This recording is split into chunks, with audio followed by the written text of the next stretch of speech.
falling leaves carry messages from afar. In the rift between the myriad worlds and endless time lies our homeland, the Boundary Land.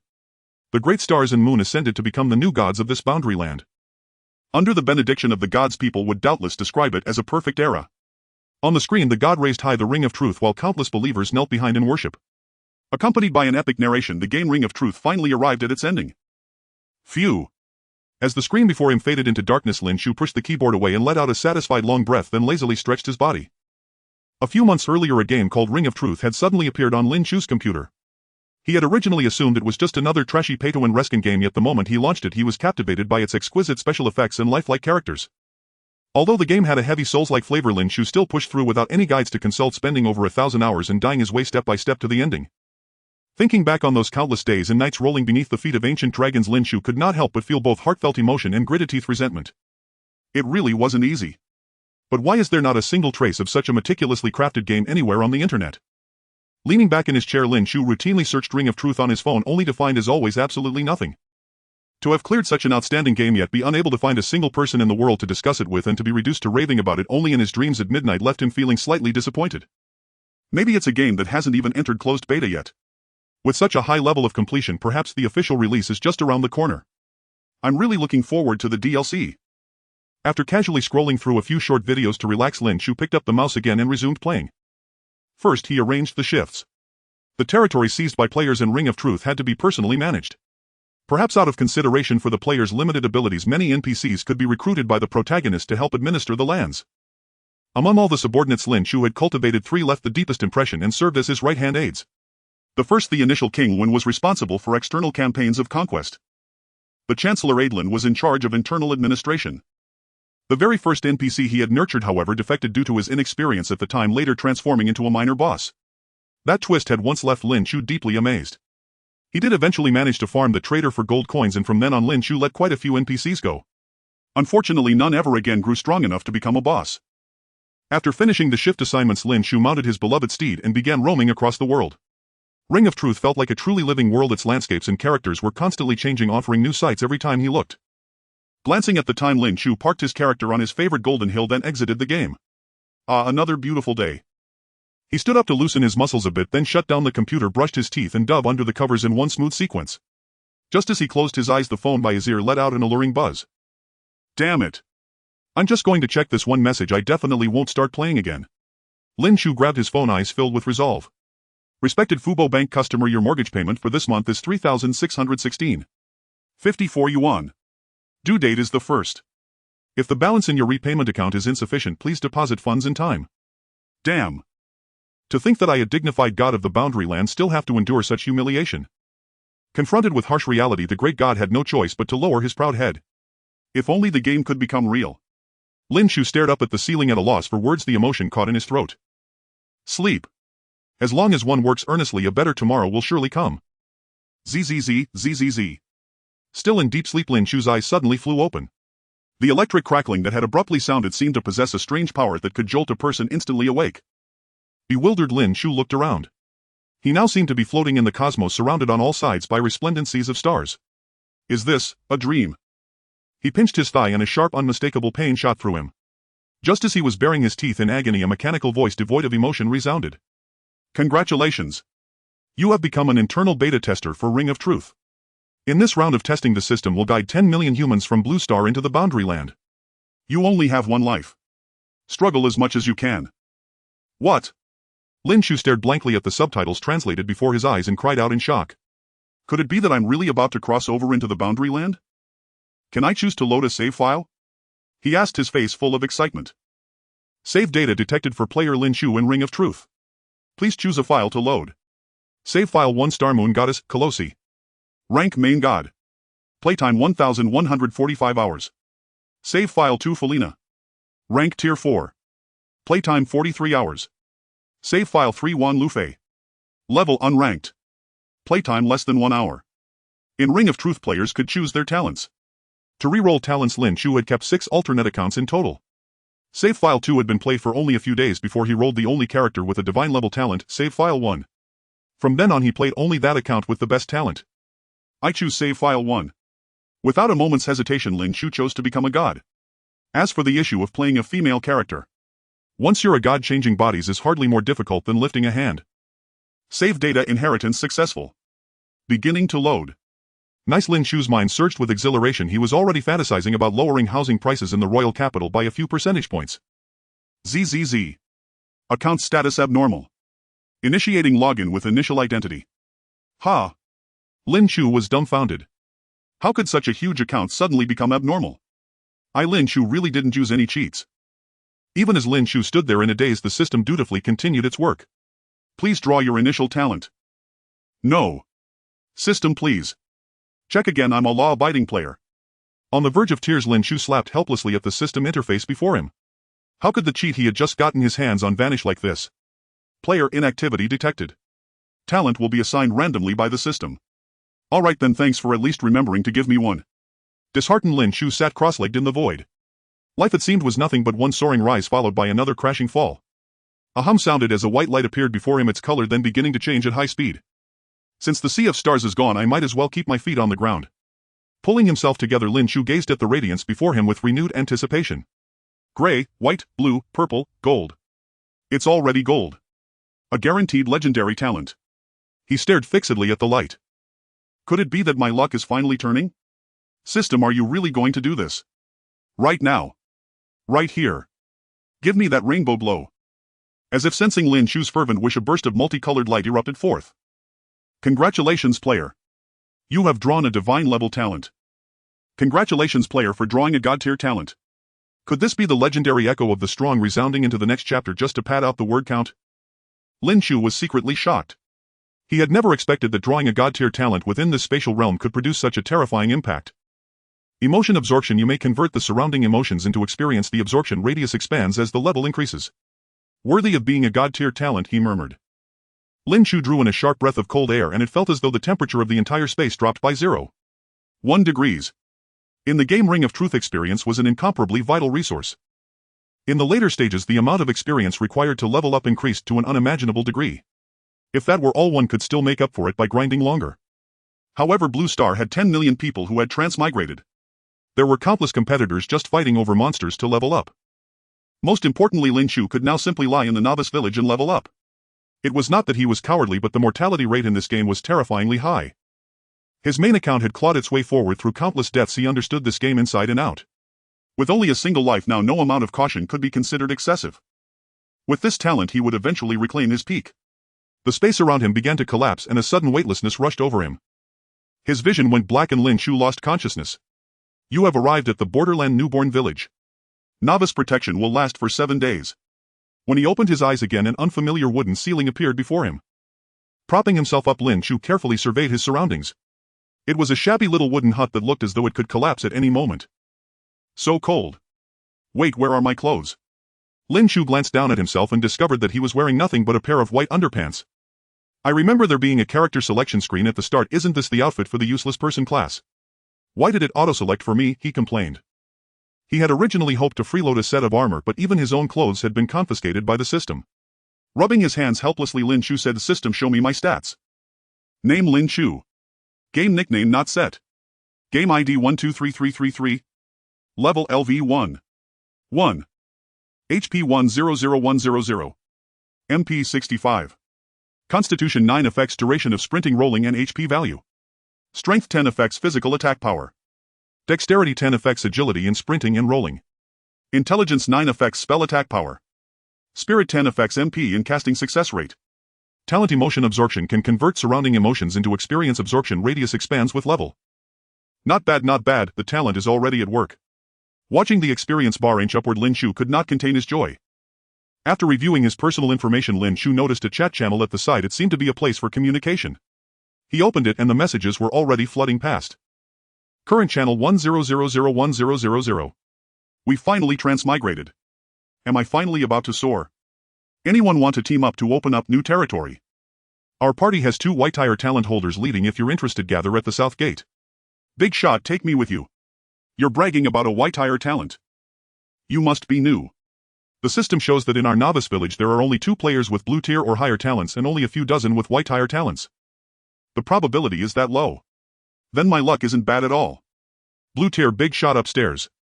No white. TCH, if you're not blue tier, why act so smug? Some people were eager to make a great splash while others cherished their lives and planned to turtle up and never leave. 10 million people transmigrated together. My assessment: the death rate is maxed out. I'm done. As long as I don't starve, I'm not leaving the novice village. Anyone want to farm with me? Come find me at the north gate. By the time the crops are harvested, people will have starved to death. So we're just going to lie down and wait for death. At least struggle a bit. Have you forgotten our talents? I drew a blue tier talent: accelerated growth. As long as we have enough talent holders, we'll definitely survive. Blue tier talent. Big shot, do you need a follower? The first blue tier talent holder in the village has appeared. It's a pity it's not a combat type talent. And the other big shot still hasn't shown up. Probably a combat type. Maybe they've already gone out to clear the wilderness. That can't be right. Even with a blue tier talent, it's best to act in a team. No one knows how dangerous it is out there. Reading the discussion, Lin Chu inwardly complained, it's a pity I awakened a god tier lying flat talent, otherwise I might really have gone out to clear the wilds. The channel drifted from topic to topic, a complete chaotic mess.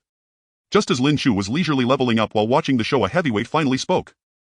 Zhang, I mean everyone, I am an ordinary soldier from the Yen nation's military. Now that we have transmigrated to another world, we must unite as one and strive to survive. Here is some information I have temporarily compiled. There is a novice gift pack in your inventory, please make good use of it. The system's built-in map is shrouded in fog and must be personally explored to unlock. Lastly, I hope everyone will join in building our new home on Earth, your talents, and overcome hardship together. The Yen nation's army had always been close to the people, and his words were like a shot of adrenaline for many ordinary folk who were at a complete loss. We must believe in the power of unity, voices replied. 1. Has anyone gotten clothes? I can pay. After closing the chat channel, Lin Chu opened his inventory and claimed the novice gift pack. If nothing unexpected happened, it would only contain the Grey Useless Club. A chime sounded. Congratulations, you have obtained Useless Club Grey. Attack 5. Required level none. Durability 1010. Just as expected, he sighed. Lin Chu drew out the club as long as his own forearm and gave it a few vigorous swings. At least it felt comfortable in his hands. Sadly, he was planning to lie flat, otherwise he would have liked to experience this new world firsthand. Another chime sounded. Scan complete.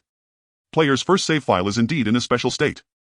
Certain items will be inherited by the new save and have been delivered to your inventory. Damn. System, you really do love me. Joy flashed across Lin Chu's face as he hurriedly opened his inventory. Open the inheritance gift pack. Opening successful. Congratulations, you have obtained Star Moon Goddess's Memories God, the memories of the Star Moon Goddess containing a vast trove of knowledge. Star and Moon's Blessing God, after death you will be transported back to the bound statue of the Star Moon Goddess to be resurrected. Cooldown time 24 hours. Star Moon God, to your talent, all attributes are increased by 50 of your intelligence value, and you permanently maintain a shield whose strength is based on intelligence, refreshing every 60 seconds. I've taken off. This time I've really taken off. Lin Chu's face was all joy. Although he had not fully inherited the Divine Realm strength of his main account, he had already reclaimed the core foundation. With this new god-tier talent, Star Moon, as long as he kept investing points into intelligence, he would have no weaknesses and become a true pentagonal warrior. This was also why the hand-crippled Lin Chu had managed to clear the game. Power was his path to godhood. Use Star Moon Goddess's memories and broken divinity. Star Moon Goddess's memories used successfully. Any low-tier magic or combat arts known to the Star Moon Goddess can be used directly by the player. For mid-tier and above magic and combat arts, the skill points required to learn are greatly reduced. For professional and life skills, the player may acquire them directly, and advancement will require far fewer skill points. Within those memories were all the skills and techniques Lin Chu had learned in the game. In terms of offense, he had everything from world-ending forbidden curses down to basic fireballs. In terms of life skills, he could forge divine weapons or thread a needle and mend clothes. In short, from level 1 to godhood, he no longer needed to run around learning skills. Anything the NPCs of the Great World knew, Lin Chu essentially knew as well. Once his own hard stats caught up, everything would be at his fingertips. Coupled with a daily resurrection, it was more than enough for him to roam outside to his heart's content. However, resurrection would occur beside the statue of the Star Moon Goddess, so he needed to find a way to bind a statue first. After thinking for a moment, Lin Chu used the wooden club to knock off a corner of the table, set it atop the remaining table, pointed at it, and declared, "This is the statue of the Star Moon Goddess." Ding, a bindable statue has been detected nearby. Bind now. Yes. Binding successful. As he had expected. The Star Moon Goddess's divinity resided within him. By rounding up, that essentially made him the Star Moon Goddess herself. What statue could have more authenticity than one personally acknowledged by the goddess? With his path of retreat secured, Lin Chu hefted his wooden club and confidently pushed open the wooden door. Outside lay rows of wooden huts. Some people had already left while others lingered at their doors observing. Lin Chu headed toward the outskirts of the novice village. Along the way he saw many groups forming parties. Some even invited him, but he politely declined them all. His talent was absurdly powerful. Moving alone was the safer option. People might remain rational at first, but given enough time there was no telling what kind of precious creatures might emerge. At the edge of the village stood a pale translucent barrier. Beyond the curtain of light lay the true borderland. A soft chime echoed. Map, village no. 233 Dawn's threshold illuminated. This system strikes with unnerving intensity. Stepping through the misty gate, Lin Chu gripped his crude wooden club tightly and scanned the surroundings with cautious vigilance. The resurrection is possible. Death should be avoided whenever feasible. Dense waist-high weeds swayed in silence. Towering trees eclipsed the sky, allowing only fractured shards of light to pierce through the canopy. This was a primeval forest, raw, untamed, thick with the breath of wilderness. Not an ideal spawn point. No monsters were in sight, perhaps a small mercy for novices. Choosing a direction at random, Lin Chu pushed aside the thick undergrowth and stepped forward. Thump. Scarcely 2 paces beyond the gate, a shimmering barrier flared to life around him. The Star Moon innate shield had activated. Lin Chu glanced down to find a gray-green serpent coiling up from the grass, striking at his ankle. The jungle is truly terrifying. Of these 1,000 souls, will even 50 survive? With a swift backhand strike, he crushed the serpent's skull and sighed inwardly. Moments later, a system announcement resonated in his mind. Announcement: casualties in this novice village have exceeded 100. When surviving players fall below 300, this village will automatically merge with another. Lin Chu opened the global chat channel only to see the count flicker ominously: 891-1000. The tone within the channel had grown heavy, somber. It's horrifying, the forest teems with peril. Our party hadn't even cleared the mist gate before a fiend ambushed and slaughtered one of us. Watch your feet. Watch your feet. The system issued no footwear, we're vulnerable to injury with every step. I never wanted to go hunting, it's agony, sheer agony. Ah. Damn snake startled me into unleashing a jutsu. Whoa. A secure dweller, someone living the high life. Humans freshly emerged from steel and glass metropolises clearly struggled to adapt to primal jungle life. Rustle, rustle. At the sudden sound, Lin Chu's expression hardened instantly. He dismissed the system interface and melted into the thicket, vanishing among the shrubs. Gua, guagua. Not far away, a squat, grotesque creature staggered unsteadily along the path. Goblin LV. 2. Learn identification art to uncover further details. Learn. Identification art of the Star Moon Goddess acquired from memory. Goblin LV. 2. HP 70 defense, extremely low attack. A feeble denizen of the borderlands occupying the lowest rung of the food chain. Weakness, entire body. A new monster. Though he bore the Star Moon Goddess's memories, his current level barred him from casting forbidden incantations. Yet minor spells, those demanding little power, remained well within his grasp. For safety, Lin Chu layered himself with subtle enchantments. Low-tier concealment art masks one's presence, lowering detection probability. Minor strength augmentation, slight but perceptible increase in physical might. Low-tier weapon enhancement. Assassin's Gate. Backstab. After expending his meager mana reserves, Lin Chu crept silently behind the goblin. Crack. Critical hit, backstab, weakness exploited 202. One swing shattered the goblin's skull utterly, no trace of life remained. Perhaps I overprepared. Its tiny headless corpse crumpled to the earth, dying without ever comprehending what struck it. Slain goblin, 30 XP. LV. 155. Only 3 of that gain stemmed from innate talent. Clearly, grinding monsters remained the swiftest path to advancement in early stages. Once his level rose and his emotional absorption radius expanded, divinity itself would come effortlessly. He searched the corpse and retrieved 2 materials. Goblin bone, suitable for weapon forging. Beast hide, usable for garment crafting. Beast hide, finally no more half-naked sprinting. Fortunately, the Star Moon innate trait repelled insects, otherwise Lin Chu would already be covered in welts. Using a cleansing spell, he purified the hide, then fastened it securely around his waist, his first true sense of security in this world. 5 XP, level up to LV. 2. As your class remains unassigned, you gain 5 free attribute points and 5 free skill points. With a quiet slash across a startled rodent's throat, Lin Chu ascended to level 2. After allocating all points to intelligence, Lin Chu watched the deepening twilight bleed into the forest's gloom and turned back toward the village. Near the village's edge, a faint coppery tang hung in the air. Lin Chu tilted his gaze, there a looping beast with crimson burning eyes gnawed on fresh meat, its gaze locked unwaveringly upon him. Fear Wolf LV. 5. HP 450 defense, high attack. A common jungle predator, occasionally tamed as a mount. It is sated now, so long as you show no fear it will not attack. Weakness, waste. Reading the identification prompt, Lin Chu met the beast's glare without flinching, and sure enough, after a tense pause, the fearwolf dropped its half-eaten carcass and turned to depart. LV. 5. Watching the retreating silhouette, a dangerous glint flickered in Lin Chu's eyes. My resurrection hasn't been used today, why not test my limits? His body refined by leveling now demanded a crucible, a worthy sparring partner to validate his strength. Whine. Sensing his murderous intent, the Fearwolf abandoned its meal and bared fangs in a guttural warning growl. Come. Lin Chu raised his wooden club in combat stance. Stance preparation readies the body for a reinforced basic strike. Awoo. With a thunderous roar, the Fearwolf launched itself like wind incarnate. Crunch. Impact. 2 numbers flashed, 1 on each combatant. Fearwolf 43. Lin Chu 50 defense unbroken. Its armored skull shattered his club and delivered a staggering blow. Had it not been for the Star Moon shield, Lin Chu would have fallen grievously wounded on the spot. Indeed, my combat instincts remain unrefined. Watching the Fearwolf retreat after its single strike, Lin Chu exhaled silently in quiet self-rebuke. The beast shook its head, and its gaze, now sharper, colder, fixed upon him anew. Awoo. As the Fearwolf lunged again, Lin Chu did not recoil, he dropped low and surged forward instead.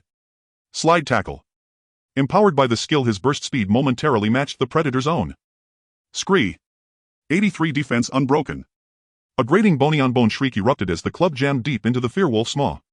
Trusting his shield, Lin Chu confronted terror heedden. Releasing the club, he seized the beast's throat in a vice-like grip. Heavy descent. As the martial technique activated, the Fearwolf, moments ago dragging Lin Chu effortlessly, suddenly staggered, limbs buckling beneath sudden crushing weight. Target status disrupted, suppression successful.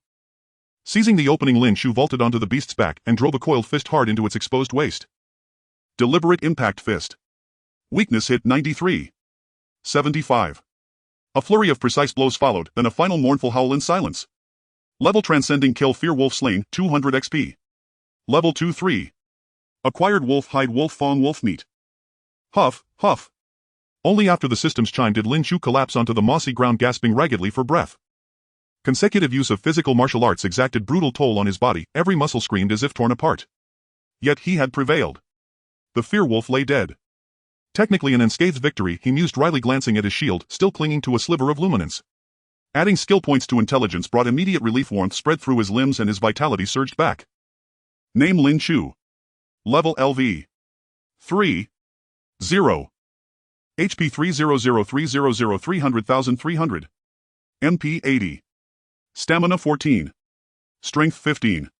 Agility 15. Intelligence 19. Spirit 15. Innate traits: emotional absorption, Star Moon. At level 3 his stat distribution already rivaled that of typical players at level 5. And once he reached level 10 and underwent class advancement, his free attribute points would dwarf those granted to ordinary vocations by multiples. The Star Moon innate trait was nothing short of terrifying. Stowing the wolf's carcass into his inventory pouch, Lin Chu stepped once more through the ashen mist gate into a scene of stark desolation. A bonfire burned dimly in the central plaza, surrounded by figures sprawled or slumped, cloaks and skin streaked with blood. In a distant corner, several people buried bodies in grim silence, muffled sobs drifted on the air. Look, someone's returned. A survivor lifted his head, saw Lin Chu unmarked and unbowed, and awe flickered across his face. Clearly this one had thrived, surely tonight would bring no hunger. Most others simply lay motionless, numb and hollowed. To civilians who'd never slaughtered even a chicken in modern society, such brutal immediacy was shattering. Collapse therefore was inevitable.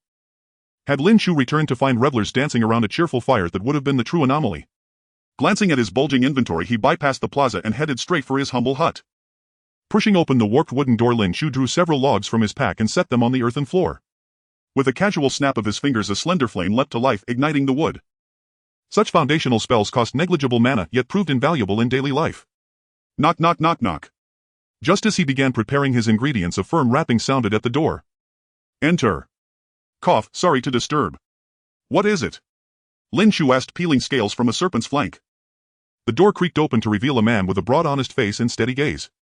He smiled warmly. I'm Zheng, I mean. Saw you return earlier, I hope you'll forgive my boldness. Do you happen to have spare food? Hearing the name, Lin Chu paused, slightly taken aback. Of course, not for nothing. In exchange you may select any materials our hunting party secured today. As he spoke, Zhang Aimin extended a small hand-carved wooden knife. A token of goodwill, serviceable for butchering meat at least. Crude wooden knife, dull-edged yet adequate for skinning ordinary beasts. Thanks. Lin Chu accepted it, nodding at the system prompt glowing in his vision. I've only small game, meat and eggs, name your price. He emptied part of his inventory onto the floor, then resumed preparing his meal. His haul was too vast for one person to consume alone. Barter offered mutual benefit. Zhang Aimin stared, stunned. Brother, you are truly extraordinary. His own team had labored for hours outside, yet their yield was pitiful.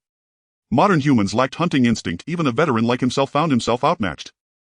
That Lin Chu could feast on day one and still possess surplus for trade spoke volumes about his prowess. This was no novice. This was a master. After careful deliberation, Jiang Aimin picked up a large plump forest rat and cast one last longing glance at the pile of provisions before saying, "I'll trade these hides and some purified water for this rodent." Just this.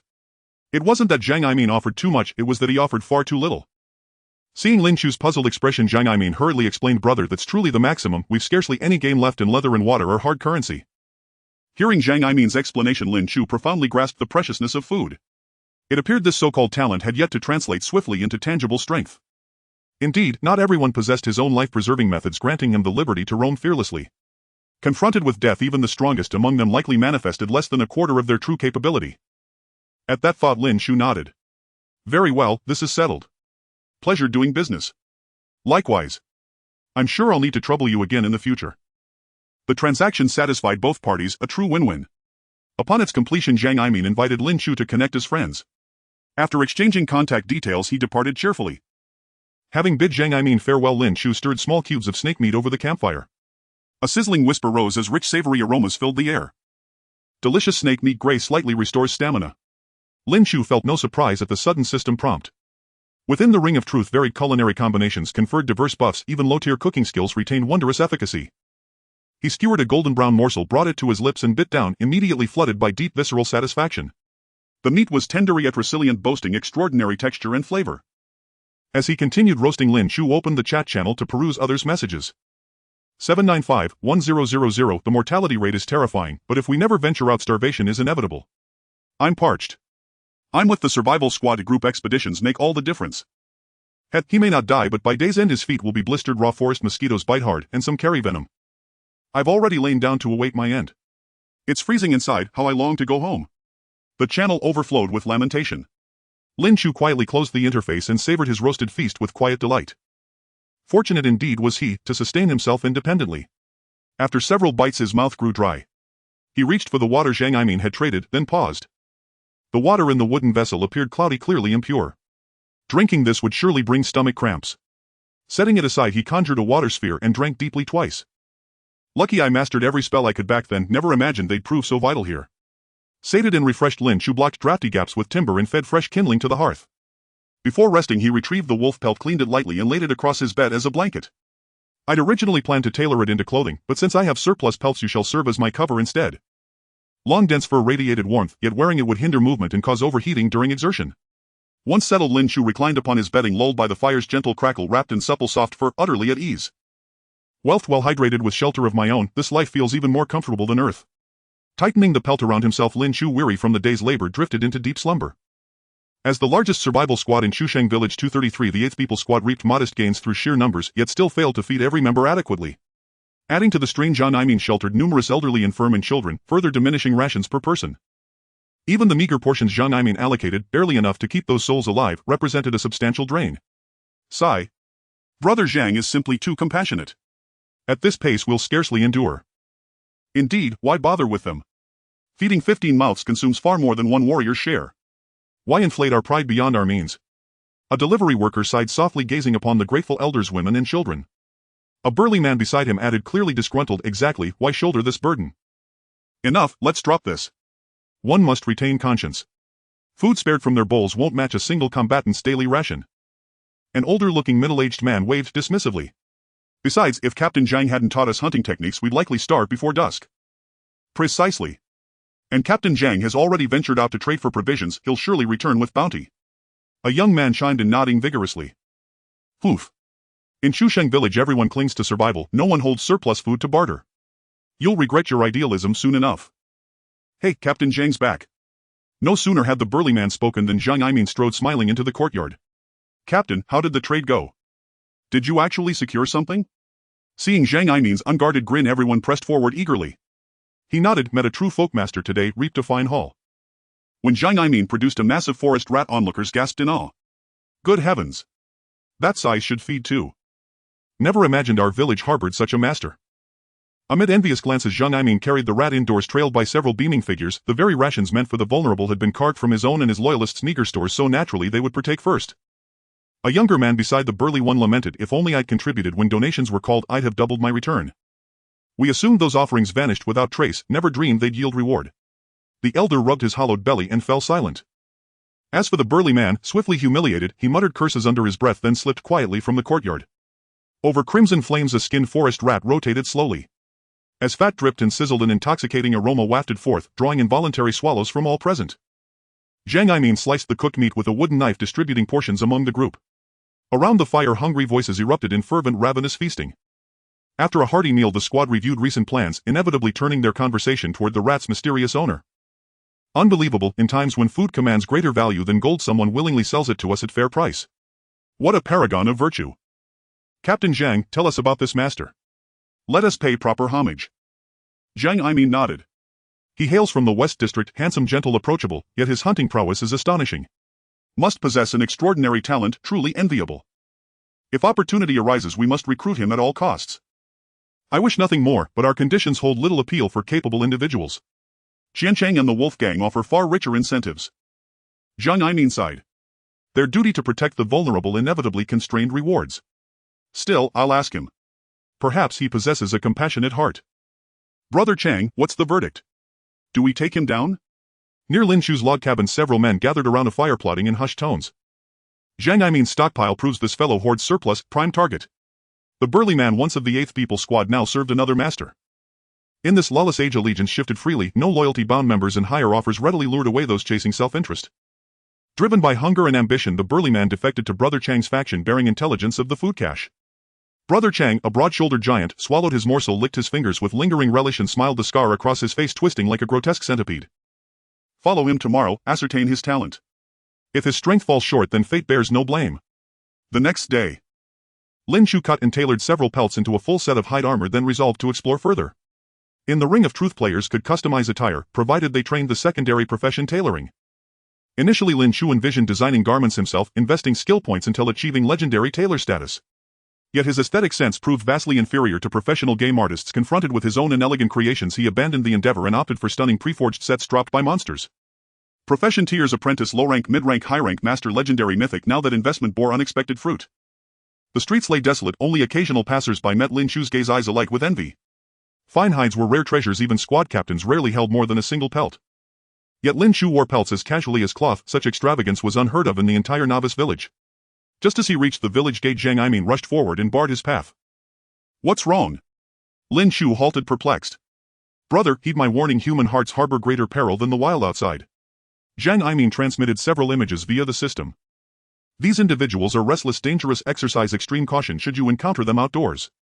Especially this man Wang Chang, a wanted criminal with blood on his hands. Pointing gravely at Wang Chang's image Zhang Imin explained only upon dispersing last night had he realized Lin Chu's generosity might draw fatal attention. As Chusheng Village 233's most renowned figure Zhang Imin had made no secret of his food trading excursion. Should Lin Chu perish due to such exposure, targeted by his own kin, Zhang Imin would bear lifelong remorse. Fortunately Lin Chu maintained disciplined routines. Zhang Imin intercepted him successfully just before departure. Lin Chu opened the system and scanned the images briefly. Understood, I thank you, Brother Zhang. Also, if you ever seek fellowship my survival squad welcomes you always. No, I prefer solitude. Declining Zhang Imin's kind offer Lin Chu departed the novice village. Brother Chang. Brother Chang. Monumental news. A lanky figure burst through the door elated. His comrade's excitement prompted Chang to snap, stop dawdling, speak. Gasping for breath the slender man blurted, that youth likely awakened an auxiliary talent. I saw him clad in exquisitely crafted hide armor. Chang frowned skeptically. You deduced that from mere clothing? 90% certain, the slender man insisted. Zhang Imin himself teeters on destitution, he'd never expend resources commissioning pelts. And after Zhang departed yesterday the youth remained indoors, yet today wears new armor. Clearly he fashioned it himself. Chang stroked his bristled jaw then declared decisively, then we strike him today. Should his talent truly be auxiliary, it is divine providence. Should it be combat-oriented he's surely unmastered it fully yet. With that Chang seized a wooden club and led his men from the cabin. Outside the novice village. Lin Chu halted, turned and called out, you've tailed me long enough, step forward and show yourselves. The wilderness teemed with peril, since being ambushed by a grass snake early on Lin Chu had kept his basic sense of presence active, detecting the pursuers long ago. Wang Chang's group exposed abandoned concealment and emerged from the thicket. Wang Chang smiled affably. Brother, keen perception. Times are dire for all. Since you possess abundant provisions why not share some with us? Precisely. We endured mosquito bites all over our bodies tracking you, compensation seems only fair, wouldn't you agree? They disregarded Lin Chu's will entirely, openly declaring intent to seize what they desired. Fair. Utterly fair. Internally detached Lin Chu feigned outrage, snatched up his wooden club and charged headlong toward Wang Chang's group. He's provoked. He's lost control. Taunting Wang Chang signaled his underlings to flank while assuming a ready stance. Thud. A muffled impact reverberated. Wang Chang staggered backward, barely absorbing the force. This frail-looking youth possessed astonishing strength. He bore the White-Tire Talent Strength Amplification, a legendary early-game boon. In Chusheng Village his physical power ranked undisputedly supreme, yet against Lin Chu he sensed overwhelming unmatchable might. Cursing inwardly, Wang Chang relied on years of streetwise cunning, swinging his club with practiced ferocity, trading blows with Lin Chu in a fierce, evenly matched exchange. One underling circled to Lin Chu's blind spot, raising his club for a decisive strike. As the blow neared, Wang Chang's face twisted into a predator's triumphant snarl. Thud. A light curtain illuminated Lin Chu's surroundings as the ambushing minion saw his attack, rebuffed, his face displaying disbelief. Wang Chang spat and took a step back, his face darkening as he said, "Hee, I didn't expect it to be a shield-type ability. Luckily I kept my wits about me and didn't fully trust that kid's words." Seizing the opportunity while the ambushing minion was still stunned, Lin Chu struck him with a stick. Although it didn't kill him, he was now unable to get back up. After careful observation yesterday, Lin Chu realized that Ring of Truth was no longer the same as on the computer. Even if the monsters had a sliver of health left, they remained vigorous. Aside from data visualization, the differences between fighting in the game and in reality were not significant. If you think about it carefully, health points could actually be a burden. For instance, if you plan to feign death to ambush, the enemy would definitely not fall for it if they saw you still had some health left. Seeing one minion fall on the spot, Wang Chang was taken aback. This damage is a bit outrageous. I could have severely injured his minion with a single hit, but that requires hitting a weak point. It shouldn't be a matter of landing a casual blow that knocks someone down. I can't show fear. Wang Chang steadied himself and shouted, "I will hold him back. You all take the opportunity to ambush." I refuse to believe his shield can withstand a joint assault. Lin Chu glanced at his shield, HP 300300, shield 290,300. He would need to ambush over 20 times in a minute to break through their defenses. Besides Wang Chang and the down minion, there were still 4 others. If he were to be beaten to death here, it would be a disgrace. With the idea of a quick resolution in mind, Lin Chu feigned unease, seemingly genuinely frightened. Bang! Another collision occurred and the wooden stick in Lin Chu's hand emitted a painful creak sound, splintering into wood chips. Durability is gone. Unarmed, I want to see how many more hits your shield can take. Seeing Lin Chu's panicked expression, Wang Chang felt invigorated and swung his weapon at Lin Chu. In Wang Chang's eyes, Lin Chu had become fish on a chopping board without his weapon. Watching Lin Chu flail his arms about in a desperate struggle, an inexplicable feeling of unease washed over Wang Chang. Put. Ice spike. A flurry of ice arrows shot forth, striking Wang Chang and his companions in the chest with lightning speed. Wang Chang's expression turned to shock. Upon seeing Lin Chu's shield, he had presumed Lin Chu had no other means of attack. He never expected that Lin Chu actually had a trump card. Lin Chu had deliberately damaged the wooden stick, exploiting Wang Chang's complacency to achieve a counter-kill. You have 2 abilities. Wang Chang fell to the ground, the few remaining drops of health allowing him to speak precariously. In Initial Village there were no so-called local NPCs and people's understanding of magic was practically zero. After testing Lin Chu's ability, Wang Chang found it impossible for such a situation to arise unless Lin Chu had 2 abilities. Unexpectedly, by chance, Wang Chang guessed correctly. Lin Chu indeed had 2 abilities. Without explaining, Lin Chu snatched the wooden stick from Wang Chang's hands and crushed his skull with it. Killed player Wang Chang experience 40. Killing someone actually yields experience. Lin Chu's expression shifted slightly. It seemed that human infighting might occur sooner than expected. He glanced at his luxurious interface and turned his attention to the moaning minions lying nearby. The ice spikes didn't precisely pierce their hearts but rather inflicted greater suffering. Kind-hearted Lin Chu ended their pain one by one and his experience bar barely progressed by 10. A bunch of paupers they came out to rob only after clearing out food. After rummaging through the bodies, Lin Chu cursed and left the area. According to the map, Lin Chu returned to the location he reached yesterday, continuing forward to exit the forest and find the village at the border, which was Lin Chu's goal. The novice protection period lasts only 7 days. After 7 days, Lin Chu did not believe the inhabitants of the novice village could survive in this forest. Surrounded by low-level animals and monsters, it was evident that he was not far from the village. After evading a few patrolling goblins, Lin Chu gazed at the cave not far ahead in the branches. Indeed, while he hadn't found an exit, he discovered a goblin's cave. Gazing into the dark cave, Lin Chu hesitated for 2 seconds before deciding to take the risk. After all, he could still respawn. What was there to fear? After casting night vision, Lin Chu entered the underground cave without hesitation. Goblin Cave, this name. Given that goblins are not particularly clever, Lin Chu reluctantly forgave this rather unique name. Goblins are weak and can be easily dealt with by adults, so they often choose to ambush, compensating for their lack of strength with numbers. Even so, they could only bully ordinary people and lower-tier level 10 and below adventurers. Faced with these goblins generally at levels 34, Lin Chu utilized night vision to approach stealthily and dispatch them with swift precision. The experience was practically a gift. Before long, Lin Chu's level reached 4. After traversing several paths, he finally got a rough understanding of the cave's layout. Only 2 passages remained unexplored. Throwing out a life detection spell towards a nearby area yielded nothing. With so many caves, the last one has to be the boss room. My luck is just too bad. With a sigh, Lin Chu approached the cave entrance. Although he hadn't detected any monsters, what if there were some rare items? Lin Chu peeked into the cave and saw a beast-like skeleton half buried in the dirt with a faintly glowing blue item hanging from it. Lin Chu employed his identification skill and observed. The Star Moon Goddess item pack blue, a style that imitates the Star Moon Goddess item pack, can be used for storing and crafting items provided that you know the crafting methods. During the era of the Star Moon Goddess, it was one of the most popular styles, said to be reserved for only the most esteemed adventurers. After confirming that there were no traps in the vicinity, Lin Chu excitedly stored the item pack in his pouch. In the Ring of Truth, having an item pack and crafting notes allows one to create a wide variety of items, which is immensely helpful for players. Opening the item crafting interface bolstered by the memories of the Star Moon Goddess, Lin Chu found that the items he understood were virtually limitless. Due to material limitations, many items were in a gray, cannot be crafted state. Lin Chu planned to use goblin bones and beast bones to craft a beast bone flying dagger. This was one of the few items he could gather materials for at present. However, after some operations, he discovered that the crafting process required player participation. After a minute, Lin Chu stopped polishing. Looking at the flying dagger in his hand, he abandoned the idea of crafting a simple item. With this time spent, he could have killed many monsters. After stowing the item pack, Lin Chu turned his gaze towards the half-buried bones. Beast Bone Club, white attack power 25, required level 2 durability 2053. A bone from an unknown magical beast, barely still strong. This was slightly better than the wooden stick given for free, and Lin Chu equipped it. Leaving the cave, he headed towards the last part of the area. Gawu gawu. Even before entering, Lin Chu heard the familiar cries of goblins. He edged along the wall cautiously but suddenly heard a system prompt. Detected the presence of a Star Moon Goddess statue nearby. Would you like to bind? Lin Chu. No. The situation was still unclear, so he decided to wait. Before long, Lin Chu broke through the confines of the forest and the fragmented golden light grew brighter before his eyes. The interior of the cave was quite spacious, with the most eye-catching feature being a stone statue embedded in the rock wall standing about 2 people tall. At the base of the statue was a makeshift altar adorned with some brightly colored berries. A gaunt goblin wrapped in burlap stood before the altar, shaking a wooden staff and muttering something.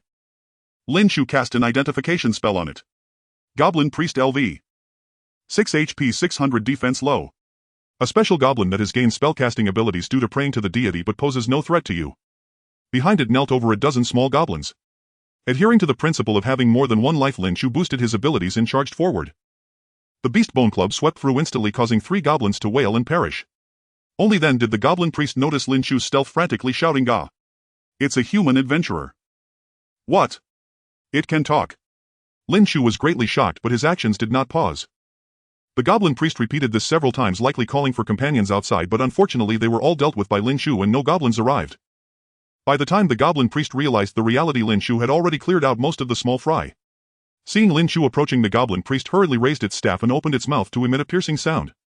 The surrounding goblins all covered their heads and fell to the ground, but for Lin Chu it felt like a gentle breeze brushing past, having no effect whatsoever. Deep within Lin Chu's soul, the damaged divine essence radiated a soft glow, which was what protected him from this attack.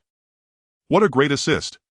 Lin Chu's expression brightened. He had found dealing with the small monsters somewhat troublesome, but unexpectedly the goblin priest had solved it for him. Seeing Lin Chu unharmed, the goblin priest looked bewildered. In the blink of an eye, Lin Chu closed in and struck it down to the ground, then followed up with 2 more hits, reducing its health to a minimum. In less than 3 seconds, what could barely qualify as a small elite monster, the goblin priest fell to its knees. This is what happens when a mage is caught in close combat by a warrior. Oh wait. Lin Chu mused, I remember I also maxed out my intelligence. After breaking the goblin priest's limbs, Lin Chu stepped on its head and spoke. Tell me. Why do you speak human language? The goblin priest wailed. Gah! It's the language of human adventurers. Can you understand human speech? Gah! It's the language of human adventurers. After a series of tests, Lin Chu finally confirmed one thing: this creature had no intelligence, and that phrase was something it had learned from somewhere. After smashing the goblin priest's head, Lin Chu began to count his gains. First was the level. He was already close to level 5. Next were the food and items. He found a small amount of berries and meat in the cave. It seems the goblins also lived day by day, with their food reserves being pitifully low. He obtained beast skins, burlap, and other miscellaneous items. From the statue's altar he acquired a fragment of the Breeze Forest map, illuminating part of the surrounding map. On the map, Lin Chu discovered a winding path likely leading out of the forest. The sacrificial staff in the goblin priest's hand having been used to defend against Lin Chu's attacks shattered into several pieces and was no longer worth repairing. After dealing with his spoils, Lin Chu turned his gaze towards the largest structure in the cave, the Star Moon Goddess statue. Bound Star Moon Goddess statue. A variant of the Star Moon Goddess statue filled with blasphemy and defilement is of the type that must be destroyed upon discovery, often worshipped by irrational zealots of the goddess. I believe the goddess will forgive us. A variant. Does that mean there are many different types? What significance does that hold? Lin Chu somewhat regretted skipping details. The worldview of the Ring of Truth is vast and the narrative is quite scattered with many details hidden within the descriptions of weapons and items. Lin Chu had been captivated by the flashy effects and exquisite character customization, never intending to read each description to piece together the plot. He only remembered slaughtering his way up to the Eternal Night City, chopping off the head of the god of Eternal Night and claiming that position for himself. This was sculpted by that genius. How impressive. The statue's arms were raised weakly as if bound in midair, exuding a beauty that intertwines the sacred and the wicked. After appreciating it as a work of art, Lin Chu calmly readied his weapon. After all, when he had customized his character, he had modeled it after his own experience system, so seeing such exquisite reinterpretations was completely reasonable. Silently comforting himself, Lin Chu hesitantly looked at the statue. No matter what, it's still my statue, defiled, blasphemed. Such terms don't sound very good. Why not just destroy it as the description says? Without further ado, Lin Chu lifted a nearby stone about half his size and prepared to smash it. Unexpectedly, as soon as the stone struck the statue, a message from the system came through. Bound Star Moon Goddess statue, durability 680,800, detected minor defilement. Detected a small amount of tainted faith, would you like to absorb it? Having indirectly contacted the statue, Lin Chu was suddenly interrupted by these two messages. The Star Moon talent is one thing, but why is emotional absorption surfacing after so long? Tainted faith sounds like a bad thing, but emotional value should still be fine. Emotional absorption specifically targets emotions. If something goes wrong, Lin Chu would have to question the true value of his godly talent. Absorb emotional value. Ding. Current level LV. 4 LV. 625. Just increased so much. Lin Chu was momentarily shocked as he instantly leveled up twice. Feeling the depth of the waters, can he manage it? Forget it, it's my statue, upgrading myself is not a problem. Adding attribute points to intelligence, Lin Chu reached out to touch the statue. Detected pure faith, would you like to absorb it? Pure faith, a belief that is born in the hearts of followers, pure and pristine with boundless uses, deeply favored by the divine. Isn't this tainted faith? Lin Chu quickly reviewed the prompt, confirming it was indeed pure faith. Could it be? Lin Chu's eyes lit up. Is it those emotional values that polluted my faith, turning it into tainted faith? An emotional absorption just happens to transform these into my experience. This is the correct way to unlock a godly talent. Lin Chu, having figured out the cause and effect, was filled with excitement. This means that every time he encounters a statue in the future, he can easily gain a large amount of experience. I wonder how much faith in the Star Moon Goddess is left. He didn't even know how long he had been gone, whether faith still spread throughout the borderlands. Forget it, it's all free. Gains 1 is not a loss, 2 is a huge profit. Setting these matters aside for now, Lin Chu chose to extract the faith. The light golden power of faith flowed from the statue into Lin Chu's mind, a warm sensation causing him to let out a sigh. Ah. So comfortable. The beautiful moment passed in an instant and Lin Chu glanced at his divine core, still riddled with cracks. It seemed that little faith was merely a drop in the bucket. Take it slow. Looking at the significantly dimmed statue, Lin Chu hesitated for a moment but still chose to bind it and keep it. After all, it posed no harm to him. Now keeping it for self-preservation was quite good. After some twists and turns, Lin Chu saw the light from the outside world. Just as he was about to exit the Goblin Cave, a system prompt sounded. Detected that player Lin Chu is the first player in the 233 starting village to complete the dungeon, reward reputation 100. Would you like to choose real name announcement? No. Reputation can be used to establish organizations, and high reputation also helps unlock hidden tasks, which is quite useful. However, real name announcements are a bit too ostentatious. Lin Chu preferred to keep a low profile. Detected that player nickname is not set. Please set a nickname. Oh right. He hadn't set his game nickname yet. Remembered by the system, Lin Chu suddenly thought of the age-old question of naming. What should I call myself? Lin Chu hesitated and tapped the system screen. Right. Since I can do a bit of everything, why not just call myself by E100 Arts? Lin Chu's eyes lit up as he typed in these two characters. Congratulations to player by E of 233 starting village for being the first to complete the dungeon, reward 100, reputation hereby announced. The prompt sounded 3 times in a row and the various chat channels in the Borderlands were instantly flooded with messages in various languages. Wow. Who is this big shot? I can barely afford to eat and someone has already completed the dungeon. Worship the Great One in the front row. Does the big shot need someone to warm the bed? Big shot, give me some meat. Easy win identified as first clear of starting village. The aggressiveness of the one above is a bit strong. Is this the team that got the first clear? Did they bring out the boss to claim the reward? Why not use real names? They can still promote a bit. First author. 233 Village. Sounds like the elite from my country. The chat channels in 233 Village were filled with discussions among players, yet no team came forward to claim ownership. Many members of survival teams expressed that their group was out hunting and hadn't gone to the dungeon at all. Laughable, our own team can't even feed themselves, who would go down the dungeon. Which team are you from? Our team is distributing meat, come find me to claim. Could it be a small team? It's just goblins, our team has seen a few and can easily take them out, there's no value there. Let him take advantage. If our Qiancheng team were to go, would he still get the first clear?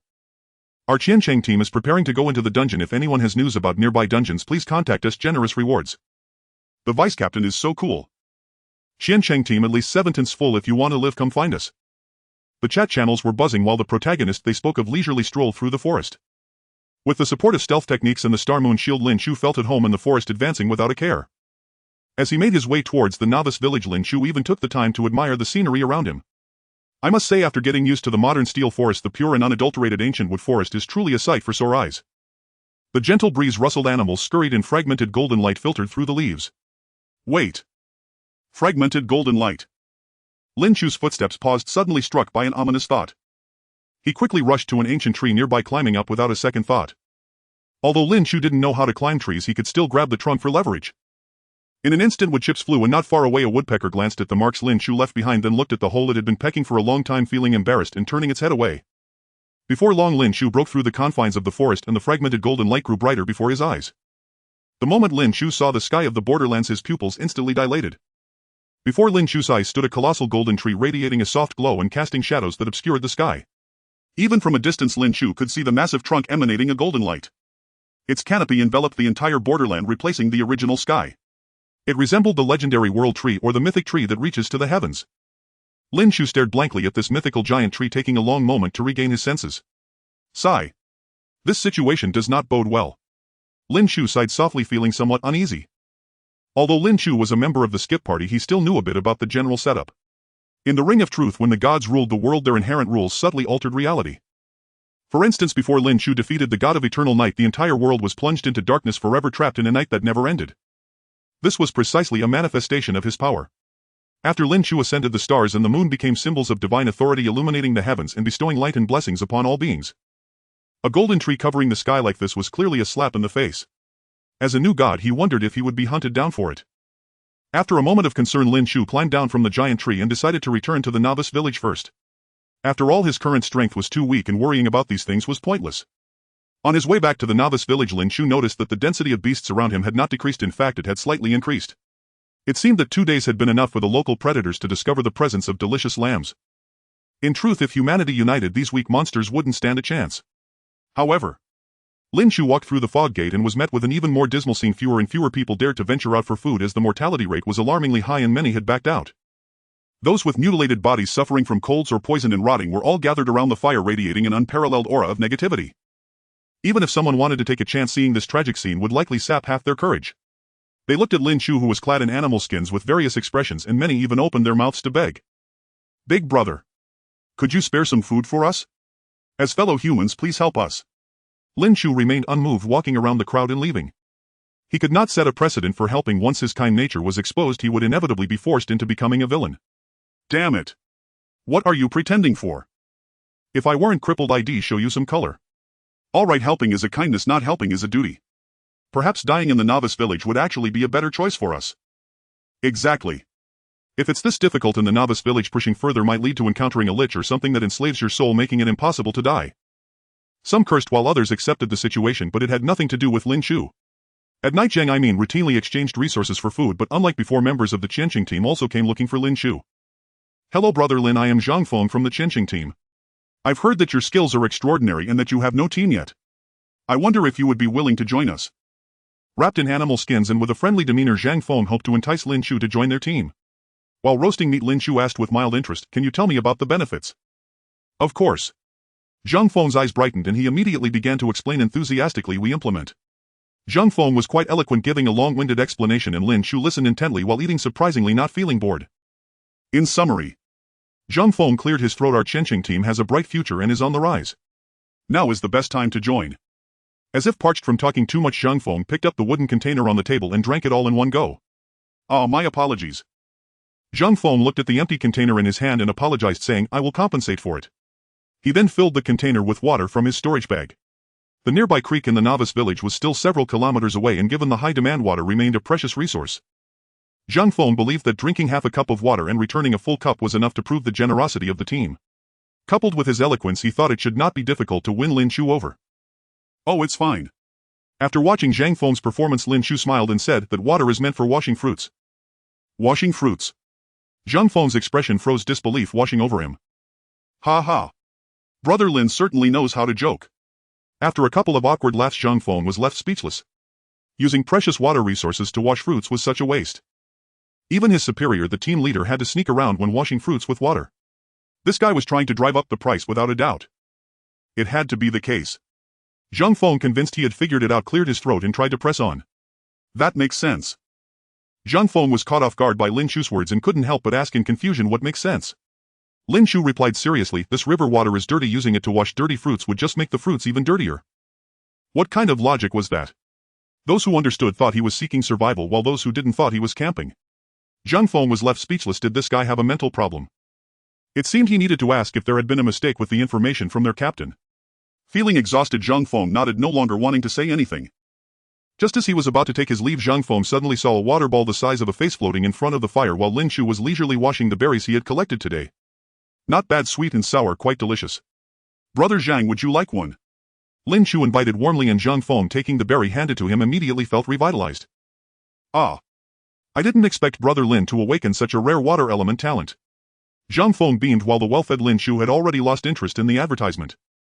Lin Chu took a bite of the fruit and slowly opened his mouth. "That Brother Zhang." "Sigh. What is it?" Zhang Feng put on a listening posture. "I feel quite content alone and do not wish to be bound. Let's leave it at that." "This." Zhang Feng's expression changed slightly as he attempted to negotiate again. "Stop." Lin Chu pointed at the bones on the ground. "The food I ate today, the water I used, and even the fruit after the meal aren't something you can handle, right? Of course we are here to survive." Although he thought this way, Zhang Feng still forced himself to say, "Once you join us, our food quality will definitely improve." Lin Chu replied, "So I have to raise your standards." "I'd rather be on my own." Seeing Lin Chu's impatient demeanor, Zhang Feng wisely stood up to take his leave. If he left a bad impression, the chances of bringing Lin Chu into their ranks would be even lower. "Since Brother Lin's aspirations lie elsewhere, I apologize for the disturbance. Take care." Lin Chu waved his hand, sending Zhang Feng off. After closing the door, Zhang Feng took a deep look at the wooden house before turning to leave. At the headquarters of the Qianqing team, after Zhang Feng left the wooden house, he immediately rushed back to the base with the information. The appraiser in the team is too inexperienced. The newly picked berries are still inedible. The fruits at the border are vastly different from those on Blue Star, and the appraiser's skills related to talent are not very high. But where can I find books about local plants to help improve their appraisal skills? Moreover, if such books existed, what use would appraisers have? To support his subordinates, Ian had to emulate his predecessors and usually tested those fruits that appeared to pose minimal danger, first ensuring their safety before gathering them for consumption. On this point, Zhang Feng genuinely admired his leader. "All right, I'll take care of my own health. You should go and rest." Ian waved his hand, signaling Zhang Feng to leave. Just as Zhang Feng was about to turn, he suddenly remembered something and said, "Tian, while talking to that player named Lin, he gave me some berries to eat and I haven't experienced any adverse reactions yet." "Oh." Ian pondered, lowering his head. That type of person should know not to eat recklessly. Could it be he knows appraisal skills? Not necessarily. Ian shook his head. The hunting team went out today and unexpectedly found a torn page of notes. The notes contained some information. It's possible that he has had an encounter as well. Zhang Feng inquired, "What about us?" Ian nodded slightly. "If your health is fine tomorrow, then find something to send over. Officially say I hope he allows us to gather the non-toxic berries he discovered for consumption. Additionally, bring some unknown fruits. If he can appraise them, offer him a sufficient reward. He shouldn't refuse such an opportunity to make easy money. At the same time, we need to build good relations. Having capable friends is always beneficial." Zhang Feng spoke with reverence. "I understand." Zhang Feng bid farewell and left while Ian navigated the chat channel's interface deep in thought. Will the first to clear the dungeon be you? The next morning. In the dense forest, Lin Chu looked at the map as he proceeded. With his physical attributes and enhancements, Lin Chu's speed was now faster than that of a cheetah. Sigh, if only I had a mount. Although he was not slow, running on foot was evidently more exhausting than riding a horse. This really is a case of 100 kilometers per pound of steamed bun. Muttering to himself, Lin Chu continued on his way. Half an hour later he pushed aside the obstructing weeds, revealing a winding path ahead. As he followed the path, the surrounding trees quickly became sparse and small, and the distant golden trees began to dominate Lin Chu's sight. Suddenly his vision opened up, revealing an endless wilderness before Lin Chu. New area, gentle breeze plain, discovered reputation 5. Is there even reputation in this place? Ignoring this minor gain, Lin Chu cast his eager gaze towards the spot not far away where a wisp of black smoke was rising. Indeed. A wild wandering merchant has appeared. A small campfire made of several pieces of wood and an old man wearing a worn and thick coat saw Lin Chu approaching, happily getting up to pat his donkey loaded with goods. Ah, you must be a newcomer from the outside world. Lin Chu nodded. That's right. The wandering merchant continued, my name is Vaya. You seem quite normal, so would you like to buy something? Lin Chu opened the purchase interface. Vaya was selling flying knives, herbs and various items as well as some pieces of information. Lin Chu browsed through them before realizing and asking, what form of payment do you accept? Vaya didn't seem puzzled. After all, it's normal for newcomers to know little. In the Borderlands, rune is the universal currency. If you don't have any, you can come back later. Rune can be obtained by defeating large magical beasts or by working in town. We wandering merchants are scattered throughout the Borderlands and our prices are absolutely fair. Rune, huh? Lin Chu felt something was off upon hearing this name. Mr. Vaya, could you tell me what has happened in the Borderlands? Seeing Lin Chu's sincere inquiry, Vaya, who had not seen a normal person for a long time, nodded and said, I would be happy to share some free information with you. Thank you.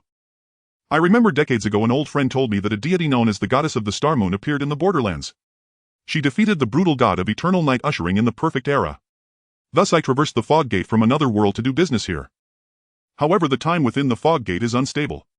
By the time I arrived in the Borderlands, the Star Moon Law Circle had already shattered and the people here began to lose their sanity, especially in the wild where one could hardly find anyone to converse with. The fog gate can traverse worlds. Could it possibly lead back to Blue Star? Lin Chu suppressed his doubts and continued to listen to Vaya's explanation. Fortunately, the Borderlands are at the junction of various worlds and now and then you newcomers arrive, allowing my business to continue. Vaya stroked his beard. Do you have any other questions? Lin Chu nodded. You mentioned the fog gate can traverse worlds. Can we newcomers return? Vaya shook his head. I don't understand the principle of the fog gate, but as far as I know, no newcomer has ever returned to their original world. Of course, I can't guarantee anything regarding the affairs of those significant figures. Lin Chu then asked, so who currently rules the Borderlands? Vaya replied, there are no deities. Lin Chu showed a puzzled expression. None. Indeed. Vaya nodded. This is quite strange. Generally a new deity would take over. However, the Borderlands still nominally belong to the goddess of the Star Moon. There are rumors that the goddess of the Star Moon has not died but has simply disappeared. So does that mean people are still worshipping the goddess of the Star Moon? Lin Chu's eyes lit up. This way he couldn't be considered an evil deity. Not at all. Vaya pointed to the distant golden tree. The mainstream belief now is in the golden tree, which is said to be an embodiment left by the goddess of the Star Moon. Lin Chu looked at the golden tree. He had a feeling that his unusual large form might be its doing. I have one last question. What time is it now? Since I can't return to Blue Star or reclaim my divine position, I can only hope that a few years haven't passed and that my subordinates still remember me so I won't have to start from scratch. Vaya anxiously tugged at his beard, seemingly trying hard to remember. Let me think. It's currently the year 1024 of the golden calendar. Vaya was initially uncertain but then nodded again, confirming, although I haven't seen anyone for a long time, it is indeed this time. This means that even the new laws have existed for 1,000 years. 1,000 years of time. The world has changed so much. How many of my subordinates from the game can still exist? Moreover, when the game transitioned into reality, would everything still be as simple as in the game? With this thought, Lin Chu felt that everything was beyond his control. He was no longer the high-dimensional observer in front of the computer. Thank you for your clarification. I have some materials here. Please see how much they are worth. Lin Chu didn't think much and took out beast bones and other items, placing them on the ground. Oh. Bones and blood from low-level magical beasts. I can offer you 300 rune for this. Don't doubt it, this is already a rare high price. Lin Chu was satisfied with this price because there was a set of clothing and an iron sword among Vaya's goods which happened to be priced the same. Wanderer's set, Grey Defense 15, Durability 30. It is said that the goddess of the Star Moon first appeared in the Borderlands dressed in this outfit, which made it popular for a time. Wanderer's Longsword, Grey Attack 30, Durability 30. A regular longsword fully capable of serving as a means of protection. Unexpectedly, upon entering the Borderlands, the first thing he encountered was the Wanderer's set. Perhaps this was fate. After completing the transaction, Lin Chu changed into the new clothes, finally shedding the image of a wild man draped in beast skins, transforming into an adventurer wandering the world. This transaction was quite pleasant. You're welcome to visit again next time. After the transaction concluded, Lin Chu asked Vaya whether there were any abandoned villages nearby. The forest teemed with peril at every turn, utterly inhospitable to humankind. Once the novice protection period expired, relocating was an inevitable and obvious necessity. Constructing new dwellings atop the ruins of an abandoned village would clearly be far simpler. Vea did not disappoint. He swiftly pointed out a location. The villagers there contracted a disease known as the weeping affliction. They have long since lost all capacity for coherent speech. If you proceed, beware their violent attacks. The weeping affliction. Another unfamiliar term. Vea patiently explained this malady afflicts communities across this region. In its early stages, sufferers descend into profound melancholy. As it worsens, they weep ceaselessly until their bodies desiccate into mummified husks. Because their faces bear permanent twin furrows carved by endless tears, it is also called the twin furrow malady. How unsettling. Lin Chu's expression subtly tightened. To dwell in a town of mummies sounded profoundly eerie. Still, you need not fear, it manifests almost exclusively among native inhabitants of the borderlands. Lin Chu couldn't help but remark, that is rather strange. Is the human body not wondrous? Vea chuckled softly. With farewells exchanged, Lin Chu set off toward his destination. Scarcely had he followed the map for a short while before a sprawl of crumbling structures, undeniably ruins, came into view.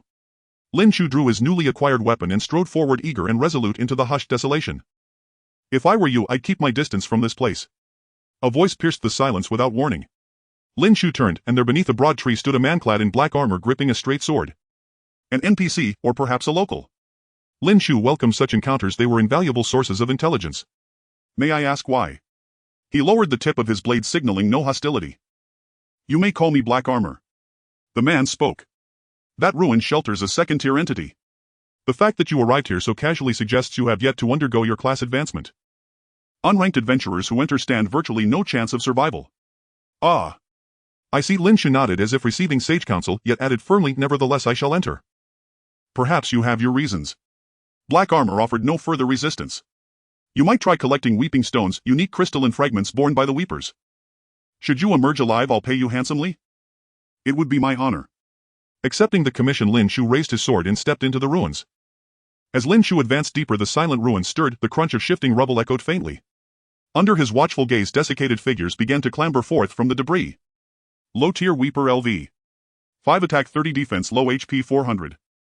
A creature born during the reign of the Golden Tree, forever steeped in sorrow, its mournful wails inflicting weeping corruption damage. Its greatest strength lies in spiritual assault, rendering it utterly non-threatening. Slay freely. Lin Chu, shielded by divine essence, was wholly immune to such feeble psychic assaults. These creatures were little more than walking experience caches. Any lingering apprehension vanished instantly. Lin Chu swung his blade. 195. 202. With 2 strikes, the creature collapsed, barely clinging to life. A final decisive blow severed its head. Woo! Grief ever brimming in the Weeper's eyes momentarily receded, clarity flickered as if deliverance had finally arrived. Experience 30.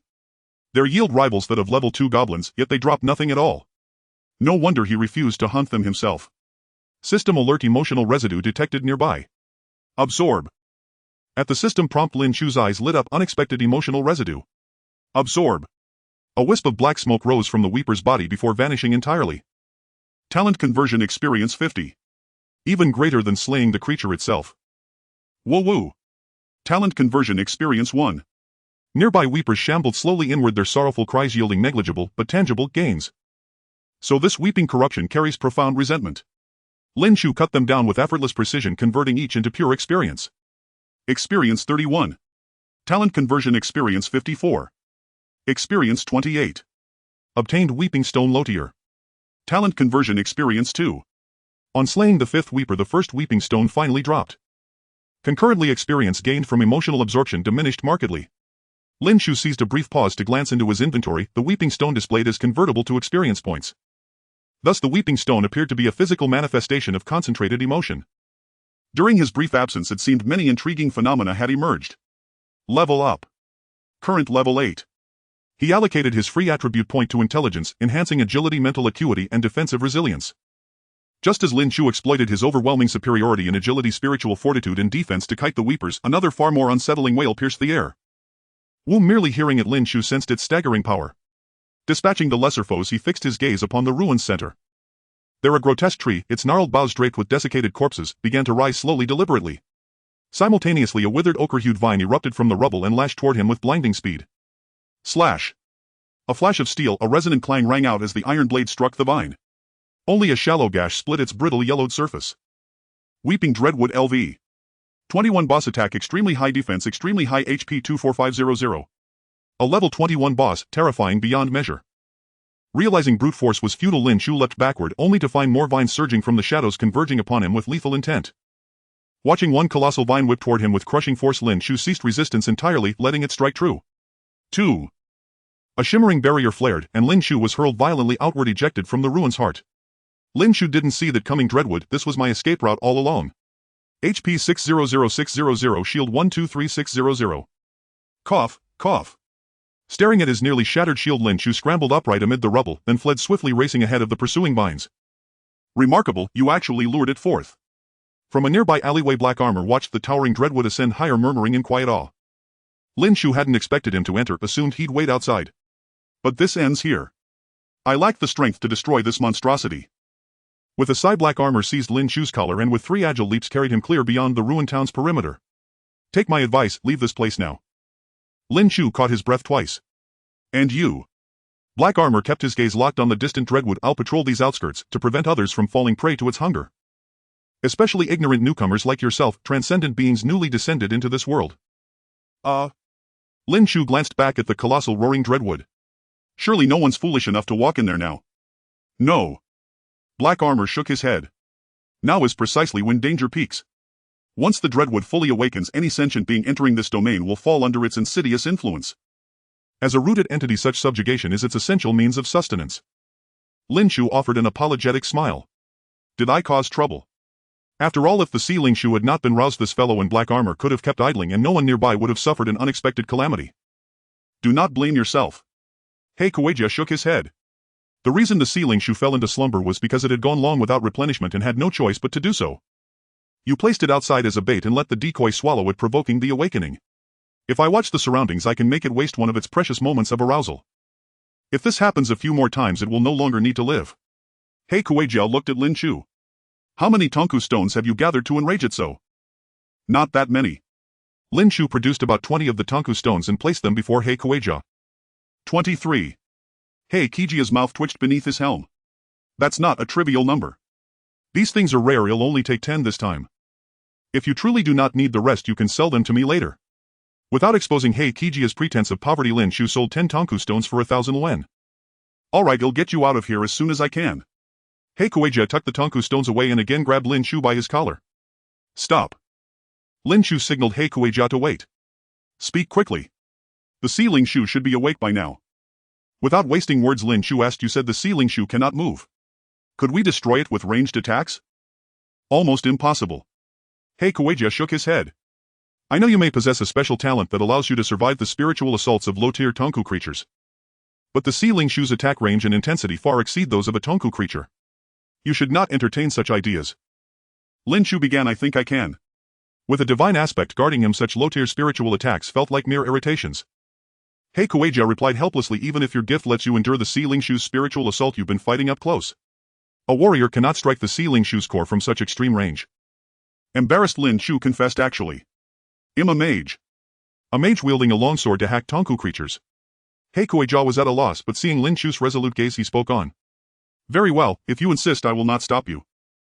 Hei Kueijia put Lin Chu down and tossed him 2 items. If you want to give up, crush this talisman and I will hurry back to rescue you as best I can. And this staff is nothing precious, consider it a gift from me. Thank you. You are truly kind. Lin Chu accepted the items with gratitude. Hei Kueijia shook his head. Do not misconstrue, your talent is simply remarkable. I do not wish to see you perish early.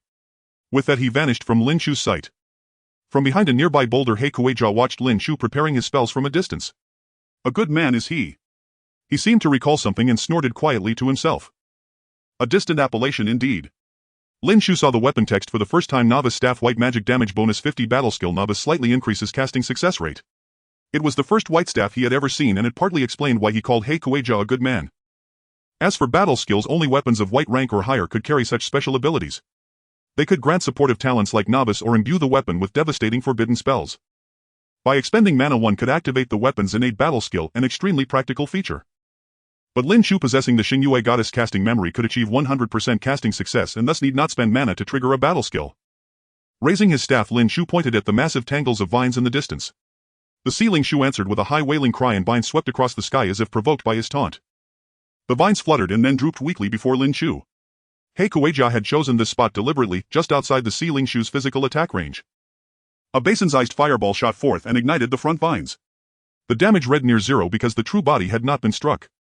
The vines writhed wildly and sent a barrage of rubble flying. Lin Chu took cover and cast his spells with calm precision.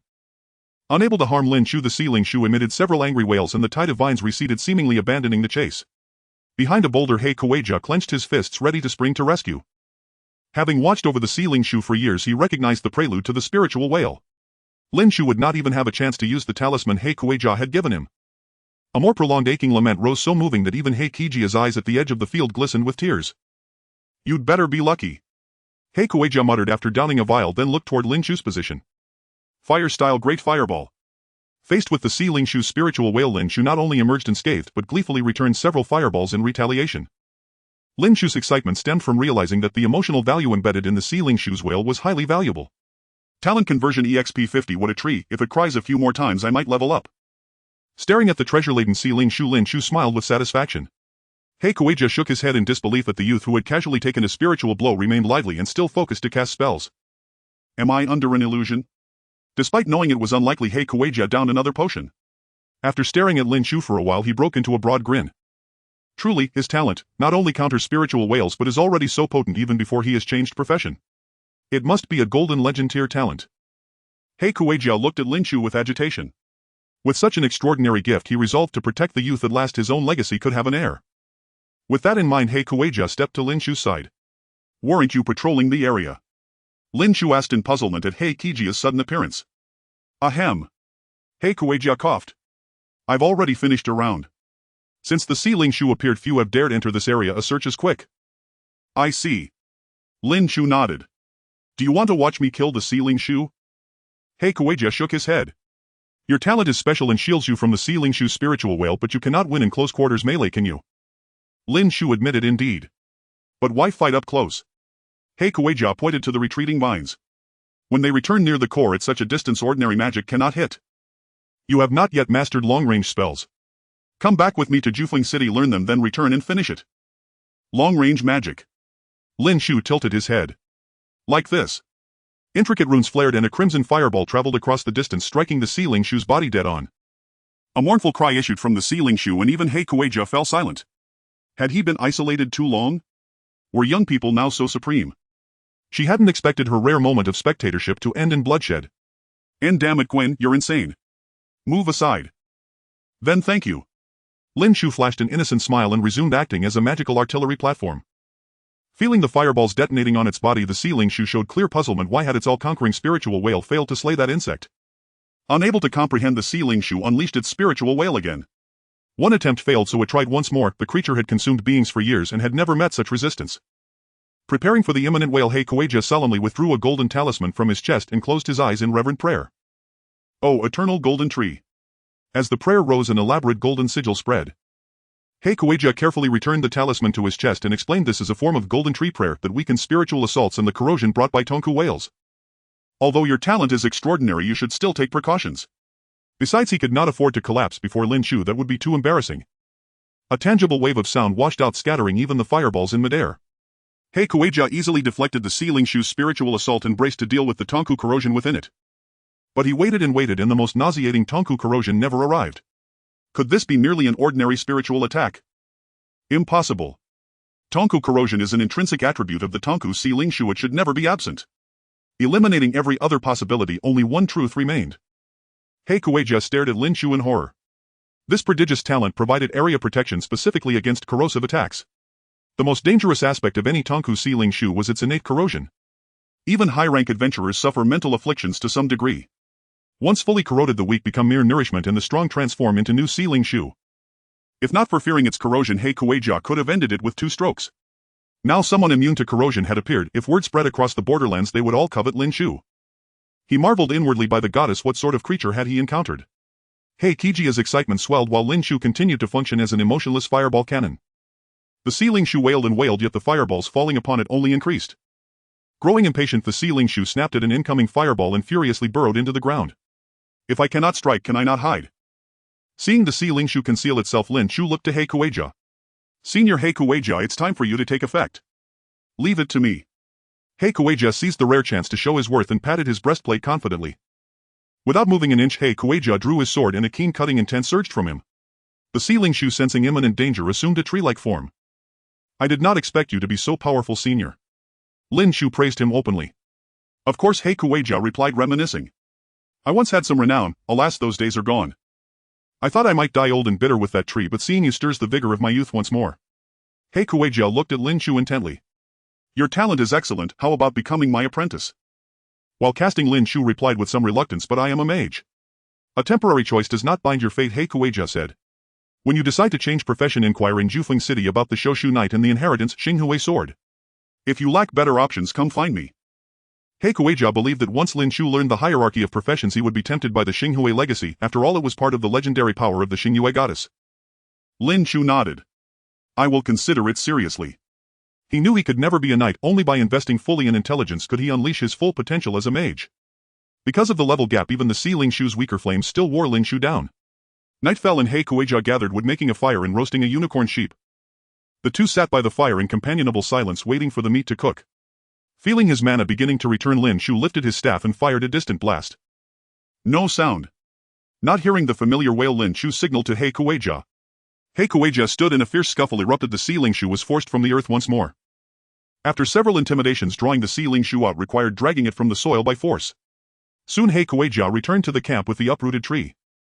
A feeble wail sighed forth. Hearing the familiar sound, Lin Chu and He Kueja nodded in satisfaction. Perfectly to taste. Then suddenly burnt. Lin Chu glanced back. The unicorn sheep on the spit had begun to char. He Kueja flustered as he took the meat down and offered an embarrassed excuse. "It's been too long since I roasted meat, my skill is rusty." Lin Chu glanced at the Lin Chu, which still bled faintly. "Never mind, I'll do the roasting." After a full day of casting, Lin Chu was tired. A proper meal and rest would do him good. "You can roast meat." He Kueja handed the unicorn sheep to Lin Chu with some disbelief. A prodigious talent, rarer magic, and even the ability to light a fire and cook. Did this fellow learn from the womb? Lin Chu demurred modestly. "I know a thing or two." Preparing a handful of fruits he had gathered, he mixed a unique seasoning and spread it evenly over the sheep. Before long, an enticing aroma rose from the roasting unicorn sheep. This scent. The black-armored knight wore a nostalgic expression. "I believe I've smelled it before." "Oh." Lin Chu tilted her head, intrigued. "This is my proprietary recipe, no one else should know of it." Within the game, Lin Chu had accidentally concocted numerous novel recipes through haphazard experimentation, none of which existed in the Borderlands before. Lin Chu sliced off a piece of mutton with a small knife and offered it to the black-armored knight. "Try it, does it taste like the one you remember?" He accepted the meat, then belatedly lifted his visor, revealing a weathered, time-worn face. "I neglected to introduce myself," the knight said. "Claude Gold, Huntsman Knight of the Arbor Order." Lin Chu replied, "An inheritor, i.e." Her identity elicited no surprise from the knight. After all, the Borderlands welcomed all manner of beings. Indeed, nearly every lineage traced its roots back to an inheritor. Claude placed the golden-hued slice upon his tongue and savored it deliberately. Exquisitely delicious." After a moment's silent contemplation, he opened his eyes. "It bears strong resemblance, but yours is superior. Or perhaps, yours is more authentic." Logically, he ought not doubt the authenticity preserved by the Golden House, but this lamb evoked precisely that impression. The family's treasured specimen was but an imperfect imitation. "Thank you for the praise." Unperturbed by Claude's quiet astonishment, Lin Chu carved herself a rich fatty portion and began feasting heartily. Before long, the entire lamb had vanished into their two stomachs. Claude licked his lips pensively. Such exquisite fare had been absent from his table for far too long. Full bellies and full hearts. Lin Chu rose and fixed her gaze upon the necrotic tree. Time to send it to its rest. Whoosh, crack. Whoosh, crack. Crimson-orange fireballs streaked across the sky, trailing blazing contrails as they slammed into the tree's gnarled trunk.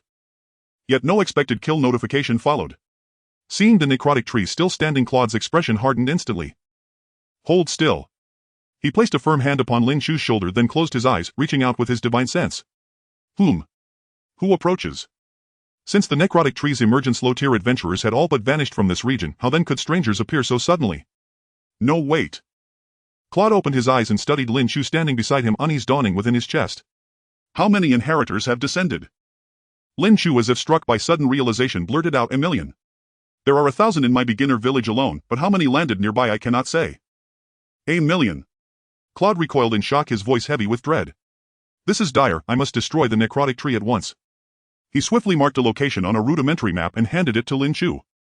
Go there immediately, rescue as many as you can. Strike them unconscious and carry them away. Do not attempt dialogue. Lin Chu accepted the map, glancing at Claude with concern. Are you certain you'll be alright? Do not worry about me, Claude replied with quiet confidence. The necrotic tree is already dying, having drained only a few souls. It cannot possibly grow formidable. Then go, save them now.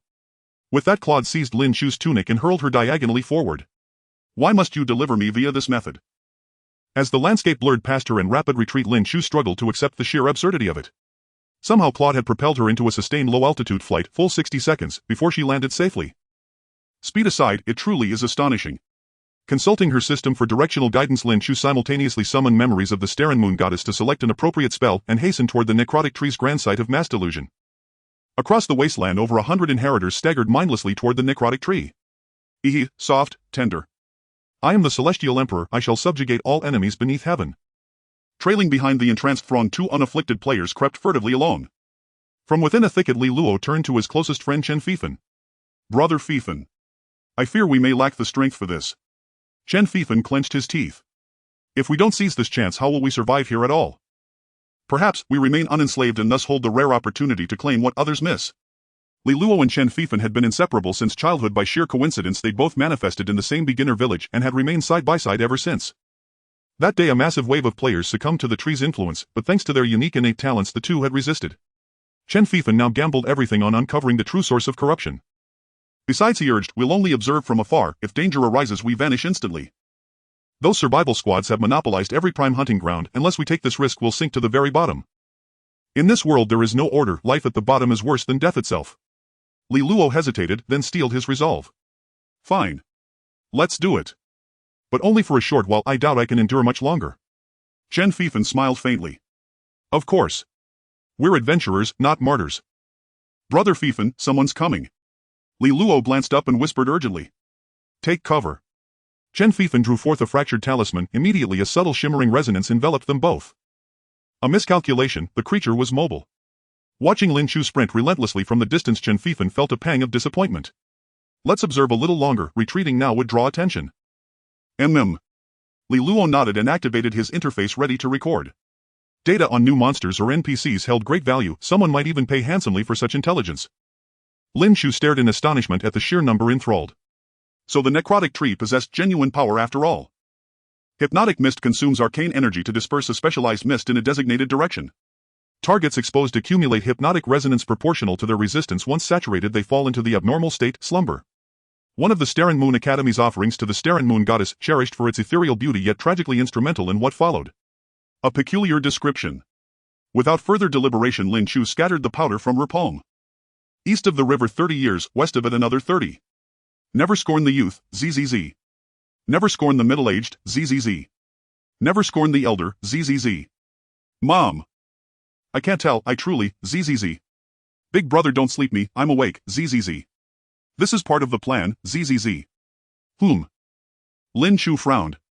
Something anomalous has infiltrated the mist. She cast her slumber magic, toppling the crowd en masse, then gazed around the barren expanse and sighed, settling cross-legged onto the earth. To see a task through to completion, if I leave now this place will become an open-air banquet for predators. Far off, hidden in tall grass, Li Luo and Chen Fifan exchanged stunned, speechless glances. Why hasn't he left yet? Too distant to perceive clearly, they assumed the fallen crowd had been slaughtered outright. Witnessing Lin Chu mow down the masses like wheat before a scythe, the two froze, too terrified even to breathe, praying she wouldn't turn her gaze their way. Brother Fifan, what do we do? This NPC's behavior defies all logic. Chen Fifan suppressed his rising panic and apologized, voice tight, my recklessness brought us here, take the talisman and flee. I'll draw his attention. If he arrived on foot, his strength cannot be overwhelming. Don't speak like that. Li Luo cut him off. We're brothers, no apologies needed. Just give me a straight answer, fight or flee. Seeing no trace of resentment in Li Luo's eyes, Chen Fifan's heart swelled with emotion. At our speed, escape is impossible, our only path lies in battle. Just as Lin Chu was watching over the slumbering individuals, a system notification suddenly echoed. Assisted in defeating the Wailing Dead Tree, experience 1256. Level increased to 10. According to the rules of the Borderland, excess experience will be converted into advanced runes. Please complete the job transfer as soon as possible. Golden Rune 5. Golden Rune, a rarer rune than the average one. It can be used to increase levels, granting 10000 experience points upon use. Lin Chu opened his backpack and took out a golden crystal known as the Golden Rune. This small crystal contained incredible power, capable of directly raising the level of the one who descends. Has the Golden Rune replaced the starshine and moonlight? Starshine and Moonlight were the names of experience items designated by Lin Chu in the game, things that could only be named by rulers. At the same time, a small gray mushroom cloud slowly rose from the distance. I wonder if Claude can hold on. Lin Chu watched the scene, clearly a bit worried.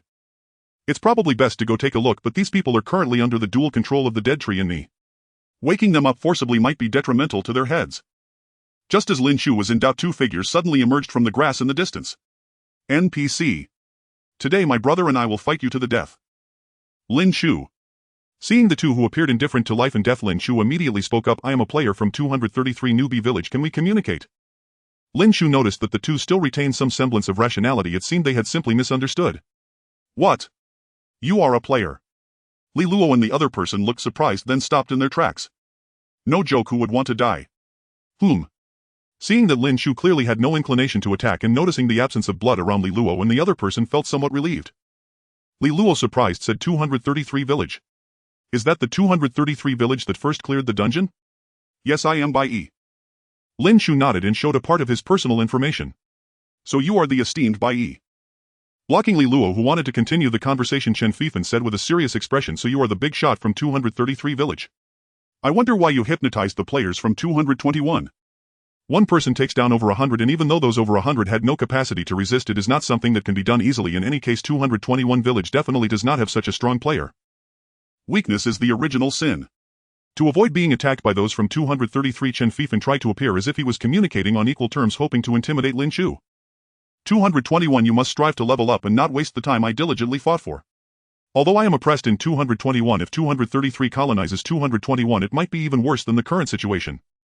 Chen Fifan felt that the responsibility on his shoulders was extremely heavy. Far away in the forest, players in 233 Newbie Village were grateful to be able to eat today.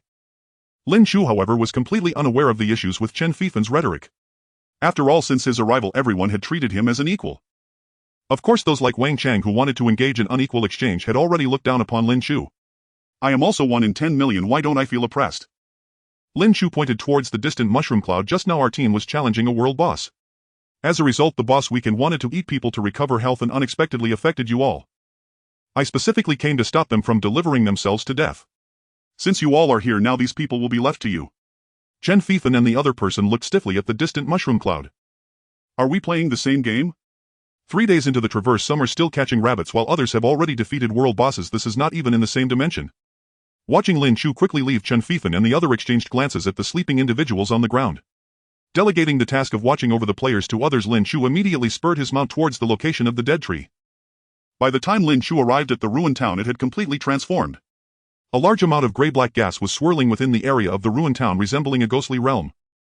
Detected a large amount of convertible emotional value. Would you like to absorb it? It was indeed the dissipated evil thoughts. Lin Chu's heart sank and he immediately rushed into the ruins. Silver Rune 0. 1 silver rune, a relatively common rune that can be used to increase levels, granting 100 experience points upon use. Silver Rune 1. At the location of the dead tree, a man dressed in black armor stood before a pit, the charm in his hand emanating a faint glow. Gold is a symbol of glory. The tree is its extension. Desires bring turmoil. The dead arise. Large tears rolled down from the corners of his eyes as he threw the golden charm into the bottom of the pit.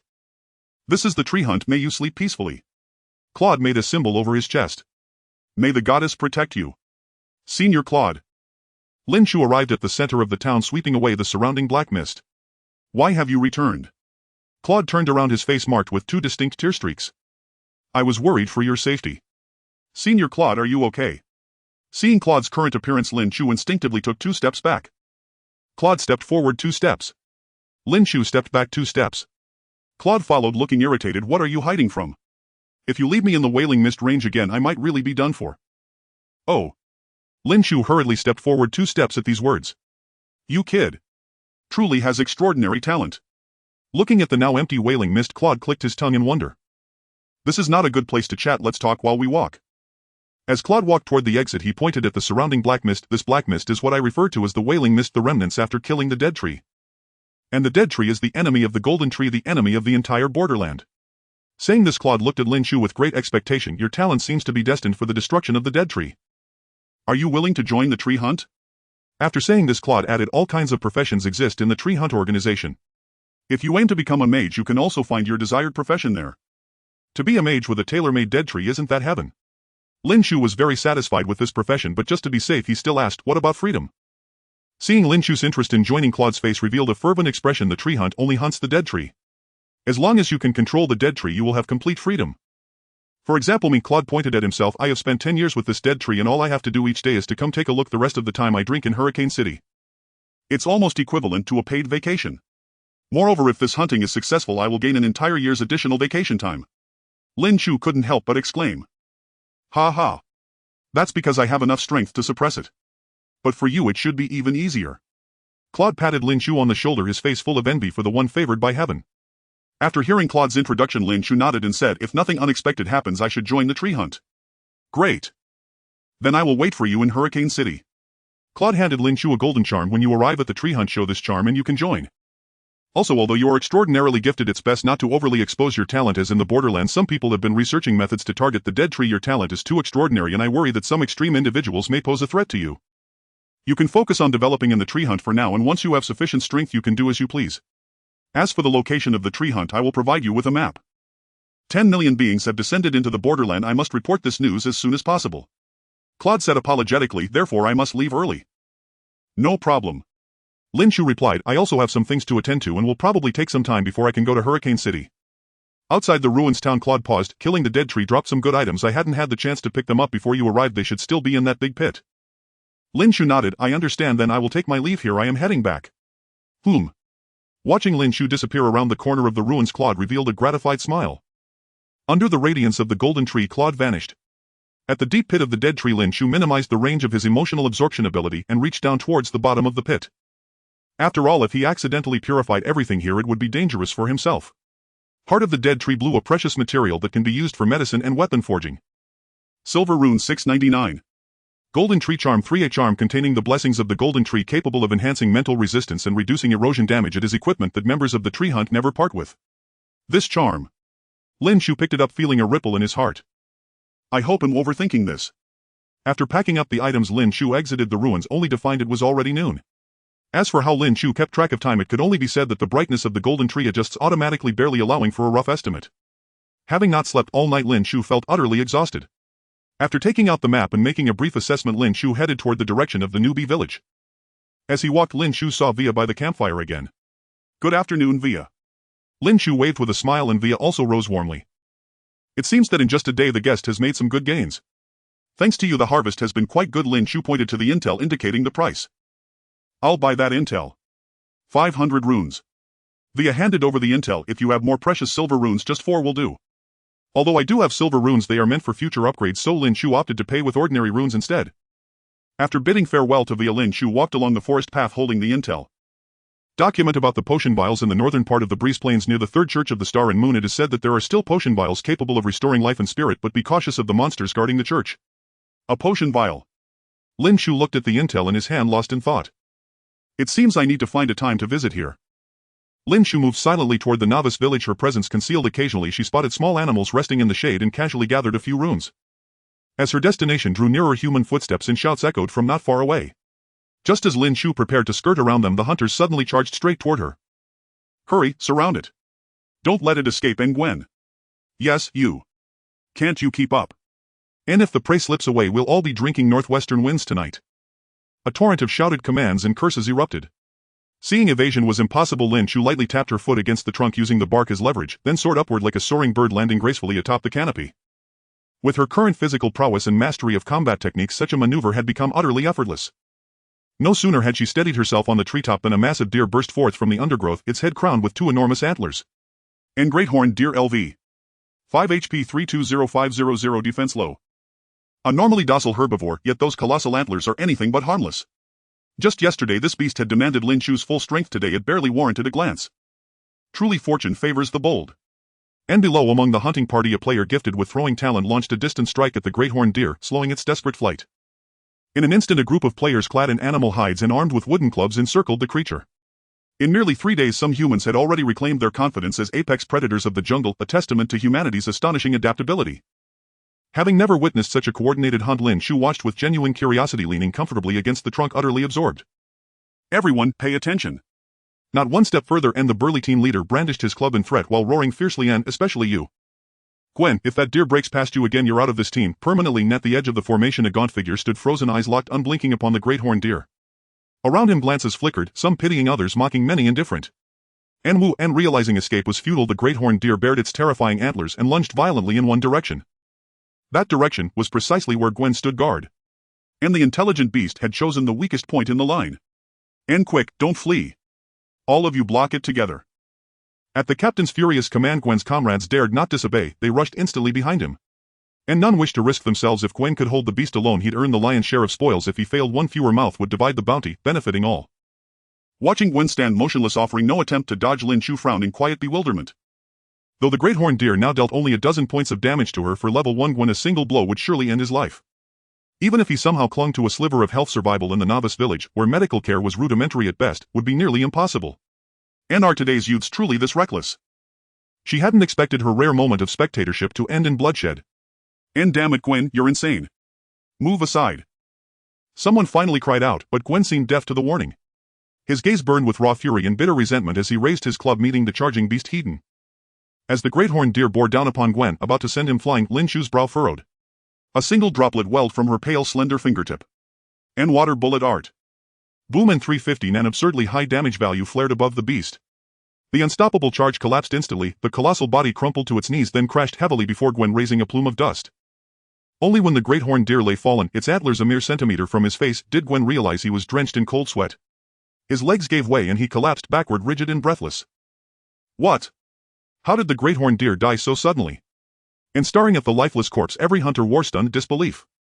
No one present possessed the power to obliterate a creature still boasting over half its health in a single strike. If such a master existed, why would they bother with cautious cooperative hunting at all? Could it have been Gwen? And someone ventured, incredulously staring at Gwen sprawled beside the carcass. And no. The support specialist, who had been stationed at the rear, stepped forward decisively, and a water droplet. The projectile was a water droplet, and a water droplet. And skepticism rippled through the crowd, yet Captain Zhang Wu, the support team's leader, nodded solemnly in confirmation. Whoever noble soul graces us with their presence, thank you for saving our comrade. And Captain Zhang Wu bowed deeply in all directions. I am Zhang Wu, I offer my deepest gratitude. Might we be honored by your presence? Merely a passing gesture, no thanks required. Captain Zhang and Lin Chu descended from the treetop, returning Zhang Wu's bow with a slight graceful incline of her head. And whoa! Seeing Lin Chu's attire evidently leagues above their own, the onlookers whispered among themselves. Finally, a native inhabitant. Does this mean we can leave this accursed place? An idiot. That tone is unmistakably a player's. Someone interjected, he must have stumbled upon some extraordinary boon, no wonder he's so formidable. And a player and another nearby shook his head unconvinced. To kill a level 5 great horned deer in one blow, on only the 4th day. It's simply impossible, and even Captain Zhang is only level 4. To solo such a beast one would need at least level 7. Look how radiant he appears, he must have unearthed something extraordinary. After all, the first 10 levels are merely the beginning, surely they shouldn't be this arduous. Esteemed sir, may I ask your name? Upon realizing Lin Chu was a player, Zhang Wu himself was profoundly shaken, never imagining anyone could surpass him so vastly in just 4 days. You may call me by Yi Enna, the famed Bai Yi who cleared the dungeon ahead of all others. I am Zhang Wu, deputy captain of the Qianqing survival team. Zhang Wu had initially assumed Bai Yi's success was mere luck, yet now face-to-face he grasped the chasm between them and profound admiration swelled within his heart. The novice village lies close by, would you join us back? We'll also distribute the spoils en route. And Lin Chu, already intending to return, nodded readily in agreement. At Zhang Wu's assent he turned and called out to his team, collect the great horned deer, we're heading back. And near the carcass a member shouted, Captain Zhang Guan's fainted. Have someone drag him along. Zhang Wu snapped irritably. Then turning back to Lin Chu he added with an apologetic smile, young Gwen's pride got the better of him, he was provoked into this. Forgive us the embarrassment, brother. It matters not, and saving a life had been incidental, so long as the one rescued was not irredeemably wicked no debt remained. Had she lacked her 2 divine tier talents, perhaps Lin Chu too would have faced the same cruel choice, starve or gamble everything on a desperate bid for survival. And returning to the novice village with the Qianqing team, Lin Chu claimed her rightful share of the spoils. Though she had dealt the majority of the damage, Lin Chu reasoned that without her Zhang Wu's team would have eventually subdued the beast regardless, and since she lacked neither hunger nor need she accepted only a modest portion. Amid cheers and reverent farewells the enigmatic master Bai Yi vanished quietly from sight. Gee, Gwen. You're finally awake. A halting voice seeped into Gwen's consciousness, intensifying his overwhelming exhaustion. Yet it felt strangely familiar. Like Matt. A wry self-deprecating smile flickered across Gwen's mind. Pity had been dead for a long time. Wan Chi would surely know such illusions held no sway over him. Though fully aware it was an illusion, Gwen willingly sank deeper into it. After all, this was one of the few moments of grim amusement amid endless tortures. With great effort he pried his eyes open, only to find Matt's youthful face hovering before him. Damn. Long time no see, Gwen croaked, forcing a faint lopsided smile as he greeted his friend. Long time no see. Bullshit. Even if you keep playing dumb, I want Petition Captain to let you join the hunt. Do you really charge headfirst into danger, or throw yourself away at the first insult? Matt sighed helplessly, watching Gwen grin like a fool from where he sat. Ugh. How can you even laugh right now? Listen to me, brother, Wang Ting is no good woman, she's not worth your devotion. Patting Gwen's shoulder, Matt said no more. Ugh. Should have taken this kid along during my wilder days. Never imagined he'd sink so deep into such a rotten pit. Oh. So it's this period then? Gwen murmured belatedly.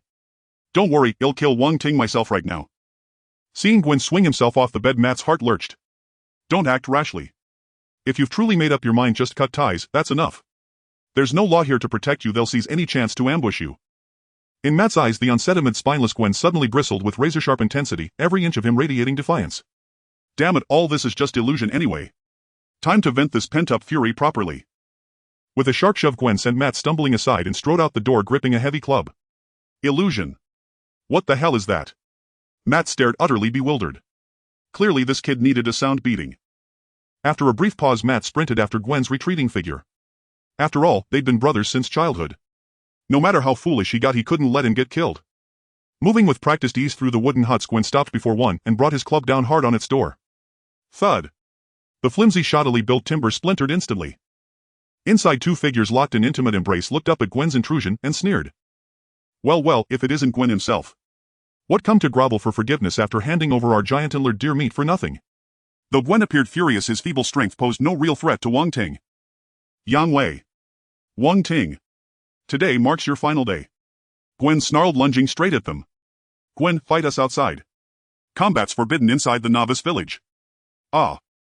Yang Wei clutched his head, dazed. How stupid. The novice village only shields players from wild beasts. Infighting has always been permitted. Gwen's expression darkened, as if a painful memory had surfaced, and he swung his club again and again in furious, cathartic blows.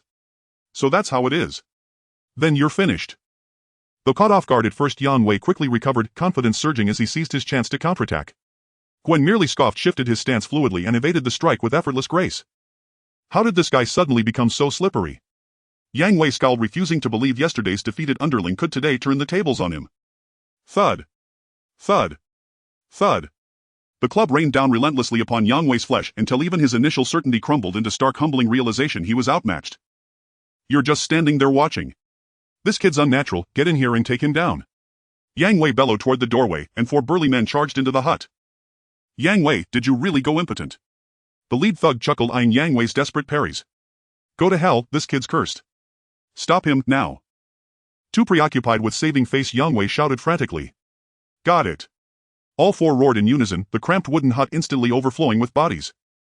Despite Gwen's agile footwork, the confined space left no room to maneuver. Within moments he was pinned to the floor. Whoa, this kid's slick as oil. If he didn't want to run, we'd never catch him out there. He's this strong, why does he look so frail while hunting? Unfazed by his predicament, Gwen lifted his head and spat squarely into Yang Wei's face. Ugh. Revolted, Yang Wei hastily wiped his cheek with animal hide, then kicked Gwen hard in retaliation. Cough. Shaking his head, Gwen muttered bitterly, Wancha's illusion still refused to grant full catharsis. Wanchi always played it this way, to sustain the euphoria indefinitely one must surrender the fated death. Humph, I'm done playing. What pathetic illusion is this? Fated death, awaken. Gwen roared defiantly, even startling those holding him down. Ha ha ha. Where'd this edgy teen come from? Fated death. Is he trying to kill me, laughing? No wonder he swings between strength and weakness, his mind's clearly fractured. Knew this kid was always dramatic, guess his old illnesses flared up again. Everyone burst into laughter, at least until a sudden pause. Where is my fated death? Has Wanchi severed its link to me? Impossible. The bond between fated death and me can be severed only by a true god's hand. If Wancha's master were willing to intervene, Wanchi would never have dared continue tormenting me. After all, imprisoning a legendary tier assassin consumes staggering resources. Wanchi would never invest so heavily in me unless drawn by my legendary talent, fated death. Could it be? I've been reborn. When all other explanations are eliminated, whatever remains, however improbable, must be the truth. Ha ha. What's wrong with him, crying now? Does he think he's still a child? I'm not his mother, I won't coddle him. Satisfied with Matt's deference, Yanwei nodded approvingly. Release him. Thud. Gwen was kicked like a sack of grain straight to the threshold. Enough. Granted there's no law here, but public murder is still ill-advised, Yanwei declared magnanimously. Then break both his legs. Wait, everyone please hold on. Spotting Yang Wei's group about to strike, Matt hurried in wearing an apologetic grin. Oh, it's Matt, Yang Wei waves dismissively, and the others froze mid-motion. It's not that I won't grant you the favor, brother, but Gwen here is simply. Matt held up 5 fingers, smiling nervously. He's still young, give me time to discipline him properly. Fine, grant him one last chance. Satisfied with Matt's deference, Yanwei nodded approvingly. Release him. Thud. Gwen was kicked like a sack of grain straight to the threshold. I'm truly sorry. Matt helped the gravely injured Gwen upright, offered repeated apologies, and departed swiftly. Watching the two recede into the distance, Yanwei sneered coldly. Didn't expect lethal duels were permitted in the novice village. In a few days I'll find an opportunity and eliminate this pest once and for all. On the muddy path, Mada shook Gwen gently, who hung limply over his shoulders. Took another beating. Have you figured it out yet? I have. Figured out what? Though still bearing fresh wounds, Gwen's eyes burned with fierce clarity. Seeing that spark reignite, Mada smiled broadly and asked eagerly. Tonight I'll infiltrate Yanwei's house and kill him. This is my first step to alter fate. I will save Mada. I will save Teacher Furina. I will defy heaven itself. I will slay a god. Though his heart churned with tumultuous thoughts, Gwen voiced only what he intended to do now. Rebirth was too extraordinary, even Mada could not be told. Good. You've finally woken up. Mada clapped Gwen on the shoulder. The world has changed. If you want a woman sees her, nothing wrong with that. You and Yang Wei have forged an unbreakable blood feud. A confrontation is inevitable. Should this fail, even I cannot save you. Don't worry about me. Gwen flashed a confident smile. Brother Ma, you can shield me for a time, but not for life. Let me carve my own path. As they spoke, they reached Gwen's home. Mada dropped him onto the bed and said, I'll boil that slab of meat for you, something nourishing to restore your strength. My meat. Memories of the past had long since blurred. All Gwen recalled was narrowly surviving the goring of a great horned deer, then drifting in numb haze until Mada's sudden death. Though you contributed little to this hunt, you nearly died, and Senior Bai stood nearby. To avoid embarrassment, they entrusted me to bring this your way. As Mada kindled the fire, he explained. Gwen scoffed coldly. More likely it was entirely due to Senior Bai's presence. True enough, if no outsiders had been watching, you wouldn't have gotten so much as a single hair. Mada spoke plainly. Oh, and Mada. Mada, still slicing meat without turning, asked, what is it? The fact that players may harm each other even within the novice village has surely spread by now. Be extra cautious these next few days. Mada possessed a white-tire auxiliary talent, culinary mastery, and thus managed food preparation for the professional team. During the riots days later, he was slain by starving refugees desperate to seize supplies. Of course, those rioters were not merely refugees. At this thought, Gwen's expression hardened as he issued a solemn warning. Indeed, vigilance is warranted. Mada too grasped the gravity of the situation and nodded in agreement. Alas, I realize my rebirth far too late. The friendly fire mechanic meant to surface tomorrow has already been exposed. The timeline will inevitably shift. To accelerate my growth, I cannot remain at Mada's side constantly, so I must urge him to heighten his defenses. Recalling Mada's corpse from his past life, eyes wide open in undying anguish, Gwen unconsciously clenched his fist. No, we must prevent a raid on the warehouse. Mada, you must find a way to cook beside Ian. In the novice village, aside from Senior Bai's immediate vicinity, Ian, the squad captain of the Qianqing team, maintained the strongest protective measures. All right, I'll do my best.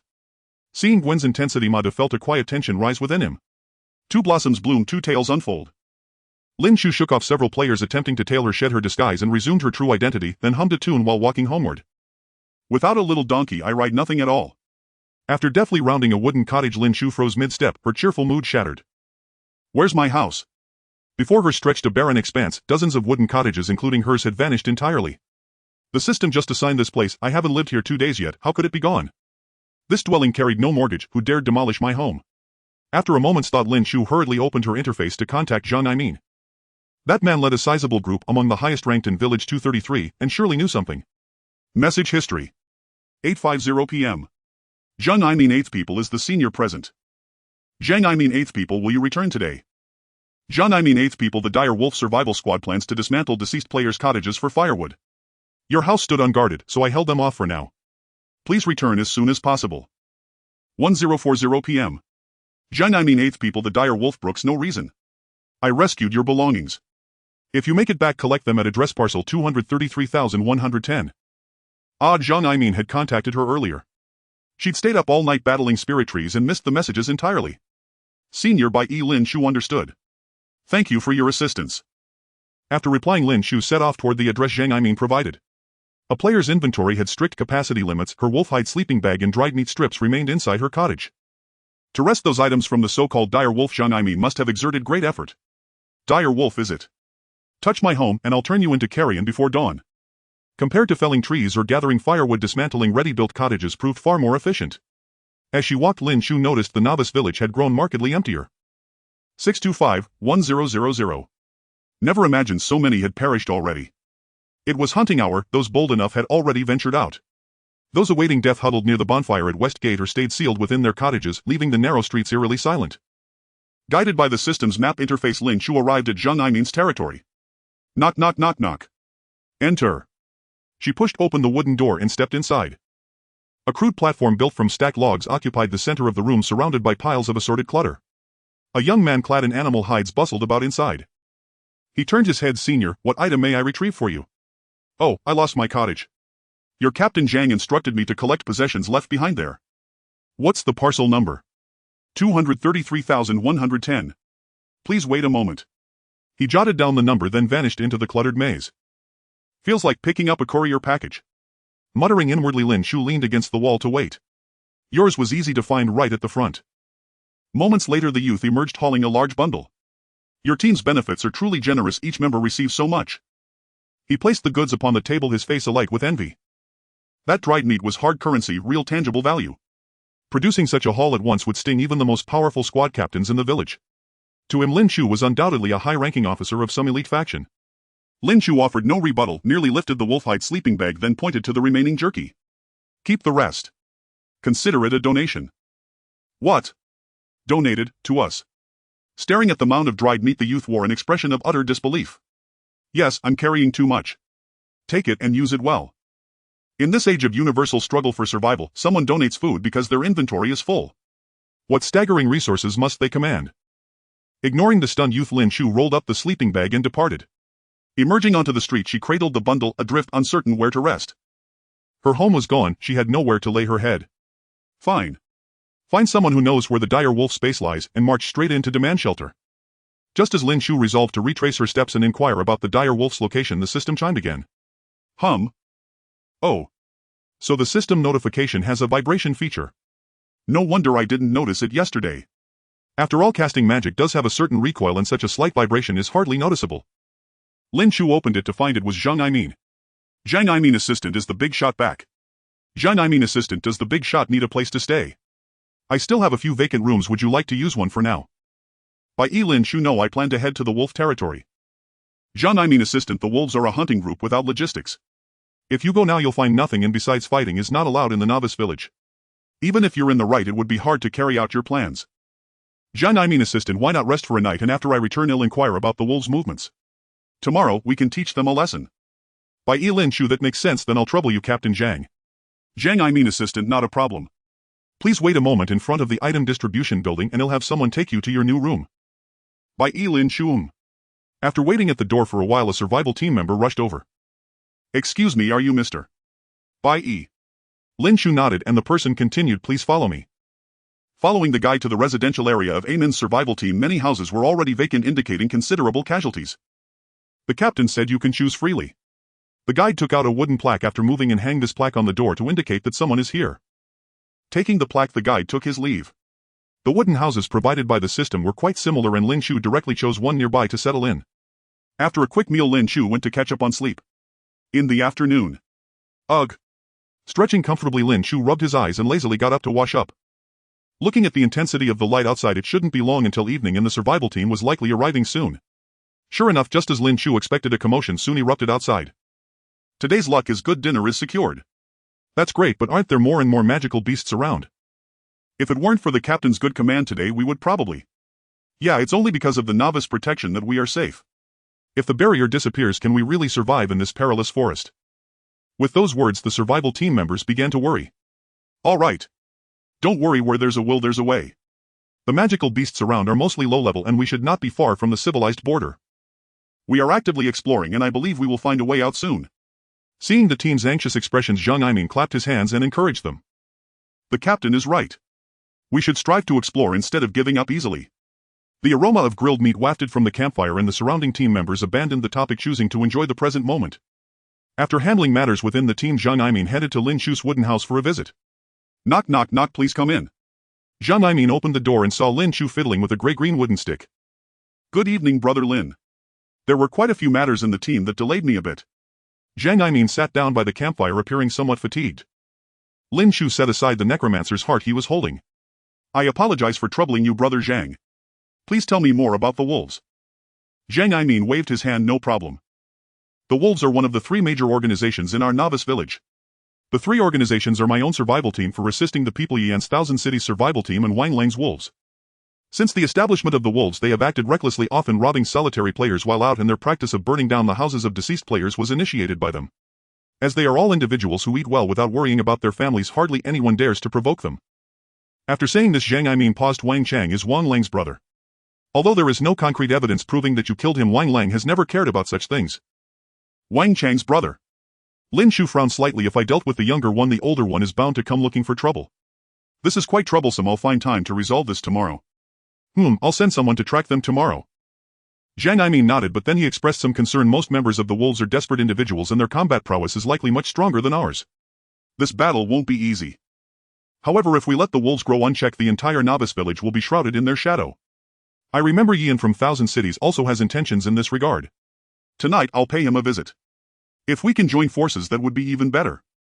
Lin Chu continued carving the necromancer's heart in his hand and casually remarked, making too much noise will draw the wolves' attention, won't it? Zhang Aimin sighed. What can we do? The wolves are not easy to deal with. We must gather the remaining strength to completely eradicate them. Lin Chu paused briefly and said, actually I can single-handedly wipe out the wolves. There's no need to make it so complicated. Ha! Are you joking? Zhang Aimin found it hard to believe, laughing and crying at the same time. They had just arrived at the border a few days ago. How could there be such a significant gap? Unfortunately, Lin Chu was not joking. Now at level 10 he could easily overpower most attributes of the people in the novice village, and various physical combat techniques and low-level magic were at his fingertips. Coupled with the Star Moon shield, he was well-rounded in offense and defense. Regarding Zhang Aimin's words, Lin Chu did not respond directly but casually opened the system panel, took a screenshot and sent it to Zhang Aimin. Lin Chu level LV. 10 HP 20002000 MP 300300 Constitution 31 Strength 32 Dexterity 32 Intelligence 54 Spirit 32 This. Zhang Aimin stared at the screenshot, utterly speechless with shock. The first thing that caught his eye was the impressive level 10 character. Zhang Aimin knew he hadn't slacked off yet. He was barely halfway to level 5. Who could have imagined that Bai Yi before him was actually a level 10 powerhouse? Zhang Aimin continued to read. Aside from the intelligence being significantly higher, the other attributes were quite balanced. Even the lowest attribute was exceedingly high. Realizing that they were on entirely different levels from Lin Chu, Zhang Aimin was suddenly overjoyed. This was a golden thigh to hold onto. A level 10 Lin Chu was practically invincible in the novice village. Moreover, a player who could reach such a level surely had their own opportunities. Handling the wolves should be no big deal. With his assistance, the malignant tumor in this novice village should be completely eradicated tomorrow. With this thought, Zhang Aimin's mood brightened.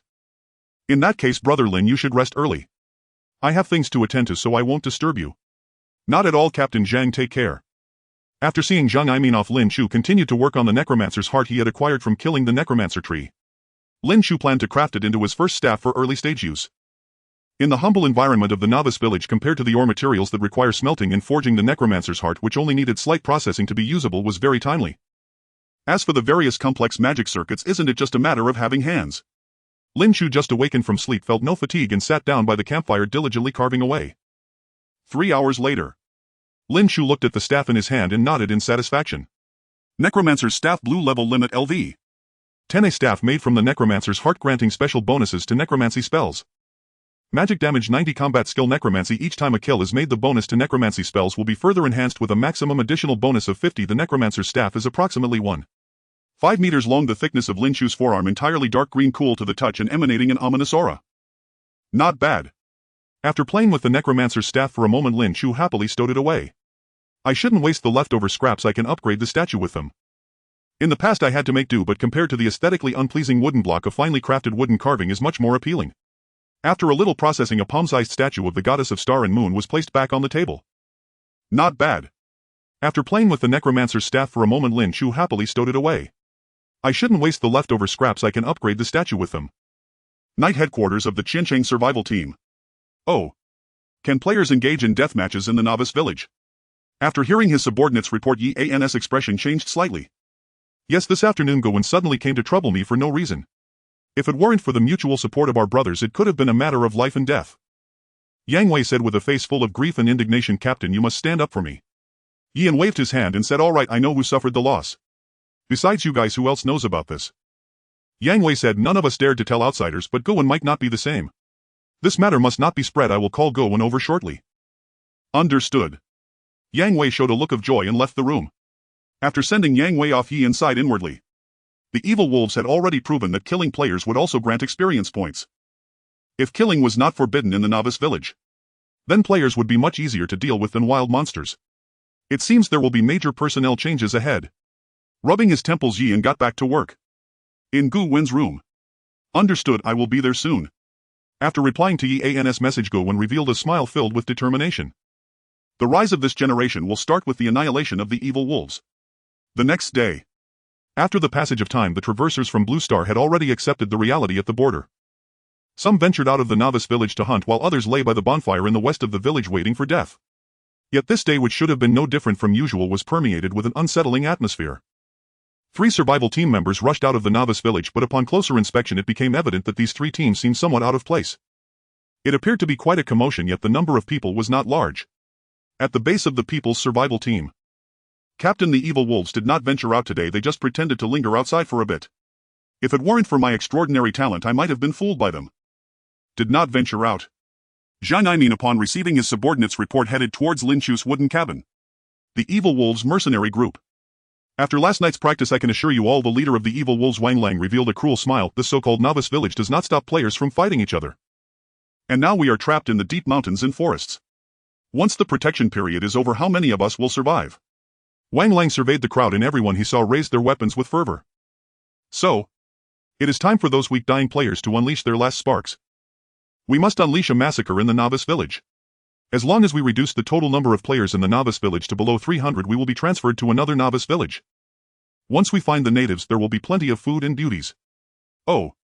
The villains below revealed ferocious expressions, eager to jump into action. Therefore now head to the bonfire in the west of the village and kill those players. With Wang Lang's command, a large group of evil wolves surged toward the west of the village. Not long after the evil wolves left, Yi Qiancheng led dozens of people to kick open the evil wolves' door. Looking at the empty house, Gowon stood beside Yi Qiancheng and said, the bonfire in the west of the village is where they bury the corpses and dispose of the disabled. Since the east, south and north directions are the main entrance and exit routes for the 3 major survival teams, these bothersome players have been driven there to fend for themselves. If I were the leader of the evil wolves. Yan's expression changed slightly. Not good. If the evil wolves finish off those people, we might not be able to defeat them. You too. Yan pointed to 2 people in the team. Quickly go assist the people's survival team, the rest follow me. The 2 waves of survival team members appeared in the novice village without concealment, and even the dullest person realized something was amiss. Hey, what's going on? Is no one going out to hunt today? A player who got up later looked at the departing teams with a puzzled expression. Shoo. The person beside him immediately pulled him into a corner, saying mysteriously, haven't you heard? Players are now allowed to hurt each other in the novice village, and killing grants experience. What the hell? The novice village is no longer safe. Ugh. Just as that player was about to complain, a swift blow struck directly on his head. The people waiting for further information, Lin Chu and others, finally realized that the novice village was already in a dire situation. The evil wolves are slaughtering players in the West District. The brothers stationed with the people's survival team come quickly to help. 555-1000 Salarang. There's a murder. The evil wolves have gone mad. The West District has completely turned into hell. Everyone stay away. The people waiting for further information, Lin Chu and others, finally realized that the novice village was already in a dire situation.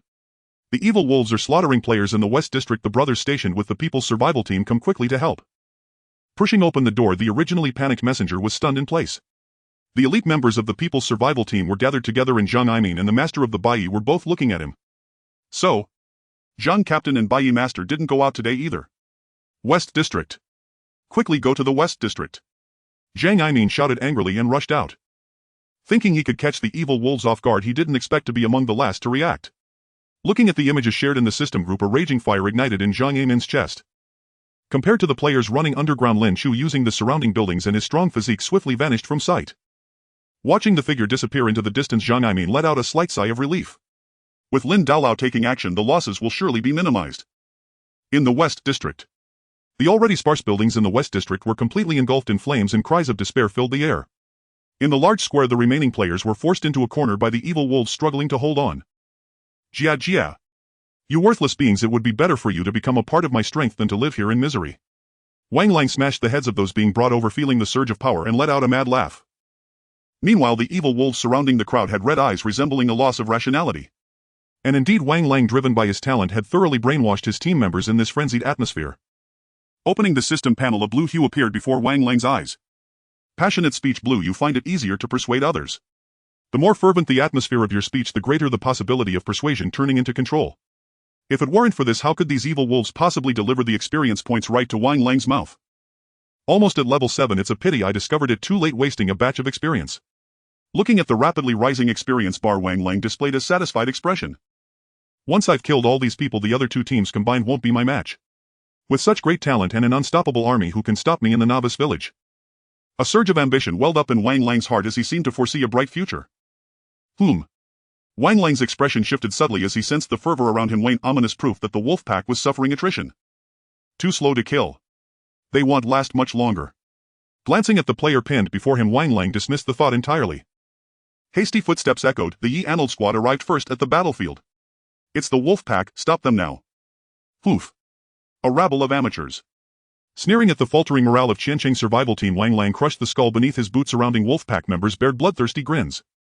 Witnessing such brutality, the already hesitant team members trembled anew. They had joined the survival team to cling to life, not to serve as hired blades. Once the Wolfpack slaughters every last player, we'll be next. Yian glared at the cowering crowd, his tone laced with bitter disappointment. We're not just rescuing others, we're saving ourselves. Without another word, Yian and Zhang Wu charged forward, and with their captain leading, the Qiancheng survival team finally surged after them. Battle erupted, instantly escalating the scale of the novice village melee to unprecedented heights. Wang Lang didn't even recall his members besieging other players. Half his force alone sufficed to overwhelm Yian and his allies. The wolf pack fought without fear of death. Wang Lang himself, leveraging his superior level, dominated both Yian and Zhang Wu in combat. This is Qiancheng, one of the 3 great survival teams. Pathetically weak. With a single blow sending his opponent reeling, Wang Lang taunted, why not join the wolf pack instead? I guarantee you'll live far more luxuriously than under Qiancheng's banner. You finally transmigrated, surely you wish to save her life, don't you? Amplified by his talent rhetoric of fervor, most Qiancheng members grew dazed, even some began contemplating surrender. Indeed. After enduring such a rare transmigration, must we still bind ourselves with dogma? The air thickened with unease and a chill of foreboding crept up Yian's spine. I'm sorry. Captain, I choose to live. A grievously wounded member raised his hands in surrender, lethal weapons hovering inches from his head. Once one broke ranks, the rest swiftly followed, especially those cornered in moments from annihilation. He seems rather unpopular, Captain Yi. Wang Lang sneered, watching Qiancheng's cohesion crumble before his eyes. Just as Wang Lang prepared to end Yian's life and indoctrinate yet another batch, a sudden chilling sensation pierced his back. He whirled around only to find a figure silently materialize behind him. 12, 13, 14. Bleeding 52. Though he dodged frantically, Wang Lang still sustained minor wounds. My level is still too low. Having landed the strike, the assassin withdrew instantly. Despite the wolf pack's overwhelming numbers, none could so much as graze him. Wang Lang's assault shattered the hold of rhetoric of fervor. Clarity slowly returned to many minds. Wang Lang's talent is mind-controlling, don't believe a word he says. Look at his wolf pack, have any of them retained reason? Seizing the moment, Yian explained, and seeing the feral unmoored state of the wolf pack, onlookers recoiled in horror. Wang Lang's talent had been so terrifying it blinded everyone to the wolf pack's unnatural madness. Elsewhere, Wang Lang hastily treated his wound and purged the debilitating bleeding status. Who sent this assassin? How does Yian know my talent?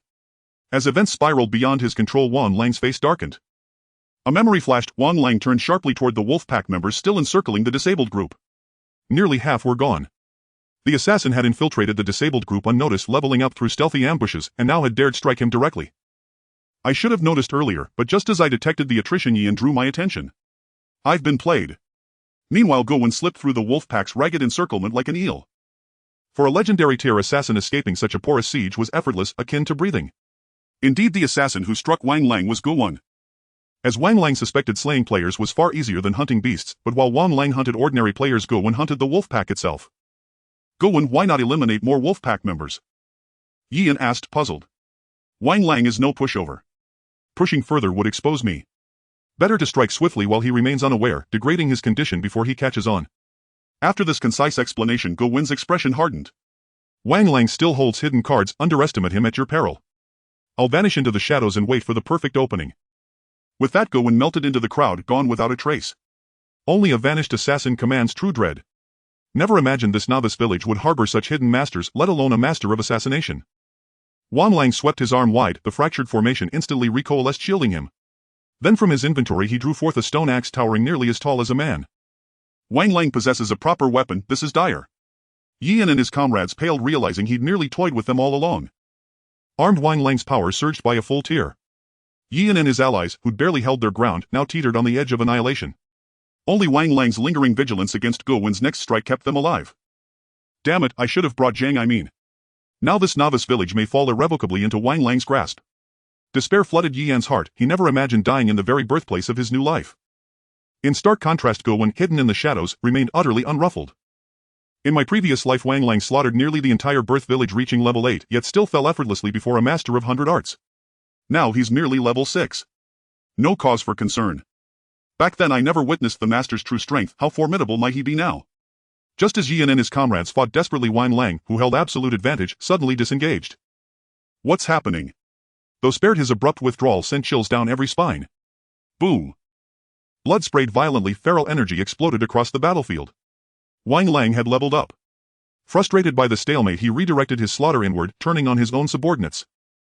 As wolf pack members collapsed slowly, despair spread like poison. Wang Lang had been near unbeatable before, now victory seemed utterly impossible. Adding his newly acquired attribute points, Wang Lang surged with unshakable confidence. That assassin was too low level, even if he struck again, what difference would it make? Swift kills, decisive victory, was now paramount. And Yan and his comrades, now squarely in Wang Lang's sights, felt death's hand beckoning. At that moment a blurred silhouette strolled calmly from the distance. Am I late? Lin Chu surveyed the carnage, shattered limbs, scattered viscera, and spoke softly. Bye. Seeing Lin Chu appear suddenly, Yan and the others instantly exhaled in relief. Though only Zhang Wu had witnessed Lin Chu's true strength firsthand, anyone Zhang Wu acknowledged could never be weak. With such a formidable ally now among them, they could endure mysterious wolf's onslaught a little longer, until Zhang arrived. Once overwhelming numerical superiority was achieved, Wang Lang would surely meet his end here. Meanwhile in the corner, Gwen watched that slender figure with feverish intensity. The first descender, the legendary half-deity of the borderlands, the swiftest, the omniskilled, the divine favorite. Lin Chu, known as Bai. Only now, under these circumstances, could Gwen so easily approach this peerless master. As the sole descender half-deity, Lin Chu remained uncorrupted by power, her nature unchanged, her judgment unclouded. So long as one did not provoke her, she was unfailingly benevolent. Often even teammates who shared meals and battles for years proved less trustworthy than Lin Chu. A single piece of equipment could turn comrades into bitter enemies, but Lin Chu would never stoop to such pettiness. She abided by reason. It was precisely for this reason that after her mentor Farina passed away, Lin Chu had repeatedly aided him, saving his life directly or indirectly on countless occasions. Now that he had been reborn, securing the allegiance of this ultimate powerhouse became an absolute priority. Is the master disguising herself as male at this moment? That made sense. In this world, beautiful women faced relentless hostility, even those possessing overwhelming strength grew weary of the constant harassment. Gwen's gaze flickered over Lin Chu's chest and Adam's apple, silently analyzing. In his previous life, when Gwen first laid eyes on Lin Chu, she was already a fourth-tier expert, her silvery hair flowing like moonlight, her beauty so exquisite even deities envied it. Save for a faint air of youthful innocence, she possessed no flaw. By the time Gwen saw her for the last time, Lin Chu had ascended to half-deity status, the undisputed sovereign of the borderlands. Her form had matured into breathtaking perfection, universally hailed as the pinnacle of beauty across the entire realm. Even Gwen, a legendary assassin, had momentarily lost himself upon first glimpse. So she must have undergone some extraordinary fortuitous encounter later on. Having confirmed the arrival of the decisive figure, Gwen turned without a backward glance and departed. Peace would soon return to server 233. He needed to level up swiftly and settle old scores. Oh. An unfamiliar player, you've come here to die too. After several days, Wang Lang had sized up every capable newcomer in the village. This frail-looking figure hadn't ranked among the strongest. His slender frame betrayed no physical strength, his fair delicate skin spoke of privilege and ease, a mere ornament, all surface and no substance. Even a lone wanderer blessed with rare fortune stood no chance against him, a warrior sustained and reinforced by an entire team. Yes. I've come to send you to your grave. Faced with Wang Lang's provocation, Lin Chu felt no anger whatsoever. Why waste emotion on a corpse? Wang Lang possesses a blue-tier talent, and his unrestrained slaughter has pushed his level far beyond ours. Our only recourse is to stall until Zhang arrives. Wait, blue-tier talent. Lin Chu's foot paused mid-step. Hadn't there only been 2 talents above blue tier in the village? One was the support-type talent Accelerated Growth and the other was hers. How could Wanlang possibly possess a blue tier talent? As if sensing her doubt, the system clarified. Divine tier talents exceed standard classification thresholds. Of course, her 2 divine tier talents were in essence transcendent interventions. With that thought, Lin Chu ignored everyone's warnings and declared calmly, "It makes no difference. Wanlang poses no threat to me whatsoever." Cutting off Yian's plea, Lin Chu drew the necrotic tree staff from her inventory and instantly mastered 2 mid-tier spells. Skill points 2. By E. Don't be reckless. Zhang Wu rushed to intervene, alarmed by Lin Chu's utter dismissal of Wanlang. Even the players from Qianqing now retreating to the periphery wore grim, disapproving expressions. Humph, what arrogance. Even our captain couldn't defeat Wanlang. Does she truly believe she's someone special? Don't speak so harshly. Anyone the captain recognizes must possess exceptional strength, even if flawed. Let her fail first, then she'll know her limits. Amidst skeptical glances, Lin Chu strode forward to the front line and leveled her staff toward Wanlang. Wait, if I'm not mistaken, that's a staff. What? Astonishment flickered across several faces. A spellcaster. Then we're doomed. He's fragile as glass and dares to face Wanlang Hedon. Spellcaster. Why not stay safely in the rear and unleash devastation from afar? Panic flared across the crowd. Many wished they could seize control of Lin Chu's body themselves to rain destruction from the backlands. A spellcaster, still too green. Wanglang's eyes gleamed. With a roar, he charged forward, swinging his stone axe. Necrotic summoning. Phantom binding. 2 mid-tier necromantic spells activated just as Wanglang's axe slammed squarely into Lin Chu's shimmering barrier. Boom. 52. Damn, it's a spell barrier. Wanlang cursed inwardly. He'd once struck a talent bearer whose shield was nearly impregnable, like a turtle shell. But right now what mattered most was identifying the nature of her spell. Only 2 blue-tier talents existed among the village's newcomers, one supportive, the other Wanglang's. Thus Bai Yi's talent could at best be white-tier. Still, some white-tier talents could prove infuriatingly effective. When he saw Lin Chu's talent activate upon corpses scattered across the ground, causing their spectral forms to shudder upright, Wanlang sneered with disdain. Necromantic summoning. We haven't even left the tutorial zone. How could such weaklings conjure powerful undead? When everyone's self-taught raw physical might remains supreme. Wanlang swiped the ghostly wraith rushing toward him, dispersing it effortlessly. Pathetic. Lin Chu's lips curled into a faint mocking smile as she gazed upon his overconfidence. In the next instant, hundreds of souls slain in the western district burst forth from their graves. Black mist coalesced, flickering phantoms swirled everywhere. Wanlang's smug expression froze, then shattered. No. Before the word escaped his lips, the vengeful spirit surged into Wanglang's body en masse, seizing absolute control of his flesh. Shadows poured through his 7 orifices, seeped from every pore, bearing malice so profound it defied comprehension. Then his body swelled grotesquely, before exploding into a crimson downpour. The remaining members of the evil wolf faction collapsed in agony, rapidly transforming into part of the newly risen undead legion. Thus the Slayer was slain by those he had murdered, an ironic perfect reckoning. The once invincible evil wolf faction crumbled with shocking ease, so swiftly it left everyone reeling as though reality itself had fractured. All dead. Just, gone. Stunned disbelief, confusion, bewilderment, every face twisted with complexity. Yian and Zhang Wu wore particularly bitter expressions. Lower-level players could console themselves with thoughts of level disparity, but those in the elite tier knew the truth: the 2 sides inhabited entirely different dimensions. Even Gwen, hidden deep in the shadows, doubted his own vision. Could it be true? Had the master already reached such heights before even passing through the newcomer protection period? He'd barely taken 2 steps, and the battle was already over. Approaching Ascension tier power-potent sorcery, she bore all the hallmarks of a prodigy cultivated within the prestigious Arcane Academy. Moreover, if my eyes don't deceive me, Master Bai Yi employed mid-tier necromantic magic. Could the Serpent Legion already be aware of her? At that thought, Gwen's pulse quickened. The Serpent Legion's sovereign was among the most formidable deities. Should that divine being already take notice of Master Bai Yi, he would need to vanish deeper into obscurity. Once the undead finished dispatching the evil wolf members, most dissolved into the air as if purified, while the residual souls of Wanlang and his cohorts were utterly consumed by the necrotic tree staff, leaving not even ash behind. Thank you, Master, for saving our lives. Thank you. With the evil wolf faction eradicated, the disabled players, previously cornered and awaiting death, finally emerged alive, weeping and expressing heartfelt gratitude. Meanwhile, Zhang Imin and his squad arrived at the scene, only to find cleanup work all that remained. Though Lin Chu's intervention had thwarted the evil wolf's scheme, over 100 players had already perished under their blades.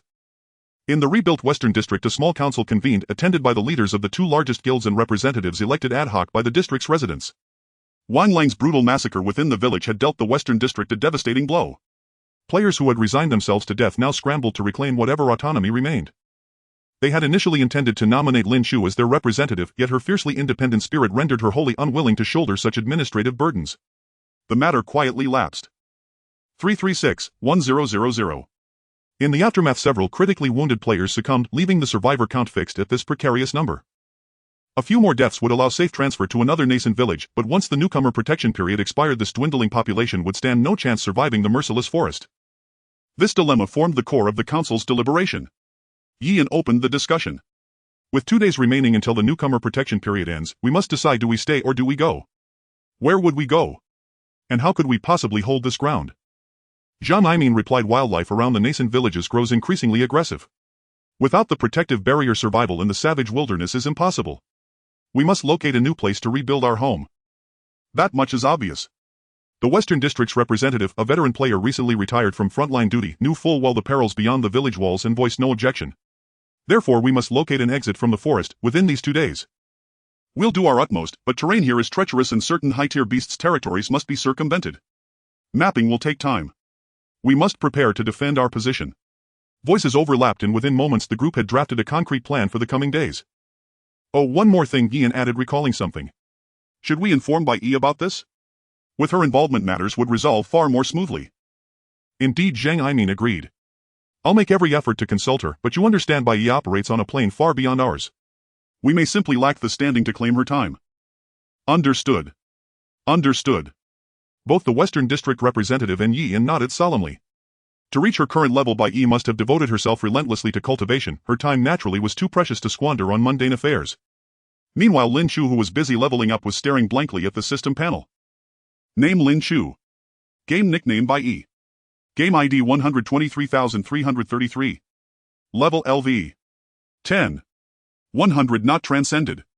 HP 20002000. Starlight Shield 20002000. MP 300,300. Constitution 31. Strength 32. Agility 32. Intelligence 54. Spirit 33. Talents: Emotion Absorption. Starlight.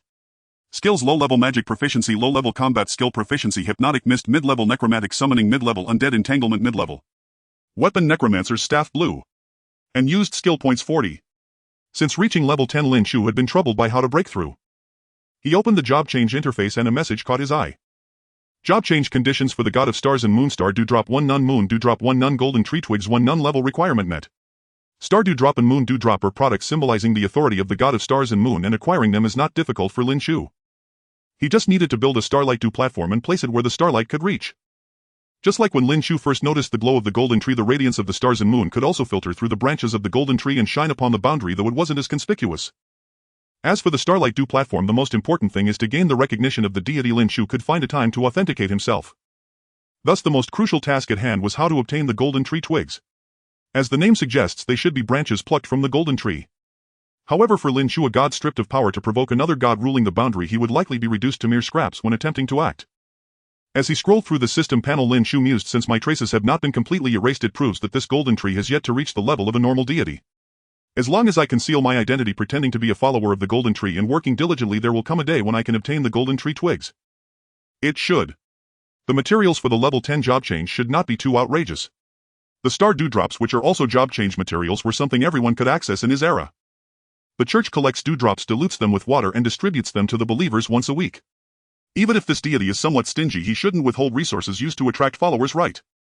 Well, I should gather more information once we reach Hurricane City. If all else fails, he'll find a way to acquire one through the system. Among 10 million players, there must be players who can access such items. With so many high-level spells at my disposal, can't I exchange for a mere twig? With this thought, Lin Chu no longer troubled himself over the matter. Knock, knock, knock. Just as Lin Chu was about to craft the Starlight Dew platform by hand, a knock sounded at the door. Come in. Big brother Lin, sorry to bother you. The visitor was none other than Zhang Aimin. Not a bother, I have nothing else to do anyway. Lin Chu waved his hand nonchalantly. It must be something important for you to come find me, brother Zhang. Indeed, but if brother Lin is busy, just consider me not having come. I'm not short on time. It's not like I can change jobs right now, I'm free at the moment. Hearing that Lin Chu had time, Zhang Aimin quickly pulled out a wooden lunchbox from the system space. This is a small token from the players. Now that Chusheng village is impoverished, it's all we can offer in terms of food. No need for such formality. Lin Chu instinctively displayed traditional etiquette from Huagua. I'll take it, I'll take it. In that case, I won't stand on ceremony. Without repeating meaningless pleasantries, Lin Chu opened the lunchbox and a fragrant aroma of food wafted over. Inside the small lunchbox were 3 meat dishes and 3 vegetable dishes along with soup, dessert and fruits. The presentation was particularly meticulous. One could tell it was prepared by a skilled chef. This. Lin Chu gazed at the meal, which resembled a work of art. This meal must have been hard to come by. Given that most people can barely fill their stomachs, the difficulty in assembling such a meal is evident. Zhang Yimin did not refute. He simply smiled and said, "It's only right, give it a try." It was just about mealtime, so Lin Chu did not hesitate and began to eat with the wooden chopsticks. The meat is tender and the vegetables are crisp. If it weren't for the lack of job change certificates, the chef who prepared this dish must at least be an intermediate cooking master. Indeed, among 10 million people there are still strong individuals. While eating, Lin Chu asked, "What brings you to me today?" "Well, hey, race the thing." Zhang Yimin shared their plans to leave Chuxing village with Lin Chu. "Indeed, it is time to relocate." Lin Chu nodded and asked, "But there are too many newcomers. Hurricane City may not be able to accommodate them all." "In just one novice village there are hundreds of people. Besides, there's another novice village nearby, so the number of newcomers in this area is likely considerable. The boundary is only equivalent to the developmental level of medieval Western Europe, and a single city would likely struggle to support this influx of population." Hurricane City. Zhang Yimin looked puzzled. "What kind of place is that?" "Ah, you don't even know where you're going and plan to migrate." Lin Chu had assumed too much. After all, the players in Chuxing village were already exerting all their efforts just to survive, leaving little capacity to explore further. "This is precisely where I need help. We plan to explore the surroundings, and it would be great if you could assist us." "Exploring the surroundings isn't necessary. I can send you a copy of my map. After all, we are from the same village. I don't mind sharing this little bit of information." "Really? Really? Thank you so much. If there's anything you need in the future, Brother Lin, feel free to ask." Looking at the map sent to his system, Zhang Yimin was ecstatic. This is the difference brought by power. When you become strong, even a little bit of what slips through your fingers can feed countless people. "It's nothing much. If you truly wish to repay me, just leave me a room at the new base." Currently they couldn't offer Lin Chu anything. He desired a place to stay was one of the few things on Lin Chu's mind. "After all, if everyone leaves, I definitely won't stay in this abandoned Chuxing village any longer." "Of course. With so many players left in Chuxing village, it's all thanks to Brother Lin's efforts. A room is nothing." Zhang Yimin patted his chest. "Once we reach the new base, you can count on me, Brother Lin." Lin Chu smiled. "Then I'll thank you in advance, Brother Zhang." "No need to mention it." After handing over the map, the two chatted about other amusing matters, and for a moment the atmosphere was joyful. After a hearty meal and drink, Zhang Yimin took his leave. In the West District venue, Zhang Yimin brought back good news about the map. The Master of 100 Arts is indeed kind-hearted. With the map from the Master, our search range will surely be greatly reduced. Captain Zheng, quickly share the map in the group. "Yes, hurry up, I can't wait any longer." "Don't rush." While Zhang Yimin calmed everyone's emotions, he spoke, "To prevent conflicts among us, let's divide the areas each team is responsible for before opening the map. If that area has already been explored by Master Lin, that's best. If not, let's not complain." "Understood." A chorus of agreement erupted in the venue. Then 3 representatives divided the areas for each team. "All right." Zhang Yimin clapped his hands, first sending a screenshot to the group. "Brothers, take note, I haven't received the file yet." To further prove the fairness of the division, Zhang Yimin forwarded Lin Chu's map to the group. As the map opened, everyone present was stunned. The mist that originally shrouded the area around the beginner's village was completely lifted. People zoomed out the map and were astonished to find that the unlocking degree of Lin Chu's map was nearly double the initial target they had set. W.C. Truly, the Master is impressive. The range of the map we only dared to dream about is less than half of what they have. It's heart-wrenching. The originally assigned tasks were completed in an instant. People looked at each other momentarily at a loss for words. Is this what it feels like to be carried along? It's truly exhilarating. Master of 100 Arts is amazing. Master of 100 Arts is amazing. Watching the path leading to the outside world, all the players cheered, and the joy on Zhang Yimin and others' faces couldn't be concealed. After all, those misty areas originally required lives to fill. In that case, let's set off tomorrow. Once the crowd had calmed down, Zhang Yimin announced a significant piece of news. "Tonight we will hold a bonfire party here with free food and drinks." Oh. With those words, the entire venue plunged into a sea of celebration. That evening in the West District, large bonfires blazed in the square, filling the air with the aroma of grilled meat. Every face bore a smile that reflected their inner happiness. After so many days of crossing into the borderland, this was the moment when humanity felt most human. It was as if civilization had not yet crumbled, as if they had returned to that blue planet. By a fire pit, Yi and Zhang Wu, Zhang Yimin, Gu and Mada and others sat facing each other. Unlike others who had entered through strength, Mada was specifically responsible for grilling meat. "Has the Master of 100 Arts not come?" Guwen asked as he took a skewer of grilled meat. "No," Zhang Yimin fiddled with the fire. "You know, if the Master of 100 Arts were here, it would probably be packed." "Haha, that's true." Those who could sit here basically owed Lin Chu a life. Plus with his outstanding appearance, if he came, one could only imagine the commotion it would cause. Let alone Lin Chu's little admirers, even some men would likely try to sneak in. Yan said, speaking of the Master of 100 Arts, he really is impressive. I wonder what kind of extraordinary opportunities he has obtained. What do you want to learn from the villains in web novels killing and stealing treasure? Guwen laughed. Don't joke around, I want to live a bit longer. Yan waved his hands, repeatedly signaling not to make jokes. Every person has their own fate, it can't be forced. Zhang Yiming bit into the grilled meat. Rather than this, we should think about how to build a good relationship with the Master. If there are good things in the future, the Master eats meat and we can have soup too. Good for you, Zhang Yiming, with your thick eyebrows and big eyes. I didn't expect you to be so scheming. Zhang Wu laughed. Zhang Yiming did not refute and happily replied, to climb up one must know the ropes. As for Guwen, I didn't expect you to know so much about the Master of 100 Arts. That's true, I saw the Master of 100 Arts enjoying that dessert quite a bit.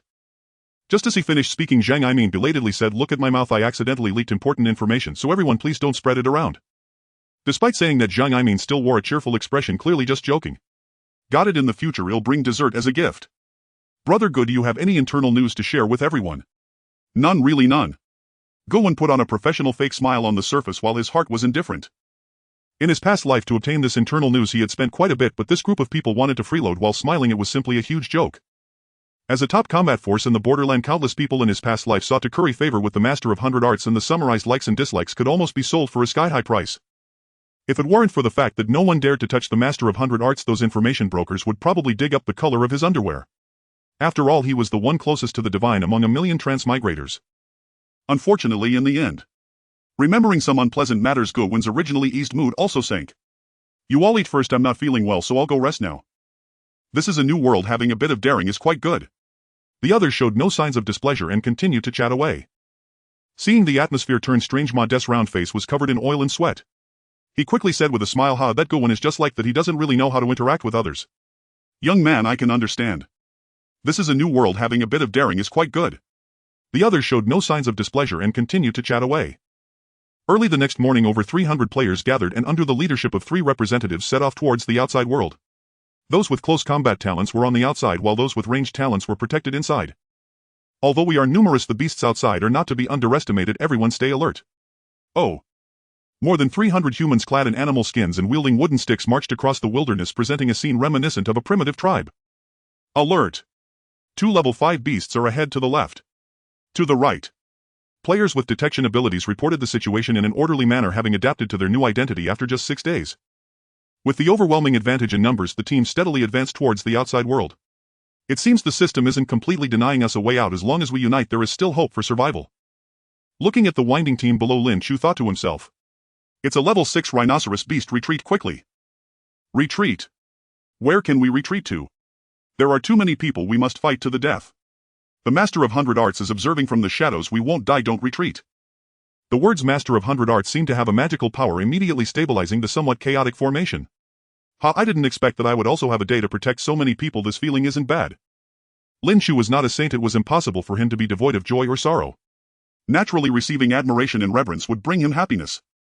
After half a day's journey, they finally exited the dense forest and arrived at the breezy plains. What greeted their eyes was the towering golden tree that shaded the sky. This was also their first direct encounter with the most prominent miracle of the borderland, and everyone was immensely shocked, immersed in the grandeur of the golden tree. Heavens! What a huge tree!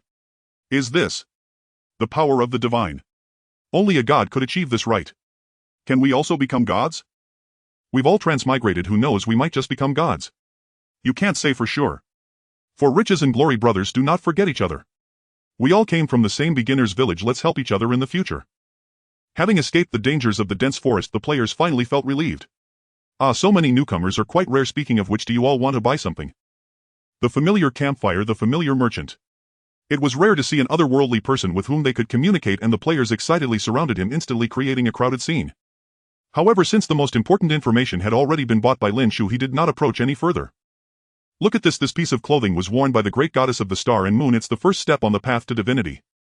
And this a finely crafted throwing knife, very practical for ambush. Seeing so many customers, the smile on Vea's face was uncontainable. And this one of the few hidden pieces of information contains a precious spirit medicine vial, something that the city's aristocrats would covet. Hearing Vea's passionate pitch, Lin Chu's expression stiffened. What the hell, didn't I already buy this? 1 purchase per person, a total of 10, and there are only 9 left. I was duped. It's one purchase per person, not just one. This old man, I thought he was a principled merchant. Once I find a new place to settle I can go retrieve the spirit medicine vial. If all goes well the monster guarding the vial should be around level 15 so there's no need to rush. I can die a few times to test the attack patterns and then learn a few skills targeted for this fight. Capturing the spirit medicine vial shouldn't be a problem. After all, an unenhanced spirit medicine vial is equivalent to a mid-tier healing potion, essentially a second-tier item. Just as Lin Chu was contemplating how to acquire the spirit medicine vial, the players had already started crowdfunding to buy information. I wonder how many spirit medicine vials are left. If there's only one, isn't that too few? Logically, spirit medicine vials should be standard equipment for players. Without them the journey would be much more difficult. Relying solely on purchasing healing potions would result in a significant annual expense. Once levels increase, ordinary runes often can't be used to buy things. They must be rare currencies like golden runes. But golden runes are equivalent to experience, which effectively slows down the leveling process, doesn't it? Just as Lin Chu was lost in thought, a system message from Zhang Yimin arrived. Zhang Yimin, assistant boss, hurry over, I have good news. If Zhang Yimin called it good news, it must not be a small matter. Lin Chu closed the system panel and walked over. Upon seeing Lin Chu approach, Zhang Yimin and the others displayed expressions of joy. Brother Bai Yi, do you know there's a starting village nearby? 221. I knew it, Brother Bai Yi definitely knows. Zhang Yimin laughed and said, the starting village is just one piece of good news. The other piece is that this village is managed by my former subordinate. Oh. This remark piqued Lin Chu's interest. Just now our scouts detected human presence nearby. Upon contact we found out they were players from 221 and also my former little cubs. When I asked him, guess what? Zhang Yimin didn't keep them in suspense and continued, 221 has over 100 people all under my command, and now it's being managed by my former deputy Li Ru, who has established an organization called Self-Reliance that basically controls the entire 221. It seems this arrival was not random. After hearing Zhang Yimin's words, Lin Chu quietly thought to himself. Indeed, it's good news, but... Lin Chu asked, can you still call the shots with him now? That deputy now commands an entire starting village. How could he possibly relinquish power to Zhang Yimin? Speaking of this matter, the joy on Zhang Yimin's face diminished somewhat. That's true. He sighed softly and said, I don't expect him to relinquish power. Anyone would know it's unlikely, but given our past friendship it shouldn't be a problem for the people from 233 to settle in 221. I inquired and approximately 200 people have died in 221, so we can skip building a large number of houses. Lin Chu did not refute. After all, he had no concept of their past friendship. Then let's head to 221. After bidding farewell to the merchant Vaya, the team set off, although the expression on Zhang Yimin's face was somewhat subtle, no longer as natural as before. Further ahead was the town where the necromantic tree had once resided, which was originally Lin Chu's selected new gathering point. However, due to the lingering contaminated fog from the necromantic tree and with a better option now available, this matter was left unresolved.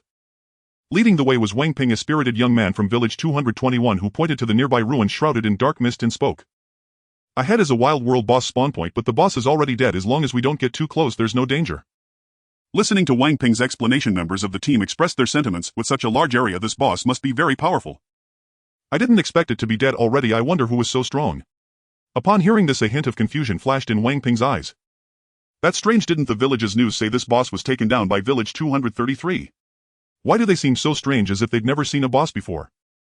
With this in mind, Wang Ping calmly asked, Captain Zhang, I've only heard about this boss in passing. I have no idea what it is.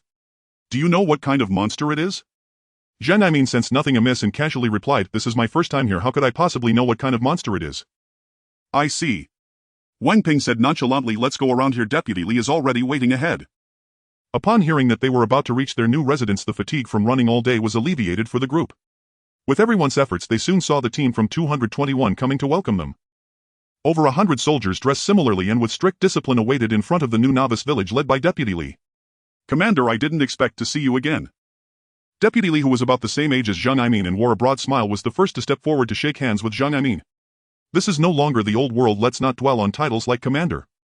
But I was the one you brought up. After a few pleasantries, the two quickly settled the matter of merging the two novice villages.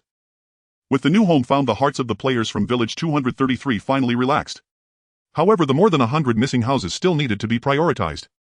Night. The headquarters of Self-Reliance was holding a small meeting. In just 7 short days, village 221 had formed a new power organization. For everyone present, no one wanted an extra person to pressure them. This guy is quite sensible. He didn't think of anything unrealistic. If you ask me, Captain Li is still too kind. He should give him a warning. With so many extra people, how should we allocate the hunting zones around here? Are we supposed to share the brothers' meat with them? Although there was a basic structure, controlling nearly 1,000 people was no easy task. In the absence of external enemies, infighting was always humanity's forte. Enough. Facing the ill-intentioned questions, Li Ru remained unflustered as he tapped the table and tossed out a piece of parchment. Take a look. I can't possibly be unaware of what you all can think of. The Golden Covenant Scroll. What is this? Null gazed upon the parchment before them, brows furrowed in confusion. Li Ru spoke calmly. Unless something extraordinary occurs, we will never return to our original world. Do you truly intend to spend your entire lives hunting here? Of course not. Once we level up, we'll surely venture beyond. And if we fail to rise well, we'll simply beg and borrow among the local natives. Li Ru shook his head. My thinking differs from yours. During recent expeditions beyond our borders, I encountered representatives of the Golden Dynasty, the current rulers of the borderlands. What? Nas astonishment flickered across their faces. Li Ru continued unperturbed. The Golden Dynasty is severely understaffed, its labor force scarce. Securing this covenant proved remarkably simple. Namely, the Golden Dynasty shall supply us with seeds. In return, we surrender 1/10 of our harvest and farming. And upon hearing Li Ru's words, comprehension dawned swiftly among those present. Precisely, Li Ru nodded. Let us be honest, how many true prodigies exist in this world? Most are ordinary folk. Farming carries minimal risk and thus offers unparalleled security. Originally I planned to recruit idle villagers for this task, but now that the 233 contingent has arrived, they shall contribute a cohort of laborers instead. With the seeds held firmly in Li Ru's possession, players seeking stability would inevitably pledge their loyalty sooner rather than later. Once the 221 group withdrew from frontline duties, the number of active hunters would decrease proportionally, freeing up territories to be offered as favors to reluctant 233 members unwilling to till the soil. Even if some grumbled, Li Ru had already acted with utmost fairness, leaving little room for complaint. As for the surplus 233 members unable to hunt, unwilling to farm, were they truly expected to idle at home? At this realization, all present exchanged satisfied smiles. No one's interests were compromised. Instead, each stood to gain an unexpected windfall. Why hesitate? Those who had earlier frowned now spoke warmly. Team leader Li's foresight is truly admirable. Our apologies for our hasty assumptions. And not at all, Li Ru replied modestly. Survival in this new world demands collective effort. Li Ru retracted the parchment scroll into his system space and continued. 3 days hence, emissaries from Hurricane City will arrive. We must consult Zhang Aimin and others tomorrow, but first a more pressing matter requires attention. Oh. Is it that enigmatic player and indeed the 100 Arts who single-handedly felled over 100 opponents? Li Ru gave a slight nod. I've already tasked scouts to monitor the 233 contingent. They should have findings by now. And Chen Fifan, report. Chen Fifan and Li Luo ranked among the few players who had confronted the 100 Arts directly, and after that cataclysmic boss battle both had been absorbed into Li Ru's circle. Yes, sir. Chen Fifan, seated quietly in the corner, spoke clearly. We have confirmed the 100 Arts is indeed traveling with the 233 contingent, and through careful inquiry we've learned he travels alone, no companions accompany him. The 100 Arts faction likely spans multiple starter villages, a specialized organization recruiting only the strongest, and nods rippled across the assembly. To defeat such a formidable world boss, one man alone could never suffice. In fact, the very fact that the 100 Arts was deployed solely to deter ordinary players suggests his strength is far from peerless. Had he possessed overwhelming power, he would surely stand at the vanguard, not merely guard the periphery. And as Chen Fifan observed, Li Ru added, the 100 Arts commands respect, but not fear. No matter how formidable such an organization grows, it cannot rival the Golden Dynasty. Should we generate sufficient value, they will follow our lead without hesitation. Exactly. In true, the Golden Dynasty will never permit such a faction to grow unchecked. And watching their reactions, Li Ru nodded, deeply satisfied. All remained precisely within his design. That is why I came, somewhat shamelessly, to ask you to preside over tonight's gathering. At the very least, let us avoid undue losses. Uttering these words, Zhang Aimin's heart fluttered with anxious uncertainty. Indeed.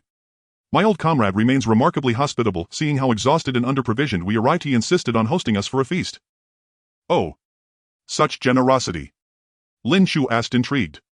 Has village 221's food surplus truly reached such abundance? I find that difficult to believe. Li Ru harbors no benevolent intent, Zhang Aimin admitted, sensing Lin Chu's suspicion. Truth be told, our relationship is far less cordial than it appears. He would never expend so much sustenance to feed my people. So, he intends to provoke conflict, and Zhang Aimin nodded. Almost certainly. Our starter village has just endured a brutal engagement. Though survivors are high, our numbers remain critically depleted. That is why I came, somewhat shamelessly, to ask you to preside over tonight's gathering. At the very least, let us avoid undue losses. Uttering these words, Zhang Aimin's heart fluttered with anxious uncertainty. He knew Lin Chu disliked entanglement, and the odds of securing his cooperation were slim. And agreed, I'll attend, and are really. Zhang Aimin's delight was uncontainable, never imagining Lin Chu would actually accept. One decisive strike prevents 100 counterblows. The principle remains timeless. As a member of Village 233, I too stand to suffer should they grow emboldened, and soon enough their arrogance will reach me. Lin Chu smiled faintly and added almost playfully, and most importantly, free dinner is free dinner. Why refuse an excellent? Excellent. Zhang Aimin beamed, then hastily added, regrettably I possess nothing worthy of repayment, save this peculiar artifact. None among us knows the art of identification, so its purpose remains unknown. He produced a blood-red stone sculpture. And it may prove useful once we reach a major city. Please accept it as a token of gratitude. Lin Chu accepted without pretense, reaching out and taking it. And then I shall keep it. And with a casual flick of his fingers he cast the identification art upon the sculpture. N. Blood Demon Sovereign statue. Holding this statue grants access to a hidden chamber within the secret realm, the tomb of Blood Demon Sovereign Lilith. Na dungeon key, unexpected indeed. Its precise location remained unknown, best preserved for now. And I have other matters to attend to. Forgive my early departure. I'll dispatch guides later. Let the leadership of both starter villages convene. With the mission accomplished, Zhang Imin's joy was unmistakable until Lin Chu's next words shifted his expression entirely. I won't join you NYN meeting. Zhang Imin's puzzled gaze. Lin Chu explained, such high-level gatherings abide by countless formalities. I'd only feel out of place entering. Moreover, should anything unfold, news would scarcely reach your inner circle. I'll simply wander the crowd, unseen yet ever present. Zhang Imin instantly grasped his meaning. My oversight, I apologize. Please move freely as you wish. And having settled the arrangement he departed chuckling all the way. N. The 221 contingent appeared exceptionally warm. Long before nightfall they had erected pavilions and prepared the festive grounds, which quickly overflowed with eager attendees. By the time Lin Chu arrived, the rich aroma of roasting meats already perfumed the air. Around every bonfire revelers sang and danced, whether from 221 or 233 all shared the same origin planet and bonds formed swiftly, laughter flowing like wine. For such a grand feast, guaranteed full bellies. Even the 233 group, still recovering from recent trials, buzzed with unrestrained excitement. Within just 7 days most had relearned hunger's cruel sting, fearing deeply that missing this meal might mean starvation thereafter. Truly a rare and splendid occasion. And accepting a skewer of grilled meat from an enthusiastic young man nearby, Lin Chu returned a gentle appreciative smile. The youth, flustered, hurried away. And savoring the savory skewers, Lin Chu strolled leisurely through the throng, soon spotting the 8th People Survival Team. Look, it's the 100 Artsmaster. And indeed, the 100 Artsmaster joins us for dinner. And amid enthusiastic invitations, Lin Chu simply chose a seat at random and listened, amused as they bantered freely. His lack of pretension quickly dissolved any tension. Laughter swelled around the fires, vibrant and unforced. Lin Chu chewed slowly, the fragrance of charred meat lingering on his tongue, a quiet smile softening his features. Humans, after all, are inherently social creatures. Even Lin Chu, whose disposition leaned toward solitude, found such occasional gatherings neither unpleasant nor unwelcome. Just as the banquet reached its peak of merriment, a girl dashed over in tears. It's terrible. Room 221 has abducted people. Hurry and help us. Poof. How bold they are. Lin Chu shot to his feet, his expression hardening instantly. On such a warm, vibrant day someone dared provoke trouble. Utterly intolerable. Master Bai Yi. Thank goodness you're here. With you we're certain to rescue them. Upon spotting Lin Chu, the flustered girl immediately relaxed halfway and stammered an explanation. We were dining peacefully when suddenly people from room 221 barged in, harassed us shamelessly and forcibly dragged several of our companions away. If I weren't so plain looking, I'd probably have been taken too. Her voice trembled with urgency, nearly dissolving into sobs. Master Bai Yi, you must save them. Lead the way. I intend to see just how many lives those people truly possess. Though Lin Chu never claimed to be virtuous, he believed in intervening where his abilities permitted, and these individuals had not only shattered his pleasant mood but committed a grievous, unforgivable offense. To stand idle would be unthinkable. Incoming too. Those gathered around the bonfire rose as one, resolute and unwavering, falling into step behind Lin Chu. Guided by the girl, a large contingent surged forward toward room 221's territory. The room 221 players who had seized the captives made no effort to conceal their actions. Their crude trail lay bare upon the ground, and Lin Chu's group swiftly confronted the abductors. Witnessing Lin Chu and his allies advance with fierce determination, onlookers murmured among themselves, I can't believe it, they actually dared come here. Who'd have thought the Rakshasa gang would abduct members of room 233 on their very first day? Their audacity knows no bounds. Poof. Filthy scum like them. Let's hope room 233 delivers justice and wipes them out entirely. Alas, it's futile. The Rakshasa gang boasts greater numbers and higher levels. Resistance is simply impossible. True, room 233 has barely 300 members, all refugees fleeing hardship. How could they possibly overcome the Rakshasa gang? Poor team leader, so beautiful. Look closer, that leader is male. Ah, I mistook him for a woman because he's that handsome. Every nascent village inevitably harbored lawless thugs, individuals whose violent pasts enabled them to adapt swiftly to the brutal realities of the borderlands, allowing them to tyrannize the meek with impunity. If room 233 was the wolf, then room 221 was the Rakshasa, a vile brood of maggots wantonly shattering the fragile order that barely held together, deserving universal condemnation. Yet their brute strength instilled fear, silencing dissent. Lin Chu, however, stood apart. He possessed the power to obliterate entire squads single-handedly. When such despicable forces crossed his path, he crushed them without hesitation. The ugliness of human nature was inevitable, but defiling his eyes. That was unforgivable. Near a massive bonfire, several burly bare-chested men encircled the newly captured girls, pawing at them with lewd, restless hands. Withdraw your filthy hands, now. A crisp icy command rang out, instantly arresting the thug's attention. Oh ho! So the 233 lot has come crawling. Stray dogs, without room 221 sheltering you, you'd already be dead in the wilds. What harm is there in playing with a few girls? This is a new world, yet still you appear self-righteous fools. Cross me and I'll ensure you starve tomorrow. The thugs sneered, openly dismissing Lin Chu's warning entirely. Some even turned their predatory gaze toward Lin Chu himself. Well, now, I see the leader isn't some weakling woman after all. Had you been, I might have granted you grudging respect. But you, a useless pretty boy, daring speak to your elders like this. You're here to rescue them. Fine, stay behind and pleasure us properly and we'll release them tomorrow. We've plenty who favor the back door, guaranteed to leave you utterly satisfied. Hearing such vile insults, Lin Chu felt a chilling dread rise from his spine. Damn it, even I, a full-grown man, am not spared. This is beyond endurance. Let me recall the most vicious mid-tier spell. Would burst lance.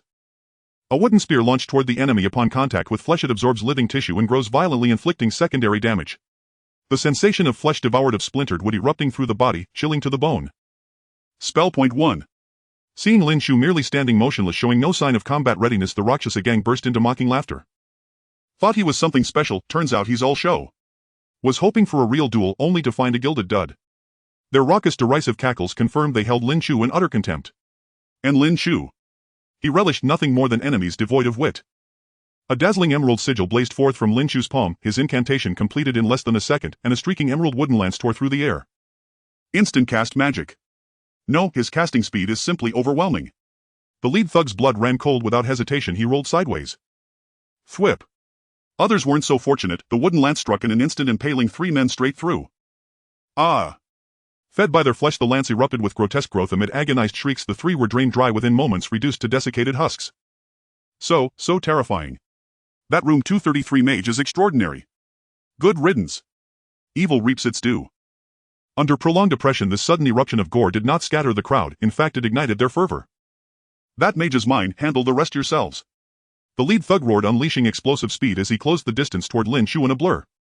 Watching the thug charge with unshakable confidence, Lin Chu calmly sheathed his staff and turned to his companions. Hold him off, I'll deal with him.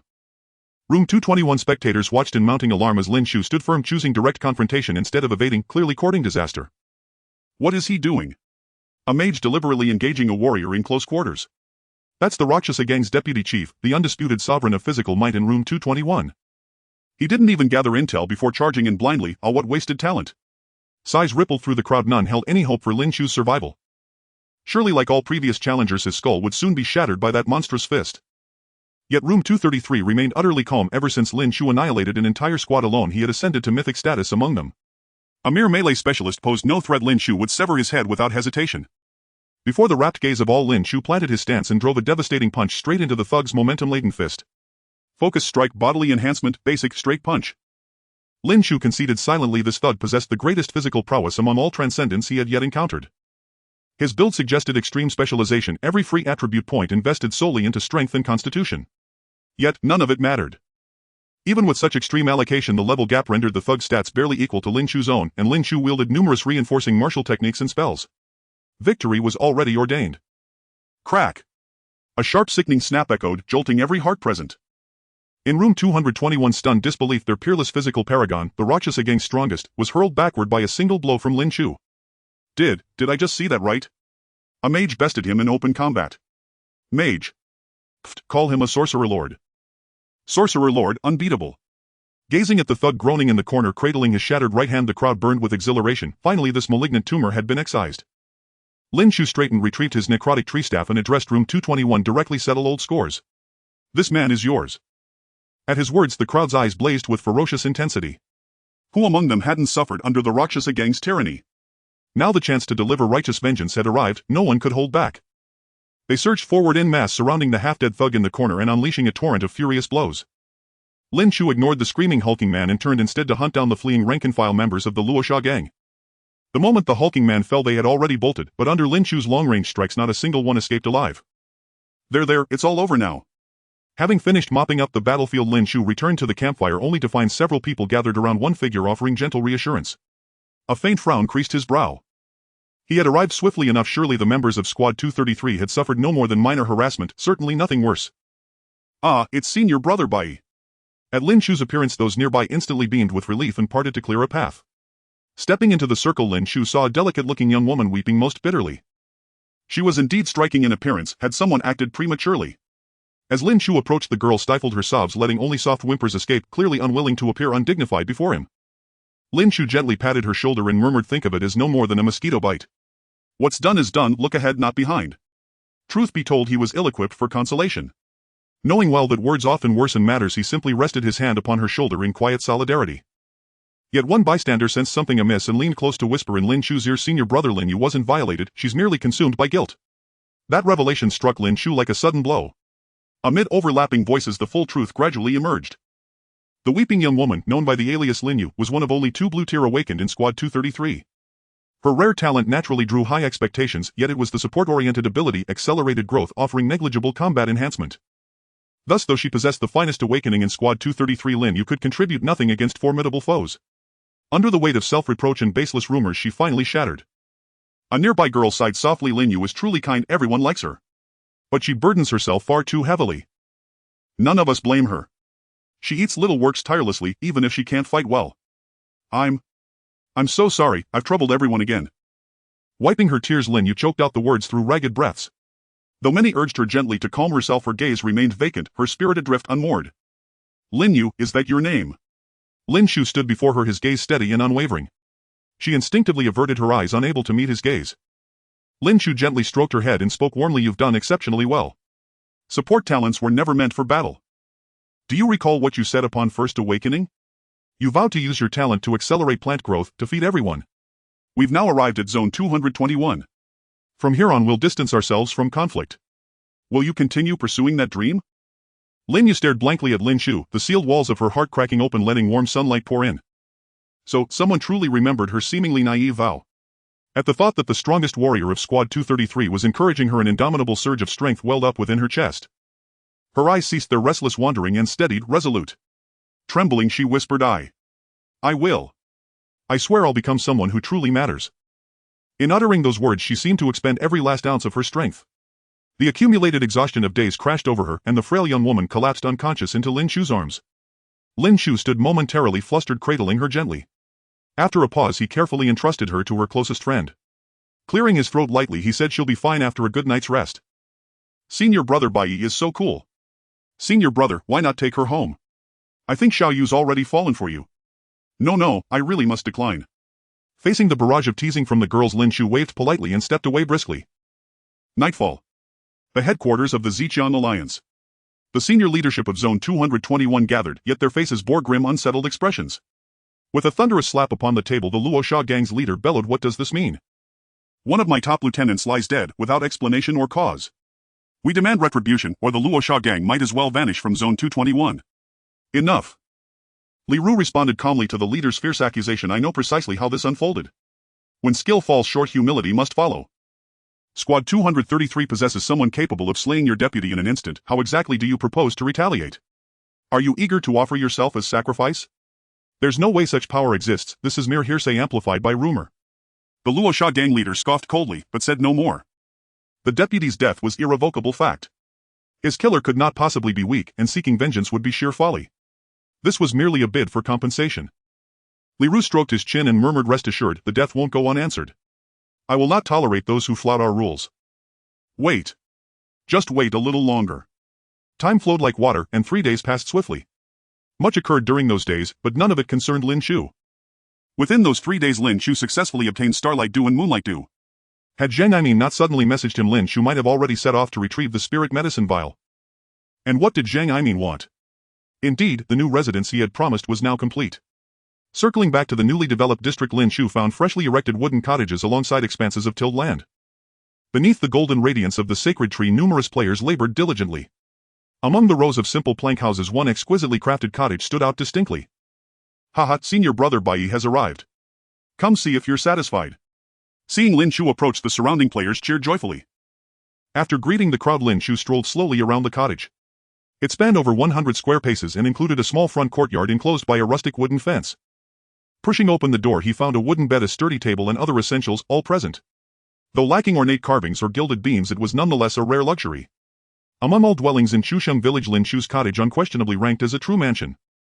"Well, is it to your liking?" Having completed his tour, Lin Chu was greeted by Zhang Yimin's cheerful inquiry. Very much so, I dare say it surpasses even the home I lived in before awakening. Leaning back comfortably on a wooden lounge chair, Lin Chu clearly delighted in his new abode. Excellent. Glancing at the time, Zhang Yimin added, the delegation from Hurricane City arrives shortly, I must go greet them. Understood, I have no pressing matters here. Zhang Yimin had already announced seed distribution and farming plans in the system-wide group chat. Lin Chu was fully informed. Scarcely had Zhang Yimin departed when several uninvited guests entered the newly built residential zone. Brother Hu, that's the house. A sharp-faced youth pointed eagerly toward Lin Chu's cottage, addressing the burly man beside him with obsequious deference. I've been watching for days, it's definitely senior brother Bai's residence. Good, you've done well. Brother Hu clapped the youth's shoulder and gestured toward the door. You, go knock and summon him out. Yes, sir. Rap-rap-rap. A sharp urgent knocking echoed, and promptly brought Lin Chu to the door. What is it? He asked, eyeing the group before him with cool detachment. Brother Hu declared, new territory demands new rules, not just those written in plain sight but those understood in silence. We heard you're the strongest in Squad 233, our boss sent me specially to spar with you. So? Lin Chu's expression hardened slightly. You've come deliberately to provoke me. Exactly, shall we find a place to test our mettle? Brother Hu stripped off his shirt, revealing a torso crisscrossed with old scars and thick muscle. And why would I entertain such a request? Lin Chu held no interest whatsoever in underworld politics or petty power games. As he moved to close the door, Brother Hu's subordinate panicked. Our boss isn't asking for permission, he's delivering notice. Enough was enough. He'd barely settled into his new home only to have fools barking senselessly at his doorstep, utterly spoiling his mood. Fine. Clearly you've grown too comfortable, time to remind you your hide itches. Hearing Lin Chu agree to the challenge, Brother Hu's face lit with triumph until his gaze met Lin Chu's eyes and a chilling dread rose from his gut. What in the world, why does this youth feel more dangerous than our own boss? Impossible. Must be imagination. Just hold on a little longer, we'll survive this. Forcing down his unease, Brother Hu took a step forward. If you seek death, then kneel here, properly. Lin Chu sneered, and with a subtle flick of his necrotic tree staff invoked a low-tier spell. Thorns. Thick barbed vines erupted from the earth, binding Brother Hu and his men tightly in unyielding coils. To prevent further vulgar outbursts, Lin Chu courteously stuffed their mouths shut. Merely glancing at such men made him feel physically ill. MMMPH. MMMPH. The spell manifested instantly, leaving no time for reaction. And though the thorny vines appeared ordinary, they proved unbreakable. Frantic struggles only deepened their wounds, inflicting the bleeding debuff upon them. They'd expected only to collect protection fees, never imagined they'd lose themselves in the process. As their health dwindled steadily, Brother Hu and his men froze completely, kneeling motionless, staring helplessly at the closed door before them. Outside Chusheng village, a carriage drew to a halt before the assembled players awaiting its arrival. Aside from the coachman, the armored knights standing guard attracted the attention of most onlookers. Mighty steeds, resplendent armor emblazoned with the golden tree sigil and gleaming lances, all unmistakably proclaimed their elite status. A murmur of awe rippled through the crowd gathered at a distance, punctuated by soft gasps of admiration. As the carriage curtain was drawn aside, a well-dressed middle-aged man descended gracefully onto the earth. Lord John, welcome to our Chusheng village. Li Ru hurried forward with a warm, practiced smile. The man addressed as John gave a curt nod. Captain Li Ru, I wish to inspect your farmlands immediately. Of course, please follow me. Li Ru bowed slightly, and those behind him swiftly parted to clear a path. At the newly opened fields, laborers toiled diligently across the expanse. Tilling the soil was a skill etched deep into the very genes of the Yen people. Within days of acclimation, the players had already mastered the art of nurturing these crops. Observing their confident, practiced motions, Lord John nodded in quiet satisfaction. Your village radiates harmony. I have heard that in another duke's domain certain individuals, utterly black in disposition, grew idle and lecherous, prompting large-scale suppression. I trust you will continue to earn the favor of the nobles. Naturally, we have cultivated land for generations. Rest assured. Having navigated officialdom for years, Li Ru excelled in diplomacy. Scarcely had he guided Lord John along the fields before the noble's face broke into broad, genuine laughter. Since the new farmlands bordered the recently constructed residential quarter, it was not long before the group encountered Hu Gu and his companions, bound tightly in thorny vines. The sight struck a jarring dissonance, and Li Ru's expression instantly shifted to one of flustered alarm. My deepest apologies, Lord John, this is but a minor mishap. Lord John waved dismissively, his tone curious rather than reproachful. There is no need for fear, Captain Li Ru. Should you encounter difficulties, I am prepared to assist. Having spent several days observing Li Ru, Lord John knew full well he was a master of meticulous coordination, never one to commit such a glaring oversight. If an anomaly had indeed occurred, something must have slipped beyond Li Ru's control, and as a strategic partner, Lord John deemed it imperative to uphold Li Ru's authority in Chusheng village. Li Ru's heart lifted at those words. He had precisely hoped Lord John would draw that conclusion. To be candid, our village recently welcomed several hundred wandering players. This man is among their strongest and may have clashed with local villagers. Sensing Li Ru's reticence, Lord John pressed no further. If troublemakers persist, let me remind them of their place. Mr. Li, you shall never regret allying with the Golden Dynasty. Indeed. My greatest pride lies in this alliance with the Golden Dynasty. Li Ru's declaration delighted Lord John immensely. He pointed toward the bound men and commanded, release them. Yes, my lord. One of the knights who had stood silently behind Lord John stepped forward and tore the thorny restraints from Hu Gu and his companions with a single decisive motion. Thank you, my lord. Thank you. Barely clinging to life, the men prostrated themselves repeatedly in frantic gratitude.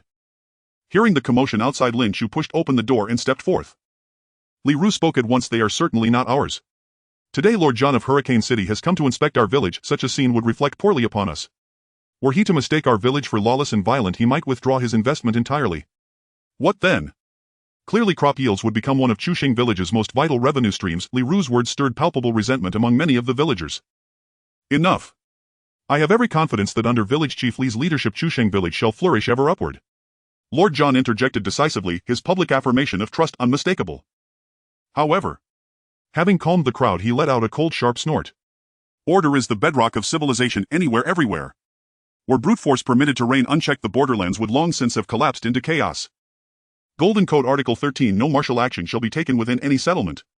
Upholding this law is the foremost requirement for joining the Golden Dynasty. I trust each of you understands its gravity. Absolutely. Lord John speaks wisely. As soon as he finished, a chorus of fervent agreement rose from the crowd. Ah, pity your decree arrived too late. Had it been enacted sooner, I'd have slain them outright and buried them deep, leaving no trace for you to find. Ignoring Zhang Imin and others frantically signaling from the crowd, Lin Chu spoke with undisguised disdain. The dynasty despises people like you above all. Lord John, who had expected Lin Chu to grovel like the other commoners, could no longer contain his fury. His voice thundered, seize him, now. At his command, the two knights stationed at his flanks advanced in unison, bearing down upon Lin Chu with palpable pressure. Watching Lin Chu stand utterly unruffled, Li Ru leaned in quietly concern, edging his voice. Lord John, this man's strength is extraordinary. I am told he once participated in the extermination of a formidable demonic beast. Are two knights truly sufficient to subdue him? Do you doubt the prowess of the Golden Dynasty's knights? Lord John's tone turned icy. No, not at all. Li Ru shook his head vigorously. I've simply never witnessed the noble knight's majesty firsthand, that is why I dared ask. Poof. I trust you wouldn't dare. Seeing Li Ru's sincerity, Lord John softened his expression and explained, fear not, the Golden Tree Knights are the dynasty's most elite vanguard. Were it not for the recent descent of nearly 10 million newcomers into the borderlands, even I would lack the authority to command such august figures. Set your heart at ease. Not only your newly arrived villagers, but even second-tier demonic beasts fall before the knight's blades.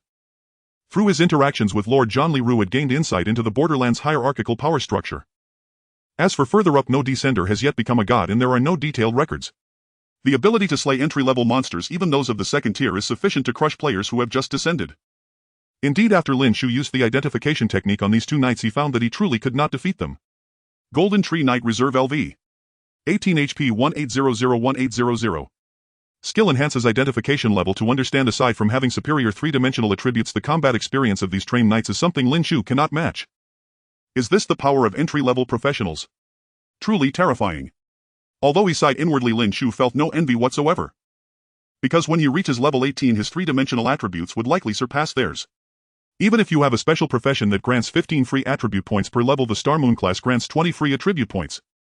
Moreover, with intelligence increasing by 0.5 levels for each level gained when calculated. Wow, he would soon be able to match these oncoming Golden Tree Knights after just entering the tier. This is truly outrageous.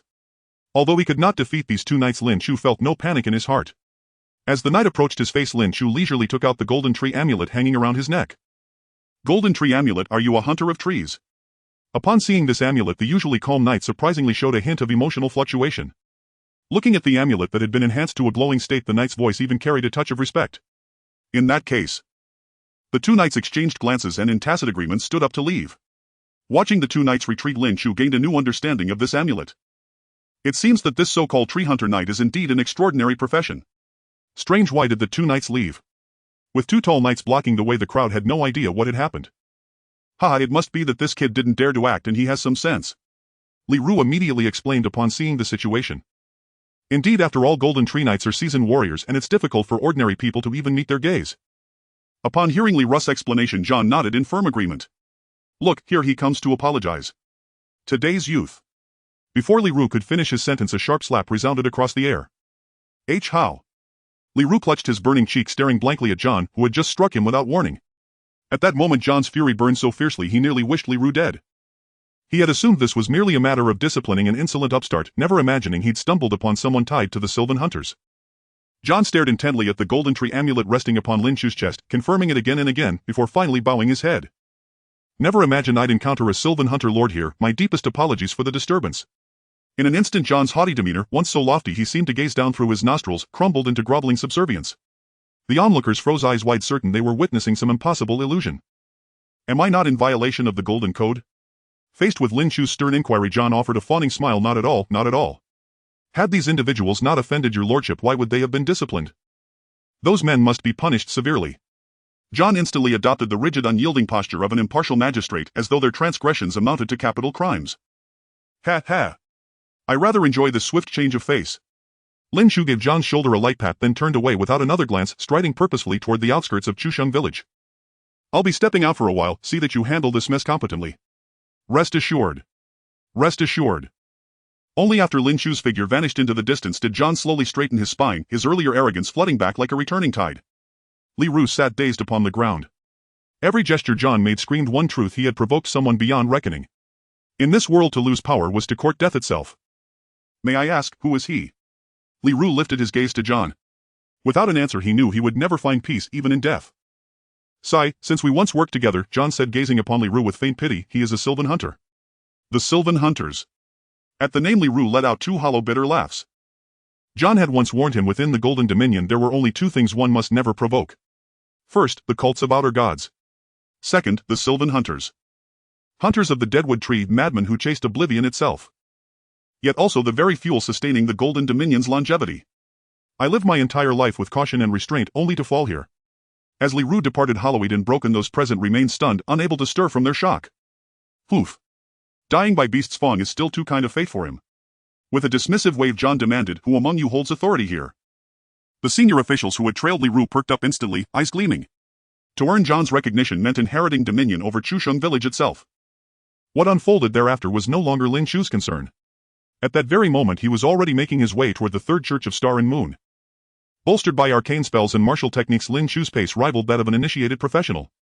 Before long the ruins of a half-collapsed church emerged on the horizon. Back when I played the game, the spirit medicine vial was guarded by a level 15 boss, shouldn't be too formidable. After layering himself with buffs, Lin Chu slipped silently into the church. His aim today was simply to observe the boss's attack patterns, whether victory was possible. Well, perhaps best not to dwell on that. Ever since slaying the deadwood tree, Lin Chu had noticed how greatly world bosses had been empowered. It made sense, players now formed parties to assault bosses. Without such enhancements, a single barrage would fell them outright, far too effortless.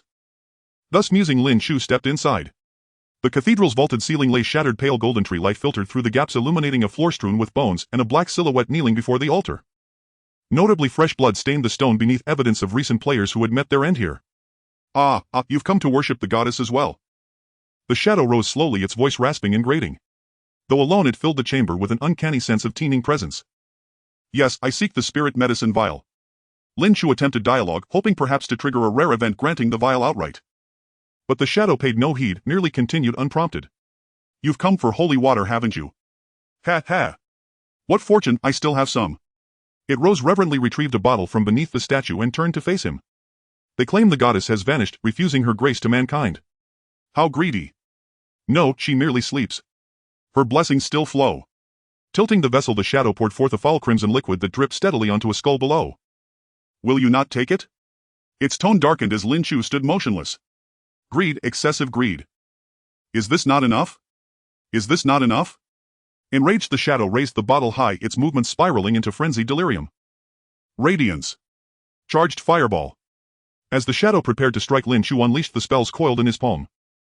45. 145. Two damage numbers leapt from the shadow's form, provoking its wrath.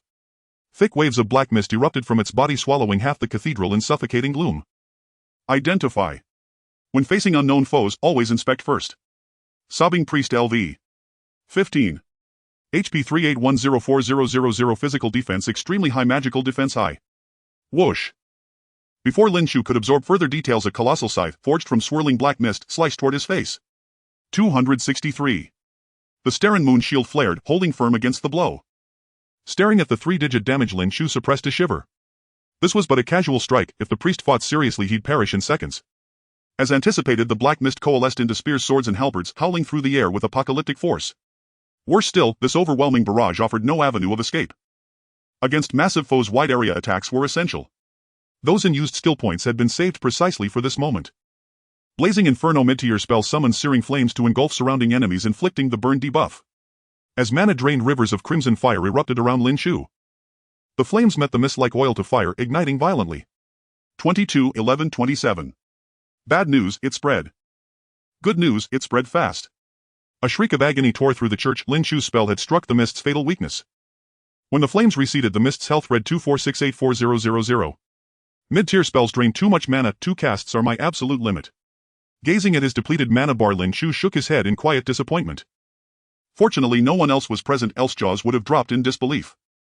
After all, mid-tier spells required second-tier mages. As a mere first-tier apprentice, barely mastering basic incantations, Lin Chu shouldn't even wield them fluently. Yet he had cast one to twice, a feat bordering on myth. Boom! Flames roared anew, threatening to consume the mist entirely. Faced with this elemental counter, the mist abandoned blind attrition, drawing its remaining mass tightly inward. Still, it appeared markedly thinner than when Lin Chu first entered. Pity, it still possesses cunning. Watching the mist's tactical shift, Lin Chu knew this battle was lost. At least magic had the Deadwood Staff's amplification, but without mana would he truly rely on a mundane longsword? Fine, let's try retreating first. Sliding the Deadwood Staff back into his pack, Lin Chu turned and fled. Young man, never expose your back to an enemy. The voice began distant, then echoed directly beside Lin Chu's ear. Clang. Clang. A perfect cross-slash struck Lin Chu's back. 637. Its speed defied reason. Thankfully, the Staren Moon shield held. Lin Chu rolled aside, narrowly evading the sobbing priest's follow-up strikes. Regaining his footing, Lin Chu drew his blade. If flight was denied, then let it be a final stand. Ready stance. Roar. The sobbing priest roared, a sound less of fury than of hysterical, inconsolable weeping. Its black scythe carved a shrieking arc through the air, aimed straight for Lin Chu's face. Straight lunge thrust. Exploiting the technique's fluidity, Lin Chu slipped through the opening, exiting the attack's range, but still suffered collateral damage. 48. Seeing the number flash above the priest, Lin Chu frowned. Even with 2 combat techniques active, the damage was pitiful. Plain attacks would be negligible. The sobbing priest cared nothing for Lin Chu's thoughts. It scythe whirled with relentless ferocity. Relying on his diverse repertoire of martial techniques, Lin Chu barely held his ground, gradually whittling down the priest's health. Thrust. Another strike landed. Lin Chu felt his entire body scream in protest. On his character panel, endurance had plummeted to 0 and was recovering at a glacial pace. With that final thrust, the mourning priest's health finally dropped below 2000. Halfway there at last. His attack patterns are now clear. I'll dispatch him effortlessly once I ascend. Lin Chu glanced at his status and abandoned further resistance. Seizing Lin Chu's momentary lapse in focus, the mourning priest darted behind him like a wraith, swinging his scythe down without mercy. Execution 800. A crimson numeral burst above Lin Chu's head, and simultaneously a vast awe-inspiring power surged forth from within him. Bathed in the blessing of star and moon, Lin Chu's body grew translucent, ethereal. A soft radiant luminescence diffused through the cathedral. The sublime vision lasted but an instant, then Lin Chu vanished. Be blessed. Staring blankly at the space where Lin Chu had stood, the mourning priest froze, his gaze locked on something utterly impossible, something that should never have existed here. Blessing. It is the blessing. Why upon you? Roaring, the shadow lashed out violently, shattering everything before him, as if only chaos could scour away his dawning dread. Novice Village 221. Flecks of starlight shimmered before the statue of Star and Moon, and Lin Chu materialized instantly. Ugh, revival may be certain, but the agony is all too real. Back home, Lin Chu collapsed onto his bed, clutching his lower back. From now on, stay alive if possible. After a brief respite, he opened his system interface. Vital stats fully restored. Excellent. Even after rebirth, I retain combat readiness, no risk of being slain twice in quick succession. Reviewing the day's battle, Lin Chu decided to postpone acquiring the spirit medicine vial. First enter Hurricane City, ascend, then pursue the vial. No sooner had he resolved this than a sharp rapping echoed at his door. Enter. Hearing the voice, John, who had waited outside for ages, finally relaxed the tight furrow of his brow. Master Bai, please accept my deepest apologies for today's incident. John stepped in, his face instantly alight with practiced warmth. Simultaneously, he smoothly placed the box he carried onto Lin Chu's desk, a small token of goodwill. Do please accept it. Who in this world refuses a gift? Seeing Lin Chu's silent assent, John exhaled deeply, his tension dissolving entirely. Better to receive a gift than provoke wrath. Even today's incident was minor, yet one never knows when one might encounter a cruel, bloodthirsty noble. Li Ru ventured out alone today and encountered a beast. By the time we arrived, it was already too late. Lin Chu replied, truly unfortunate. Village Chief Li Ru did not deserve death. That was sincere, merely tripping someone warranted no execution. Yet to John Li Ru's life held less weight than livestock, preserving himself demanded no hesitation. Sensing Lin Chu lacked the brutality of city nobles, John hastened to explain, we recovered Li Ru's body. Upon examination 3 wounds were found across his back, self-inflicted. So Li Ru knew death by beast would be far more agonizing. Enough, I hold no interest in such matters. Lin Chu waved dismissively. Having just endured an exhausting high-intensity duel, fatigue still clung heavily to him. Noting Lin Chu's indifference toward Li Ru, John ventured carefully, then per your judgment, Newborn Village requires a new chief. Do you have a suitable candidate in mind? None. Next question. Ah. John froze, stunned by Lin Chu's swift, unyielding reply. This complicated matters. There truly wasn't a single soul in Newborn Village whom Master Bai cared about. Sigh, truly a tree-hunting knight, all muscle no subtlety. Even flattery proved perilously difficult. John sighed inwardly, then said, one final matter, surely of great interest to you, sir. Oh. Lin Chu's curiosity stirred. Speak, what is it? John paused thoughtfully before replying, my mission to Newborn Village includes not only delivering seeds, but also identifying those with innate talent. Nearly 10 million descendants have arrived in the borderlands. The Golden Dynasty, the official authority of this realm, cannot afford to ignore them. These individuals possess latent potential, integrating them would elevate the dynasty's strength to unprecedented heights. In 3 days I shall escort the most promising villagers to Hurricane City for baptism and cultivation. You bear the Golden Tree Talisman, clearly a prodigy recognized by a distinguished tree-hunting knight. Should you wish to journey there, please accompany us. The Borderlands teem with heretical cults. Unascended, you'd be vulnerable to petty ambushes, yet under the protection of Golden Tree Knights cultists dare not approach. Lin Chu nodded in agreement. Accepted, I'll join your departure. Excellent news indeed. Having delivered the most crucial matter, John rose to take his leave. Once he departed, Lin Chu turned his gaze toward the elegant gift box. I wonder what treasure John has brought. He lifted the lid, the interior blazed with dazzling silver radiance. Silver runes 1000. Money, direct and undeniable. Indeed, gold was universal, only this gift carried no risk of rejection. Lin Chu secured the runes and drifted into slumber. Crackle. Gwen held aloft a torch, its faint glow guiding her tentative steps through the cavern's gloom. Had Lin Chu been present, he would instantly recognize this as the Croaking Goblin Cavern he once explored, the very place where he discovered the bound statue of the Starren Moon Goddess. Though Lin Chu had purged all monsters here, Gwen still advanced with immense difficulty. After all, Lin Chu entered with countless low-tier non-ascended buffs cascading over him, returning felt like coming home. Gwen, however, though a veteran assassin, possessed no access to martial techniques or sorcery, relying solely on instinct and hard-won experience. Add sporadic low-tier beasts to the mix and her progress barely exceeded cautious exploration, safety nothing more. Alas, Gwen seemed to inherit Lin Chu's ill fortune. On his first visit she searched countless chambers, yet never encountered the bound statue of the Starren Moon Goddess. According to that person, the key must be here, keep searching. Gwen leaned against the stone wall to catch her breath, then pressed forward into the unknown. Heaven never seals all paths. Just as exhaustion threatened to force Gwen to abandon her quest, the bound statue of the Starren Moon Goddess came into view. Huff. Finally arrived. Gazing upon the statue, identical in every detail to the one etched in her memory, Gwen felt tonight's grueling ordeal had not been in vain. Gwen had come to this place precisely because it concealed the key to a unique sealed prison, and this key was tied to Lin Chu. In her past life, acquiring this key had enabled that man to forge a connection with Lin Chu and catapulted him to sudden prominence. I recall the auspicious moment arrives precisely at midnight. It was still too early. Gwen settled down to rest on the spot. An hour slipped away like mist, then at the very instant the new day began, an inexplicable summons resonated through the air. Are you a human adventurer? Are you a human adventurer? Yes, I am human. The moment the voice echoed, Gwen answered without hesitation. Rumble, rumble.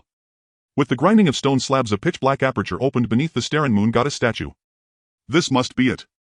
Confident there was no danger within, Gwen strode boldly into the passage. At first narrow, barely wide enough for a single person, it widened after dozens of paces, revealing a vast open space. Emerging from the tunnel, she found herself in a secluded cultivation chamber. Time had reduced all surrounding artifacts to tattered ruins, yet at its center a luminous spirit form hovered, endlessly repeating, "Are you a human adventurer?" Gwen stepped forward, and there, suspended at the heart of the spirit form, floated a wooden key. Unknown key, your level is too low to identify. Gwen retrieved the key, bowed respectfully to the spirit form, and turned to leave. The next morning, weary and travel-stained, Gwen had barely returned to Chuxing Village when she received grim news. Master Ma was gravely wounded, on the verge of death. Last night, while preparing ingredients, Master Ma was ambushed and left near death. The assailant has been apprehended, but Master Ma, where is he? Take me to him, now. The messenger, startled by her urgency, immediately led Gwen to the village's newly built rudimentary infirmary. Master Ma is inside, under emergency treatment. Staring at the blocked door, Gwen, though frantic, could not force her way in. She possessed no healing magic. All hope now rested upon the village's nascent healing awakened practitioner. At that thought, Gwen sank onto a chair outside the door, her expression shifting between stormy dread and quiet resolve. Sigh. Master Ma's been truly unlucky lately, murmured the young guy beside her, unable to hold his tongue. Ever since arriving at Unit 221, he's sliced his fingers while chopping, been struck by hanging meat from a shelf, even choked nearly to death on plain water. To most, such words would evoke only pity, but to Gwen they carried extraordinary weight.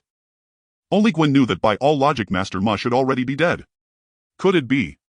I altered his fate, and now the world itself seeks to erase him. This world held gods, so perhaps fate was no mere abstraction. Then, if even one life can be rewritten, what meaning does my rebirth hold? Her gaze hardened instantly. Absolutely not. If destiny remained unchangeable, then her second chance held no purpose at all. Creak, the infirmary's wooden door swung open and the awakened healer emerged. Gwen rushed forward. How was he?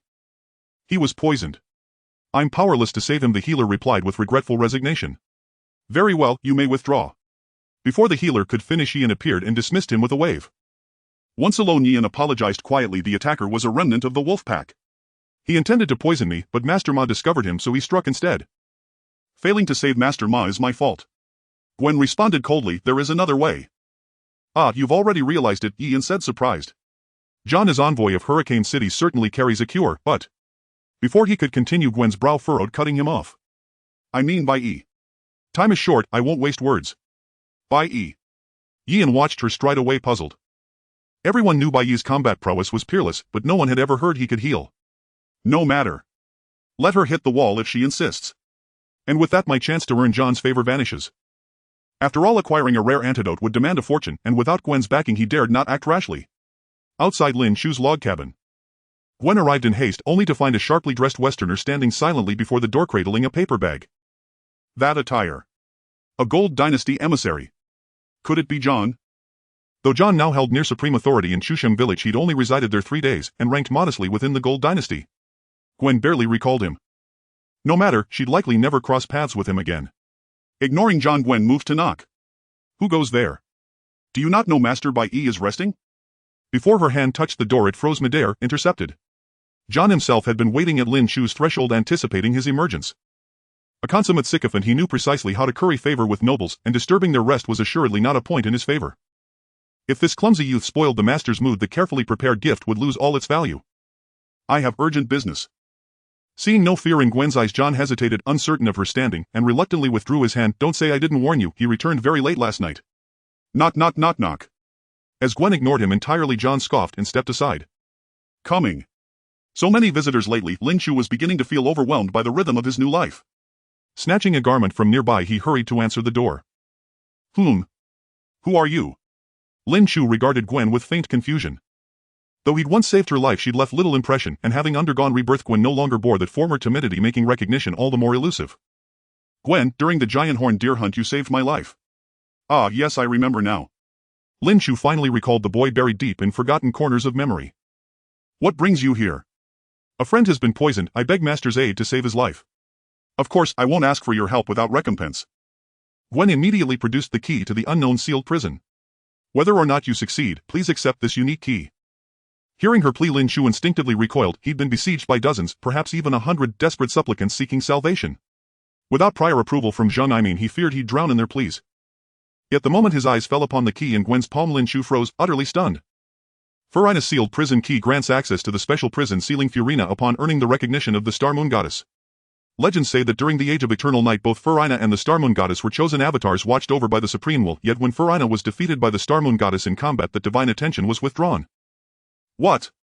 This is my alt character. Lin Chu stared at the key, his heart surging with shock and disbelief. Seeing Lin Chu's full attention captured by the key, Gwen felt a quiet surge of relief. I'll take this job. Where is the patient? This key must be secured at all costs. Gwen offered the key reverently with both hands and said, please follow me. Lin Chu followed Gwen swiftly back to the makeshift infirmary, where he found Matt on the verge of death. Poisoned. But it's not critical. After a brief assessment, Lin Chu concluded the man could be saved, no additional skill points needed to learn even mid-tier detoxification arts.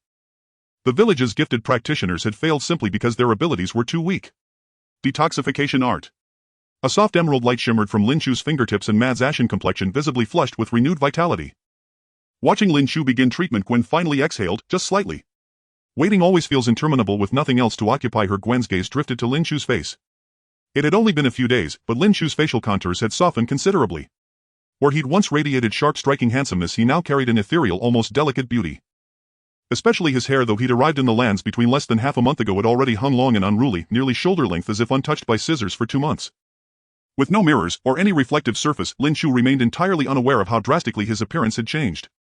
Truth be told, he hadn't had a moment's leisure to consider such things. Noticing these subtle anomalies manifesting upon Lin Chu, Gwen's expression tightened. She knew the Star Moon Goddess was silently reshaping this body, her will destined to awaken fully within it one day. Still far too weak. Right now I can do absolutely nothing. Gwen clenched her fist, resolve hardening. My only path forward is to reach Master Farina urgently. In her previous life, Farina had been her guide, a lingering wraith surviving from the age of eternal night, bound by ancient enmity to the Star Moon Goddess. With Furina's aid, her strength would rise swiftly, enough to halt the Star Moon Goddess's resurgence. Just as Gwen plotted her next move, Lin Chu withdrew his hand and gave her a quiet, affirming nod. He's out of danger now. My deepest gratitude. Even with absolute trust in Lin Chu, Gwen still checked Mad's vitals, only breathing freely once she confirmed the poison status had fully dissipated. No need to thank me. If there's nothing further, I'll take my leave. The Farina sealed prison key was of utmost importance. Lin Chu was already eager to examine it closely. One more thing. Gwen pulled up her system interface. Senior, may I add you as a friend? Certainly. Whoever possessed this key clearly held considerable power, adding them posed no risk. After exchanging friend requests, Lin Chu departed. My lord, you've returned. Before even stepping through the door, Lin Chu spotted John standing attentively before the threshold. Poor John had arrived at 5 a.m., waiting faithfully at the entrance. Just as Lin Chu began stirring from sleep, Gwen intercepted him, spiriting him away to the infirmary. That detour cost another full hour. Thus John waited 3 hours straight, until finally at last he could speak with Lin Chu. Fortunately, he'd endured similar waits before, and bore it with stoic patience. John, if you require my assistance, there's no need to stand guard like this. His contrition was sincere, his gift-giving impeccable. Lin Chu saw no reason not to grant him favor. It's no trouble at all. I had nothing pressing anyway. John waved dismissively, then extended a paper bag. Clothing.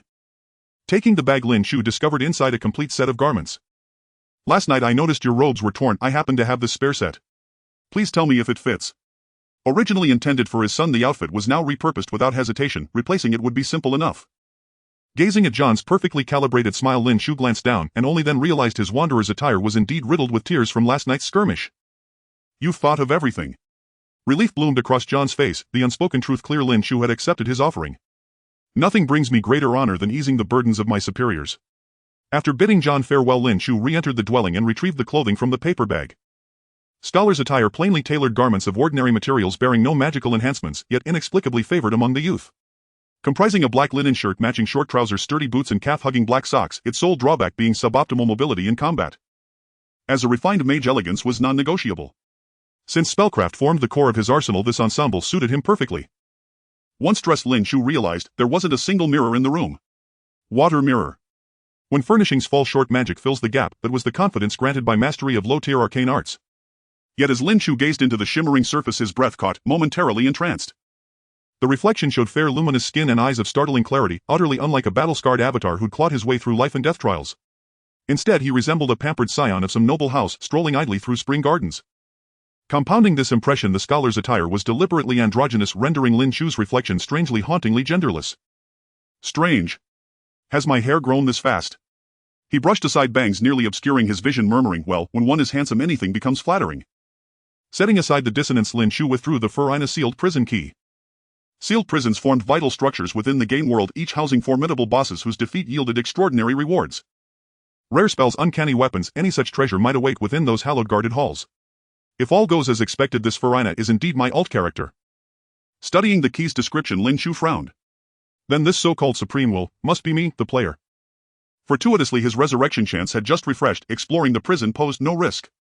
Enter Farina's sealed prison. Yes. Lin Chu affirmed inwardly, and instantly vertigo seized him. In the next heartbeat, he stood upon an ancient enigmatic altar. Weathered by eons, its stone slabs lay cracked and crumbling. Directly before him pulsed a spatial rift, its violet luminescence throbbing like a living wound. Summon Farina. A defensive safeguard, ensuring players weren't ambushed and slain the moment they entered.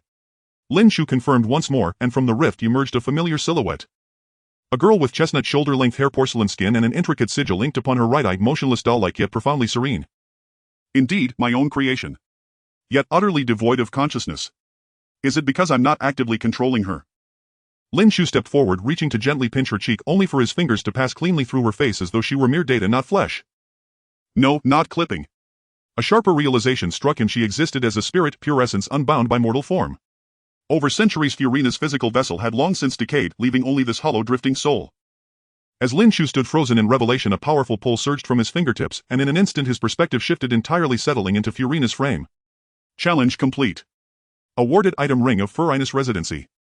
Ring of Furina's Residency, purple, a ring housing Furina's spirit, potentially granting access to her spectral power. But Lin Chu paid no heed to the notification. He was staring at himself. Precisely, he had regained full control of this alt character while retaining sovereign command over his original body. Truly, this sensation was nothing short of extraordinary. Due to the difficulty of multitasking, Lin Chu temporarily shifted into the body of Fu Lina. Now that his consciousness has arrived in Fu Lina's body, he wondered if he might encounter himself. With this thought, Fu Lina extended her sinful hands towards herself. Well, touching felt no different from jello, nothing like what she had imagined. Slightly regretful, Lin Chu withdrew his hand from inside his clothes, moved his new body a bit, and opened the system panel. As he expected, the system had undergone changes as well. Name: Fu Lina, Lin Chu, level LV 42. 3 class assassin, fated death, HP 150001, 5000 MP 6500, constitution 100, strength 500, dexterity 712, intelligence 40, spirit 72, talent fated death, gold, converts damage type to true damage while reducing the enemy's health cap. Skills: death, black flame, shadow stab.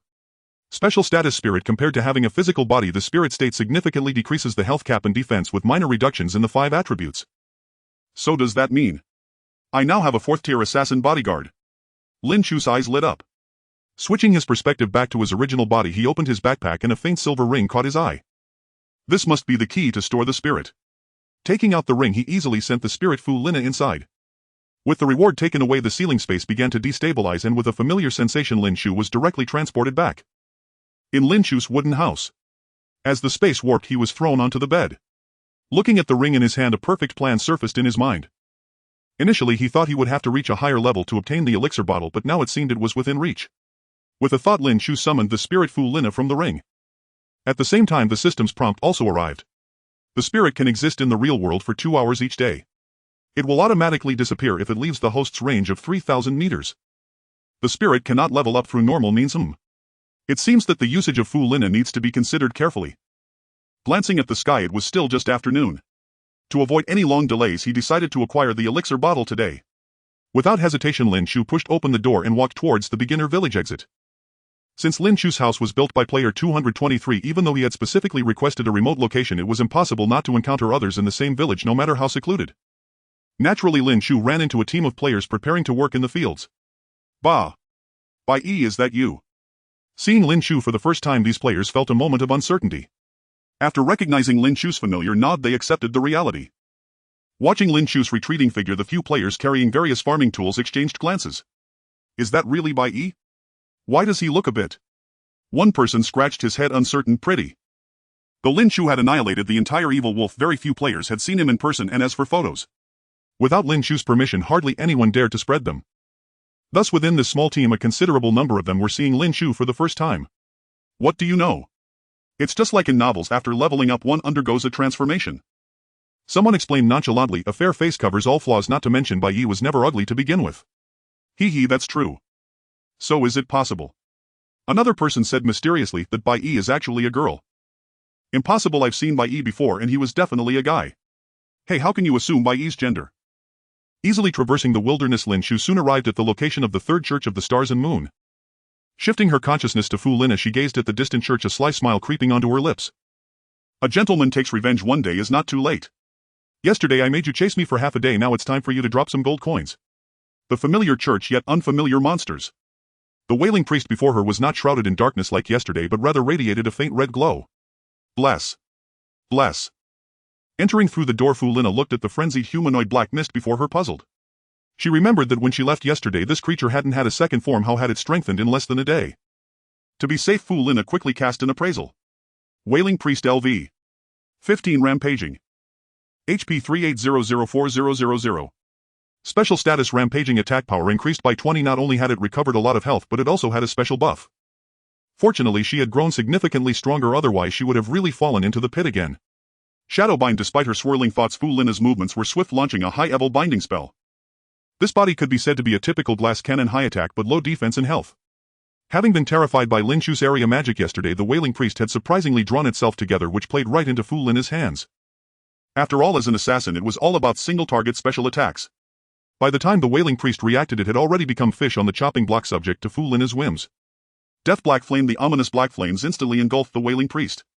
256-254. Just one skill brought the Wailing Priest to the brink of death.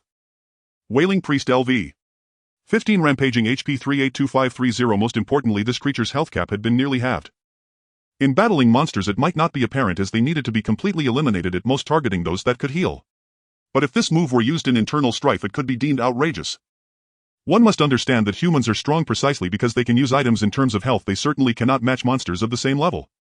Moreover, with a permanently reduced health cap, this meant that as long as Fu Lina had her sights on you, you would suffer greatly.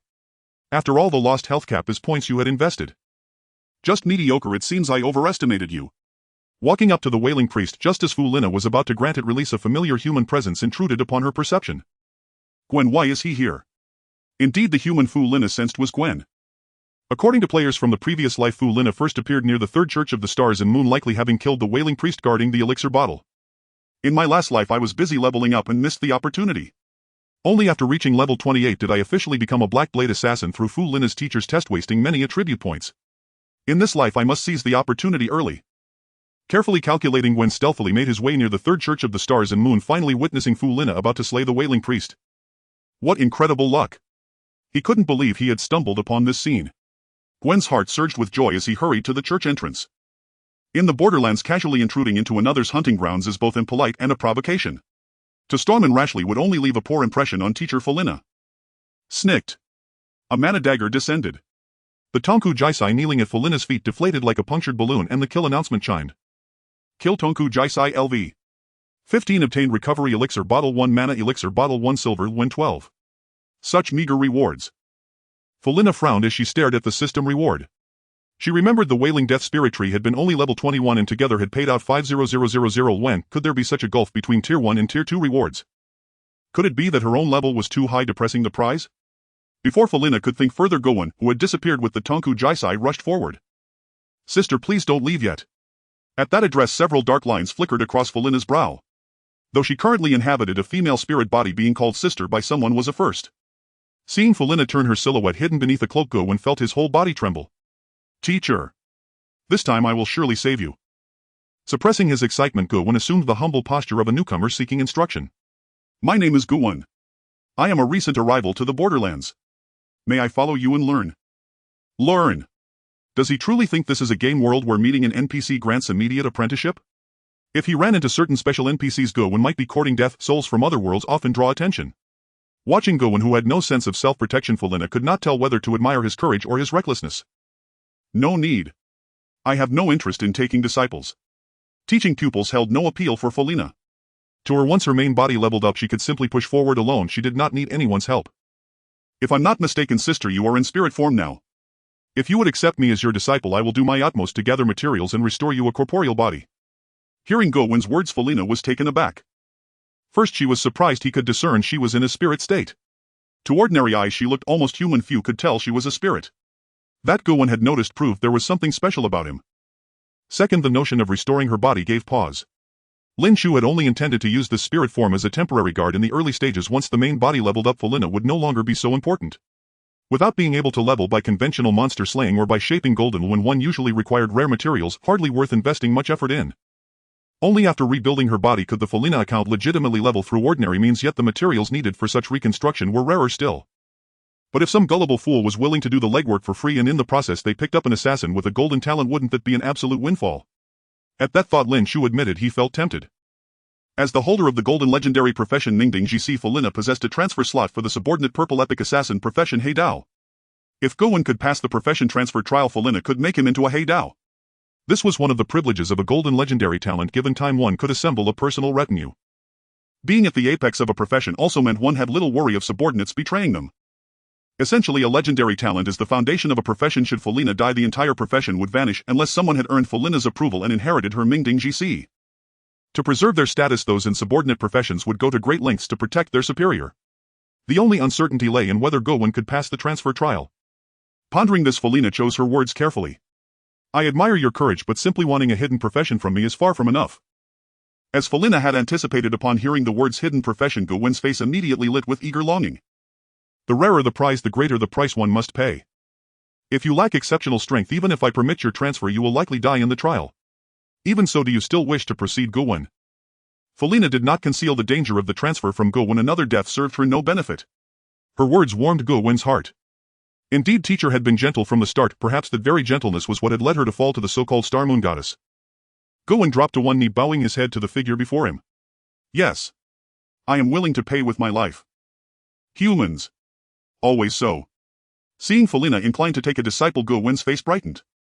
Thank you for the chance, teacher. Don't be so quick to celebrate. Watching Gowon, already half convinced, Felina feigned calm. Now prove your strength to me. If you have only burning zeal, I will not accept you. Yes. For Gowon, who carried memories of a past life, this demand was the easiest to meet. He rose and walked toward the Star Moon Goddess statue within the chapel. At Gowon's movement, the black mist Felina had scattered regathered from all directions, coalescing into the shape of a Tonku Jaisai. At the sight, Felina thought, so that's how it is. I wondered whether the chapel might only contain one elixir bottle. It seems they employ this method to prevent a single player from claiming all the rewards. Only that. After casting an identification on the Tonku Jaisai, Felina's mouth twitched. Tonku Jaisai LV. 15. HP 2500-2500. It seemed this creature's maximum health could not be recovered.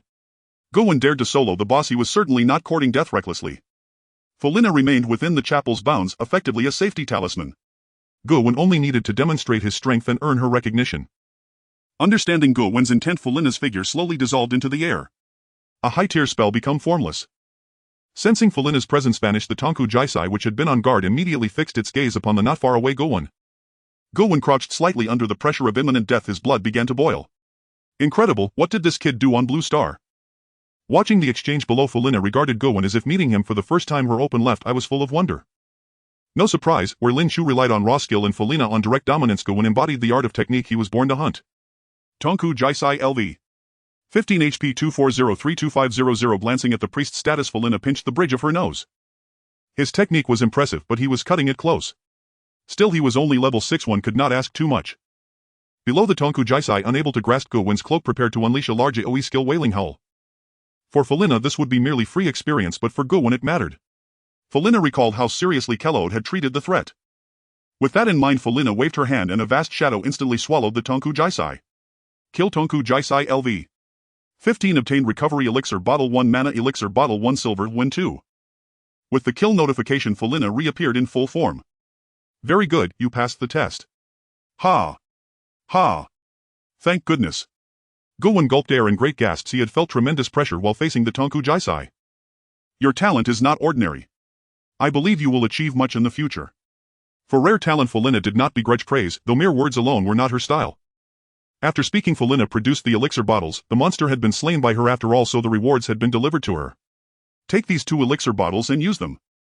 Without Felina's aid, Gowon would never have reached those elixirs in time. By the time he could, they might well have been looted. Thank you, teacher. Gowon accepted the bottles with reverence, then a little embarrassed added, there is something. I'm not sure if I should ask it. Ask away. Teacher, what is your name? May I see your face?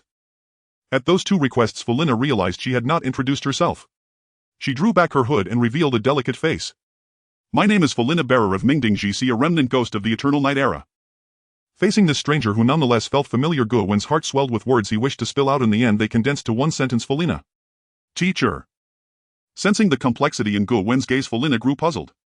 What was that look? Had the right eye that sealed the Mingding GC frightened him?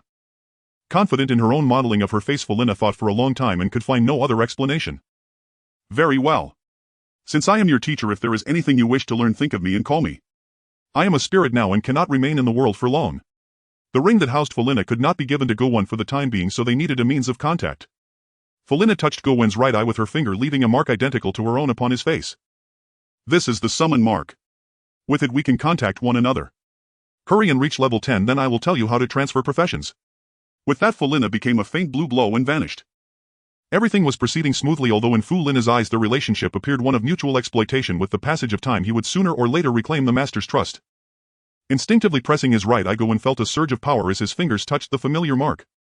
Since I have boarded the master's vessel, I cannot go to the Huangjin Wangchao for now. I must quickly find an organization to lift the outer god curse upon me and then change vocation. Having settled his course, Go turned and walked out of the church. Meanwhile, not far outside, Lin Chu hid in the shadows, stroking the ring on his hand and watching Go-Win's departing figure with a contemplative air. This Gu-Wen.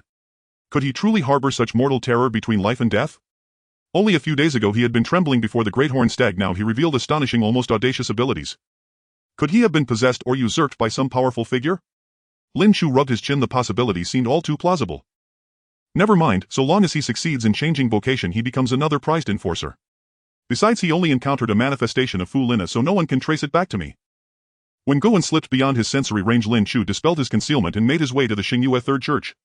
Why go there again? Do not forget there is still a Xingyue goddess statue inside. After smashing the newly spawned wailing priests, Lin Chu finally stood before this statue, one distinct from the bound Xingyue goddess statue. The statue took the form of a human entirely shrouded by a cloak. The face was indistinct and its gender could not be ascertained. Hidden Xingyue goddess statue. After the goddess vanished, this became the dominant statue in the borderlands. Most believe it to be a malign alteration that suppresses the goddess influence.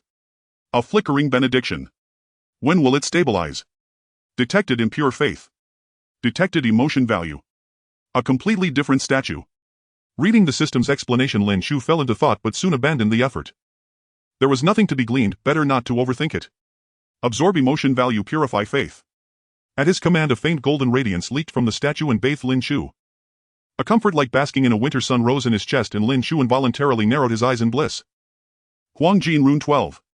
Because he had not changed vocation, surplus experience converted into Huangjin runes, and the purified faith slowly mended the cracked divine rank. Detected an enhanceable item. Enhance. The sudden system prompt stunned Lin Chu. When had he obtained an item that could be enhanced?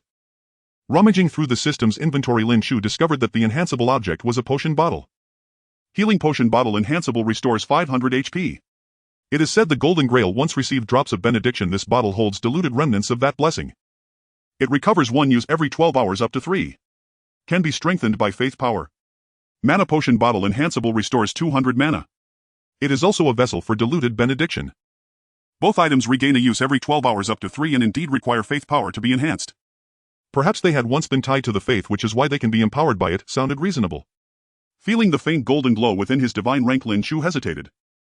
Most of the faith's power would be consumed repairing the divine rank. Only a sliver could be preserved. Better to see how much was needed first. He took out a golden bottle engraved with glittering stars and a crescent moon and began to pour faith into it little by little. After consuming about 1/10 of the golden radiance, the potion bottle began to transform. A holy radiance bloomed from within, beautiful and arresting. Sacred blood potion bottle restores 1000 HP. It was crafted with reference to vessels that received the Golden Grail's benediction. It now regained a use every 4 hours up to 5. Not only had its restorative power increased, but its uses and cooldown were dramatically improved, a truly substantial upgrade. Since the remaining faith would otherwise go unused, Lin Chu proceeded to enhance the mana potion bottle as well. Sacred mana potion bottle. Enhanceable, restores 400 mana. Said to be fashioned with reference to the Golden Grail that bore benediction drops. Now I look a bit like a proper player. After enhancing the potion bottles, Lin Chu turned his gaze back to the boss summon point. Since the boss health bar was nearly emptied, why not take all the potion bottles here? The boss had originally served as a trial, but after encountering Lin Chu and being struck down several times, its threat had greatly diminished. Never mind, if I take all the potion bottles back, dividing them will be troublesome. Better to let them claim what they can. Abandoning that idea, Lin Chu planned to slay it once more and reserve potion bottles for Zhang Aimin and Yian.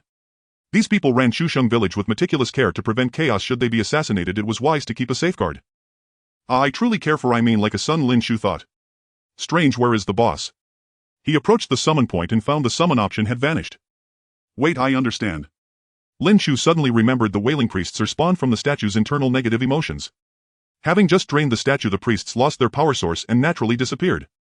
With that realization, Lin Chu calmly took one potion bottle from the summon point. There were 10 in total. As for who will get the remaining 6, that will be a matter of luck. There were also many wild monsters outside the Xingyue Third Church which could barely serve as trials. Chusheng Village. What had once been Li Ru's office had become Zhang Aimin's workspace. By virtue of a slight numerical advantage and the crucial status of being Lin Chu's friend, Yue Han had handed the village head position of Chusheng Village to him. There was a knock. Come in. Tidying the papers at his side, Zhang Aimin replied. Brother Zhang, what are you busy with? The visitor was Lin Chu, who had come to deliver potion bottles. So it is my younger brother Lin. Seeing him, Zhang Aimin rose from his seat. After pouring a cup of water by hand, Zhang Aimin sat and said, not particularly busy, tomorrow we depart for Jufeng City, some personnel adjustments must be scheduled. But Lin, my younger brother, what brings you here today? Is there something I can help you with? Not at all, I've actually come to deliver something. Lin Chu retrieved 2 spirit medicine vials and placed them neatly on the table. Zhang Aimin picked one up and his expression instantly shifted to astonishment. These are the spirit medicine vials mentioned in the file. The moment they received the file, both he and Yian had dispatched scouts to verify the situation, yet not a single report ever returned. Based on their analysis, the boss residing within the cathedral was, at minimum, a level 1 monstrous entity far too dangerous to confront for now. Yet in less than a day, Lin Chu had not only retrieved the spirit medicine vials, but brought back more than one. This. Zhang Aimin stared at the vial in his hand, overcome with profound embarrassment. Ah. Brother Lin, I've done nothing at all, I truly feel unworthy to accept this. He pushed the vial back toward Lin Chu. I cannot accept it. I merely picked it up casually. Since you refuse it, consider it my personal reward for Chusheng village, bestow it upon any promising junior you deem worthy. Casually picked up. Indeed, he remains unmatched, the first among all, operating on an entirely different plane from us. Seeing Lin Chu's genuine indifference toward the vials, Zhang Aimin ceased his reluctance. Then let us regard it as entrusted to my care, I shall ensure it finds an exceptional steward. Having accepted the vials, Zhang Aimin glanced at the time and extended an invitation. It's growing late, would you join me for dinner? At the mention of dinner, Lin Chu recalled Zhang Aimin's previous bento box and found himself unexpectedly ravenous. Very well, I'll gladly impose upon you. What imposition is this? If Brother Lin wishes to dine with us, I'll have meals prepared daily and delivered personally. Compared to everything Lin Chu had done for Chusheng village, a single meal was scarcely adequate recompense. Zhang Aimin had repeatedly sought ways to repay him, only to watch helplessly as his debt of gratitude swelled ever larger. At times he wondered how many would have survived across the 2 Chusheng villages if Lin Chu had never intervened. Perhaps it is precisely people like Lin Chu who enable humanity's survival in the borderlands. Gazing upon Lin Chu's radiant presence, a deep heartfelt warmth welled up within Zhang Aimin. Youth always carries hope. Here we go, freshly roasted duck.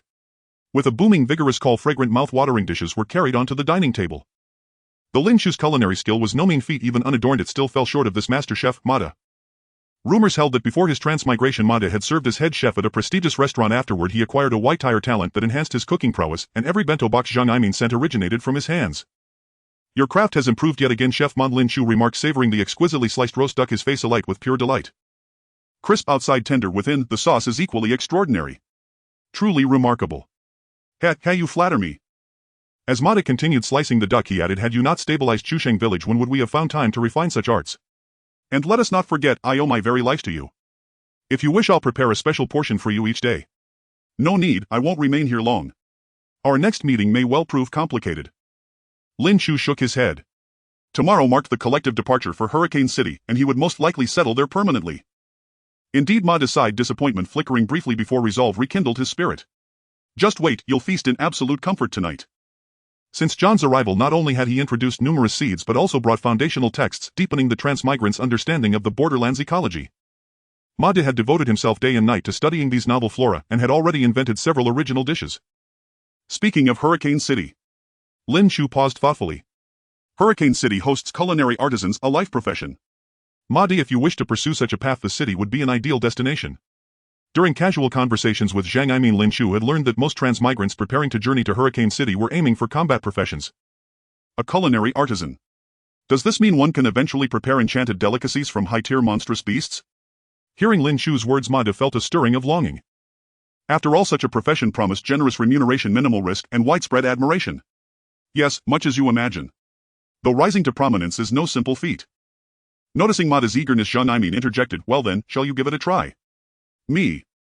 Mada pointed at himself, disbelief coloring his voice. Of course. I've deliberately reserved several slots, precisely to accommodate unforeseen contingencies. Brother Baiyi's insight proved invaluable. Rather than sending more white-tire combat specialists, why not include skilled support professionals instead? Most transmigrants dream solely of fame and distinction, to become noble knights or revered mages. Yet how many could truly ascend? Given that nearly all possessed only white-tire talents, everyone wanted a chance, and fierce competition filled those slots to capacity. Life professions ill-suited for contention stood no chance against them, left only to linger in Chusheng village, their days slipping away unfulfilled. Yet should they enter the city they might soon tailor garments or prepare feasts for grand nobles, their contributions potentially rivaling, even surpassing, those of battle-hardened combatants. Realizing this, Zhang Aimin chided himself bitterly. How could I have nearly overlooked something so vital? Brother Bai Yi, your words have illuminated my mind more than 10 years of study. Please continue your meal, I must rush off to work overtime. With departure scheduled for tomorrow, selecting candidates was now urgently time-sensitive. Brother Zhang, attend to your duties, I need no further attention. Lin Chu blinked in surprise, then waved lightly with a smile, signaling his complete indifference. Watching Zhang Aimin hurry away, Mada said earnestly, thank you Senior Bai Yi, your single remark may have reshaped countless futures. Ah, did it? Only after swallowing his rice ball did Lin Chu fully grasp the magnitude of what he just set in motion. Lin Chu gestured playfully toward Zhang Aimin's empty seat. Such is the power of status. Back when I was merely a keyboard warrior online, few ever listened to me. So long as it's a positive change, that's all that matters. He let the topic drop and resumed savoring his meal. Wielding authority like Zhang Aimin's was admirable, but Lin Chu's true aspiration lay in relishing life itself. And perhaps ascending to godhood along the way. Dessert is served. After clearing most of the main course, Mada presented an elegantly crafted sweet. Though Lin Chu adored desserts, whose preparation demanded considerable time, he rarely bothered making them himself. One tiny cake after another, that was true living. Patting his gently rounded belly, Lin Chu felt as though he'd ascended straight to heaven. By the way. He lifted his water cup and strolled to the window, rising to aid digestion. Why not serve last time's dessert again? Though today's confection remained delicious, it lacked the breathtaking brilliance of the previous one. Mada smiled knowingly. You see that earlier dessert was crafted by my brother, Go-won. You surely remember him. Ah, Go-won. Recognition dawned on Lin Chu's face. He hadn't imagined the man possessed such culinary talent. Well then, perhaps later I'll send my Furina avatar to secure a few more sweets. The next day, outside 221 Shusheng Village. 221 Shusheng Village, 19 individuals heading to the Hurricane City, all present.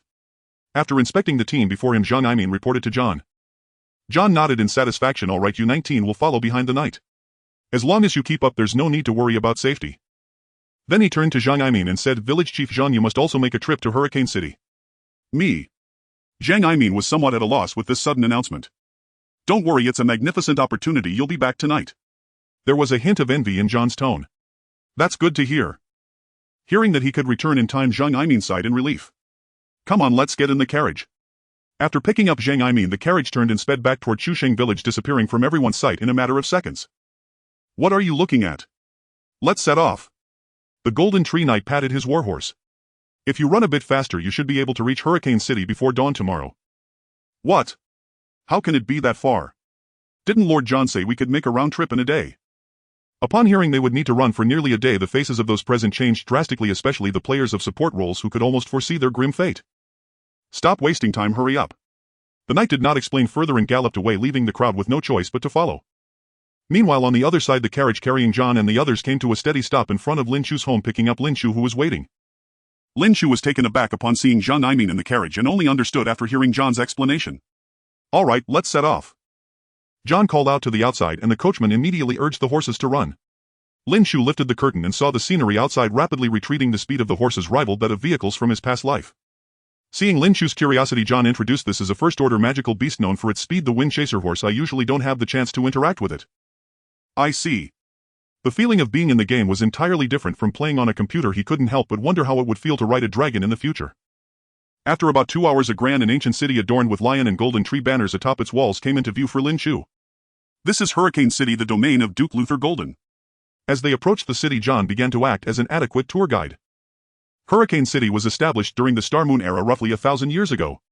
It consists of an inner city, outer city adventurer area, outer city civilian area, and slum area, with the division of the tree hunters located in the outer city adventurer area. However, the tree hunters are located in a rather secluded area and are not very welcoming to outsiders, so I cannot escort you there. He had no memory of this city. It seemed it had entered the golden era after his departure. In the game's background explanation, one had giant blood living around 500 years, while Adeline, a tree spirit, lived about 1,000 years. Thinking of this, Lin Chu asked, is the initial king Lin still around? The initial king? John was taken aback at first, but then realized, you must be referring to Lord Lin, the first king of the Star Moon era, right? Lin Chu nodded when he discovered that the currency at the border was Lin. He had a feeling that Lin should still be alive. Then you might have seen ancient texts. Currently Lord Lin is the god of war and hasn't appeared for a long time. The god of war Lin had ascended to divinity. Indeed, if he left, someone must have taken his place, but how did this kid end up using a golden tree as his symbol? Lin Chu shook his head. Forget it, he shouldn't think about that. What mattered most was whether this kid could safely return the divine position to him. He felt that it was unlikely. Even the most loyal subordinates find it difficult to maintain their original intentions in the face of the fear of death and the allure of power. Moreover, he as the goddess of Star Moon was not doing well either. Seeing that Lin Chu had no reaction, John continued to dig deep, saying the Star Moon era was also known as the perfect era. It was said that the goddess of Star Moon was exceedingly benevolent, and during that time the border flowed with milk and honey almost like a paradise on earth. John said this while revealing a look of longing. However, it was a very short-lived era lasting only 100 years, after which the goddess of Star Moon disappeared and the border fell into chaos once again. Although the initial king Lin was unmatched in combat, without a true god the border ultimately could not be unified again. To prevent the border from falling into endless warfare, the wise and virtuous Adeline discovered the Golden Tree. The Golden Tree separated mortals from gods, allowing the half-gods who had been at war with each other to break through and become true gods residing atop the Golden Tree. Since then, no deities have walked beneath its roots. The Golden Tree was created by Adeline, and now there is more than one true god. Hearing this shocking news, Lin Chu's expression changed slightly. Now, even if Lin and Adeline were willing to relinquish their authority, others would surely not show him any respect. It seemed that regaining control over the border would be much more difficult than in the first round. But at least they were all still alive, which was a piece of good news. The carriage entered the city and soon stopped at a rather desolate place. John pointed to the massive building diagonally ahead and said, "That is the Tree Hunters Division in Hurricane City. I can only take you this far." Since John seemed to hold a deep aversion to that place, Lin Chu did not press further, jumping off the carriage and heading toward the Tree Hunters. The architecture of the Tree Hunters Division was quite peculiar, resembling a giant tree root from afar. As Lin Chu walked along the street, he hardly saw anyone. Knock, knock, knock. Standing at the entrance, he closely examined the peculiar building before knocking on the door adorned with the golden tree. Creak, the door opened, but there was no one to be seen. Was this an automatic door? Lin Chu thought silently. Inside the vast hall stood a massive circular table. At its center, hovering a shimmering miniature projection of the golden tree. 3 figures, some standing, some seated, surrounded it. Aside from the table, several tightly closed doors lined the chamber. Strange, how did an ordinary person get in at this hour? Upon noticing Lin Chu's unfamiliar face, one of them cast a curious glance his way. "Show 13, have you been toying with someone's emotions again?" Someone called out to a fully armored knight. "They used to chase you down outside, but now they've even tracked you to the show tree. Show some restraint, you rascal. Don't go slapping on false accusations." Show 13 retorted, landing a playful punch on the speaker's chest. "I may be affectionate, but I'm certainly not attracted to men." Though Lin Chu possessed an androgynous grace, a closer look revealed unmistakably masculine features. "Just kidding, purely joking." The man who'd been punched hastily apologized. "You're best at handling strangers, why don't you greet him?" With a reluctant grunt, the knight known as Show 13 removed his helmet and strode toward Lin Chu. Though Lin Chu as a man was not his usual type, perhaps a young woman, too timid to enter the show tree herself, had sent her male relative in her stead. After all, given Lin Chu's striking appearance, even his own elder sister or younger sister might well find herself flustered. "Boy, what brings you to the show tree? Didn't your family warn you never to wander here?" Show 13 had short pale gold hair, suggesting mixed heritage and an approachable demeanor. Lin Chu withdrew a golden insignia left by Claude and handed it to him. "I've been recommended for admission into the show tree." At the sight of the insignia, a flash of recognition crossed Show 13's face, and with it quiet relief. So this was yet another noble scion swept up in youthful fantasy. As the most autonomous organization within the Golden Dynasty, the show tree had long captivated impressionable youths, dreaming of defiant individuality, imagining that merely sitting in silence would lower the air pressure around them. Thus every year brought numerous noble offspring for exposure, though most arrived smiling and departed in tears. Few could readily accept consorting with undead corpses or the deranged. This young master had even gone so far as to don shabby clothing as camouflage, a truly thoughtful touch. Show 13 sighed faintly and extended his spiritual sense into the insignia.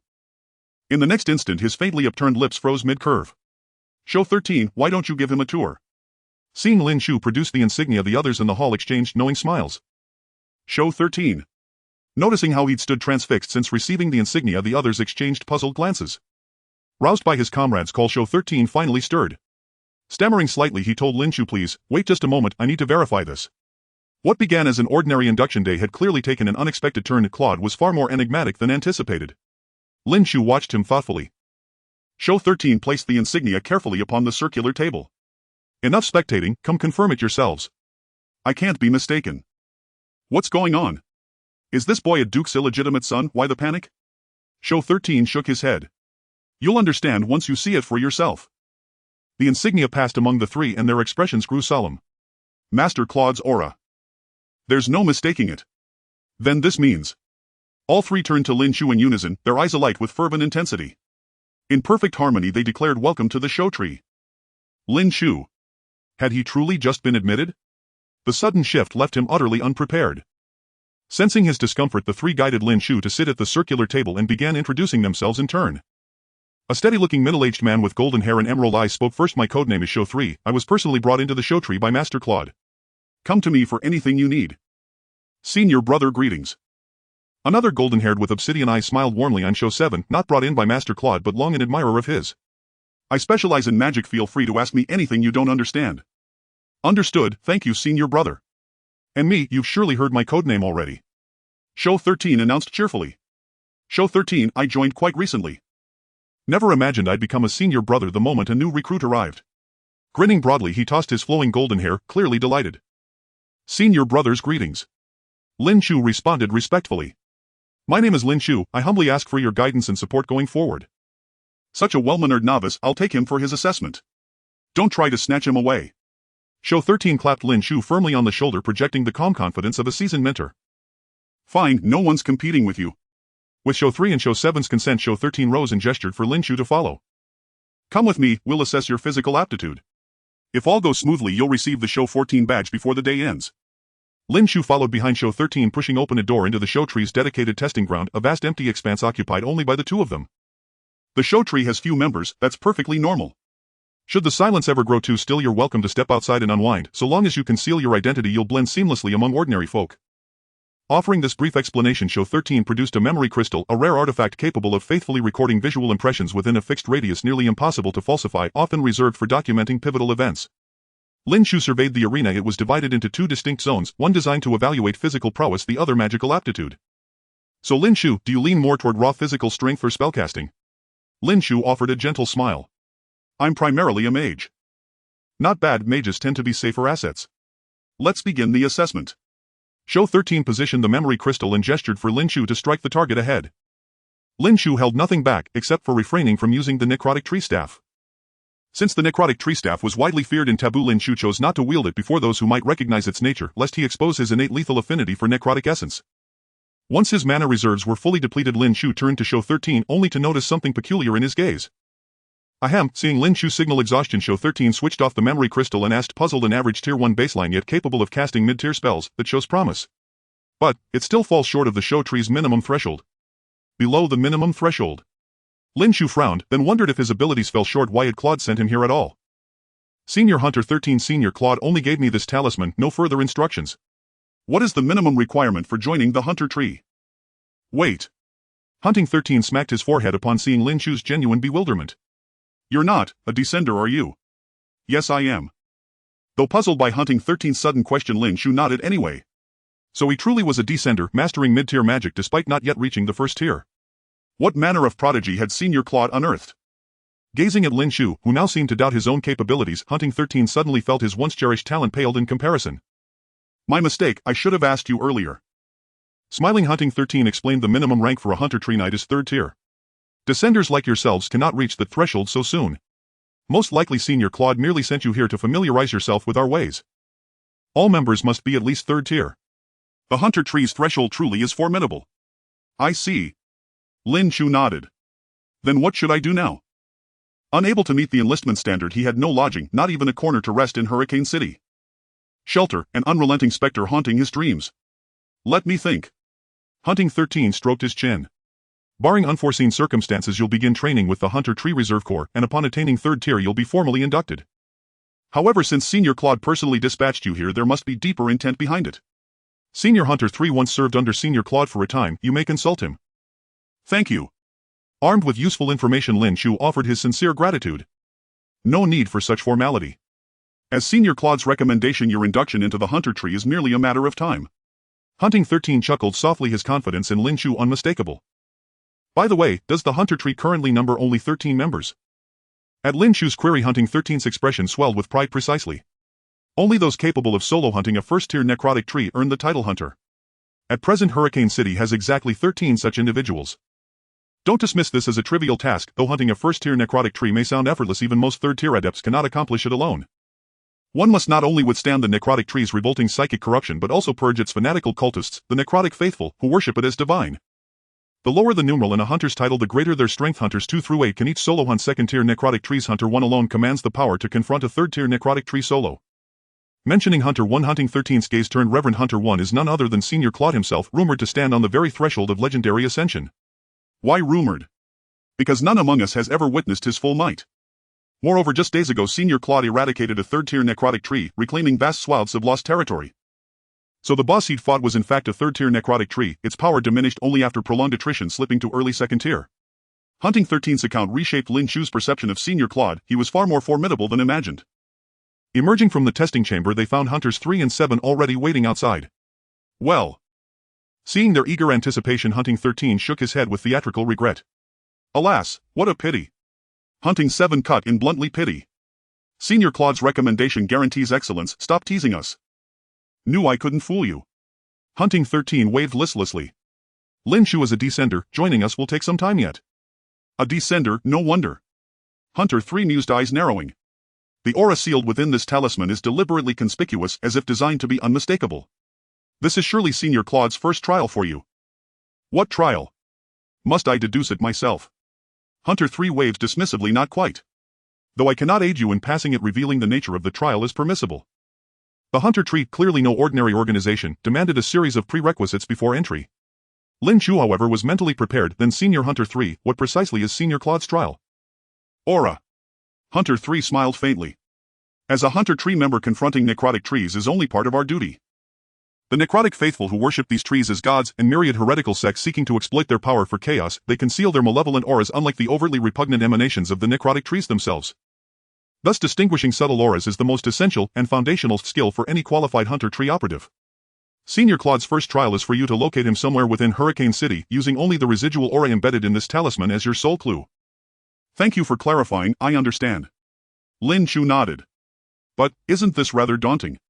Lin Chu hasn't even attained a tier yet. How could he possibly find Senior Claude in such a vast city?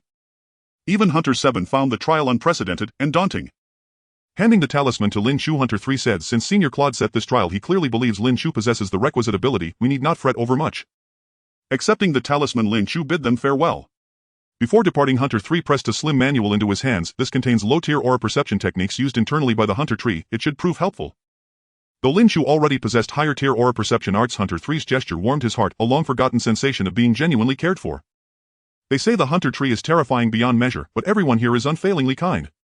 Indeed, seeing is believing. Lin Chu glanced back at the Hunter Tree branch, reflecting inwardly. Withdrawing the talisman from his robe, Lin Chu opened his system interface. System, learn aura perception mid-tier.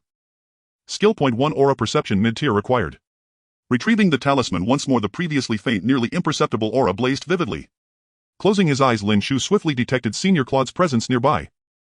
Following the trail of that aura, Lin Chu wove effortlessly through street after street until he arrived at a single destination, the Lion's Fong Tavern. One had a fondness for lions, for on the battlefield he was like an unstoppable raging lion. Thus in the Golden Dynasty, taverns with the character lion in their name were exclusive to those who had reached the ranks of power. Lin Chu was stopped outside. Sir, I sincerely apologize. The attendant at the door offered a brief explanation, successfully preventing Lin Chu from entering. As a newcomer, Lin Chu had not expected to break this rule. I'm looking for someone. The attendant sighed with relief and smiled, saying, please go ahead. Just from Lin Chu's face alone, the attendant could tell he was someone of significant status, and if a conflict arose he would definitely not come out unscathed. Klee. Lin Chu was about to say Claude's full name, but he quickly recalled that this name probably wasn't as well known as Shoei, so he had to swallow the rest of his words. If it's inconvenient to reveal your name, a code name would suffice. The attendant astutely added. To Lin Chu's surprise, they actually offered a wake-up service for codenames, and he replied, Shoei. You mean a member of the Show Tree? The attendant asked in disbelief, his voice lowered. That's right. Ha ha. The attendant chuckled awkwardly. Please don't joke with me. How could that esteemed individual be here drinking? Seeing the attendant's expression of disbelief, Lin Chu calmly replied, if he were here you wouldn't even notice, would you? That's true. The attendant thought for a moment, but still felt the situation was improbable. Even if Lord Shoei really came here for a drink, I wouldn't be able to bring him out. How about this? As long as you have a Golden Tree talisman, I'll let you in to find your person. Those possessing the Golden Tree talisman were at least family of the Show Tree, more than qualified to enter this tavern. Didn't you just say that only those who have reached the next rank can enter? Lin Chu took out the Golden Tree talisman and waved it in front of the attendant. Although it was brief, it was enough for the attendant to recognize it as a high-ranking talisman. Ah, you should have said that earlier. Occupation and status are often more practical than low-ranking knights. With the attendant's fawning smile, Lin Chu stepped into the tavern. This Golden Tree talisman really made traveling much easier. Upon entering the tavern, the din of shouting and the stimulating scent of alcohol made Lin Chu furrow his brow slightly. Although most people present were at the next rank, those who had long been on the edge of life and death tended to be crazier and more indulgent than ordinary people. The sound of the door opening was not loud, but it caught the attention of many. "Hey there, young man, do you want to relax with me?" A nearby sultry woman unabashedly expressed her interest, directly inviting Lin Chu to spend a night with her. Unfortunately, Lin Chu had a preference for mental cleanliness. Ignoring the bold advances, Lin Chu walked towards the corner of the tavern. "Let me tell you, the undead tree is terrifying. A few days ago I was escorting a noble out of the city and happened to encounter people from the show tree battling the undead tree. The scene was. I can attest I was one of those who fought the undead tree. I can attest I was the sword in his hand." The crowd burst into laughter, no one expecting that there would indeed be someone from the show tree among them. Lin Chu did not hide his presence, standing at the nearest bar to order a cup of mead. Claude downed his beer in one go and stood up, waving to the crowd, "Someone's looking for me, so I won't drink anymore." "Claude, can you not handle your drink? You're stopping after just this much. I have something really." Pushing away the offered drink, Claude awkwardly extricated himself. As Lin Chu sipped his mead, he observed all that was happening. Truly, he felt Claude was more flustered now than when he was chopping down the undead tree. Claude approached Lin Chu, glancing at him in disbelief. "I almost didn't recognize you after just a few days. I didn't expect you would come to such a small tavern for drinks." Though the Lion Tooth Tavern is nominally an extraordinary tavern, most who come here are first and second rank extraordinary beings. With Claude's status, he could easily enjoy higher quality services and drinks in the inner district. "When it comes to drinking, it's all about the atmosphere. I really like it here." After saying this, Claude listened to the surrounding noise and helplessly remarked, "All right, this isn't a good place for serious conversation. Let's go to a private room inside, it's quieter there." "Correct." Lin Chu raised his glass and followed Claude up to the second floor. "It's been less than half an hour since Shou-san triggered the talisman, and you found this place not bad." In the private room, Claude spoke softly. "However, you must have learned the breath perception magic through something called skill points, right?" Though it was a question, Claude's tone was incredibly certain. Lin Chu did not hide it and nodded. Claude continued, "There are often batches of arrivals like you at the Borderlands. Most come with an auxiliary tool called system. With the system, you usually have no threshold, easily leveling up in the early stages." "Early stages?" "That's right." Seeing that Lin Chu quickly grasped the key point, Claude nodded in satisfaction. "The system is ultimately a tool sent by the outer gods to bring you to the Borderlands to use your power to interfere with the Borderlands. It allows you to quickly gain power while stripping you of further authority. The outer gods are beings from other realms that lurk outside the Borderlands attempting to invade, and they are the common enemies of the righteous gods of the Borderlands. Of course, it's still too early to tell you all this." As the conversation was about to turn to saving the world and maintaining peace, Claude quickly coughed and redirected. "Thus the Golden Dynasty modified the rules of the Borderlands through the Golden Tree, restricting your systems while also unlocking your shackles. That is to say, aside from skill points, you can learn to use more magic and combat skills through study. Similarly, you can also improve your level through diligent practice. This method is slow but more solid." Upon hearing this, Lin Chu nodded thoughtfully. No wonder sometimes he saw slight improvements in his attributes without adding points. It seems this was the reason. At this point, Claude sighed in disappointment. "I thought you knew so many spells that your skill points were already spent. It seems I underestimated your challenge." Even for exceptionally gifted arrivals, knowing a few low-tier spells by level 10 is quite rare, as everyone receives the same amount of skill points before level 10. However, this also indicates that your talent is extraordinary. According to the official data from the Golden Dynasty, arrivals receive a fixed 5 skill points for each level before level 10. Although everyone has the same number of points, the number of skills they can learn varies. Through investigation, we also discovered a pattern: the better your talent in a certain area, the fewer skill points it takes to learn. For instance, for the low-tier magic water bullet, an arrival with magical talent only needs 3 skill points to learn, while an arrival without magical talent might struggle to even grasp it with 10 skill points. In other words, being able to learn numerous spells with 10 skill points means you possess the potential of a legendary mage. Claude's eyes were filled with undisguised satisfaction and admiration. If Claude were to find out that Lin Chu didn't need to learn low-tier spells at all and had already learned several mid-tier spells, it would probably make this half-legendary powerhouse question his life. "Thank you for your clarification." After listening to Claude's detailed explanation, Lin Chu expressed his gratitude. Although he possessed the memories of the moon goddess, familiarizing himself with the current Borderlands would not be a disadvantage. "It's just common knowledge, nothing to thank for." Claude waved his hand dismissively. "By the way, you should be at level 10 by now, right?" Claude sized up Lin Chu from head to toe before finally asking. Strangely enough, given his own strength, he should have been able to gauge this kid's abilities at a glance, yet he found himself in a haze, unable to see clearly. It seemed this kid had encountered some fortuitous event. "Yes, I have reached level 10. Have you considered joining the hunter profession? It should be a rare blue-class occupation in your area, and after reaching tier 3 you can undergo a secondary job change to the purple epic hunter class." Lin Chu shook his head. "I have found a profession that suits me better. I will only serve in the hunter role and will not change to any hunter-related class. As long as you are willing to join the hunters, that's fine." Claude did not inquire further about professions. Since Lin Chu had made his decision, Claude would not interfere. In that case, don't forget tomorrow's baptism ceremony. Baptism ceremony. Lin Chu showed a look of confusion. Claude explained it's to cleanse the aura left on you by the outer gods. For the Borderlands, the changes you newcomers bring are too great and you must be baptized by the light of the golden tree to ensure safety. This isn't good. Can I really sneak past the golden tree which bears witness to the gods? Lin Chu asked with some concern then. Is it possible to skip the baptism? Don't worry, the trivialities you carry won't draw the attention of the golden tree. To Claude, Lin Chu was merely concerned about any opportunities he had gained being coveted by others. The baptism by the golden tree can only assess your condition. The golden tree is the epitome of fairness and justice. Even if you bear divine legacies, it wouldn't spare you a second glance. But that's a divine fragment. A god who should have perished. Even the golden tree, no matter how benevolent, wouldn't accept a challenge to its status. Lin Chu did not hold out much hope for this matter. Moreover, if you don't accept the baptism, you won't be able to break through the level 10 limit to change jobs. This is the baseline of the Golden Dynasty. This. Lin Chu's expression shifted slightly. That was quite a lethal blow. The golden tree is the fairest of all baptism givers. If it were any other god, it would only be worse. Do other gods really qualify as baptism givers just because they are gods? In response to Lin Chu's question, Claude nodded helplessly. Of course, the golden laws can only restrain but cannot prevent, otherwise the Borderlands wouldn't be such a mess. Lin Chu pondered for a moment and casually asked, I heard the moon goddess is a very powerful deity. Can I seek her for baptism? No. Upon hearing this, Claude immediately became serious. Although the moon goddess was once a supreme deity, she has long since gone missing. The blessings she left behind are exceedingly unstable.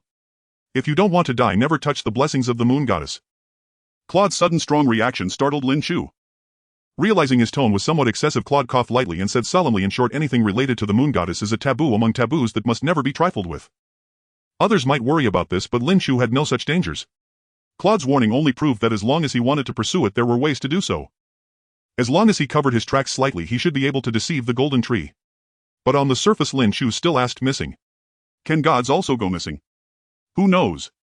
As for the matters between the gods, us mortals should refrain from knowing too much. Claude wore an expression of deep taboo about this. In any case, you absolutely cannot touch the blessings related to the moon goddess. Even if the Golden Dynasty gives a promise, you must not.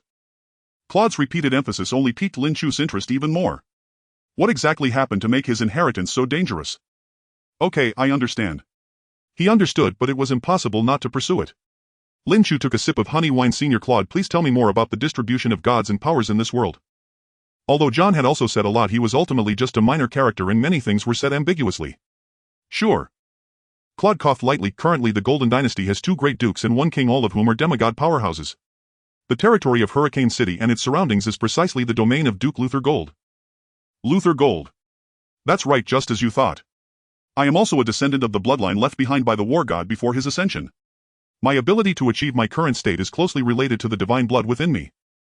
Claude seemed to recall something and suddenly smiled. I heard that the Gold family is descended from the moon goddess and the war god. Perhaps there is some truth to it. Wait. Lin Chu was stunned by this explosive news. This had to be a severe rumor. When he played games, there was no R18 feature. Lin Chu hurriedly spoke up. Why is there this rumor? Is the bloodline of the war god not powerful? Indeed, wild histories are much more captivating. Watching Lin Chu become excited so quickly, Claude explained leisurely, although this is a wild history, there is some credibility to it.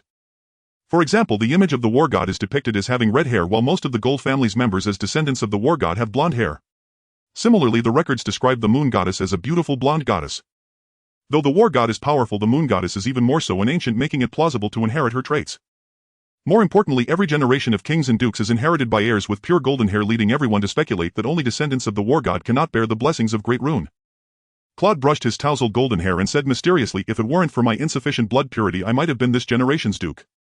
Wait, what is Great Rune? Another term he didn't understand. Claude explained, as the rulers of the Borderlands, the Gold family must possess the most potent military power, and Great Rune is the key that ensures each generation of the Gold family can produce 3 demigods. The Ring of Law, the supreme ring that inscribes the rules and order of the Borderlands, is said to be a fragment struck down by the war god. Possessing a Great Rune grants one an automatic ascension to demigodhood along with its attendant power. Moreover, demigods wielding Great Runes rank among the most formidable of their kind. The gods dwell atop the Erd Tree and never descend upon the lands between, thus even a mere fragment of a Great Rune can elevate a being to the pinnacle of martial supremacy openly acknowledged in the lands between. Even more astonishingly, this fragment was personally chiseled by Rune himself. The law of the ring forms the very foundation of divine power. Surely the Erd Tree would mete out punishment for such an act. Or perhaps this was a safeguard deliberately left behind by the Erd Tree, a measure of prudence. Yet even in the name of caution would it ever relinquish a portion of its own power? Enough said, the speaker myths are too distant from us. Let me instead tell you of the gods' influence within the lands between. Their presence is what you will most directly confront. Claude's gaze grew solemn. The gods of the lands between divide into two opposing factions. In truth, any deity who refrains from wanton slaughter is deemed a benevolent god. Among them three stand preeminent, the three pillars of divinity. First, the god of war and courage, Rune, the former First Lord. Second, the golden law, the embodiment of order and wisdom, Edlin, the former sage regent. Third, the god of death and souls, the undergod Eldorn, once known as the blasphemer. All three were sovereigns of the Starren Moon era, hence their true names remain no secret. As for newer deities, mortals often know only their divine titles. I have a question. Lin Chu could readily comprehend the first two pillars, having once commanded them as his subordinates. Their ascension to godhood seemed entirely natural. Yet the third, the undergod, defied his understanding. What precisely was the undergod's identity during the Starren Moon era? Lin Chu asked intently. Claude, observing the youth's earnestness, felt a flicker of bewilderment, soon replaced by quiet acceptance. After all, youth is inherently rebellious compared to the first two, whose divinity arose through unquestioned legitimacy. The title blasphemer carried far greater allure. These are ancient legends. I cannot vouch for their absolute accuracy, but they are likely close to the truth. Claude offered no dramatic pause, instead unfolding his recollections with quiet clarity. It is said that before the Starren Moon goddess ascended, she nurtured three trusted lieutenants, the very ones who would become the three pillars. Of these, the undergod, her most favored disciple, became blinded by power and sought to usurp her throne, only to be defeated by the goddess herself. Yet out of mercy she spared his life. In exchange for survival, he was forever forbidden from standing before her again. Later, after the goddess inaugurated the Starren Moon era, she vanished. The lands between descended into chaos, and the undergod, wielding immense strength, claimed his place among the three pillars. That, in essence, is how it came to pass. Hearing this account, Lin Chu reluctantly accepted the reality. Indeed, Eldorn had been the first of his subordinates to defect in his game. Yet in Lin Chu's memory he had already reduced Eldorn to mere soul coins. And if Eldorn had survived, then the eternal night god, the true deity, might not be utterly extinguished either. Viewed thus, the waters of the lands between ran deep and turbid. Lin Chu massaged his temples, his skull throbbing. The entire lands between now felt like an arena of enemies. His expression so unsettled Claude, who had merely recounted history, that the elder stood momentarily speechless. After a brief pause, Claude nodded inwardly. He understood. Of course, the youth must dream of saving the world and basking in universal acclaim. Having extolled the pillars, might Lin Chu probably imagined the lands between as serene and stable, leaving him no battlefield on which to prove himself. With that thought, Claude declared, "Very well, having spoken of the benevolent gods, let us now turn to the malevolent forces.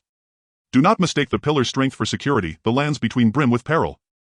The necro-god, the Erdtree's archenemy, is the greatest threat. Not only does it seek to shatter the golden law, but it also covets the undergod's dominion over death. The blighted necrotrees scattered across the land bear witness to its power. Even the three pillars cannot fully eradicate it." Noticing Lin Chu's silence, Claude paused, then smiled faintly. He understood once more. Lin Chu's innate affinity nullifies necrotrees. Naturally, he held little fascination for the necrogod. Yet should he one day truly banish it? Ah, such thoughts were folly. How could mortals fathom the wars waged between gods? By the way, there is another faction you will surely find intriguing. Oh. Lin Chu's curiosity stirred at Claude's confident tone. This organization is the Guild, the Collective of Descenders. A guild for descenders. Precisely. Not all descenders willingly integrate into the Golden Dynasty. Some swear allegiance to other gods, others forge autonomous alliances. The guild stands as the largest such alliance. Its members worship the system god, the deity who dispatched you to the lands between. Yet under the Erdtree's protection, foreign gods struggle to intervene. Directly invoking their grace demands tremendous sacrifice. In short, the guild harbors few virtuous souls. Without this so-called system god, most would still live ordinary lives. How many could possibly hold affection for such an abrupt, disruptive force? Could anyone truly worship it? Lin Chu found their logic impenetrable. That concludes the principal factions. Smaller ones may be explored gradually. The lands between is after all a full-fledged world. Its intricate web of relationships cannot be unraveled in a single sitting. Merely grasping its broad contours already felt like a profound gain for Lin Chu. Seeing Lin Chu nod in agreement, Claude chose his words carefully. Then, have you decided? Will you become my apprentice? As chief huntsman of Hurricane City's Arbor Guard and a peerless master hovering at the threshold of legendary ascension, Claude's offer would ignite fierce competition across half the city. Were others to witness his uncharacteristic uncertainty, none would believe it. Yet gazing upon the youth before him, Claude truly harbored little confidence. In their brief encounters, Lin Chu had gained from him only the cheapest commodity he possessed, historical knowledge. Now Claude could only hope Lin Chu required his strength as a shield during these early days. Only then might he secure this apprentice and pass down his starlight blade. I regret to decline. I have my own path to follow. Though apprenticing under Claude held undeniable advantages, Lin Chu refused. Claude was a good man, but undeniably aged. Possessing a divine spark, Lin Chu sensed spiritual states with uncanny precision. His chief huntsman Claude's spirit had long been ravaged, riddled with wounds inflicted by the necrotrees. What he truly needed was retirement and a steady, grounded apprentice, not Lin Chu who roamed freely resurrecting at will. Were Lin Chu to accept, Claude might suffer cardiac arrest daily. I see. Claude showed no surprise, indeed he had anticipated this. Given your talent, even the gods themselves would vie for your allegiance. The lands between is a new world, walk your own path within it. The conversation had reached an irrevocable precipice. Lin Chu drained his honeyed wine and withdrew the Erdtree amulet. Keep the amulet, please. Though immensely practical, the artifact was too precious. Retaining it left Lin Chu with the uneasy sense of accepting favors without fulfilling obligations. So, you wish to sever ties already? Claude laughed heartily. Though you won't be my apprentice, we may still become friends. You suit my temperament rather well. Surely friendship is permissible. With matters having reached this point, Lin Chu could hardly refuse. It would be my honor to call you my friend. By the time Lin Chu stepped out of the tavern, the night sky was already studded with stars. After speaking with Claude, Lin Chu gained a fresh understanding of the current state of the lands between. Above all, he realized just how weak he still was. Overthinking served no purpose. His sole objective now was to grow stronger. Once he ascended to godhood, everything would fall into place. He gazed for a while at the faint starlight shimmering from within the Erdtree, then turned and walked toward a nearby inn. Damn, it looked like he'd be without shelter again. The next day, the Golden Dynasty's designated baptism day. In Chusheng village near Hurricane City, each village selected 20 descendants to undergo baptism in the city. These were the first baptismal candidates and highly coveted by academies, noble houses and other factions within Hurricane City. For those chosen typically possessed exceptional talent or other outstanding qualities. Overnight, an ancient wood baptismal platform had sprouted outside Hurricane City, a divine miracle that drew crowds of native lands between dwellers. They watched from afar, the figures clad in animal hides, their hair shimmering in varied hues, eyes brimming with envy. Descendants bearing systems could ascend tiers simply by accumulating sufficient experience, whereas in the lands between, tier attainment alone marked one as belonging to an entirely different social stratum. Closer to the baptismal platform stood the gathering places of nobles and dignitaries. Lin Chu, having just arrived on site, scanned the assembly according to Claude's briefing from the previous day. Duke Luther himself had not come. Instead, a steward from the Duke's estate represented him. The War Church and the Erdtree Church sent only token delegations. As churches devoted to two of the three pillars, their urgency for new adherents had diminished, while the Church of the Dark God had not sent a single representative. According to Claude, though followers of the Dark God were exceedingly few, his power remained beyond question. Next came various newer deity cults, all eager to spread their divine gospel. Further down stood assorted organizations, the Adventurers Guild, the City Watch, the Erdtree Sentinels, and even members of the Hunt Tree, among whom Lin Chu recognized Shou Shirsan, whom he'd met the day before. Lin Chu scanned the descendant contingent thoroughly, yet found no trace of Team 221. Observing closely, Lin Chu noted that descendants arrived under escort by Erdtree Knights running in formation. Watching successive groups arrive, he concluded it would be some time before theirs appeared. After all, thanks to his unintentional reminder, Team 221 had deliberately selected several support-class descendants for baptism, whose pace would likely place them among the last to arrive. He hadn't expected arriving early to backfire. Lin Chu sighed helplessly where he stood. Perhaps standing alone made him conspicuous, perhaps descendants unrestricted in movement simply gravitated toward novelty. Within moments several approached him. Most Chusheng villages lacking strong leadership existed in fragmented, factionalized states. A decisive unification like Lin Chu's, merging two novice settlements, was virtually unprecedented. Thus descendants gathered here for baptism were seldom meek or compliant. Huang Tao had once operated in the underworld and upon transmigration swiftly assembled a small band through sheer audacity, securing 4 spots in the baptismal procession. After a full day's arduous journey, Huang Tao and his 3 companions finally reached the baptismal site outside Hurricane City, yet few groups had arrived this early, meaning the actual ceremony would still be delayed. Huang Tao had once operated in the underworld and upon transmigration swiftly assembled a small band through sheer audacity, securing 4 spots in the baptismal procession. That casual stroll led them straight to a beauty. Boss, look at her attire, her bearing. Absolute perfection. Yeah, boss. Flash your rare blue talent and she'll be yours for the taking. Compared to the common girls back in Chusheng village, she's leagues above them. His underlings egged him on and struck a chord deep within Huang Tao's heart. After nearly half a month in this world, even the finest women of Chusheng village paled beside her. Her polished garments and clear, untroubled gaze betrayed a life of careful protection. Intimidate her just slightly and victory would surely be his. As for whoever guarded her, they were all players. And Huang Tao feared no player. With a nod of approval he declared, well said. Then smoothing his blonde hair and tightening his animal hide tunic, he strode confidently toward Lin Chu. Yes, the beauty they'd spotted was Lin Chu himself. Whereas Claude and the Hunt Tree members observed keenly enough to discern Lin Chu's gender, Huang Tao and his men were so captivated by his face that they overlooked all subtlety. His refined attire far surpassing crude hides made the misidentification utterly natural. Hello miss, do you require assistance? When Lin Chu offered no reply, Huang Tao's strained smile began to falter. Miss. Whom? Are you addressing me? Seeing no one else nearby, Lin Chu turned and pointed to himself. Huang Tao had been spellbound by Lin Chu's profile, but upon seeing his full face he felt his decades of worldly experience had amounted to nothing. To win such a woman as a wife, even death would be worth it. Any lingering impatience vanished. Adopting what he imagined to be a gentlemanly smile, he said, indeed. I noticed you've wandered alone for quite some time. Might I have the honor of easing your burdens? Oh, my apologies. Let me introduce myself. I am Huang Tao, blessed with a rare blue talent, currently level 7. As Huang Tao delivered his overly formal introduction, Lin Chu's brow furrowed faintly, yet out of courtesy he offered a gentle smile. Thank you for your concern, but I need no assistance. That fleeting delicate smile struck Huang Tao like lightning, his mind blanked, words dissolving mid-thought. Oh. He stammered, transfixed, staring dumbfounded at Lin Chu. Oh, by the way, I'm male. Huh, what? Huang Tao's expression twisted in disbelief, even his underlings froze in stunned silence. You're joking, we're not blind. One underling blurted out.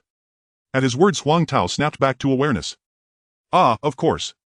A beauty like her would surely disguise herself when venturing abroad. She was merely denying the truth. Seeing their disbelief persist, Lin Chu pointed to his throat. Look, there's my Adam's apple. Crack. Something inside Huang Tao shattered. Impossible. Shaking his head at their dazed, hollow-eyed expressions, Lin Chu turned and walked away. Though he couldn't fathom their sudden fervor, their stares unsettled him deeply. Exchanging even these few words had stretched his patience to its limit. If they refused to leave, then he would. After all, brawling in the baptismal square seemed profoundly ill-advised. Fortunately, the hunt tree section still held ample open space. Why not relocate there? No sooner had Lin Chu taken 2 steps than voices rose behind him once more.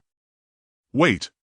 Seeing Lin Chu depart without hesitation, Huang Tao and his men hurried to close the distance. Lin Chu, feigning deafness, finally turned back, irritated. Actually, being male isn't a problem. What do you mean by that? Hearing Lin Chu's sudden question, Huang Tao snapped back from his pitiful fantasy, stammering and unable to speak. Hey, what are you doing? Can't you see that they don't want to talk to you? Even in the crowded square, the commotion on Lin Chu's side was enough to attract attention. As it seemed on the verge of escalating into a physical conflict, several individuals who considered themselves formidable rushed forward to intervene. We're all travelers, don't think about embarrassing everyone. The few who had come to accept the baptism were not weaklings, and Huang Tao and his companions were quickly held back by a few burly men. Miss, are you all right?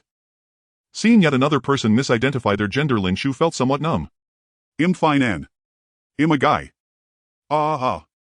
The people around exchanged glances, clearly feeling a bit awkward. All right, let me through. If nothing's wrong, I'll be on my way. Having exhausted considerable effort to wriggle out of the crowd, Lin Chu felt utterly drained. He never expected that being good-looking would bring so much trouble, and he would have to consider wearing a mask when going out. Back on Blue Star as a reclusive nerd, Lin Chu had never encountered such a scene. However, he clearly did not realize how much impact being well-dressed along with a beautiful face could have among the travelers. Reaching the junction between the area of the travelers and the hunting trees, Lin Chu thought the Golden Tree Knights watching from the side would block him, but to his surprise they merely cast a casual glance at him and did not stop him. On the other hand, several guards from the hunting tree area stood in front of Lin Chu. Hunting tree area entry is prohibited. Before he could finish speaking, Shoshu-san approached with a beaming smile, waving his hand to push aside the surrounding guards. While brother, by you look so disheveled. Why didn't you come to help me when you saw?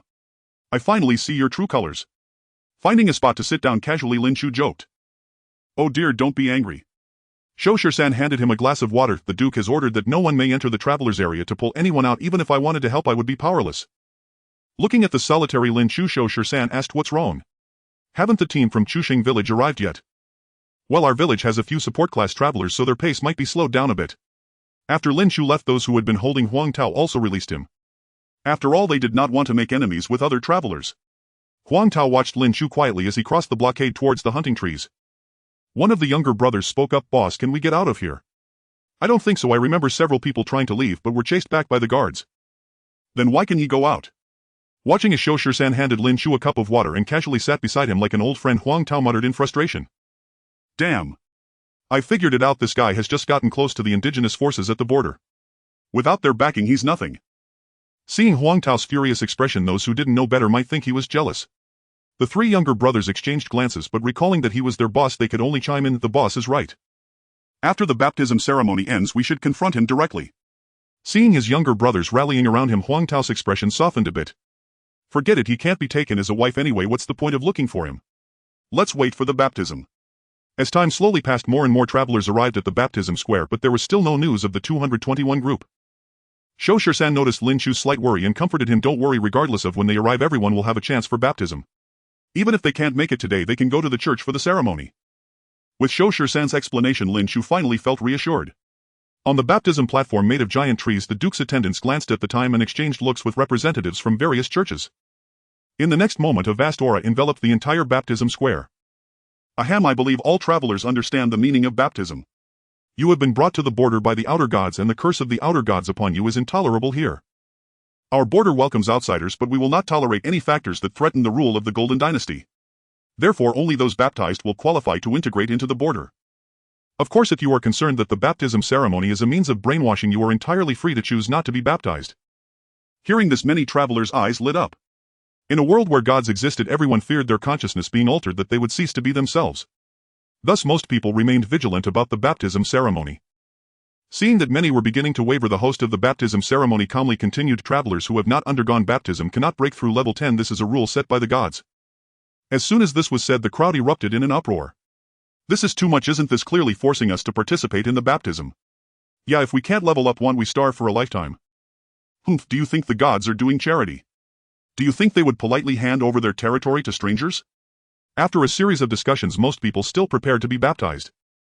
After all if they did not undergo baptism they would only lead a relatively failed life while baptism might offer a glimmer of opportunity to become superior. Seeing the morale of the crowd plummet the host also released some good news even in the border those who can advance are not everywhere but you travelers only need to break through level 10 to step into the first tier this isn't difficult for you. Once you step into the first tier you will realize how wonderful this path is. Rune's delicious food caring partners. You will come to love the border. The baptism ceremony officially began as a large crowd moved towards the baptismal platform while Lin Chu had been waiting for a long time and still did not see anyone from group 221. With no other choice Lin Chu had to proceed with the baptism first. Searching for the Xingyuo baptismal platform would also take a significant amount of time. To be honest when Lin Chu heard that there was another Xingyuo baptismal platform he was quite shocked. After all the goddess of Xingyuo had disappeared so how could anyone still have faith in her? Upon reflection one could only say it was preserved to prove the admirable virtues of the three pillars of deity. In the most remote location Lin Chu finally found the Xingyuo baptismal platform. In this place there was also a sign. Lin Chu examined it closely and its general meaning was the blessings of Xingyuo depend entirely on one's appearance which could lead to failed baptisms or terrible physical deformities. Unless one was truly at a dead end one should not approach. Standing by the baptismal pool was a blonde girl dressed in the robes of a Xingyue practitioner holding a thick book in her arms and softly praying. Could this possibly be one of her few followers? As if sensing Lin Chu's gaze the blonde girl turned her head and locked her lifeless golden eyes onto Lin Chu's. This girl was actually blind. While having any followers was better than none. The girl spoke softly, this newcomer, this is not the place for baptism, please leave quickly. Although it felt rude to trouble a disabled person Lin Chu had no choice but to press on. He asked, isn't this the baptism point? The girl nodded, indeed it is, but please look at the sign beside you. The goddess of Xingyue has disappeared for nearly 1,000 years and even if you are baptized there are still significant risks. Lin Chu responded sincerely, I have already seen that sign but I still wish to be baptized here. Newcomer, you. With a perfectly safe route available why would this newcomer choose to be baptized here? Did he have some serious issues in his mind? The girl held her book showing a hint of confusion. Honestly when I saw this place I had a premonition that being baptized here would bring me good fortune. Seeing that the girl did not firmly reject him Lin Chu immediately began to explain attempting to persuade her. Perhaps I have a connection with this goddess of Xingyue, why not let me give it a try? Since encountering the faith of Xingyue this was the first time the girl had met such an enthusiastic follower and for a moment she hesitated. However recalling the tragedies recorded in her book the girl firmly shook her head, newcomer you have no idea how terrifying this is. According to the records your chances of receiving blessings are less than 1% and death or deformation will bring unimaginable pain to you. In that case why not pray to the goddess of Xingyue and ask if I can be baptized? The girl responded earnestly, it is precisely because prayers go unanswered that the followers of the goddess of Xingyue are so few. Newcomer, why take the risk? Because I believe I will be a worthy follower of Xingyue. Such a confident response left the girl speechless. Since you insist. The girl touched the thick book in her hands, please allow me to pray to the goddess first and see if you qualify for this. For thousands of years those who prayed to the goddess often received only chaotic and disordered proverbs. If they truly encountered a response symbolizing affirmation then agreeing to his baptism would also be the goddess' wish. After all the faith in the goddess had long since dwindled like a candle in the wind. With so many newcomers deceiving just one should not be a big problem, right? The girl thought to herself. Alright, I appreciate your help. Lin Chu nodded in agreement, this was the best solution. Moreover Lin Chu was quite interested in the object of the girl's prayer. Would he be able to hear the girl's prayer, or would this prayer reach the body of his main self? The girl closed her eyes and traced a peculiar symbol on her chest, like the shape of the merging of the stars and the moon. At the same time, a peculiar humming sound echoed in Lin Chu's ears. Lin Chu closed his eyes to concentrate, and indeed he heard the faint sound of praying. The prayer sounded somewhat distorted, making it hard to discern the girl's request. Just as he thought he could indeed hear the prayers of his followers. This sensation of listening felt novel to Lin Chu, as if ephemeral points of light were swirling around him. Wait, why were they only swirling around him? Lin Chu observed closely and discovered that these points of light were actually isolated by an invisible barrier. Upon realizing this, a sense of enlightenment surged within him.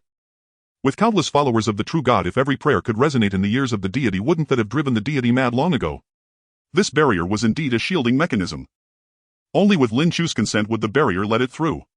With a thought, the point of light representing the girl crossed in and the prayer became clear and audible. Great stars and moon, do you wish to accept a new follower? Lin Chu wanted to respond affirmatively but quickly dismissed the thought. If the gods knew of his sudden awakening, would they come and take him away? It was better to express something vague and disordered. With this in mind, Lin Chu slowly spoke.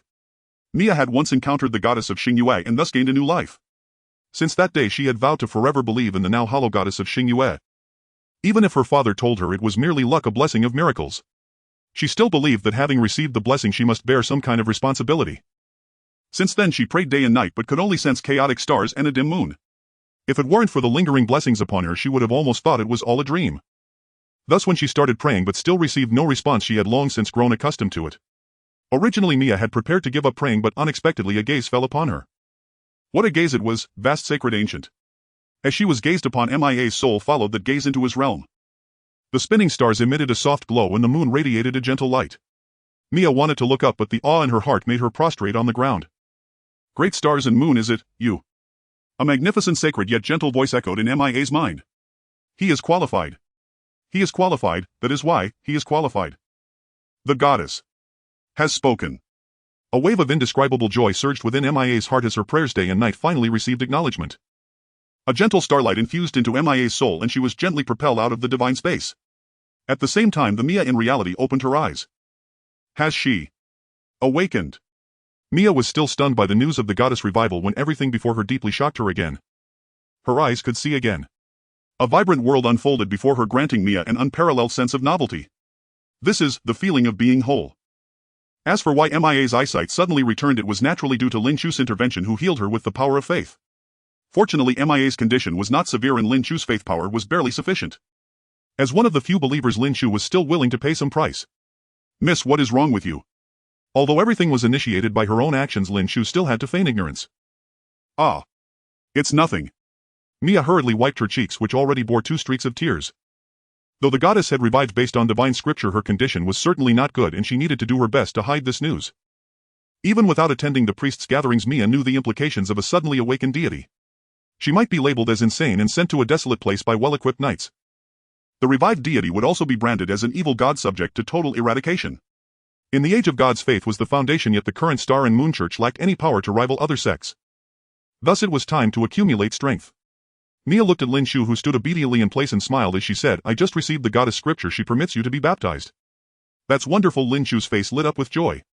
Mia led Lin Chu to the baptismal platform and placed the thick book in Lin Chu's hands. This is the Star and Moon Revelation. By following the prayer method on the first page, you can communicate with the goddess and proceed with the baptism. Remember, you must be devout. The young girl held a solemn expression, prompting Lin Chu to take it seriously as well. Lin Chu opened the leather-bound book and began reading word for word. Lin Chu was curious about what would happen when she prayed. As the baptismal platform emitted a soft white light, Lin Chu soon received her answer. That was communicating with her own divine vessel. The book in her hand grew hot and Lin Chu's thoughts uncontrollably began to scatter. In the midst of it all, Lin Chu felt herself continuously ascending. Though her physical body stood before the baptismal platform, her perspective was rapidly elevating. Lin Chu saw the baptismal square, the hurricane city, the mountains and rivers. Then vast expanses of gold flooded her vision. It was the golden tree. On the golden tree, Lin Chu saw fruits radiating with brilliant light. No, those were not fruits. Lin Chu saw a gigantic figure formed of faith and countless devout believers kneeling on the ground. This was the kingdom of the gods. Soaring beyond everything, Lin Chu flew towards the starry sky. Finally, she stepped on the golden tree. Her gaze gradually became dazed, then slowly regained clarity. She was reclaiming everything that belonged to her, yet could not reclaim everything. Before the immense and ancient divinity, Lin Chu's own consciousness appeared small and fragile. No. It can't go on like this. Lin Chu understood clearly that if this continued she would become a god, losing everything, becoming only a god of power. But Lin Chu was powerless, she could only watch herself slide into the abyss. Clang. Suddenly a sound of chains echoed. Countless golden chains surged from all directions, instantly piercing through the Suntobra-born deity. This is the lock of the golden tree. Under Lin Chu's observation as she divinified, the essence of the golden chains became evident. Lin Chu struggled to lift her head and three vague figures appeared in the distance. To attempt to invade the body of a main god, how arrogant you are, your excellency. The three gods spoke in unison, their voices crashing into Lin Chu's ears like the sudden roar of spring thunder, instantly shattering her consciousness. Great! They are stopping her divinification. Although becoming a god is indeed wonderful, it was evident that the current Lin Chu was far from being able to handle it. As her consciousness gradually faded, Lin Chu lowered her head and saw the golden tree beneath her feet. A bold thought arose in Lin Chu's mind. No. I can't leave yet. Seeking fortune in danger, Lin Chu summoned her last ounce of strength to move her right hand. The next moment the system notification sounded in her ears and Lin Chu was completely kicked out. A strange ceiling. You're awake. Seeing Lin Chu open her eyes, Mia revealed a look of surprise. What happened to me? When you were baptized your soul was harmed. Do you remember what happened? Lin Chu shook her head. I remember nothing. I see. Mia's expression was somewhat off, as if she was struggling with something. But in the end she still set the thick book aside and spoke apologetically. You may have encountered the goddess' unconscious backlash while praying. I'm sorry. Why are you apologizing? If I could have stopped you, you wouldn't have been hurt. Looking at the self-reproaching girl, Lin Chu comforted her. This was my own choice. Why do you need to apologize? In Mia's view, it was her act of absorbing new believers that led to Lin Chu's unwarranted calamity. If she had firmly refused Lin Chu, this incident would not have happened. Alright, don't think too much. Since it was my own choice, I won't regret it. Seeing Mia still look self-reproachful, Lin Chu casually brought up another matter. By the way, I met that star and moon goddess. What? You met her? Upon hearing this, Mia was instantly overwhelmed with excitement. Yes, Lin Chu nodded. I also received her blessing and plan to become a believer of the star and moon goddess. How could that be? Mia found it hard to wrap her head around it. Logically, Lin Chu should have encountered the goddess and been injured to this state. Mia had already prepared for the loss of this believer, but unexpectedly the goddess had granted her a blessing. But then who allowed you to be injured while communicating with the goddess? That doesn't make sense. Mia lamented as she curled a strand of hair. For this matter, Lin Chu could only pretend to forget completely.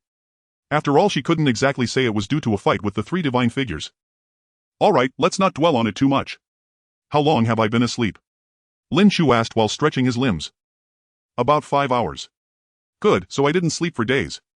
After a brief pause, Lin Chu gradually regained control over his body. Fortunately, the three-pillar deities had primarily targeted Lin Chu's divinity. His soul itself remained largely unharmed. Yet this ascension had starkly revealed just how frail he truly was. You can't even climb onto a godhood seat placed right before you. Still, this divine ascension wasn't entirely fruitless. Lin Chu opened his system interface only to find it markedly altered. External deity interference detected. System connection severed. Launching system in offline mode. So the baptism had indeed freed him from the external deity's influence. Lin Chu's expression sharpened instantly. He immediately accessed the system's inventory. Nestled within a small grid lay a branch gleaming like pure gold. Golden branch, divine, a segment severed from the golden tree imbued with extraordinary properties. Indeed, the subtle maneuver Lin Chu had executed just before departing had been precisely that, severing a branch from the golden tree. With this artifact he could finally advance to the next tier. I recall the star moon goddess bestowed upon me a blessing of the soul. I already feel markedly improved. Lin Chu pushed himself upright. Let's go outside for a walk. Really? Mia nodded joyfully, seeing Lin Chu fully recovered. Praise the goddess. Her words betrayed that she now regarded Lin Chu as one of her own. Once prepared, Mia and Lin Chu stepped out, and there standing before them was a familiar figure. Senior brother Shou Shisan, what brings you here? Indeed, the man at the door was Shou Shisan. What else? You collapsed without warning. Didn't Senior Shou warn you never to dabble in Star Moon faith? Though his tone carried reprimand, his concern rang utterly sincere.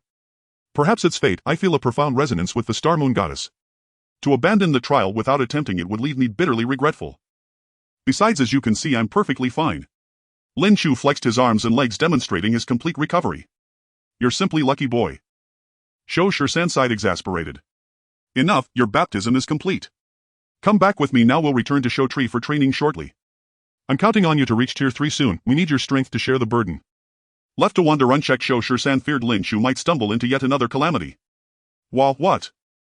Hearing their exchange, Mia whispered softly, "Descendant, weren't you intending to become a devotee of the Star Moon Goddess?" Though directed solely at Lin Chu, her hushed words carried effortlessly to Shou Shisan, a Tier 3 Shou Tree Knight for whom distance rendered discretion meaningless. Shou Shisan and Lin Chu exchanged a glance.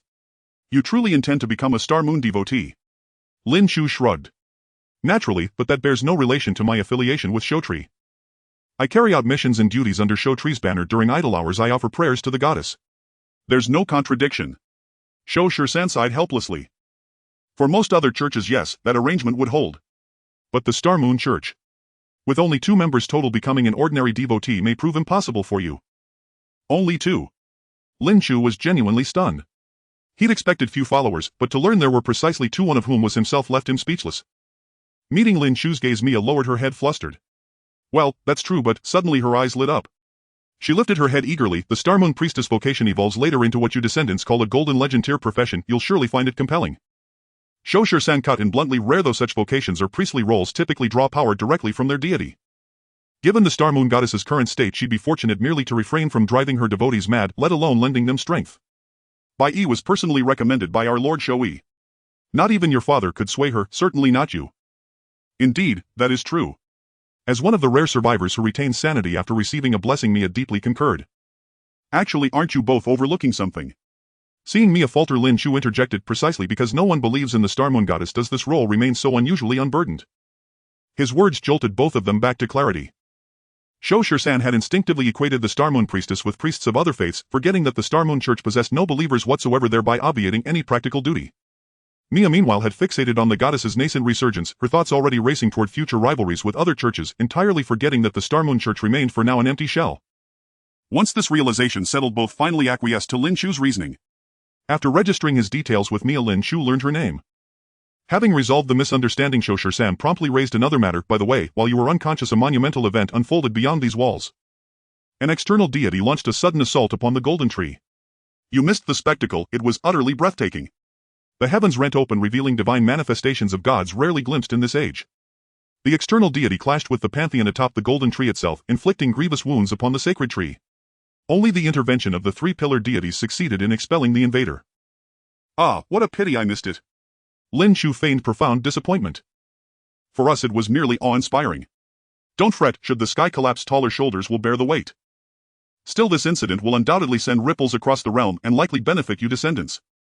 Shou Shisan leaned in, voice hushed. "I've heard from higher echelons that the deity involved was the god of systems himself. He claimed several branches of the Golden Tree, thereby significantly expanding the influence of the guild and inevitably stirring dormant cults into activity. Consequently, your probationary period as descendants will be drastically shortened. You need no longer fear bureaucratic suppression of your ranks. Originally, the Golden Dynasty planned gradual integration and assimilation of the descendants. Yet the sudden incursion of an external deity forced the dynasty to accelerate their mobilization, transforming this cohort of descendants into frontline combatants without delay. That is good news." Lin Chu glanced upward at the Golden Tree and noticed its radiance had indeed dimmed considerably. It struck him as strangely feeble. Merely moving his arm had inflicted visible damage. Should it ever awaken fully, would it not rip its own roots from the earth? Lin Chu and a few others walked outside where the baptism ceremony was still in progress, although the number of participants had significantly decreased as most had already completed the baptism and were discussing excitedly. After all, undergoing baptism allows one to closely experience the majestic aura of the divine, especially after the recent battle that tore through the heavens. Many had a multitude of thoughts to express. In fact, many had already been swayed by the divine's overwhelming power and chose to become believers. Of course, it could also be that they were attracted by the promising professions or rewards. Since Lin Chu chose to believe in the goddess of the star and moon, he followed Mia back to the baptism platform to retrieve a prayer book. This item was essential for every believer, akin to the Bible on Blue Star. By E. Master. Upon hearing this voice, Lin Chu instinctively turned his head and saw a familiar figure. "Oh, our talent has arrived." Indeed, the one who called out to Lin Chu was one of the 221 individuals here for baptism. "I knew it. This must be By E. Master." A few people had noticed Lin Chu from a distance and only dared to confirm after following him. There was no other reason Lin Chu had changed significantly. Perhaps due to his temporary ascension to divinity, even if he would soon fall again, the process of being assimilated by the goddess of the star and moon had greatly accelerated. Now Lin Chu's hair had grown quite long and his skin had become even fairer, making him look completely like a girl. Confirming Lin Chu's identity, the players from 221 saw the prayer book in his hand and couldn't help but ask, "Master, are you going to believe in this goddess of the star and moon?" Yes, Lin Chu nodded. "Then how about we come here for baptism, brothers? Exactly, after all, believing in one is the same as believing in another. We will follow the Master." Seeing that she might soon gain a few believers, Mia's lips curled up slightly, but she quickly shook her head and said, "Sorry, the goddess of the star and moon is not always awake. Blind prayers can lead to uncontrollable consequences." Remembering Lin Chu, who had just awakened from a coma, Mia couldn't bear to push these people into the abyss. What if they were unlucky and never woke up again? Oh goddess. Will you forgive me? After Mia's explanation, the members of 221 no longer dared to joke with their lives and hurriedly took their leave to go somewhere else for baptism. After sending everyone off, Mia felt a bit down. Lin Chu stepped forward and ruffled her hair. "You did the right thing. The goddess' current condition is unstable. You are saving them. If the goddess wakes up, she will support your choice." Really? Really? Absolutely. With Lin Chu's comfort, Mia's mood quickly recovered. This was not mere consolation for Lin Chu at this moment. The number of believers was not important. Rather, for his main account, faith was optional. The goddess of the star and moon was not a deity of faith. Lin Chu had received this news during his ascension. Because of this, he was able to easily take down the golden branch without having many believers. Even without anyone's acknowledgement, a deity remained a deity. As long as Lin Chu upgraded step by step, he would eventually inherit the power of his main account without needing to develop a large number of believers. This could be considered good news. After all, if he were to develop a church, the chances of exposure would significantly increase. Ding! Connected to the Golden Tree network. Just as Lin Chu was about to return to the hunting tree area, he received a notice from the system. His system had been forcibly connected to the Golden Tree network, which made him feel that this so-called god of systems was merely a clown. Not only had most of the descending beings sent and been absorbed and assimilated, but even his own system had been compromised. It seemed not all outer gods were that powerful. Lin Chu lifted his head and scanned the surroundings. Indeed, every person's face revealed a look of surprise. It seemed he was not the only one connected to this network. Announcement: due to the increasingly rampant outer god forces, Hurricane City will hold a challenger arena for descendants tomorrow at 8 a.m. at the Baptism Square. The victor will receive generous rewards and qualifications for high-tier job transfers. Once the announcement was made, everyone present erupted in excitement. The outer god systems were nothing but trash. They could only provide some prestige rewards, which were basically useless for individuals. But this arena competition would offer tangible rewards. Not to mention, a high-tier job could make everyone fight tooth and nail. Finding a spot to sit down in the hunting tree area, Lin Chu opened the system attachment. It was a rulebook, and Lin Chu opened it to read through briefly. The battles would be unknown, continuously fighting until the final victor was determined. There was no need to worry about death in the Baptism Square. The blessings of the gods would teleport you out at the moment of near death, and you could also choose to surrender. As for the rewards, there was the Golden Rune enhanced accessories, the blessings of the gods, and Hunting Tree Knight Reserve Job Transfer Book Blue. Hunting Tree Knight Reserve Job Transfer Book Blue. After use, you can become a Hunting Tree Knight Reserve. After passing the Hunting Tree assessment, you can undergo a second job transfer to become a Hunting Tree Purple. Many people saw this job transfer book, their eyes lighting up with excitement, especially some who recognized each other and began to strategize. Only Lin Chu remained indifferent. It was because he had been directly promoted and would not be transferring to a hunting tree-related profession. What attracted Lin Chu now was only the Golden Rune for leveling up. The baptism ceremony continued until evening, with most players choosing to check into nearby inns while Lin Chu headed towards the Star and Moon Church according to MIA's map. As one of the only two believers of the goddess of the star and moon, he certainly had to stay in the church. Knock knock knock. The sound of knocking echoed, and MIA's voice immediately rang from inside the small church. Wait a moment, he'll be right there. A flurry of hurried footsteps followed, and the wooden door before him was opened by Mia. Descendant, you are here. MIA's face flushed slightly. I was tidying up the room. Please come in and rest for a bit. How could I trouble you? I can manage on my own. Facing Lin Chu's earnest gaze, Mia shyly lowered her head. Well, let's work together. Please come in first. The two of them passed through the church's front hall and arrived at the back courtyard designated for rest. Mia pushed open the door, revealing a cozy little room before Lin Chu. However, it looked very much like a girl's bedroom. The room contained two single beds, but one of them appeared quite out of place, evidently added later. WH. What? MIA's small mouth was slightly agape, her face filled with disbelief. It can't be. My heart's eye would never deceive me. Mia appeared hesitant, clearly lacking confidence. Heart's eye? What is that? The heart's eye is not just some thing. No. How can you say that? Mia hurriedly waved her hand, looking as if she had misspoken. After taking out the thick book and offering a prayer, Mia puffed up her cheeks and solemnly said, The heart's eye is a blessing from the goddess of star and moon, allowing me to perceive the world even while blind. All my life it has never deceived me. Although the goddess of star and moon had become just a shell, this shell contained energy equivalent to a true deity. As long as luck is on your side, blessings can indeed manifest. In fact, praying to the goddess of star and moon always yields a response. However, the amount of blessings varies. If it's too much, a person could be overwhelmed or distorted, while too little would be of no use. Clearly Mia is the chosen one, having received just the right amount of blessing to fulfill her wish. Likewise, the heart's eye misidentified him. While the heart's eye is indeed powerful, it has made an error this time. Lin Chu shrugged helplessly. I am indeed a man. For example, my Adam's apple. Lin Chu slightly raised his head to show Mia his Adam's apple. However, Mia had just regained her sight today and could hardly comprehend it. Adam's apple. Seems like there is indeed a distinction. Mia displayed a puzzled expression. Right. Originally thinking he could convince her, Lin Chu was taken aback as Mia shook her head again. The heart's eye has accompanied me for over a decade, but I only regained my vision today. So I still tend to trust the heart's eye more. Seeing Mia's unwavering faith in the heart's eye, Lin Chu was momentarily at a loss for words. Forget it, am I supposed to act like a rogue? Lin Chu shook his head. Lin will just be a virtuous man today. Moreover, is there a problem with letting a zealous believer sleep in the same room as her deity? Having come to this realization, Lin Chu decided to stop arguing and helped Mia tidy up. By the way, Mia, we just met today and you invited me to the church. Aren't you afraid I'm a bad person? Lin Chu asked, hiding his doubts while folding the blankets. Even as a fellow believer of the goddess, Mia shouldn't trust others so easily. Mia smiled slightly. That's the ability of the heart's eye. It allows me to see many things. I can tell you're a very good person. Lin Chu was unexpectedly handed a good person card right here. Furthermore, even if there is danger, I have enough self-defense capability, so you needn't worry. After hearing Mia's explanation, Lin Chu nodded. It seemed he was being overly cautious. After all, Mia was someone who upheld a church, so she must possess some basic abilities. After tidying up, Mia led Lin Chu to the washroom. There's a competition tomorrow, so let's get to bed early tonight. Mia handed Lin Chu some spare toiletries along with a plain white bathrobe. Fortunately, the robe looked unisex, so it didn't give Lin Chu a strange feeling of wearing women's clothing. After spending some time washing up, Mia brought Lin Chu in front of the mirror. Upon seeing the person in the mirror, Lin Chu momentarily felt a bit dazed. Compared to last time, Lin Chu's hair had grown quite a bit, now falling below his shoulders. Coupled with just having washed up, his skin was pale with a hint of blush, making even Mia envious as she touched him. No wonder Mia absolutely refused to believe he was a man. If Lin Chu didn't know his younger brother was still around, he might have thought he had become a girl.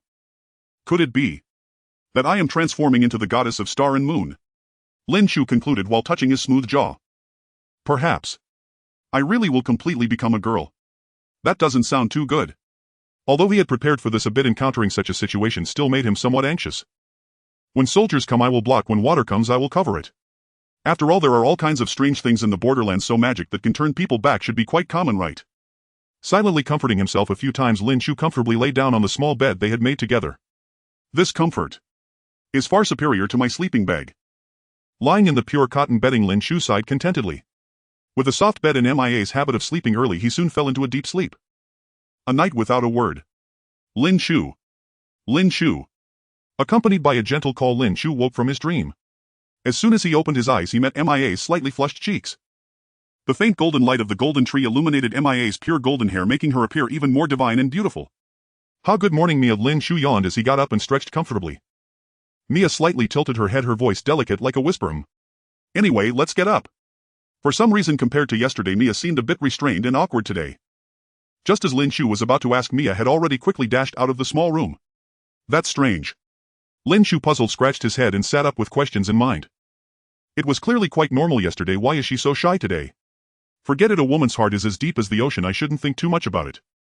Lin Chu adjusted his posture, preparing to change clothes and get up. When he touched the bulging bundle, he looked down. Lin Chu. Very well, I understand. My younger brother is indeed bold. With a helpless sigh, Lin Chu began to change his clothes carefully. Sigh, even though I told Mia the truth long ago, why doesn't she believe me?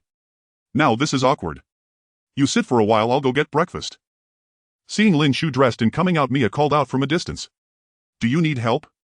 No need, just sit there. Watching Mia run away quickly like a little rabbit, Lin Chu could only obediently sit on the chair. In no time, Mia returned with steaming milk and fragrant bread. Thank you. Lin Chu stepped forward to take his share of food, thanked her, and began to chew slowly. For a moment, only the sound of knives and forks clinking remained on the dining table. After all, he had taken advantage of her, so Lin Chu deliberated for a long time before deciding to apologize. I am Lin Chu. Mia, interrupted Lin Chu. I'm so sorry for not believing you yesterday. Mia understood that her stubbornness had led both of them into such a delicate atmosphere. Now her only worry was how Lin Chu would view her. Would he think she is the kind of person who is very casual? You needn't apologize, Mia. I've suffered no loss at all. And rather, I feel truly fortunate to share a room with you. Is that really so? And Lin Chu stepped forward, gently ruffling Mia's hair as he smiled. Absolutely. How could I possibly blame someone as endearing as you? Feeling the sincerity radiating from Lin Chu, Mia's suspended heart finally settled. And after all, this was her very first friend she cared deeply.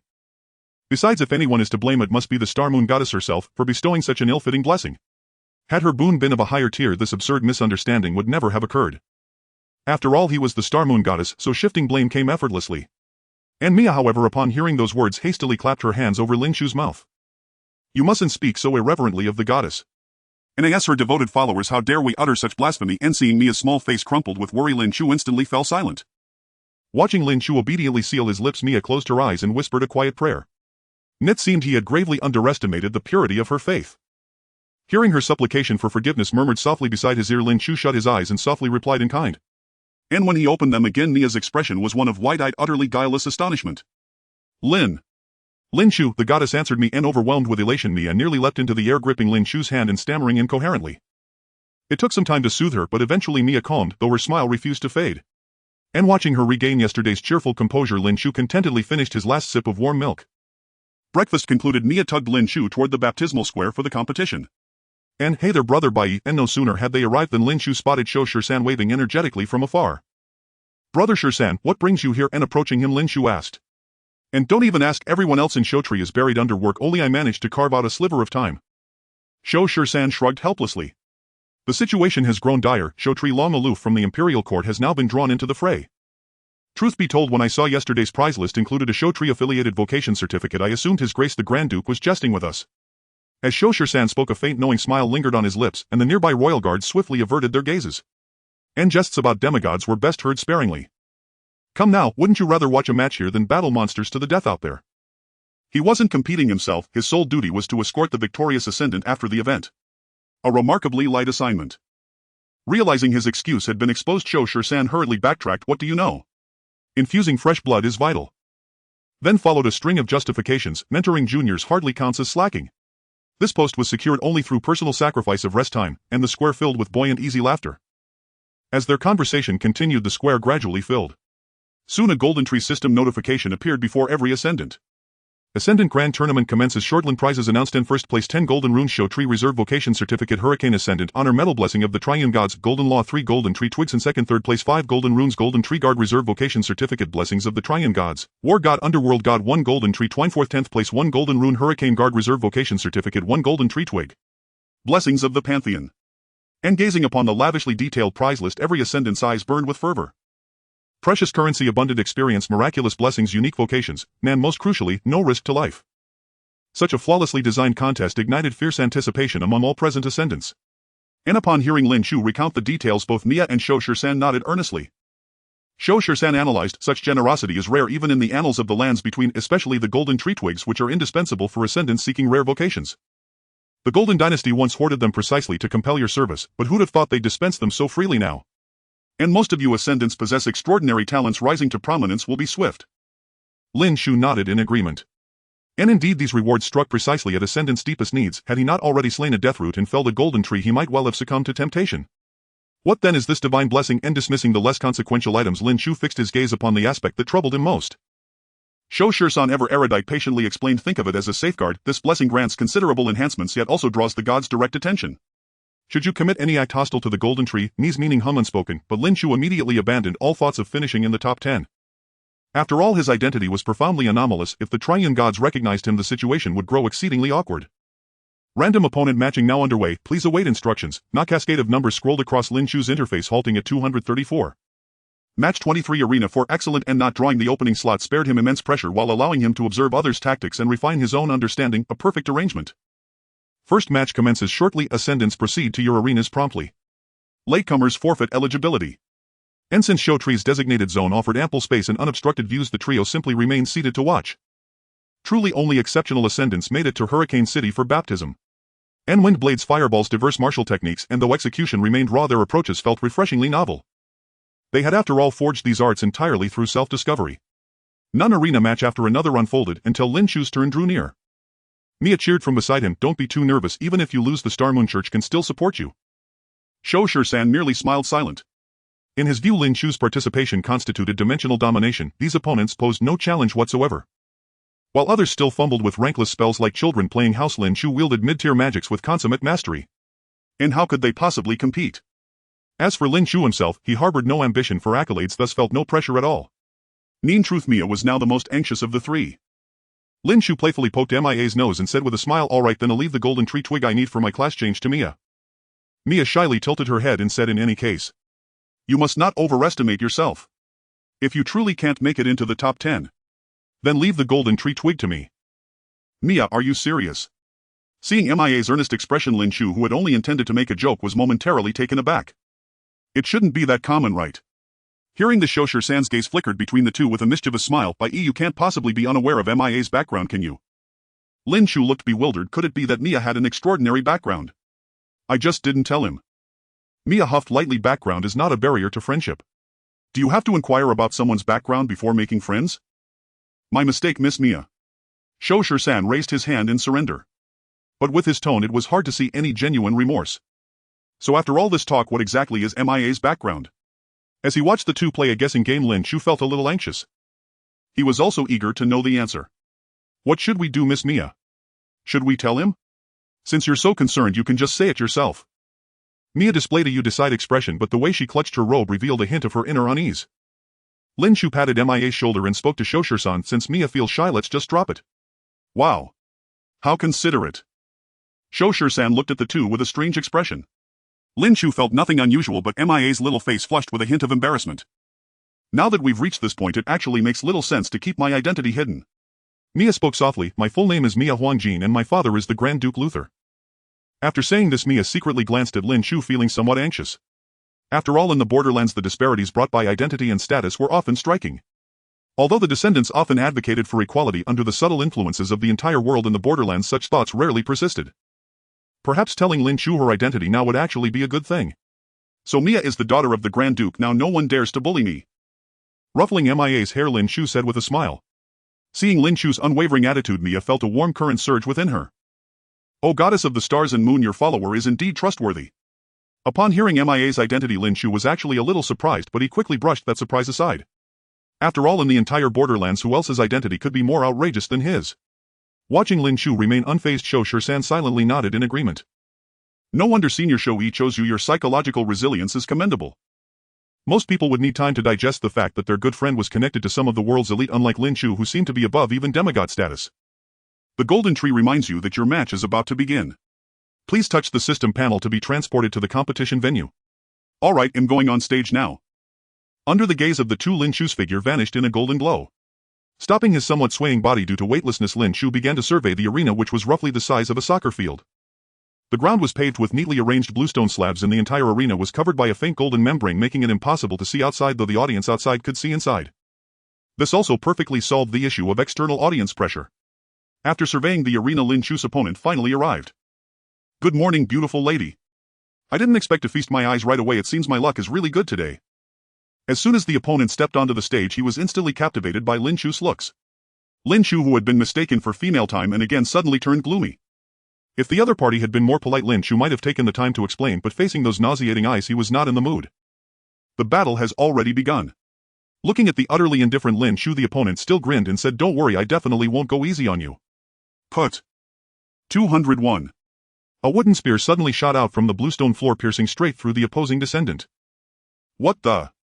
Before he could finish his second sentence, the spear embedded in his body exploded again, turning him into a pincushion. "What the?" Before he could finish his second sentence, the spear embedded in his body exploded again, turning him into a pincushion. The instant death judgment was triggered and the opponent was immediately teleported away. "You have completed the match. Would you like to choose advancement?" "Yes." Lin Chu's figure disappeared, leaving behind a group of dumbfounded spectators outside the arena. "This descendant is amazing. He took out the opponent in an instant. The damage is indeed a bit outrageous. And have you noticed that her spells are instant?" "Right. The inherent weakness of the mage profession is the slow activation and high failure rates. Her instant spells are simply too over the top. Not only is her strength outstanding, but her looks are also stunning. It seems I need to change my wife again." "You're right, my wife is just that amazing." The conversation here had already strayed far off course, while Lin Chu, the subject of the discussion, had been teleported back to MIA's side. The second round of the advancement match had yet to begin and Lin Chu had to wait for a while. This was one of the few breaks he had. Seeing Lin Chu appear with a cold face, Shoshu-san wore a comical expression that was both strained and unable to hold back, not at all like a tier 3 figure. Lin Chu helplessly sat down on a chair and took a big sip of the juice next to him. "Go ahead and laugh. Your face change is just. Ha ha." With Lin Chu's permission, Shoshu-san burst into laughter. After all, he hadn't seen Lin Chu in such a defeated state in days. I must say being interrupted by Shoshu-san did lift Lin Chu's spirits a little. But on the surface he certainly couldn't let this guy have it easy. Mia is still so considerate of me. Lin Chu turned his head in disappointment and patted Mia's little head. Surprisingly, Mia did not come to his aid as he had imagined. Instead, she pointed at the juice in Lin Chu's hand and quietly said, That's what I drank. I'm sorry. Lin Chu's pupils trembled with shock, the apology bursting unbidden from her lips.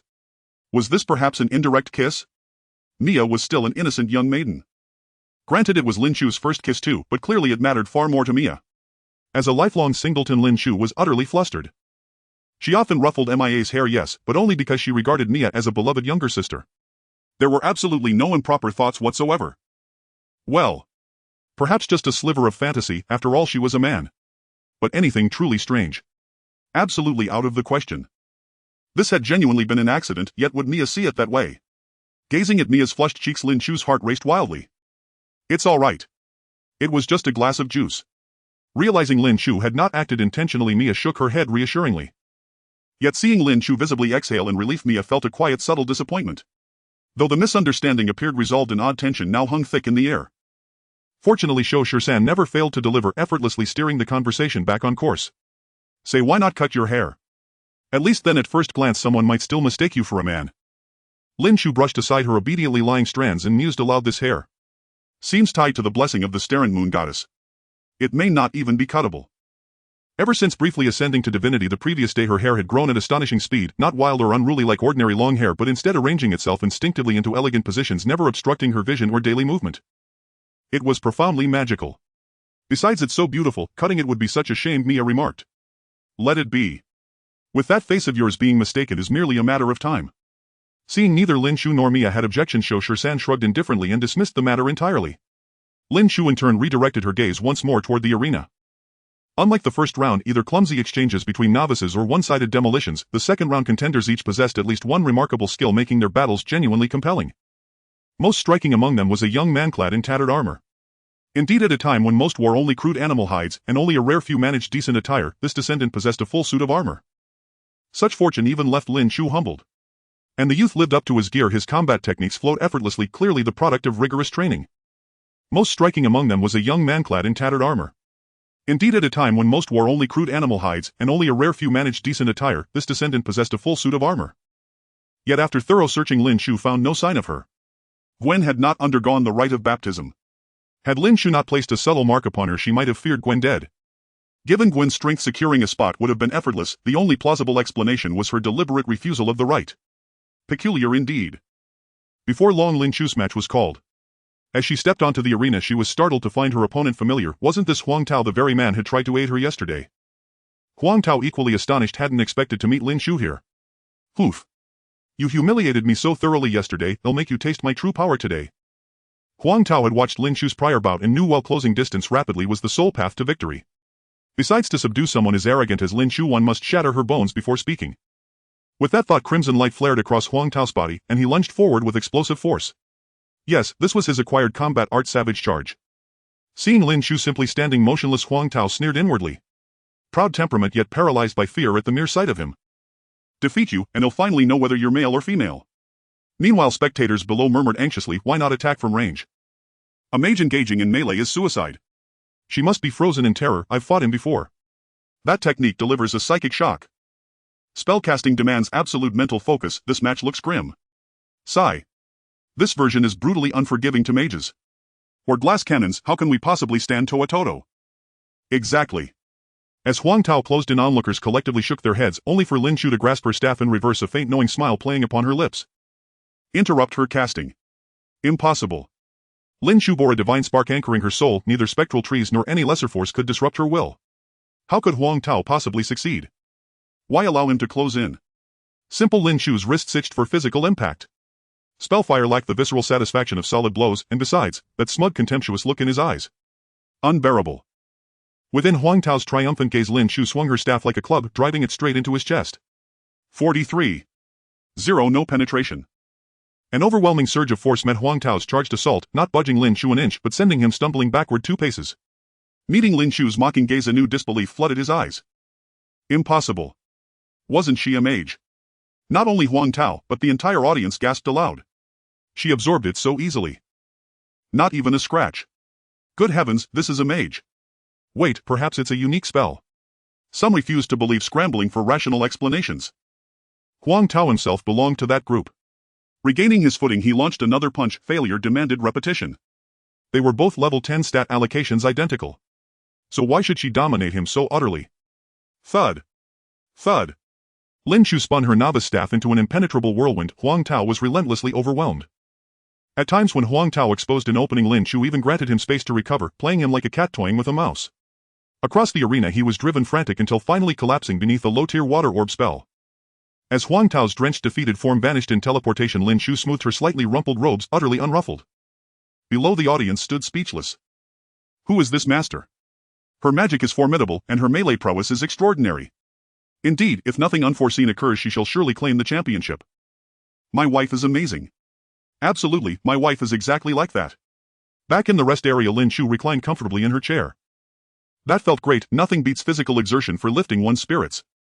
Mia handed her a freshly squeezed juice. Shosher-san meanwhile locked glares with emissaries from rival factions. Lin Chu's dazzling performances across 2 rounds had drawn keen interest. Many factions now coveted her allegiance. Yet confronting Shosher-san's warning-laden stare, they each sighed resignedly. Shoshu, untouchable. The tournament continued. With spells cast instantly and melee skill far surpassing peers, Lin Chu remained unchallenged, sweeping match after match. Before anyone realized, the next bout would determine the top 10. Under the arena, the audience erupted in cheers as Lin Chu swiftly dealt with his opponent. Among the noisy crowd there were naturally potential enemies he might encounter in the future. What do you think, Zhu Long? The being known as Zhu Long was the armored man Lin Chu had his sights set on. Zhu Long pondered for a moment before shaking his head. I have no confidence. After several matches, Lin Chu maintained an air of calm, with no one able to fathom his depths. The unknown was the greatest enemy. I didn't expect even you to have a day of uncertainty. Seeing Zhu Long's serious expression, the questioner was momentarily stunned. After all, Zhu Long possessed an extraordinarily rare purple epic talent with a physical strength that could be considered invincible at his level, coupled with armor that greatly reduced damage. Securing the championship seemed only natural. Don't underestimate the heroes of the world. Is it only permissible for me to have a formidable talent? Zhu Long waved his hand. I need to prepare. I have a feeling that the first place will be decided between us two. Though Lin Chu appeared unstoppable, Zhu Long was not one to simply yield. He still held on to the pride of a genius. The competition was about to begin. Please enter the arena quickly.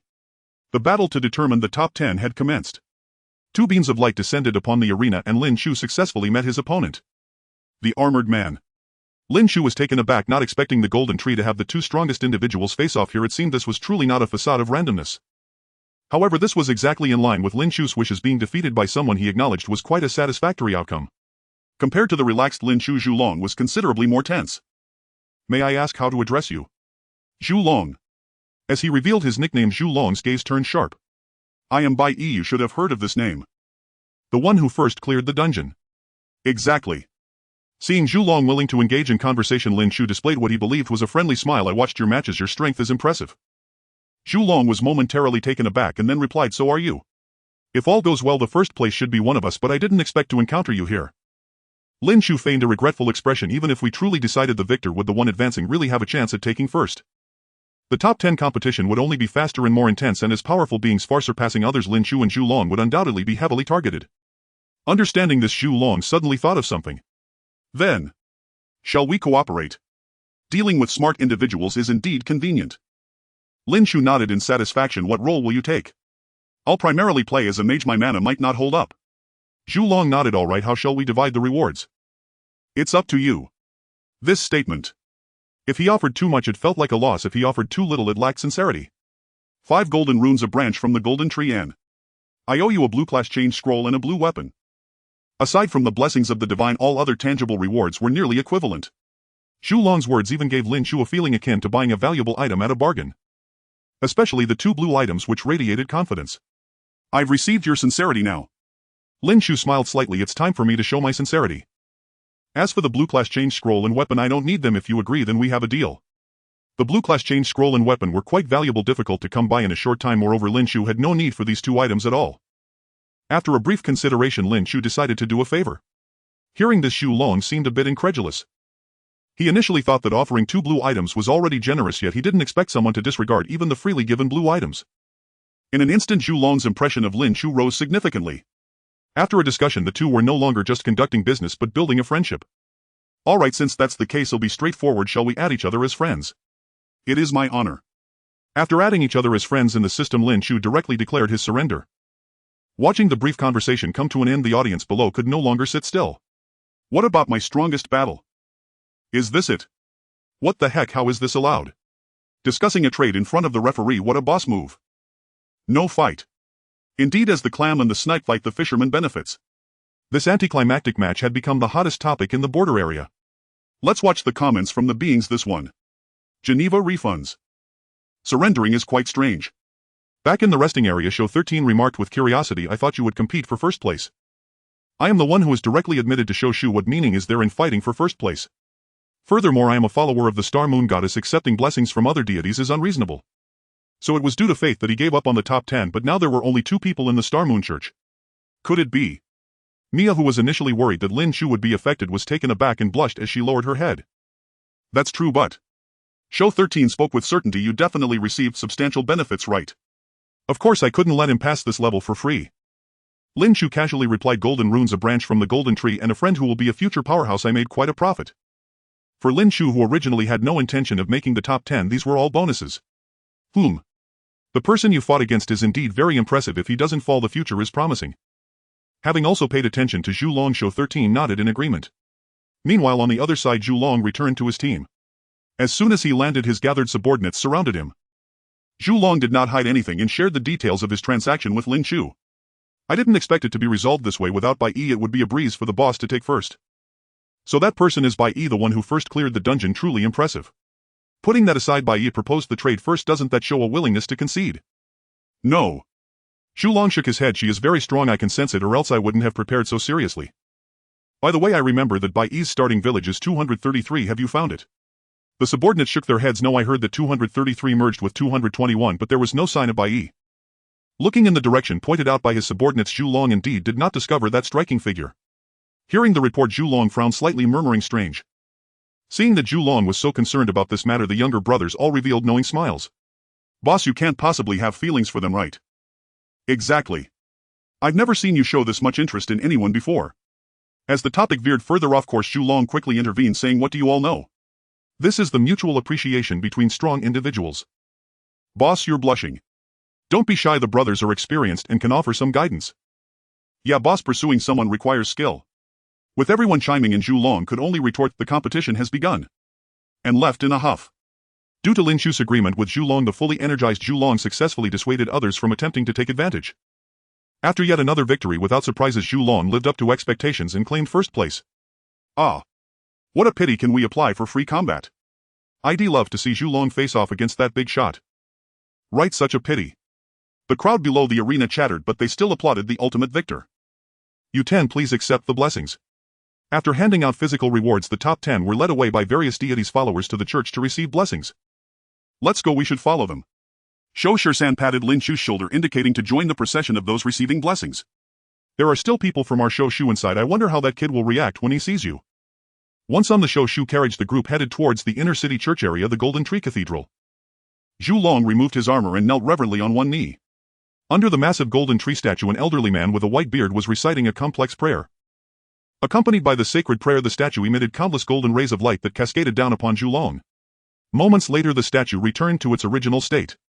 All right, Zhu Long, the blessing has concluded. You may rise now. Zhu Long stood deftly, drawing a tree-shaped symbol across his chest, murmuring, praise the golden tree.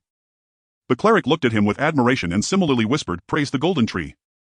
As the symbolic rituals concluded, the cleric cheerfully stated, the people from Shou Shu are waiting outside. You can return to training with them now.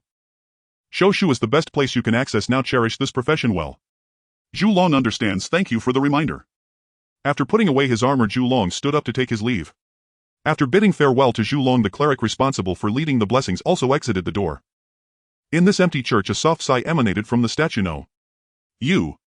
Outside the Golden Tree Cathedral, an ordinary-looking carriage was parked at the entrance. Zhu Long quickly stepped forward, respectfully asking, excuse me, are you a senior from Shou Shu? Yes, that's right. The originally absent-minded Shou Shisan nodded, sizing up Zhu Long, and approvingly replied, not bad, young man. Get in, I'll take you to the resting place for Shou Shu reserves. Hurry up and transition, we have a lot of tasks in Shou Shu. Thank you. You all. Is there someone else on the carriage? Before he could think further, Zhu Long bowed to Shou Shisan and then boarded the carriage. As he lifted the curtain, he froze in place. Inside the carriage were Bai Yi and another girl. Upon seeing Zhu Long enter, Lin Chu exclaimed, "Zhu Long, congratulations on winning first place." Mia quietly greeted Zhu Long and obediently sat next to Lin Chu. After exchanging greetings, Zhu Long sat across from Lin Chu and said, "I didn't expect to see you here again. I'm quite surprised." "Oh right." Zhu Long slapped his forehead, quickly pulling out the promised golden rune and golden tree branch, saying, "This is what we agreed on, take a look." "No need to look, I trust your character, Zhu Long." Having taken a substantial amount of resources for free, Lin Chu's face showed a hint of a smile. "By the way, Bai Yi, what are you doing here?" Since they wouldn't reach their destination anytime soon, Zhu Long casually struck up a conversation with Lin Chu. "Ah, it's a long story." Lin Chu stuffed a grape into his mouth. "In summary, I've been valued by the chief of Shoshu in Hurricane City and was directly admitted to Shoshu." "I see." Encountering someone more impressive than himself for the first time, Zhu Long couldn't help but express his amazement. The two chatted for a short while before the carriage came to a gentle stop. Getting off the carriage, they were greeted by a low housing area. Shou Shisan stood nearby and explained, "This area is the dormitory. I'll arrange a room for you both." "I don't need one, I'll stay with Mia." "No, at the Star Moon Cathedral." Shou Shisan replied, "In the future we'll be departing for tasks from here. Don't think anyone will wait for you. Besides, this housing is free. Are you sure you don't want it?" "Free?" Lin Chu's eyes brightened and he became interested. "Then I can. I knew you would love a good deal." Shou Shisan chuckled and led the three inside. "All right, this house still has 2 empty rooms. You each take one." Throwing the keys to Lin Chu and Zhu Long, Shou Shisan continued, "Find time to transition tonight. Tomorrow at 8 gather at the place where the carriage stops." "Can you manage that?" "Sure." 2 Even though a mission awaited them the next day, neither of them had any complaints. With investment comes reward. The days of rapid leveling up were about to begin. "I'll head back to the church first and then return to rest." After calling out to Zhu Long, Lin Chu got up to take Mia back to the Star Moon Cathedral. In the carriage, Mia opened a thick book and prayed quietly. Listening to the familiar sounds in her ears, Lin Chu smiled affectionately at Mia. "Mia, have you been praying all day? Are you worried about me?" Hearing this, Mia opened her eyes and met Lin Chu's beautiful gaze. "The outside world is dangerous. You must not let your guard down. Moreover, Shou Shu's training is not only practical but also quite challenging." Looking at the worried expression on Mia's face, Lin Chu couldn't help but pinch her cheek. "Don't worry, with Mia's serious prayers the goddess will surely bless me." For a believer, nothing could be more convincing. "Goddess bless." Mia subconsciously murmured it twice, then handed over the thick Star Moon prayer book she held. Compared to the small booklet handed to Lin Chu, the book in Mia's hands was astonishingly thick, and whenever she held it to pray, Lin Chu worried whether it would tire her out. Moreover, Mia treasured this book greatly, never reading it in crowded places. Even Lin Chu was curious about what was inside. Taking the book, Lin Chu looked at Mia with some confusion. Noticing Lin Chu's confusion, Mia softly began to explain, "This book is known as the Star and Moon Sacred Text. Though it's called a sacred text, it cannot invoke the power of the deities like the artifacts of other churches. You know the reason the goddess of Star and Moon seldom responds to our calls. However, in a time long past, the Star and Moon sect was the only legitimate sect in the borderlands. Even though the goddess has vanished and her followers lost their divine connection, the foundation of the Star and Moon sect remains profound. Within this book are recorded all the prayers to the Star and Moon that I could collect along with their magical formulas. Thus I named it the sacred text, which is also the most precious possession of our Star and Moon sect. I hope you can utilize it well." At Mia's gesture, Lin Chu opened the book filled with magic and prayers. The Star and Moon Sacred Text contains 1 super-tier spell, 3 high-tier spells, 13 mid-tier spells, and even more low-tier and non-tier spells. The reason I refer to them as spells instead of prayers is that these spells are actually derived from prayers. According to Mia, after the goddess' disappearance, many prayers became unusable. However, since the goddess' physical form still exists and the laws of the Star and Moon have not been modified, as long as one finds the right method, prayers can be completely transformed into spells. For example, if you pray to the fire god for a fireball spell or chant it using magic, both will yield the same fireball, though the costs will differ. Prayers often require faith to support them. You merely need to praise the deities while they take care of the rest. Magic, on the other hand, relies on magic power and understanding of the formulas to activate. Therefore, prayers and magic are interconnected, and prayers can also be considered divine magic. However, what Mia does not know is that the Star and Moon prayers were originally spells which only became prayers after Lin Chu ascended to divinity. Moreover, as the goddess of Star and Moon, he knows far more formulas than those in this book. Nevertheless, Mia's good intentions touched Lin Chu. After all, this book would be revered as a treasure in the hands of any other arrival. Thinking of this, Lin Chu slightly smiled. "Mia, you've been so kind to me, how can I repay you? As a believer of the goddess, helping each other is only natural." Mia's words were likely something she herself didn't fully believe. After all, which church is this generous? Not wanting to tease Mia further, Lin Chu caressed the exquisite cover of the sacred text and suddenly had a brilliant idea. "No matter what, I will give Mia a little surprise. As for the timing, it will be when I return next time." According to Shou Shursan, this trial is expected to last about half a month, which would definitely allow Lin Chu to accomplish what he desired.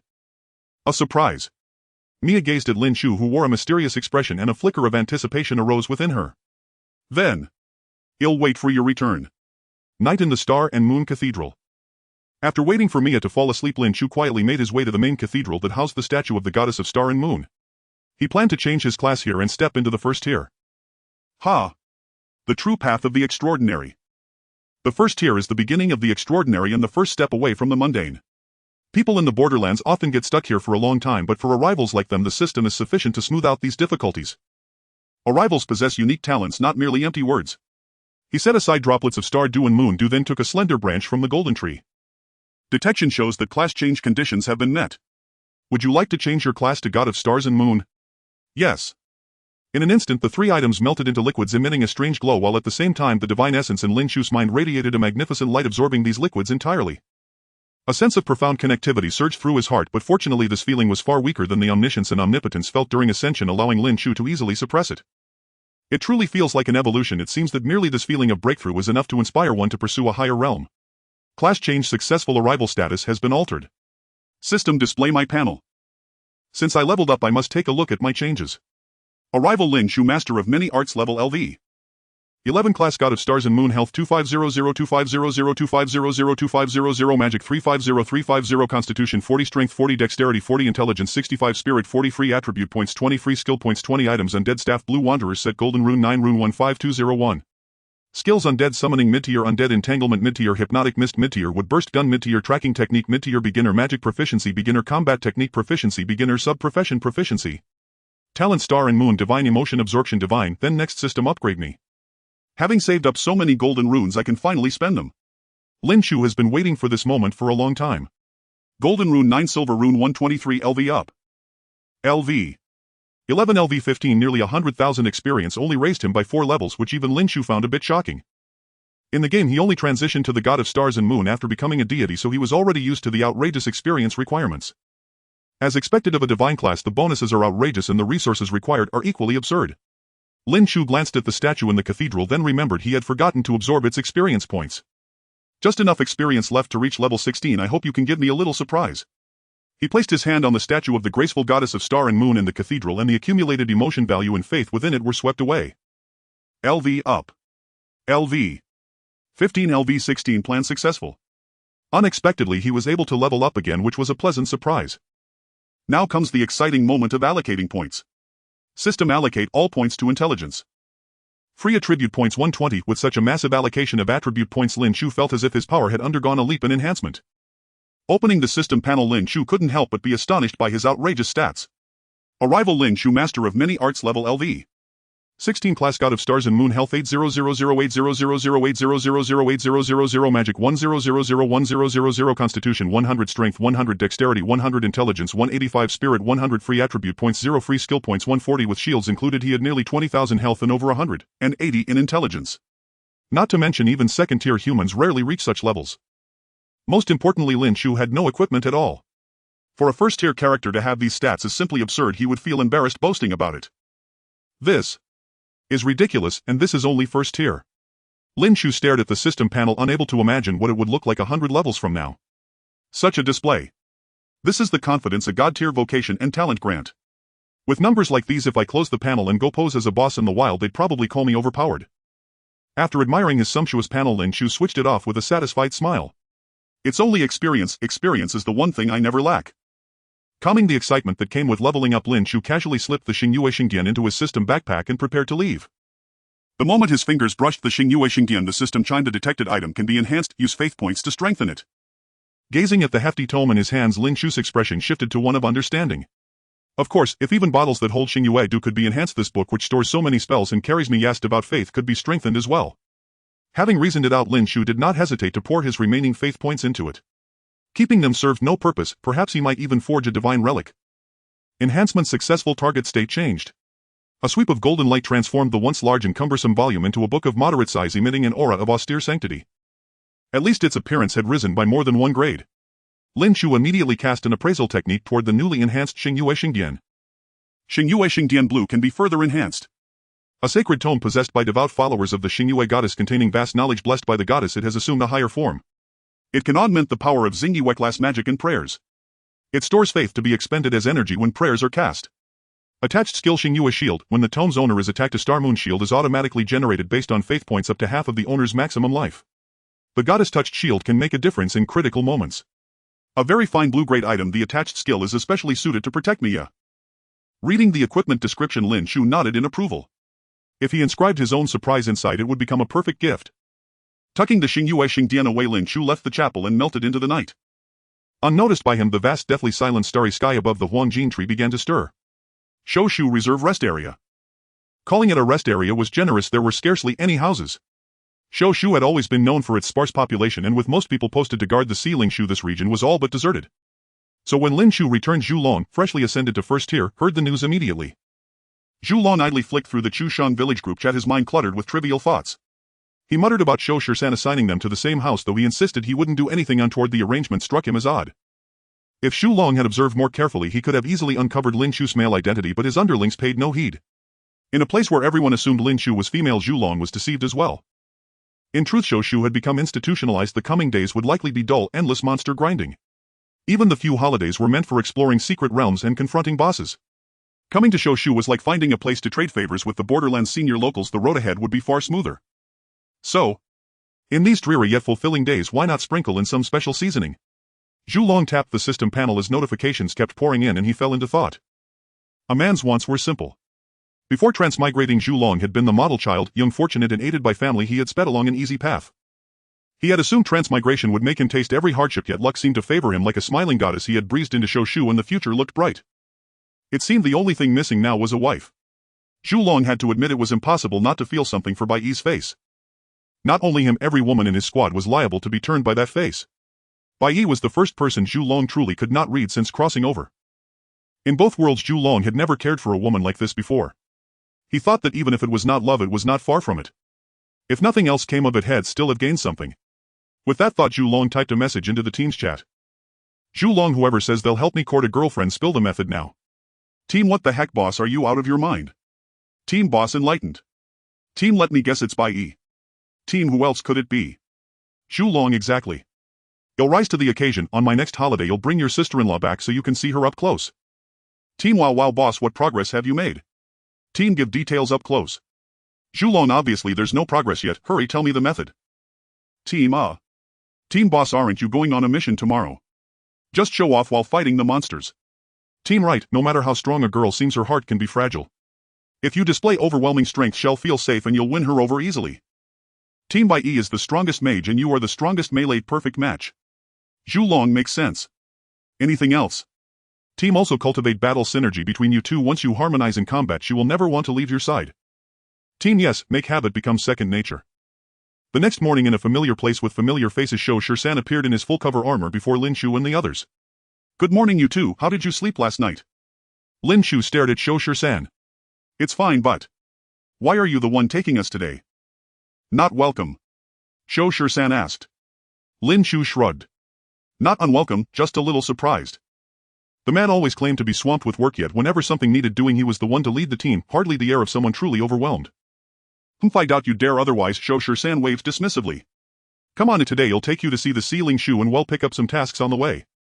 Following Shou Shisan to the junction between the inner and outer city, a vast edifice loomed before the three of them. This is the teleport hall. From now on you'll depart on missions from here. After a brief introduction, Shou Shisan led them through the doors. The hall was sparsely populated, lending it a desolate, chilling silence. Several large circular platforms stood at its center, each carved with intricate arcane patterns. All right, today you'll accompany me to Deadwood Grove Sector 13. Lately the area has seen an unusual surge in monstrous beasts. Your task is to clear them out. Shou Shisan withdrew a token, neither fully metallic nor wooden, and slotted it into the activation mechanism before the teleportation platform. Instantly a familiar sensation of weightlessness enveloped them. After a disorienting whirl of light and motion, the trio materialized in Sector 13, the Deadwood Grove. Stepping beyond the threshold of the transit chamber, they beheld a colossal black tree towering nearly 100 meters high. This is the Deadwood Tree, the very entity you'll be responsible for from now on. Lin Chu had previously joined Claude in subduing a Deadwood Tree, but that specimen had been near death, its form barely clinging to coherence. This one, however, radiated palpable menace. From a distance Lin Chu cast a recognition art only to receive the prompt insufficient recognition rank. In the past, constrained by scarce skill points, Lin Chu had adopted a pragmatic, just enough to function approach, never bothering to upgrade his arts. Now however it was time for a true upgrade. Upgrade Star Moon Recognition Art to mid-tier. Cost 1 skill point. And yes, and upgrade Star Moon Recognition Art to high tier. Cost 10 skill points. Yes, and upgrade Star Moon Recognition Art to Transcendent tier. Cost 20 skill points. And no, in high tier would suffice, 20 points was simply too steep. Better to conserve them. With the art elevated to high tier, the Deadwood Tree's full status finally manifested. Wailing Deadwood Tree LV. 29 NHP 120000132541 physical defense extremely high, magical defense extremely high, and how much damage could he even deal? With over 120,000 HP this would likely take hours to wear down, and enough, you're far too early to comprehend this thing. Shou Shursan clapped sharply, snapping their attention back. For now focus on completing my assignment. Lately cultists of the necrotic faith have been sabotaging this region, amassing a sizable host of monstrous beasts deep within the southern forest. Though I've already eliminated their ringleader, I lack the time to purge every last beast. Your mission is to eliminate them. Most are tier 1, only a few reach tier 2. Engage selectively, if overwhelmed retreat immediately. All materials and golden runes acquired from slain beasts belong solely to you. Understood. Understood. 2 NMM. Shou Shursan nodded and handed each of them a wooden identification plaque.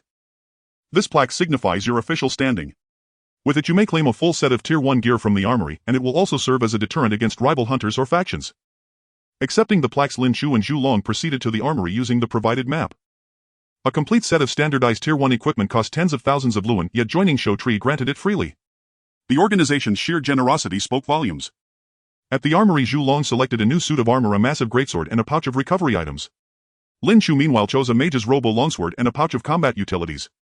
As for why he didn't choose a staff, it was simply because he already possessed a superior starter staff. There was no reason to squander a complimentary opportunity. Then let's depart. Clad in fresh gear, the two now bore the unmistakable air of native adventurers. Leaving the small settlement behind, they strode toward the forest. Rustle, rustle, an unseen creature darted through the underbrush, stirring faint whispers of sound. And the primeval jungle evoked in Lin Chu the same visceral sense of displacement he'd felt upon first crossing over. Leaning against a broad tree trunk, Lin Chu drew a deep leisurely breath of crisp air and asked with easy amusement, Zhu Long, how shall we fight? And whereas Lin Chu exuded relaxed confidence, Zhu Long remained taut with vigilance, muscles coiled, senses sharpened. Entirely as you wish, and very well. Lin Chu opened his system interface and elevated his sense of presence to high tier. I'll locate tiered beasts once engaged. You draw aggro, I'll handle damage. Agreed. Agreed. And seeing no objection, Lin Chu narrowed his eyes and instantly expanded his perceptual range. Moments later he spoke. 800 meters southwest, a tier 1 porcine beast. Let's move. And with precise coordinates in hand they swiftly adjusted course, and Stonehide Boar LV. 13 HP 30003000 physical defense moderate, magical defense low, and weakness abdomen. The Stonehide Boar loomed as large as a compact vehicle, its body sheathed in thick stony carapace, twin razor tusks jutting fiercely from its snout. Sensing movement it whirled, guttural growls rumbling like distant thunder.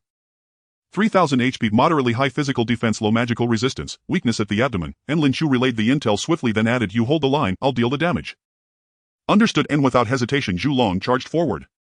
And Lin Chu drew forth his deadwood staff and unleashed a woodburst lance. Though cast second it struck first, slamming into the boar with brutal force.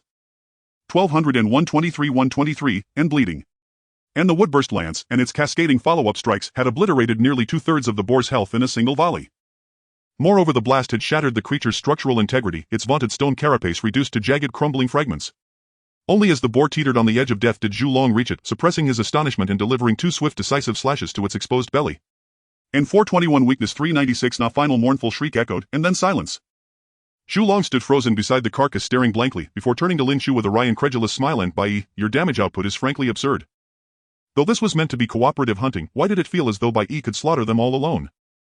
Level disparity, and its inherent vulnerability to magic. Lin Chu waved dismissively as if such dominance were perfectly ordinary. And he certainly couldn't reveal his extraordinary stats. And hearing the explanation, Zhu Long immediately began reconstructing the logic in his mind. Bai must have invested all his stat points into intelligence, hence the staggering damage. That left survival, resilience and frontline defense squarely to him.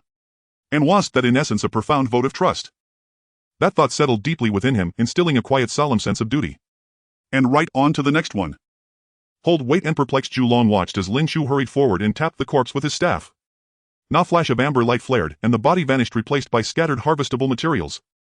These resources translated directly into Luan, wasting them would be unthinkable. Zhu Long frowned. You're a harvester. You possess that profession too. And when beasts fall, only a fraction of their usable materials drop spontaneously. To recover the full yield, a harvester must perform secondary extraction. Failing that, one could haul the carcass back for manual butchering, though only partial yields resulted. And that was precisely how the early arrivals had survived in those first days. Given limited inventory space, Zhu Long hadn't even considered dragging the corpse back, yet Lin Chu was a harvester. And no skill points spent, learned from texts. He couldn't disclose the truth that the profession had been granted freely. So Lin Chu deflected with practiced ease. Zhu Long nodded slowly, thoughtful. Everything in the lands between adhered to verifiable, learnable principles. With diligent study, one could master new professions or refine skills without expending skill points or at minimal cost. Shou San himself had confirmed this truth. Even better, shall we pursue the next and 500 meters southeast, a tier 1 feline beast? With precise intelligence in hand, they altered course, though this time Zhu Long subtly closed the distance between himself and Lin Chu. Meow. In the jungle, a deep green forest cat tilted its head and glanced in a certain direction, revealing a look of unease in its vertical pupils. In the next moment, the forest cat darted away with a whoosh. Lin Chu, who had been hiding in the bushes, narrowed his eyes as two wooden spears shot out directly. 563. 1214. Thanks to its extraordinarily high agility, the forest cat narrowly avoided a portion of the damage. Unfortunately, Lin Chu had long anticipated this and unleashed his skill again, successfully sniping it from the air. Weakness 451. Zhu Long stepped forward to deliver the finishing blow, and within half an hour the two of them had slain another magical beast. After collecting the materials dropped by the forest cat, Lin Chu stood still, a contemplative look on his face. Noticing that Lin Chu seemed a bit off, Zhu Long hurriedly asked, "What's wrong? Is it due to excessive mana consumption?" Generally speaking, magical beasts of the same tier are often stronger than humans, yet the two had effortlessly completed 2 hunts. The ease of it all relied entirely on Lin Chu's absurdly high output. Thus, the moment Lin Chu's expression changed, Zhu Long immediately thought of the greatest enemy for early-stage mages: mana deficiency. Hearing Zhu Long's voice, Lin Chu instinctively glanced at his stats. MP 952-1000, a single wooden explosive spear only consumed a little over 10 points of mana. He certainly didn't appear to be low on mana. However, Zhu Long's quick observation was commendable. He was indeed a good teammate. With that in mind, Lin Chu temporarily forgave Zhu Long for interrupting his thoughts. "I was wondering why this forest cat could detect us. If I hadn't reacted quickly, it might have escaped." Hearing Lin Chu's question, Zhu Long was somewhat confused, but forest cats are magical beasts that live in the jungle. Their senses surely surpass those of humans. Isn't it normal for it to detect us? But Before he could finish, Lin Chu suddenly understood something, shaking his head helplessly. "I get it now. It turns out you didn't cast the concealment technique on yourself." Whenever he went hunting, casting the concealment technique had become second nature to Lin Chu. Concealing his aura was essential for successful hunts. However, today he suddenly had a teammate who openly followed him. It was fine when facing magical beasts like the rock-armored boar, which didn't bother to flee and preferred to confront directly. But when encountering a cautious and agile beast like the forest cat, fleeing was inevitable. Concealment technique. Looking into Lin Chu's eyes, Zhu Long finally realized the problem lay with him. "You haven't learned it." "Forget it. My bad, I forgot to ask you." While casting the spell, Lin Chu continued, "I'll cast the concealment technique on you. Let me know when it's gone." Oh. Feeling a thin layer of gray envelop him, Zhu Long felt utterly bewildered. Why did he feel like he couldn't do anything? Both were at the first tier and Bai Yi could assist with damage twice, but all he could do was endure. Moreover, judging by Lin Chu's appearance, it seemed he had learned it without spending skill points. Why couldn't he understand it? Zhu Long had encountered some low-tier skill books before. Without spending skill points, it was impossible to learn. For the first time, Zhu Long felt the crushing weight of intellectual disparity, and this pressure came from the very person he was trying to pursue. It was overwhelming. He felt utterly unworthy of Bai Yi. Looking at the special status of concealment active on his panel, Zhu Long felt he was still too one-dimensional. Alright, next one. After easily defeating 2 first-tier magical beasts, the two felt little fatigue and continued down the hunting path. Hiss. A painful scream rang out as a spider the size of a van collapsed, oozing dark green blood all over the ground. A radiant glow rose from Zhu Long as he leveled up. After a day of effort, the two had cleared nearly 20 first-tier magical beasts, acquiring a wealth of materials, and even Lin Chu's experience bar had surged by 1/5. Lin Chu suppressed his discomfort as he finished harvesting the spider and immediately turned away. He found it hard to accept such a grotesque enlarged spider. "It's getting late, shall we call it a day here?" Looking at the gradually dimming golden tree, Zhu Long suggested. "Let's find a place to eat and rest for the night." Although he could still fight, balancing work and rest was crucial. Lin Chu didn't want to become a soulless monster-slaying machine. The two cleared an area and Lin Chu built a fire on the spot, preparing to roast some meat for dinner, while Zhu Long went to gather some branches for fuel. By the time Zhu Long returned with a large pile of branches, the enticing aroma of roasted meat was already wafting from the fire. I brought the firewood. Don't waste mana to start a fire. I've heard that exhausting mana is bad for your spirit. Placing the branches into the fire, Zhu Long racked his brain to come up with a few words. Thanks for your concern. Burning mana wasn't a heavy burden for Lin Chu. The consumption was even less than the mana he naturally regained. However, being cared for like this still brought Lin Chu great comfort. It was worth bringing this guy along to level up. With someone slowly tending the fire, Lin Chu naturally focused all his energy on roasting the meat. Using some materials collected on the road to make a sauce, he evenly brushed it over the golden roasted meat slices, releasing a peculiar fragrance that wafted through the air, making both Lin Chu and Zhu Long feel ravenous. To enjoy delicious food, Lin Chu had specifically invested heavily in his cooking skills, reaching a high tier. This was his first time savoring such delicacies. Placing skewers of roasted meat on a wooden plate and filling 2 cups with ice water using water and ice magic, a simple yet extravagant dinner was completed. Let's eat first. If it's not enough, he'll roast more. Receiving Lin Chu's permission, Zhu Long could no longer hold back his craving for food and gulped down half a skewer of roasted meat. So delicious. With high-tier cooking skills which already possessed the power to turn the mundane into the extraordinary, coupled with Lin Chu's secret sauce, this dinner was an unparalleled delight. Moreover, since the two had already leveled up, their appetites had significantly increased and they ended up consuming an entire pig for this meal. So satisfying. Only when they were too full to eat more did the two slowly rise, leaning against a tree trunk to digest the roasted meat. I didn't expect you to be such a good cook, Bai Yi. Is there anything you can't do? After a day, Lin Chu had left Zhu Long in awe too many times. Even now, Zhu Long felt a sense of unreality. Is there really such an incredible person in this world? It seems that there really isn't. Lin Chu gazed at the fire, momentarily unsure of what else he couldn't do. As a deity, being all-encompassing is quite normal, isn't it? Hearing Lin Chu's boastful words, Zhu Long could only smile in a non-committal manner. Who in the world can truly be all-encompassing? The two leaned against the tree trunk, chatting idly while tidying up the campsite. Zhu Long glanced at the time and suggested, let's take turns keeping watch for half the night. Bai Yi, would you prefer the first or second half? No need for night watch, just sleep when you're tired, Lin Chu said without looking up from the Star Moon Sacred Codex. I've already set up isolation and alarm wards around us and sprinkled insect-repelling powder. Rest assured, you may rest undisturbed. What? You can do that too. Hearing Lin Chu's explanation, Zhu Long was utterly numb. Her repertoire was simply too vast. He had long since ceased to be astonished. Oh wait, don't sleep just yet, Lin Chu added as if suddenly recalling something. So there is actually a use for me after all. Under Zhu Long's expectant gaze, Lin Chu pulled out a leather tool pouch. Wasn't that used for crafting items? What on earth did Bai Yi intend to do with it? Next, she retrieved animal hide from her pack, cleansed it with water magic, dried it with fire and wind magic, and finally fashioned it into a sleeping bag. There, we're done. This should make sleeping far more comfortable. Staring blankly at the sleeping bag tossed into his hands, Zhu Long felt profound disorientation. Hunting monsters in the wild wasn't supposed to be fraught with tension, every rustle a potential threat, every step a calculated risk, deception and ambush the very essence of survival. So why under Bai Yi's command did it feel like striding boldly into plain sight? I see you, but you cannot see me, dispatching foes effortlessly, looting their spoils, leveling up and capping it all off with a serene, picturesque camping trip. Hunting monsters outdoors was turning out better than living in Hurricane City, utterly absurd. Zhu Long, who had always been the seasoned veteran guiding others, had finally experienced what it meant to be carried aloft. Leaning on someone else's strength truly was exhilarating. Spreading the sleeping bag upon the grass, Zhu Long instinctively glanced at Lin Chu, only to find she had already slipped beneath her covers and fallen fast asleep. Of course, Bai Yi had borne the brunt of combat today, delivering most of the damage. It was only natural she'd be exhausted. Sigh, all because I'm still too weak. Zhu Long shook his head and lay down inside his sleeping bag, but found himself tossing and turning, unable to fall asleep. Fine, I'll just scroll through the group chat. Zhu Long, today's first outdoor hunt is over, and honestly it felt like a total failure. Whoa, boss, you're online this late. Skipping night watch to chat. Watch out, what if Master Bai Yi gets snatched by a wild wolf? That's oddly specific. Zhu Long, don't worry about night watch, Bai Yi set up wards, no human vigilance required. Magic really does transform daily life. Practical, but without skill points I can't learn it. Guess I'll pass. Boss, stop teasing, spill the details. Interesting, sound dampening ward. Zhu Long, honestly. Yesterday's fantasy of 1 tank 1 DPS vanished completely, today offered zero chance to showcase my abilities. What happened? Couldn't hold aggro. Don't lose heart, monsters of equal cultivation rank are typically stronger than humans. That tank DPS duo idea again.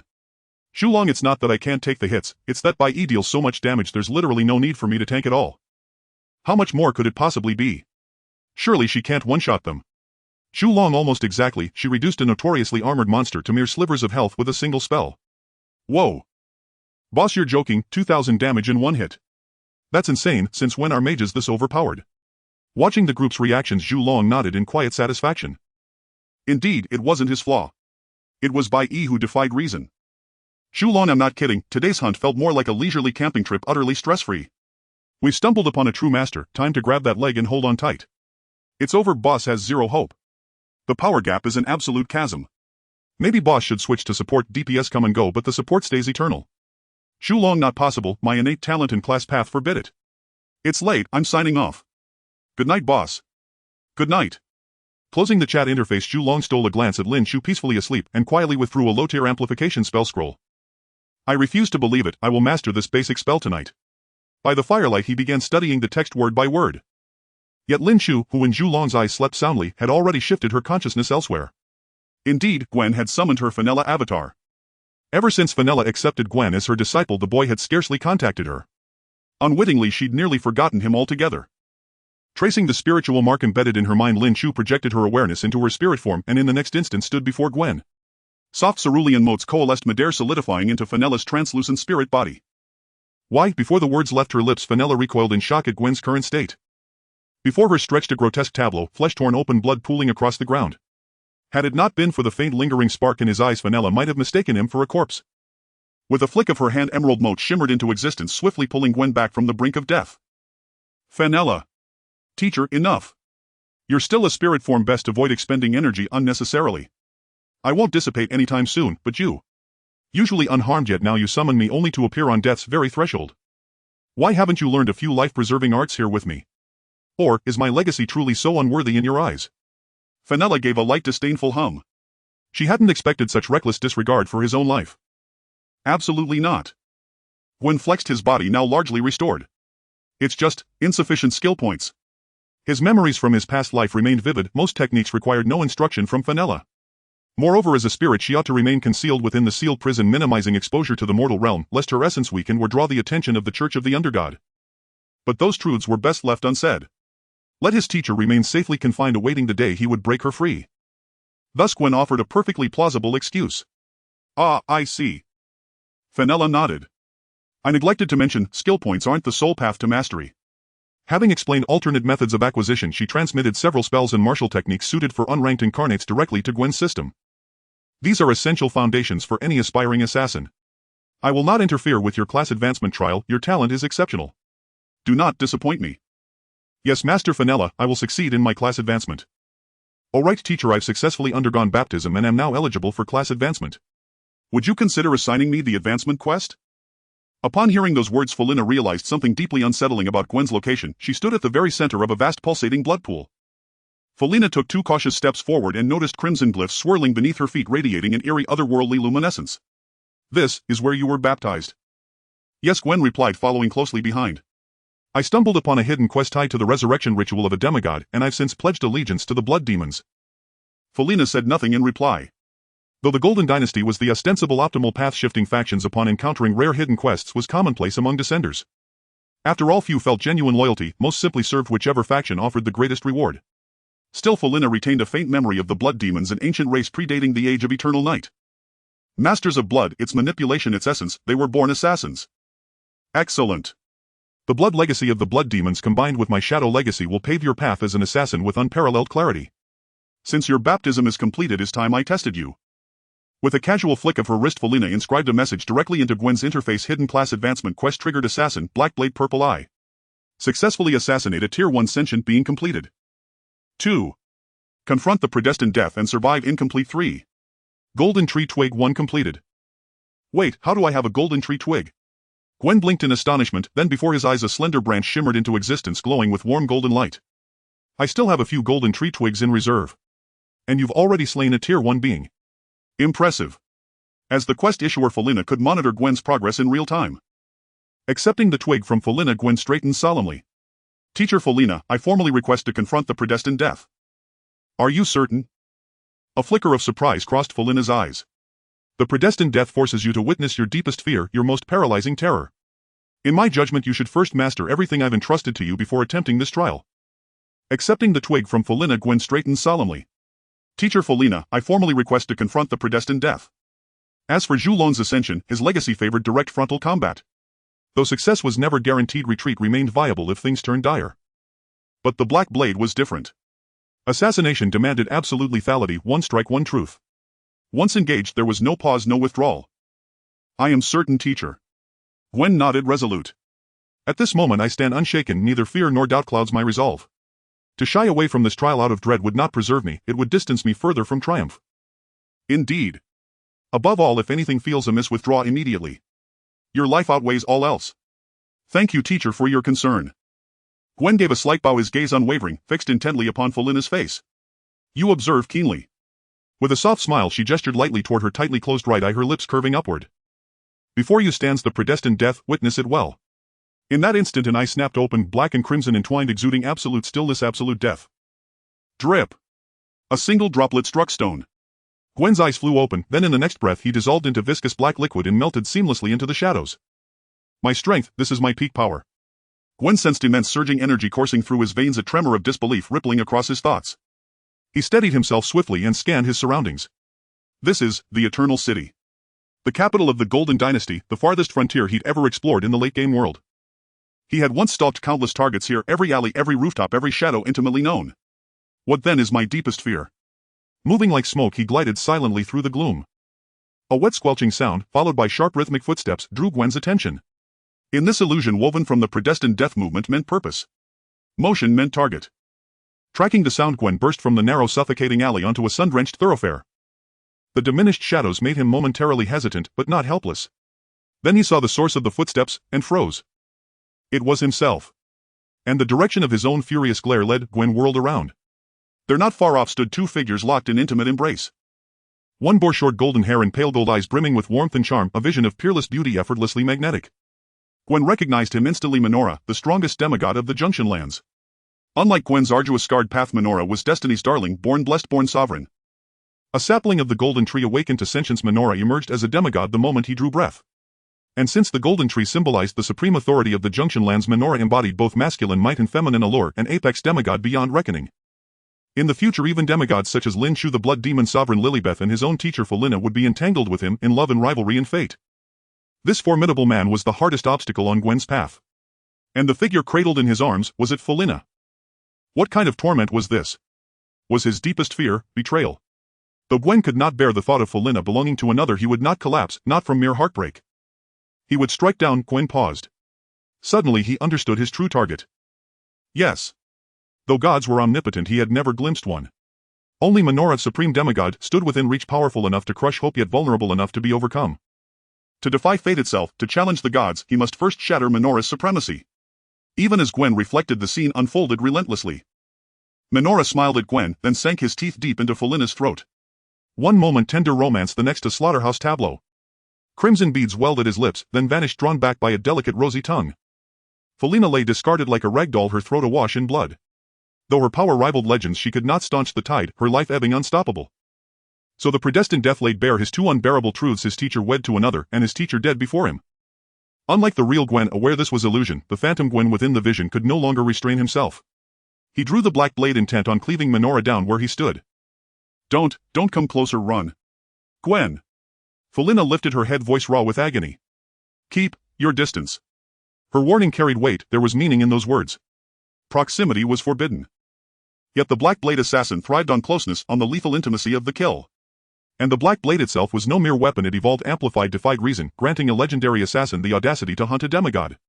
Without it, the odds turned impossible. Hidden in shadow, Gwen's expression hardened, mind racing through permutation strategies, fatal variables.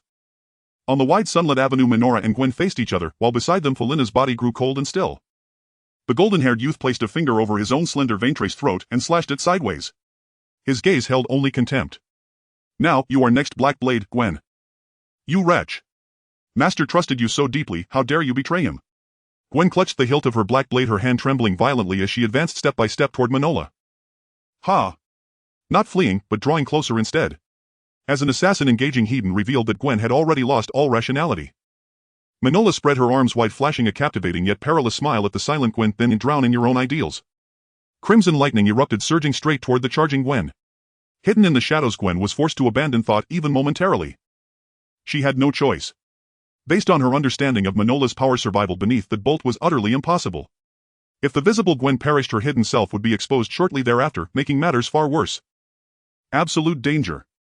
Absolute speed. A slash of black and crimson light cleaved the air, illuminating Manola's golden eyes, confused for just an instant. 2. Gwen's. Even with lightning-fast reflexes, her health bar plummeted nearly 1/5. Manola, having blinked to another position, now regarded her opponent with heightened wariness. 2 Gwens and 1 Manola formed a tense triangular standoff. The Phantom Gwen asked, "Who are you?"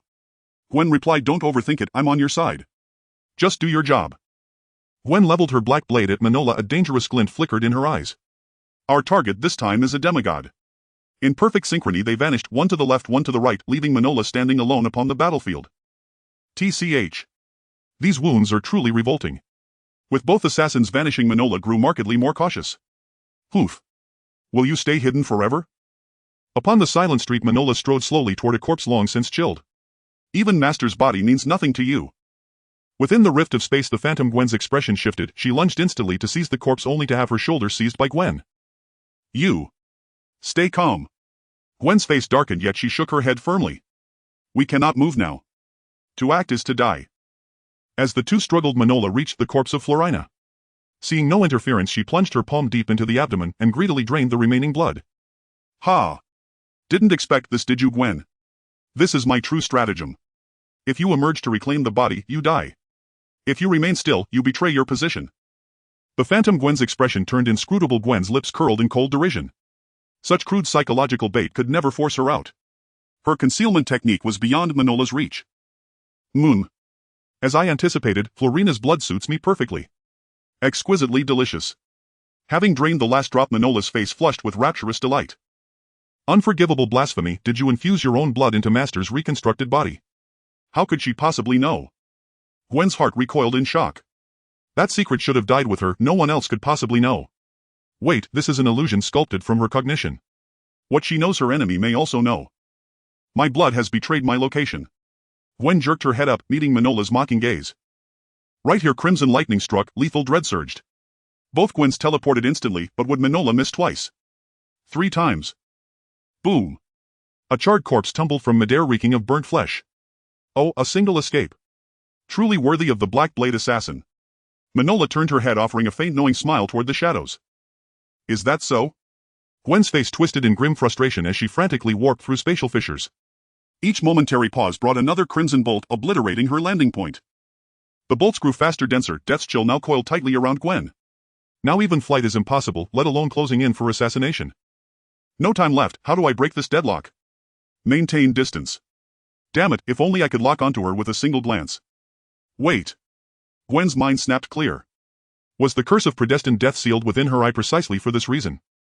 In her past life, though she inherited the curse of predestined death, she persisted in relying solely on Black Blade assassination. Clearly she had barely scratched its true potential. Crack. Crimson lightning detonated beside her. Gwen tumbled wildly from the spatial rift, nearly grazed, yet her health bar neared 0. Her sole margin for error gone. To die beside Master, how touching. As Manola's footsteps drew nearer, the surrounding space solidified. Gwen was now utterly trapped, escape impossible. Gwen ignored Manola's words entirely, gently lifting Florina's corpse. Master, forgive me. Shink. Her right eye was torn open. There, exposed before her gaze, the curse of predestined death not yet bestowed in the real world. I understand now, victory lies in dual curses of predestined death. Let it serve as the funeral shroud for the strongest demigod. Clutching Florina's right eye in her palm, Gwen slowly opened her own. Black and crimson threads unfurled across her vision. Watching Manola's face contort, not with defiance but dawning primal terror, Gwen's features twisted into savage triumph. Behold, the curse of predestined death. You're awake. How do you feel? Gwen opened her eyes to find Florina seated beside her, watchful and warm. How wonderful, her living master. Exhausted from mortal combat, Gwen longed only to sink into Florina's embrace and sleep deep and untroubled. Alas, Master was present but no embrace followed. Why are you staring? Did you fight me in the trial? Florina waved a hand before Gwen's face, jolting her back from reverie. Not exactly, Gwen smiled, shaking her head. I fought alongside Master to assassinate a target. Oh. If I intervened, what role remained for you?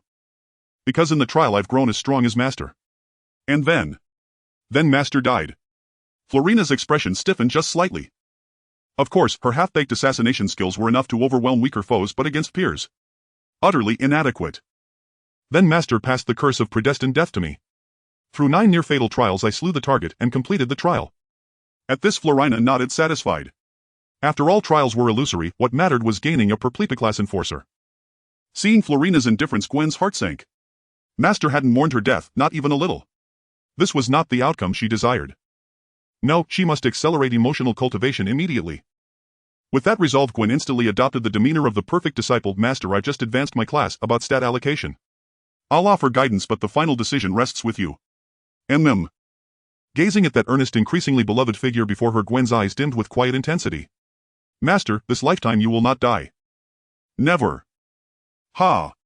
In the warm wolf fur sleeping bag, Lin Chu yawned as he got up, looking extremely drowsy. Zhulong placed breakfast beside Lin Chu and spoke with concern. Did you not rest well yesterday? Thanks.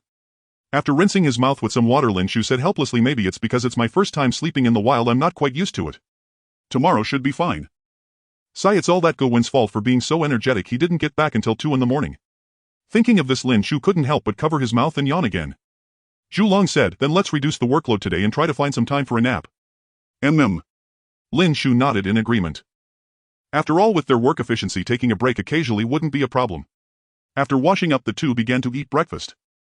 Since eating too greasy in the morning isn't good, today's breakfast consisted of wild fruits freshly picked by Zhulong and the rations they brought. After a makeshift meal, they continued steadily and slowly into the depths of the forest as planned. In the dense jungle, two figures were moving swiftly. Strangely, despite their open actions, the surrounding animals showed no reaction whatsoever. These two were Lin Chu and Zhulong, heading towards the next beast's lair, and their target was a second-tier magical beast. Are you feeling alright? Zhulong asked with some concern, as the power of magic was closely tied to the practitioner's mental state, and Lin Chu looked like he hadn't slept well this morning. I'm in great shape. Lin Chu explained, after all, I'm an intermediate mage. With my mental strength, not sleeping for a day won't affect my spellcasting. Alright. Then let's give it a try. Seeing Lin Chu looking full of energy, Zhulong didn't stop him anymore. If things go south, we'll retreat immediately. Don't worry. Lin Chu gave Zhulong a reassuring look. This is a carefully chosen magical creature. Not only has it just reached the second tier, but it also has a relatively slow movement speed. With our professions and talents, challenging above our level shouldn't be as difficult as imagined. Having gained sufficient trust in Lin Chu's abilities after yesterday, Zhulong plunged into the journey. Upon reaching the magical beast's habitat, Lin Chu immediately began to assess the target's specific information. Tree Demon LV. 21 HP 140, 001, 4000 physical defense low, magical defense low. Weakness Fire Heartwood. After sharing the information with Zhulong, they immediately assigned specific tasks. Zhulong spoke first. This magical beast has too much health, you probably can't deal a killing blow. I'll take the damage. Excited for the long-awaited opportunity to perform, Zhulong felt thrilled. Finally. His role as a shield warrior was proving useful. Lin Chu nodded in agreement. Then I'll handle the damage output. Opening the memory of the goddess of the moon, Lin Chu spent 10 skill points to learn a new advanced spell, Flame Explosion. Its main focus is on targeting. Once I unleash my first wave of damage, you charge in. Got it. Receiving Zhulong's response, Lin Chu took out the Lich Staff and began to chant softly. This was an advanced spell, at least for now. Lin Chu couldn't cast it instantly.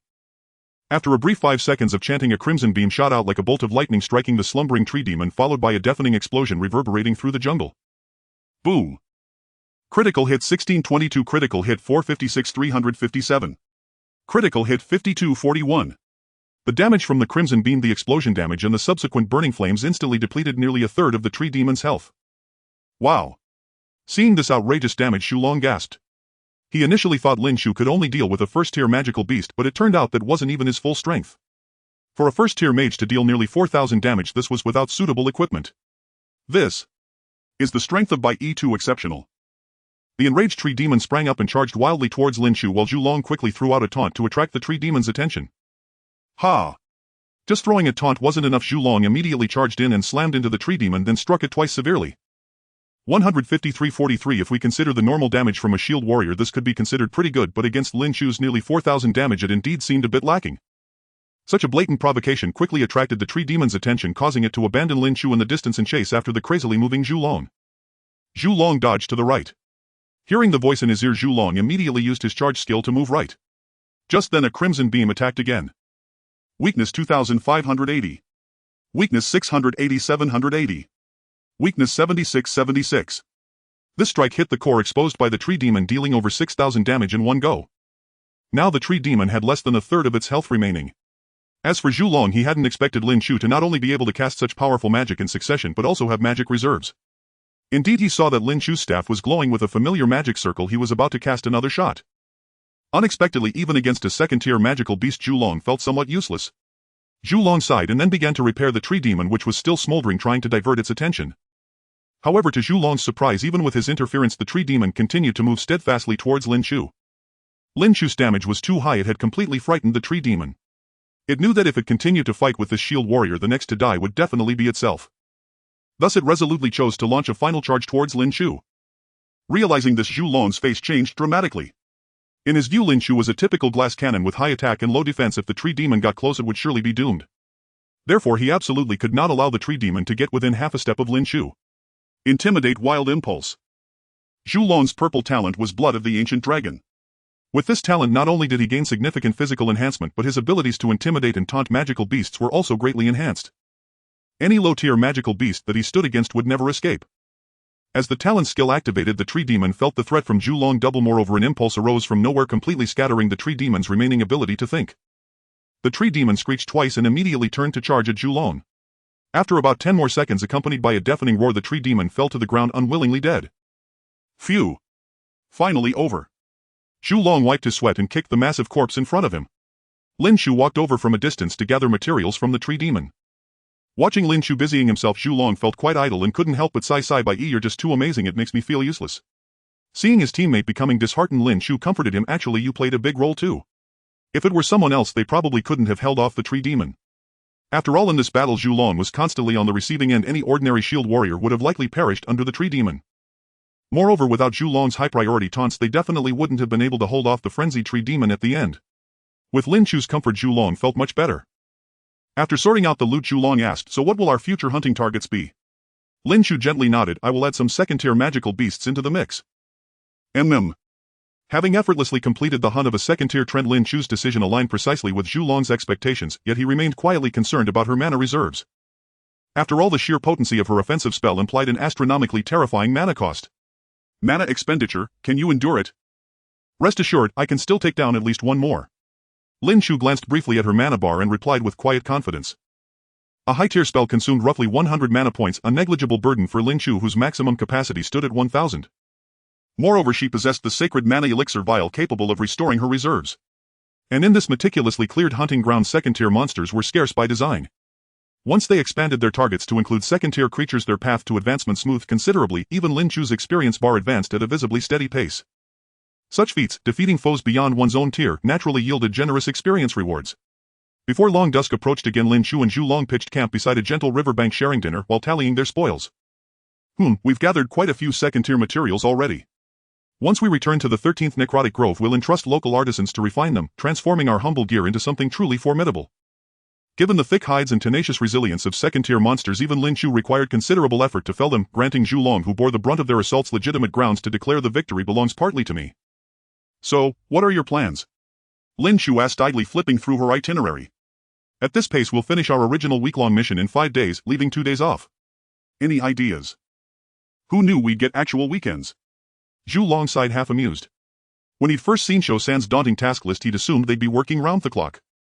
Yet Bai Yi proved astonishingly efficient, not only maintaining strict 9-to-5 discipline but also providing sumptuous feasts. It felt less like a perilous expedition and more like a serene woodland excursion. "I plan to," Zhu Long began, then paused mid-sentence, instinctively sensing something amiss. Wait, why had Bai Yi raised this topic at all? Could it mean they finally had time for a tranquil, intimate interlude? At that thought, Zhu Long felt his long-dormant emotional intelligence flicker back to life. He composed himself and declared solemnly, truthfully, "I have no particular plans. Brothers. Irrelevant." His wife mattered infinitely more. "Oh." Lin Chu nodded absently. She'd only asked out of casual curiosity. As silence settled, Zhu Long found himself adrift, bewildered. This narrative arc was unfolding all wrong. Meanwhile, Lin Chu continued refining the Stellar Moon Codex with her spiritual sense. She intended to inscribe every Starinmun magic she currently comprehended onto its pages, planning to present it as a gift to Mia upon their return. Would Mia not be utterly speechless with joy? At the thought, Lin Chu's lips curved faintly upward in a tender, quiet smile. Upon completing the day's transcription, she carefully stowed the Stellar Moon Codex back into her system inventory and rose to walk toward the nearby stream. After 2 days of relentless travel through dense forest, even her meticulous hygiene could not prevent grime from accumulating, and now at last a pristine bathing spot beckoned irresistibly. Could it mean they finally had time for a tranquil, intimate interlude? At that thought, Zhu Long felt his long-dormant emotional intelligence flicker back to life. Zhu Long stared blankly at the spot where she'd disappeared, suddenly restless. When in doubt, consult the chat group. Zhu Long by E just went to bathe. Did you win her over? Elaborate on the bath. Zhu Long, it's literally just bathing, what are you imagining? You summoned us for this. Pathetic. Zhu Long, no perks involved, but thanks to our efforts we've secured this week's weekend off. Zhu Long earlier by E asked if I had plans, felt like the perfect opening. Clown reserved. Boss, you're extraordinary, yes, but don't overestimate yourself. Exactly, boss, you can't even beat by E, so temper your expectations. Zhu Long, enough chatter, scout for rare items near me ASAP. Copy that, send the logs later so everyone can laugh. Zhu Long, trust me, mission accomplished. After unwinding in the group chat for a while, Zhu Long finally felt more at ease. Lin Chu was simply too extraordinary.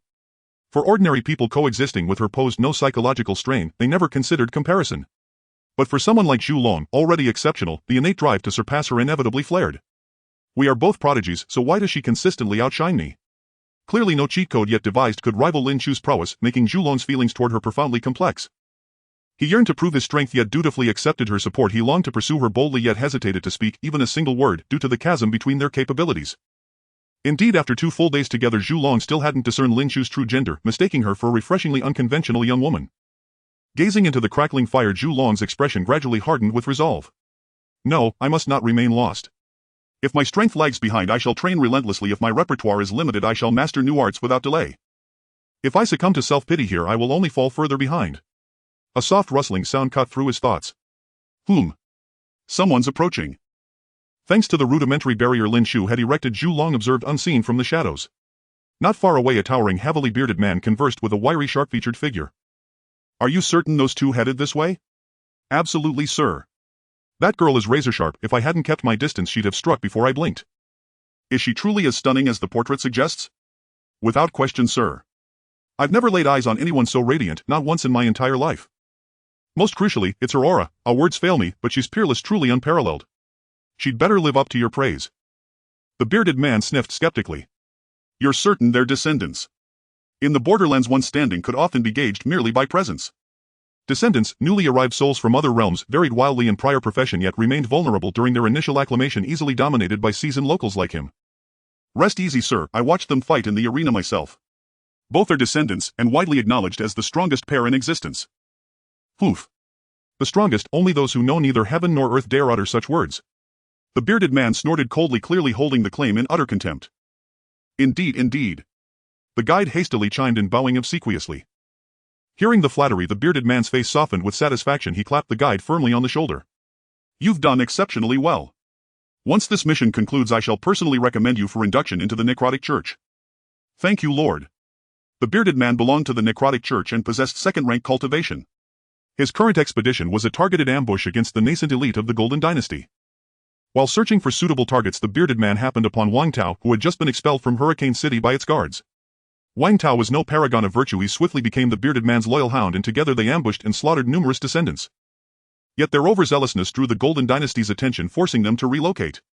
By sheer irony, that very relocation led them straight to Lin Chu and her companion, released early for trial by combat. Even the bearded man could scarcely believe his fortune. Slaying a hunter from Shoshu would earn him immense merit. At that thought he could contain himself no longer, and strode resolutely toward the campsite. As for being slain in turn, he scoffed, disdainful and unshaken. Preposterous. The descendants had arrived less than a month ago. How could they possibly have grown strong enough to challenge him? Though the descendants bore exceptional innate talent alone did not guarantee ascension. And now, this was precisely when these so-called prodigies were most vulnerable. The bearded man circled the barrier several times, then struck with supreme confidence a single thunderous blow. A sound like shattering glass echoed the crude campsite, instantly lay exposed before them. Pathetic trickery, fit only to fool commoners. Lord, your magnificence. Before Wang Tao could finish his sycophantic praise, an overwhelming force slammed into him. A grating crunch of splintering bone rang out. In the blink of an eye, Wang Tao, who had stood moments before, lay crumpled like rotten pulp, gasping his last breaths. The assailant was none other than Zhu Long. Sensing ill intent, he had lain in wait, poised to strike the moment the barrier shattered, eliminating the weaker foe without hesitation.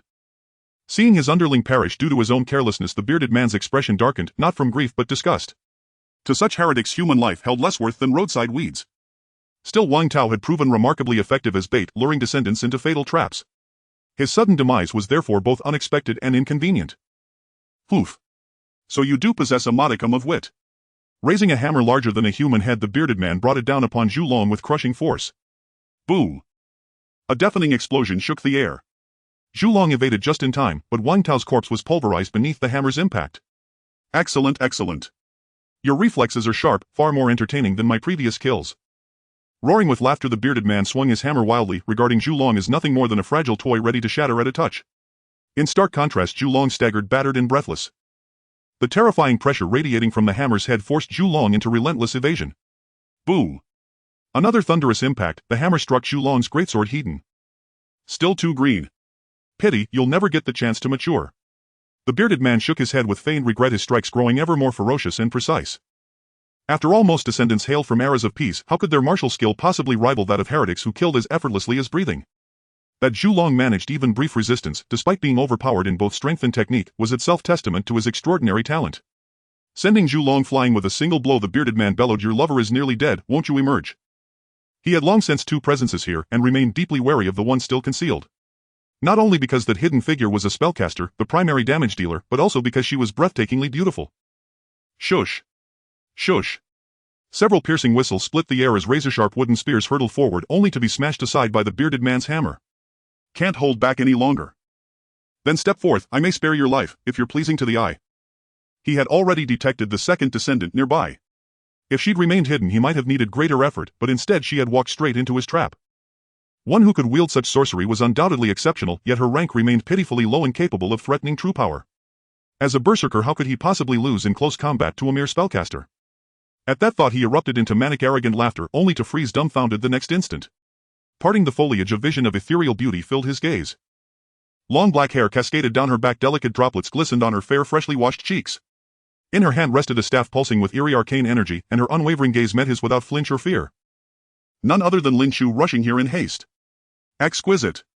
Truly exquisite. That wretch Wang Tao for once served a purpose. His lecherous eyes drank her in, so enraptured that he bitterly regretted missing the necrotic experiments. How splendid it would be to grow extra eyes to etch this divine visage forever into his mind. Lin Chu's icy gaze swept over Zhu Long's prone form, then locked onto the bearded man's face. Her voice sharp as frost cut through the air. Your strength is paltry, but your audacity knows no bounds. Anyone truly dares call themselves an assassin now?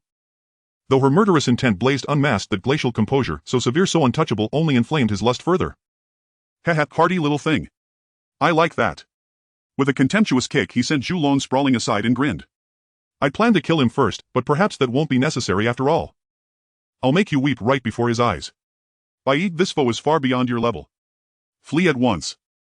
Zhu Long, who'd been feigning death for a surprise assault, surged upright and launched himself forward, shouting desperately for Lin Chu to escape.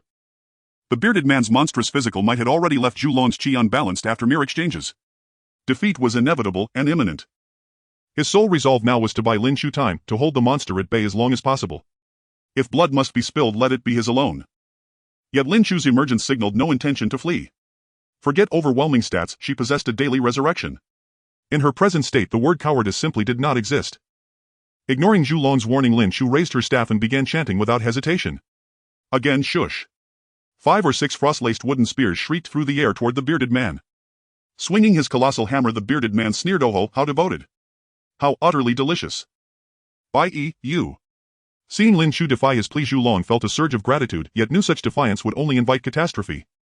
The bearded man's taunt struck Zhu Long like oil poured onto blazing fire, igniting pure incandescent fury. So long as I draw breath, you will never lay a finger upon Bai. With that roar, something within Zhu Long shattered, a seal ancient and binding, and an infinite torrent of power flooded his limbs and marrow. In the next instant he vanished from sight, reappearing midair, hurtling toward the bearded man with cataclysmic momentum. The bearded man's eyes narrowed, genuine wariness flickering across his face. Yet Zhu Long's rank remained too low to inflict meaningful harm. The bearded man knew this well, and braced himself defensively, only to blanch in shock the next moment. Yet Zhu Long's rank remained too low to inflict meaningful harm. The bearded man knew this well, and braced himself defensively, only to blanch in shock the next moment. Nothing extraordinary, except that the wooden spear previously dismissed by the bearded man as utterly insignificant pierced straight through his body like an iron skewer through soft tofu. Simultaneously Zhu Long crashed into him, delivering a devastating blow. Unbelievably, all his meticulous preparations had only served to maximize the damage from both attacks. As countless wooden splinters detonated deep within his flesh, agony contorted his face into a grotesque grimace. He was too stunned to even comprehend what had just occurred. Wait, hadn't he just deflected that very wooden spear moments ago? When had its power become so overwhelming? The inexplicable spectacle unfolding before him was of course Lin Chu's doing. Before Lin Chu revealed herself, the bearded man remained highly vigilant toward his surroundings, making stealthy strikes nearly futile. Thus Lin Chu cast the low-tier spell Wooden Spear, deliberately exposing her position to lower his guard. Meanwhile, Zhuolong's coordinated assault incorporated both the mid-tier exploding Wooden Spear and the low-tier Wooden Spear. Though visually indistinguishable, their destructive power differed vastly. Given the bearded man's sharp awareness, this stratagem should have held slim odds of success, yet Zhuolong's sudden explosive surge fully diverted his attention, enabling this flawless decisive moment. Witnessing the scene unfold, Lin Chu mentally awarded Zhuolong a resounding thumbs-up. What defined a peerless support? Precisely this. This seamless combo stripped away nearly half the bearded man's vitality. After all, as a low-tier human, his endurance could never rival that of a beastly magical creature. Of course Lin Chu had not anticipated it, this man's vitality surpassed even some beasts of comparable tier. HSSSS. You truly have delivered me a grand surprise. A swirl of ashen black mist erupted from his body, instantly withering the wooden spikes embedded deep within his organs, rendering them inert and freeing his movement. Sensing his condition rapidly deteriorating, the bearded man finally grew serious. He had never imagined these two might actually possess the means to slay him. Get off me. With a violent kick of his leg, he attempted to fling Zhuolong, clinging tenaciously, from his body. Yet Zhuolong clung like a deep-sea octopus, silent and unyielding. Glancing down, the bearded man saw Zhuolong's eyes tightly shut. His sudden catastrophic impact had inflicted grievous internal trauma. He had lost consciousness the instant he collided, and now held on solely through the last vestige of willpower before blacking out. Confirming Zhuolong posed no further threat, the bearded man wrenched him off with brutal force and hurled him aside. Fortune favors me. Zhuolong lies unconscious, what remains to stand in my way? The situation, once precarious, now shifted overwhelmingly in his favor. His gaze locked onto Lin Chu, delicate and seemingly fragile, far across the field, and a cruel predatory grin curled once more upon his lips. A warrior engaging a mage at close range, with superior level advantage, how could he possibly lose? Seeing Zhuolong tossed aside like a ragged sack, Lin Chu's eyes flickered faintly with astonishment. She had planned to carefully maneuver around the bearded man, first rescuing Zhuolong, but never expected him to recklessly discard his own strongest bargaining chip. Noticing the first subtle shift in Lin Chu's otherwise impassive expression, the bearded man nodded in satisfaction and sneered, "Don't gape so soon, you'll witness far greater shock shortly." Listening to his vulgar hollow taunts, Lin Chu remained unruffled and retorted coolly, "Humph. One wonders how someone so profoundly deficient in intellect has survived this long. I've endured thus far through sheer overwhelming strength, not like your feeble little boyfriend who crumples at the slightest touch." His armor shattered by the exploding spear hung in tatters, revealing bulging muscle as he advanced step by step. "I advise you to cease resistance. I've already brushed against the threshold of the third tier, subduing a first-tier mage like you is no harder than crushing a fledgling chick. Rather than wasting spells that merely tickle me, why not try your delicate hands instead? They'd drain my vitality far more effectively, ha." Watching the bearded man rant in place, Lin Chu's lips curved into a faint sardonic smile. "There's an old saying in my homeland." Seeing Lin Chu, who had remained icy and detached, finally smile, the bearded man stared entranced, muttering incoherently, undoubtedly spewing more filth. "It goes villains perish from excessive speech." The moment the words left her lips, intricate arcane arrays blazed to life behind Lin Chu, flooding the bearded man with a chilling primal sense of mortal peril. No, impossible. She was merely a first-tier mage, how could she command so many high-tier spells, let alone cast them instantaneously? Mastery of mid-tier magic testified to profound arcane insight, but commanding high-tier spells transcended mere human capacity. His delusional reverie shattered instantly, plunging him into a frozen abyss of dread. Crimson thorned vines erupted violently from the earth, coiling around him with savage urgency, immobilizing him completely while slowly siphoning his blood, leeching his strength with each passing second. False. All false, Amir. His face twisted into madness as he strained against the vines, only to tear his own flesh deeper, amplifying his agony. Simultaneously, a searing pillar of scarlet light struck him squarely. 3,460. 562, 682, 42, 52. Humans lack the resilience of beasts of equivalent tier. This single strike obliterated most of his vitality. Combined with the bleeding effect inflicted by the vines, he clung to life by the barest thread. Lin Chu showed no mercy toward her foe. Another exploding wooden spear launched from her hand, impaling the charred motionless figure until he resembled a porcupine. Ding defeated LV. 29 Cultist of the Netherfaith. Gained 150000 experience points.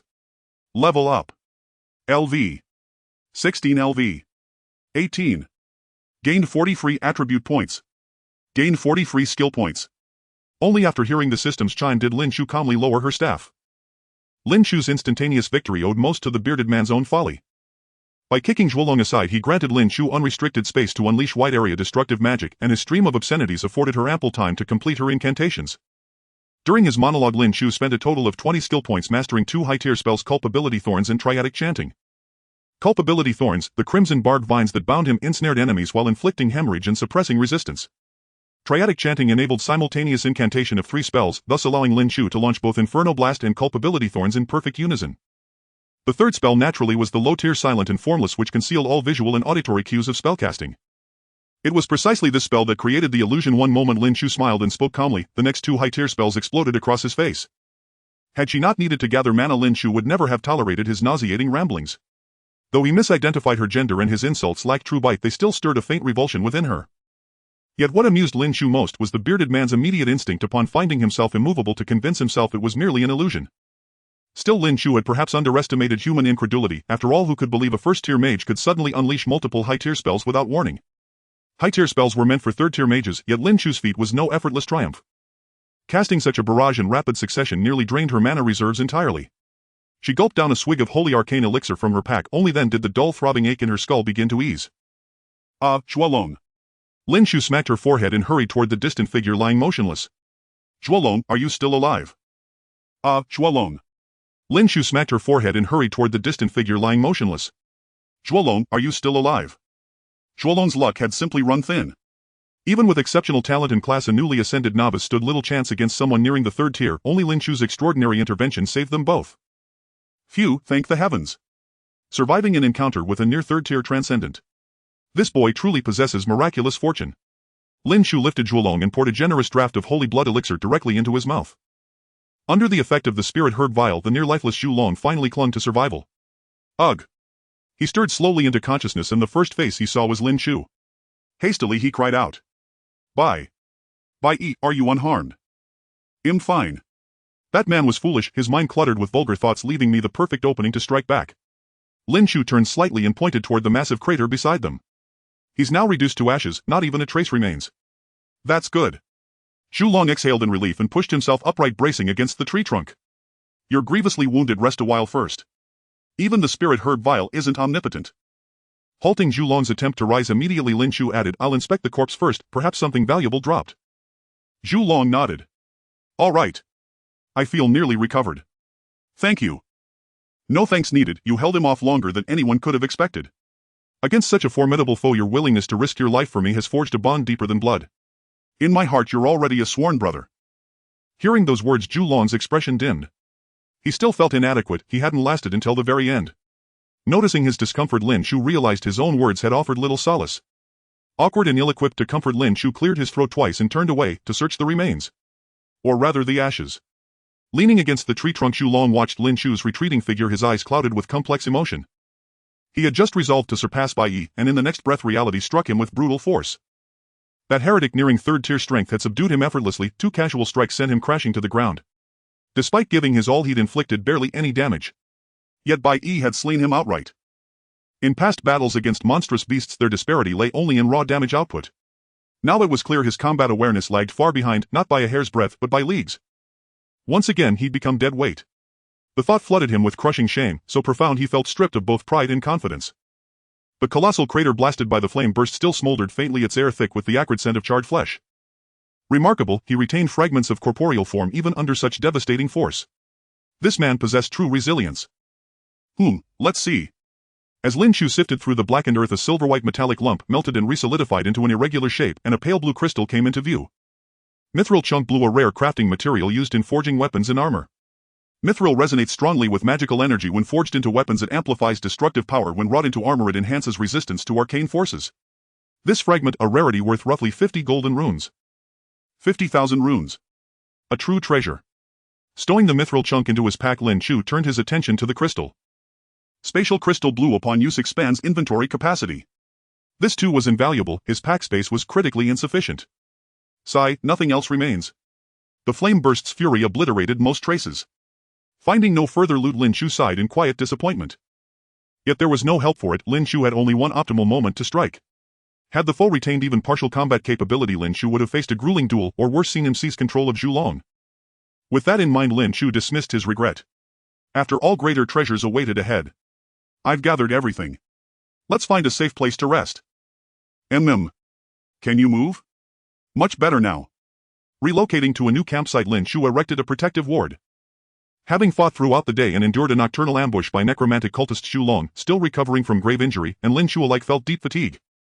Silence reigned through the night. At dawn Lin Chu started at the sight of Zhu Long nearby, practicing rigorously in broad daylight under open skies. The ward muted the clang of his heavy sword, yet Lin Chu clearly saw his sweat-drenched silhouette. To train so fiercely at first light spoke volumes. The ambush had shaken Zhu Long profoundly. Lin Chu offered no hollow consolation. He wasn't some motivational sage, and enduring such setbacks early was far preferable to suffering catastrophic failure later. Yesterday's rest had come too soon. He'd forgotten to allocate the attribute points from leveling up. Assigning all 40 points to intelligence, Lin Chu sensed a subtle but distinct surge in his overall strength. Sigh, relentless effort isn't really my style. Quietly optimizing stats, that's where I excel. With a wry self-deprecating flourish, Lin Chu rose, drew water, and began washing. Emerging from the ward, he found Zhu Long turning mid-practice to greet him. Awake. Zhu Long's composed demeanor revealed he'd already steadied his spirit. In a single night he'd transmuted humiliation into resolve, deepening Lin Chu's respect for him. Fresh wild fruit over there, I've washed them. After breakfast we begin today's hunt. Watching Zhu Long's palpable vigor, even Lin Chu's perpetually laid-back heart stirred faintly. For 2 days he'd stayed safely in the rear, dealing full damage, yes, but perhaps missing the visceral thrill of battle. So, what if today he switched roles, became a berserker? Every mage secretly dreams of wielding a staff like a club and smashing enemies' skulls, especially one whose build like his ironclad archetype makes that fantasy startlingly real. Chewing slowly on breakfast, Lin Chu opened his mouth to share his idea, only to realize Zhu Long hadn't joined him at all. Zhu Long, aren't you having breakfast? Already eaten, Zhu Long replied absently mid-repetition. Of course, he'd risen so early he must have finished long ago. With nothing pressing to do, Lin Chu settled in to watch Zhu Long train, still nibbling his meal. Where Zhu Long had learned this body-forging art remained unknown, but each movement flowed with expansive unrestrained power radiating sheer dominance. Coupled with his chiseled musculature and striking features, he resembled a humanoid tyrannosaur rampaging through the jungle. Indeed, bare-knuckle combat delivered unmatched visceral impact, the raw percussive thud of flesh meeting flesh stirred primal heat evoking humanity's savage untamed origins. Alas! Though my stat distribution is perfectly balanced and my constitution far exceeds the norm, why do I lack such imposing musculature? Glancing down at his lean frame, Lin Chu sighed helplessly. In truth, Lin Chu embodied the slim-cloaked muscular beneath ideal, his deceptively slender physique concealed astonishing strength. Yet beside Zhu Long's dense corded muscle, his own appeared modest indeed. Meanwhile, Zhu Long, sensing Lin Chu's gaze, began overthinking. A few missteps followed jolting sharp pain through his limbs. Gritting his teeth to preserve his last shreds of reliability, he pressed on despite the grimaces. Ironically, fortune emerged from misfortune. Yesterday's trauma, brushing death's threshold, had activated his epic tier talent, ancient dragon blood.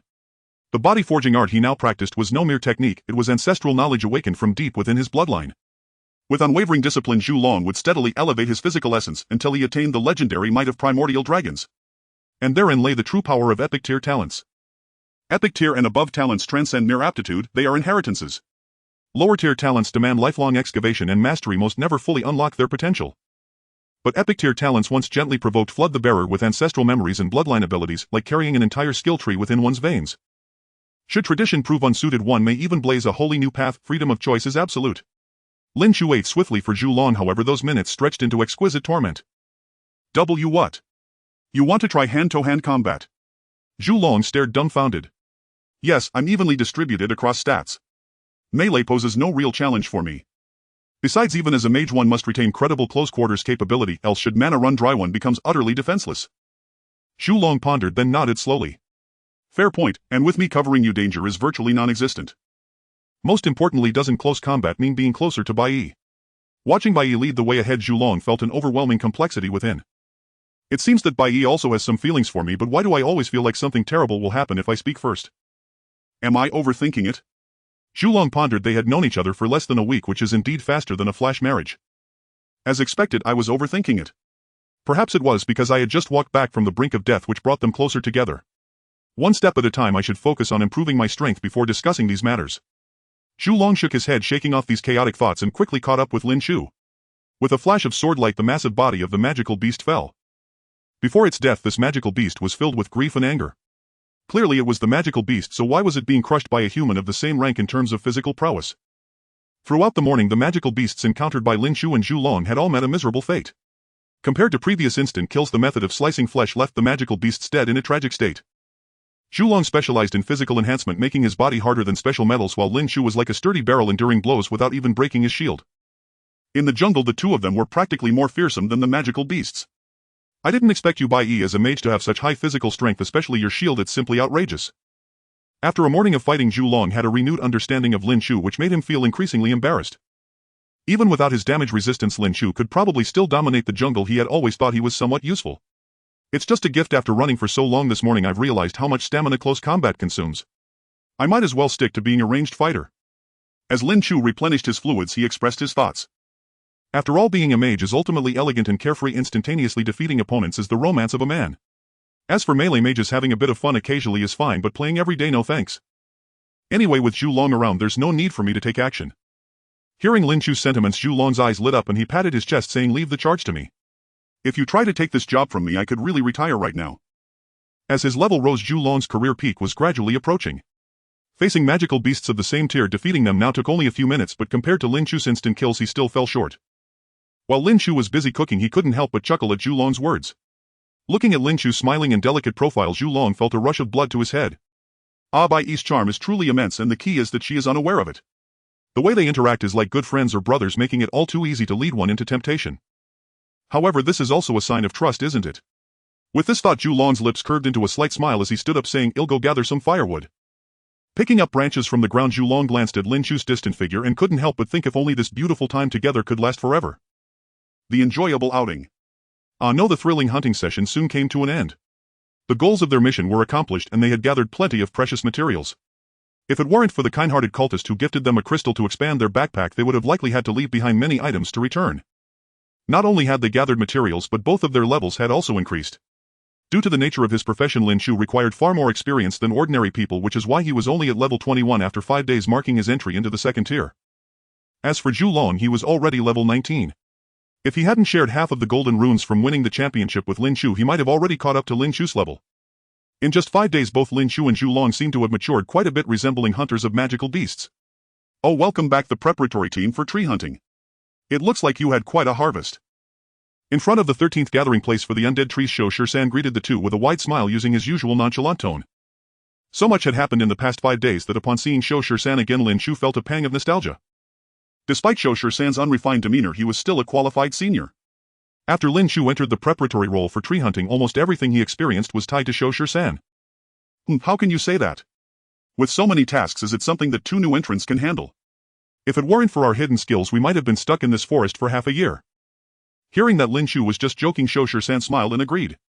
The tree hunting does not accommodate idlers. This is the most basic duty. You two will have more trials ahead. Leading them into the camp, Shou Shisan took them to the spoil storage warehouse. Here you can exchange the spoils for merit. Merit in tree hunting is considered more precious and practical than golden runes. With enough merit, you can even hire a master-level blacksmith to craft exclusive legendary weapons for you. Of course, you need to provide materials or exchange them for potions that permanently increase your attributes. Their rarity is comparable to the free attribute points of you newcomers. There are many possibilities. There's nothing you can't achieve with merit. Shou Shisan spoke passionately about the merits, igniting Lin Chu's enthusiasm. Alas, it's quite tragic. Having been at the border for almost a month, Lin Chu still didn't have a suitable weapon or proper equipment. Though the undead tree staff was of blue quality, it could only be used in unpopulated areas. The Star Moon Codex, while a growing artifact, leaned towards Star Moon magic and self-defense, making it less practical. And then, nothing.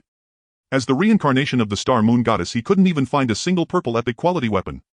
How utterly disappointing. All that accompanied Lin Chu were his plain attributes. Every time he thought of this, he longed for a weapon worthy of his status. And now the opportunity had arrived. Shou Shisan led the two to a white-haired old man and introduced this as the appraiser responsible for material identification, Commodus.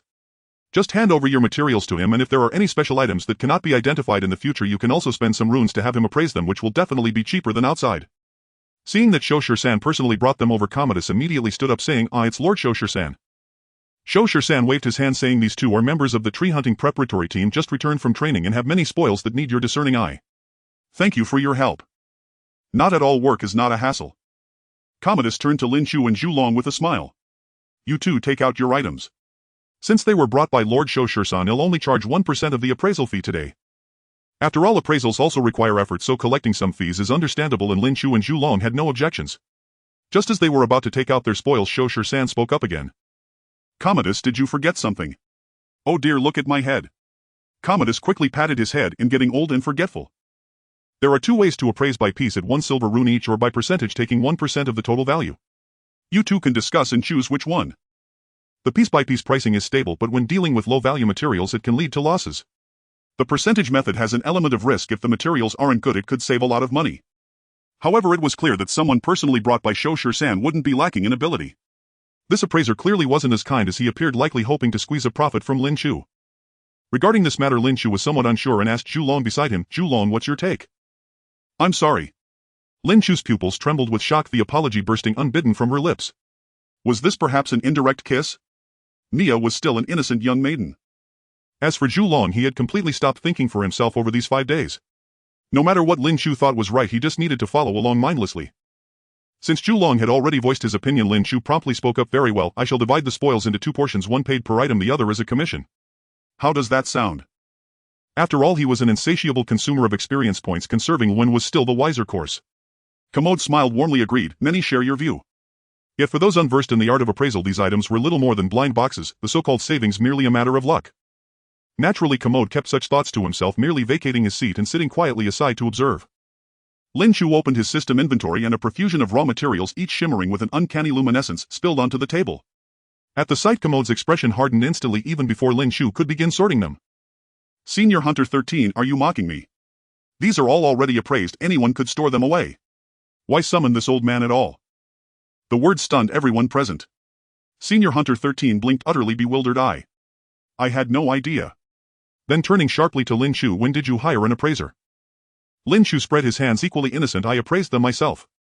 With so much low-grade material I couldn't possibly cram everything into my pack. You know the art of appraisal. Isn't it just a matter of having hands?" Whereas Senior Hunter 13 flinched at every turn, Zhu Long remained remarkably composed, having shadowed Lin Chu for nearly a week. He'd long grown accustomed to the young man's uncanny versatility. Only if Lin Chu suddenly declared himself male would Zhu Long be genuinely startled. Commode too gazed at Lin Chu with undisguised astonishment. The art of appraisal was notoriously elusive among descendants, mastery demanded innate talent, not mere diligence. Yet Lin Chu was plainly a frontline combatant. The group exchanged blank stares until at last they accepted the anomaly as fact. "You should have said earlier, if I'd known you'd already appraised them once I wouldn't have summoned an appraiser. I assumed you'd want a second verification. Frankly, I'm still unfamiliar with the customs of the Confluence Zone." "Fine, my mistake." Senior Hunter 13 raised his hands in surrender, then turned to Commode, "Then please convert these materials into merit points. We're already here after all." "Humph, must even this trivial task burden me?" Commode grumbled aloud, though his hands never paused, the work after all counted toward his quota. "Let me see. All first-tier materials. You've reaped quite a haul. For newly ascended descendants this is already extraordinary." Commode methodically sorted the materials, then registered their merit points into both individual systems. "Oh. A venomous stinger from a second-tier thunder scorpion. You actually hunted that creature. Your prospects are truly boundless." He lifted the faintly azure stinger, astonishment etched across his face. Senior Hunter 13 was hardly surprised by Commode's exclamation. He knew full well these two ranked among the finest descendants, capable even of slaying foes beyond their tier. Fire Serpent Gallbladder Thunder Ram Fleece. Standing nearby, Senior Hunter 13 grew increasingly unsettled. Why are all these second-tier materials? Hadn't they just completed their class advancement? Even with accelerated progression, challenging second-tier beasts would normally occur only in the final days of leveling, not now when nearly all but the first few items were second-tier. This, even prodigious talent couldn't bend reality so recklessly. At this pace their next meeting might find him, the Elder, trampled beneath their feet. Unlike Senior Hunter 13, Commode was astounded not by their conquests but by Lin Chu's appraisal speed. Even he personally appraising such a volume of second-tier materials would require half a day. If Lin Chu told the truth, he must be, at minimum, an intermediate appraiser. After all, low-tier appraisers face steep failure rates when assessing second-tier materials, and Lin Chu had flawlessly appraised dozens. Such mastery could only belong to an intermediate appraiser. That Lin Chu might be a high-tier appraiser never crossed Commode's mind. He himself had devoted his entire life to the craft, yet attained only high-tier status. Lin Chu had descended less than half a month ago. How could he possibly rival Commode's lifelong mastery? Merely reaching intermediate rank left Commode profoundly shaken. A genius, truly a genius, such gifts defy envy. Commode shook his head. Were Lin Chu not already affiliated with the hunter tree, he'd have offered apprenticeship on the spot. Stowing pre-appraised goods was swift. Before long, Commode handed over a wooden token. Total 185 merit points already deposited. So many materials yielded barely 200 points. Merit points were evidently worth their weight in gold. Never imagined our first assignment would go so smoothly. I'd intended to acquaint you with the Confluence Zone's brutality, but perhaps I overestimated its danger. Speaking of peril. Zhu Long interjected, we encountered a second-tier necrocultist, nearly didn't make it back. A necrocultist. At the name, Senior Hunter 13 instantly shed his easygoing demeanor. Precisely. Fortunately Bai Yi's damage output was sufficient otherwise. Monsters lacked reason. Surviving a second-tier heretic's wrath was perilous beyond measure. Even without Lin Chu uttering a word, Senior Hunter 13 grasped the gravity. Unbelievable, how did a cultist infiltrate my territory? The thought that Lin Chu might not have returned sent a chill deep into his core. Should such a tragedy occur, he would never forgive himself. This is my failure, I must patrol the surrounding area immediately. Though trials forged strength, protecting juniors remained a senior's sacred duty. The camp is perfectly secure, you may explore freely, replenish gear and potions. I won't accompany you. Senior Hunter 13 hurried off, leaving Lin Chu and the others staring at each other. He really does leap from thought to action, no warning, no pause. Lin Chu shrugged helplessly. Where to next? Entirely your call. Very well, let's head to the Forge Hall. It's time we upgraded our gear. Days of relentless combat had worn down their equipment's durability and efficacy, it was time for a true upgrade. Guided by Senior Hunter 13's map, they soon arrived before his stone cottage. Pushing open the door revealed a giant standing 3 meters tall. Fiery red hair crowned his head, in his grip swung a colossal forging hammer, taller than Lin Chu himself, as he struck a glowing incandescent ingot. Noticing visitors, the giant halted his work and rumbled, I accept only weapons forging and repair up to tier 4. Raw materials provided by client, prices negotiable. Encountering such a legendary being up close stirred awe within Lin Chu for the first time. A second-tier shield warrior set, full armor, greaves, vambraces, helm and greatsword. I've brought the materials. Quality Azure or higher. Can you take it? The giant exhaled slowly. 20 merit points. Lin Chu's eyes lit up, he hadn't realized merit points held such value. Per piece. Hey, don't leave us hanging like that. The giant's terse reply silenced Lin Chu completely. 5 pieces of Azure-grade gear would cost a staggering 100 merit points, over half the fruits of 5 days' arduous labor vanished in an instant. Earned at the Hunter Tree, spent at the Hunter Tree, not a single point makes it home. Noticing the tight situation of the two, the giant rumbled, this is already a very reasonable price. I will custom make the weapons for you, and if you're lucky I might even add a few combat techniques. The giant was not lying, after all, magical beasts in the Borderlands rarely dropped equipment.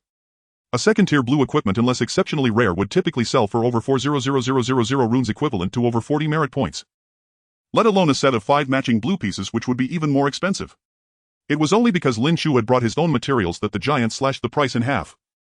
In fact, if I were to advise you, choosing white equipment would be the most cost-effective.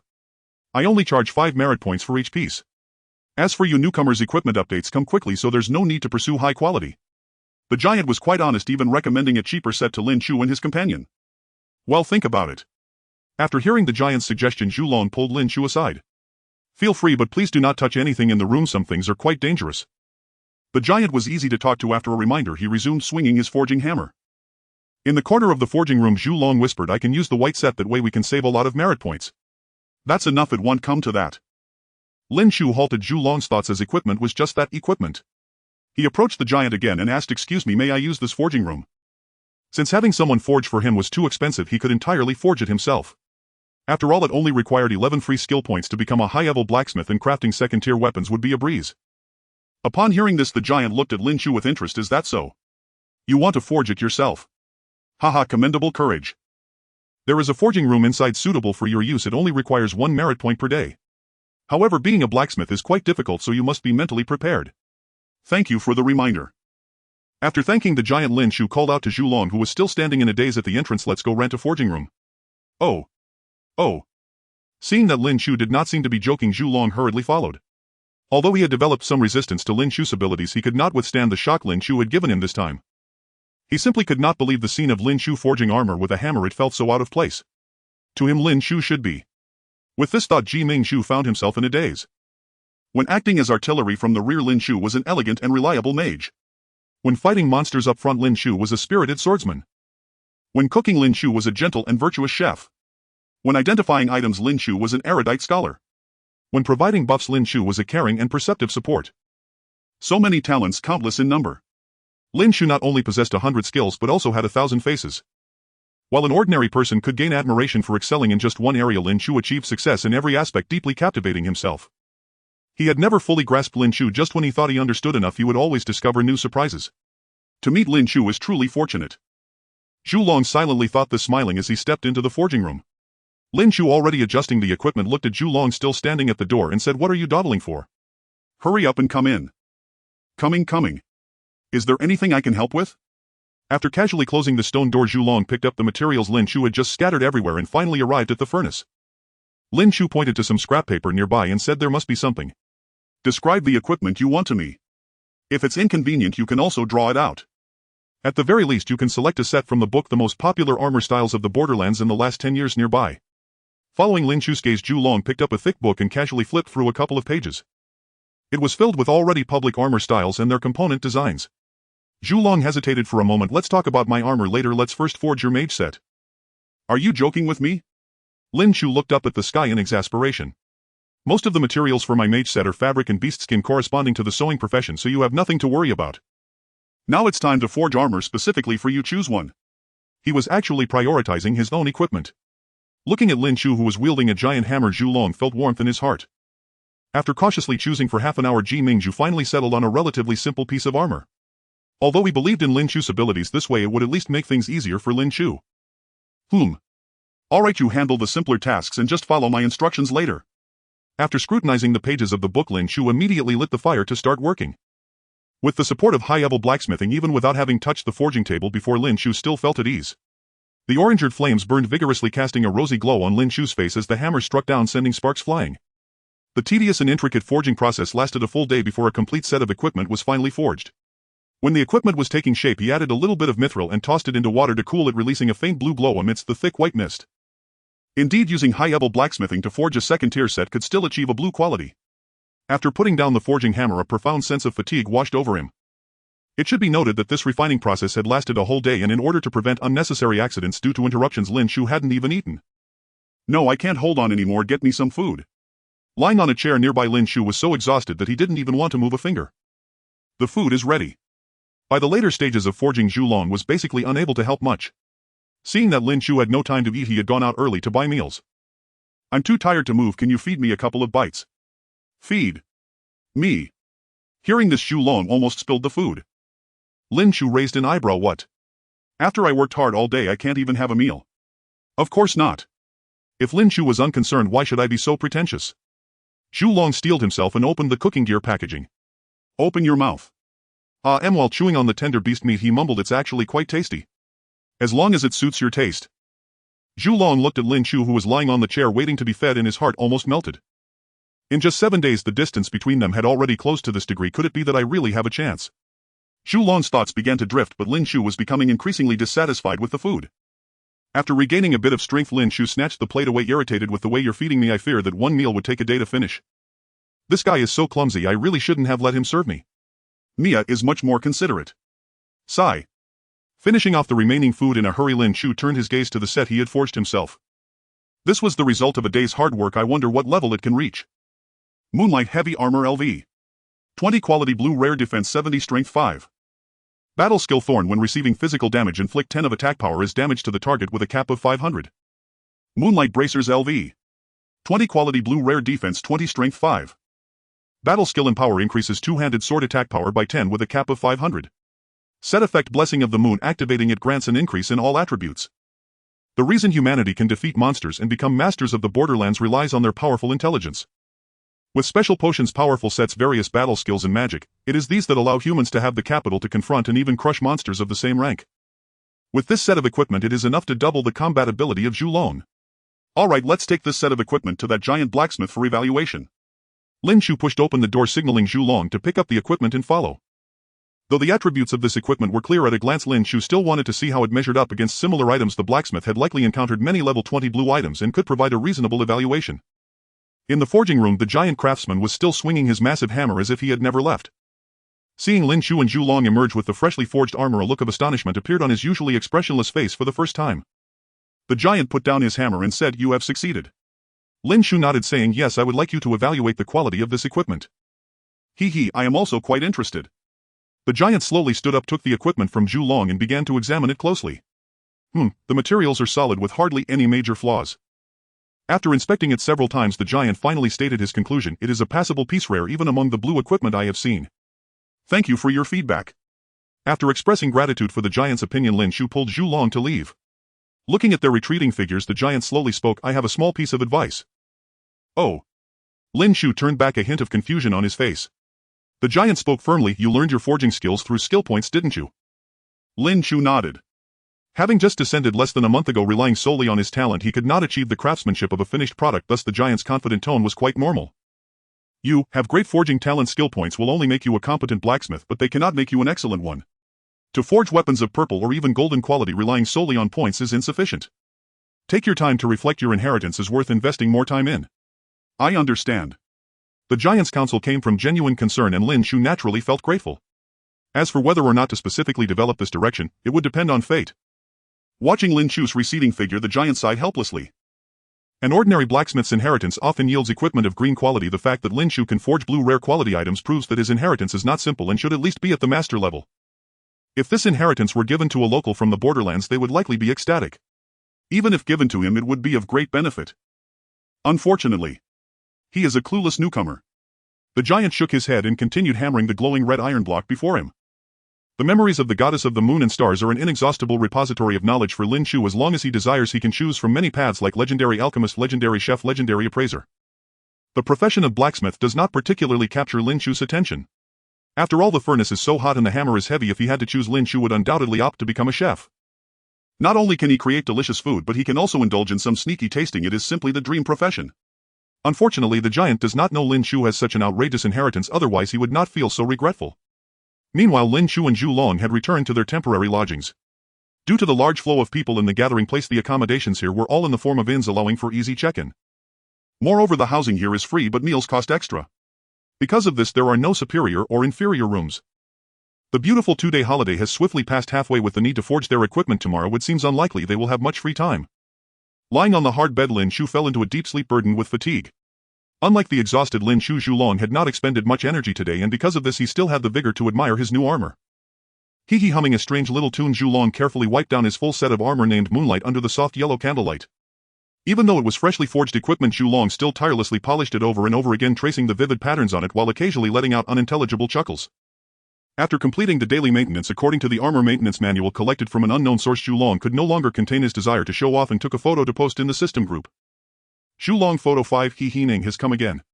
Is it interesting to show off here every day? What did sister-in-law eat today? Armor. Sister-in-law gifted it. What else could it be? This kind of photo lacking context clearly relates to Bai Yi. Boss is hopeless, he has completely fallen for it. Zhu Long, you guessed right, this is the armor set made by Bai Yi herself. Personally crafted armor set. Wow, all personally crafted. This affection is a bit outrageous. Bai Yi can do this too. Exactly. I thought Bai Yi could only do close combat, magic, cooking, and support. Truly deserving of the name Bai Yi. I admit I am envious. Why can't I encounter such a perfect girl like Bai Yi? Another day of envying the boss. Darn the blue quality. Second-tier equipment. Set. What kind of divine being is this? Can this be gifted? Too generous, right? Big brother, does sister-in-law still need a pet?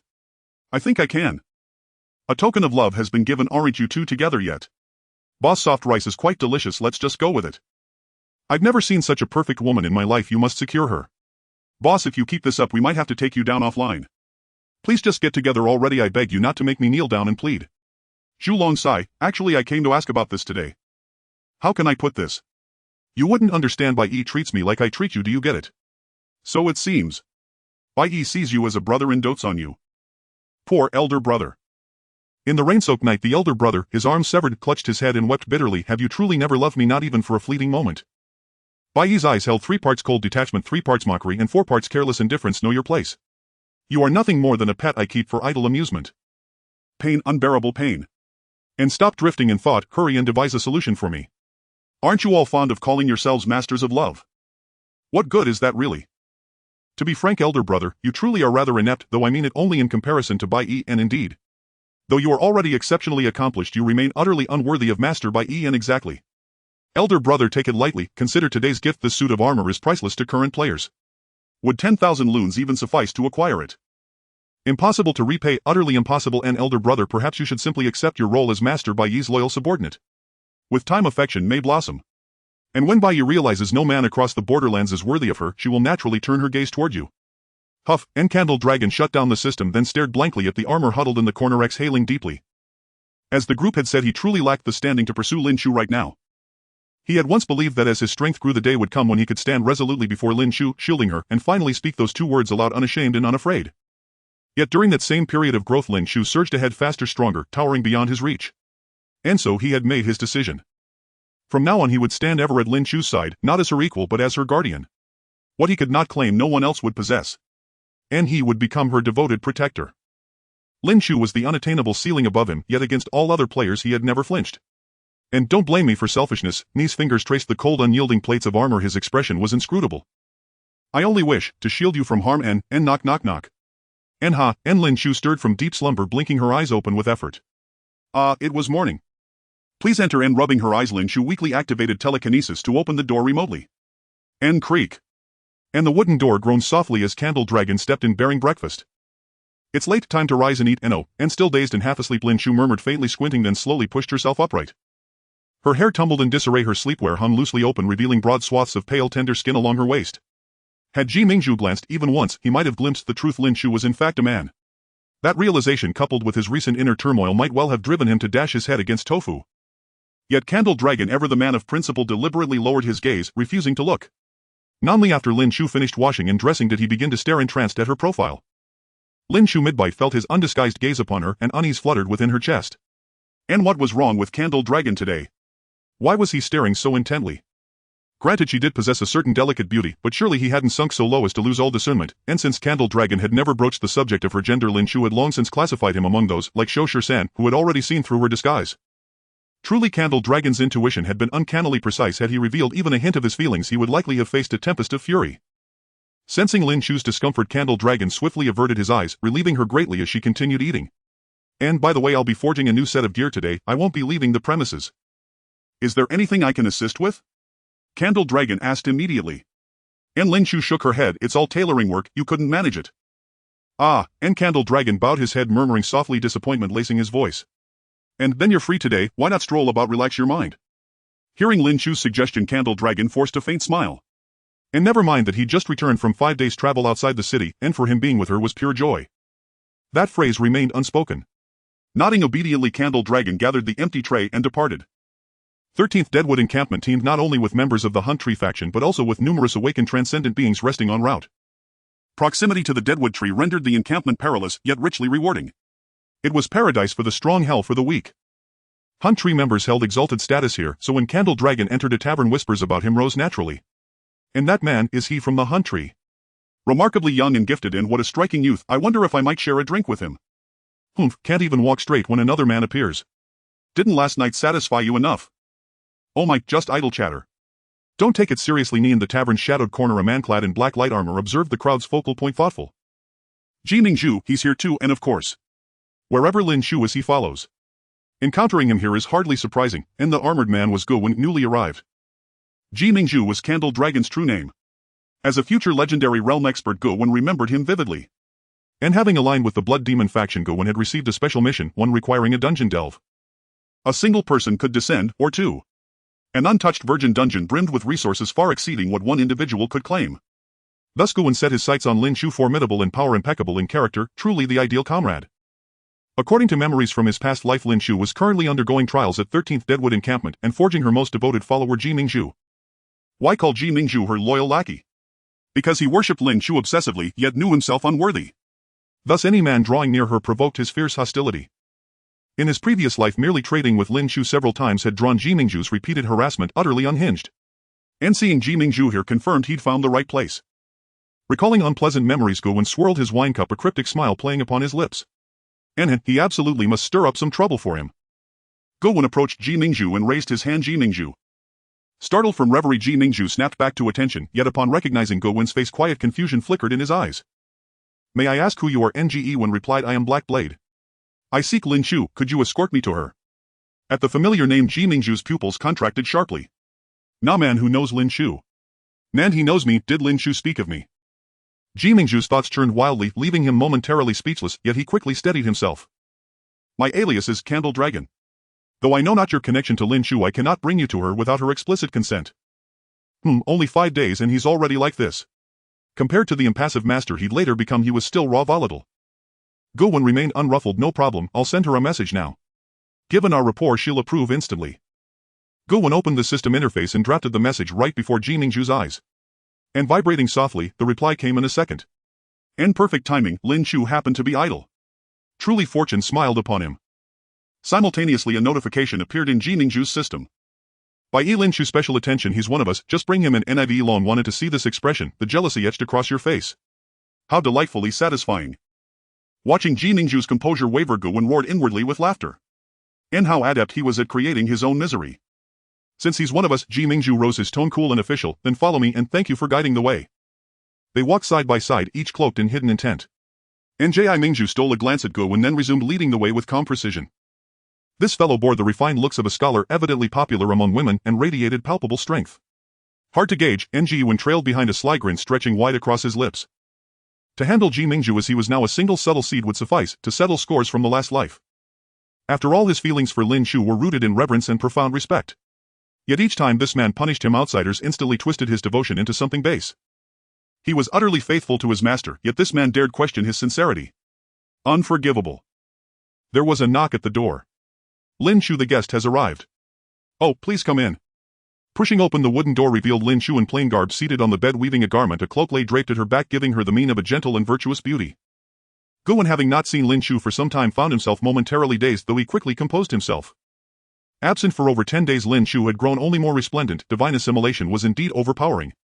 Even Guwen could not deny that her beauty reached a summit gods could scarce attain. As the vessel of the Xingyue goddess, the perfection of the ancient deity shone vividly upon her. Although Lin Chu had not yet fully assumed the form of the Xingyue goddess, she was still breathtaking. Of course she fell a mere shade short of his own master's grace. Time to rile Ji Ningju a little more. With that thought, Guwen nonchalantly sat upon Lin Chu's bed with the ease of someone accustomed to such familiarity. Sure enough, Ji Ning's eyes flared with fury as if he wished to drag Guwen off that spot at once.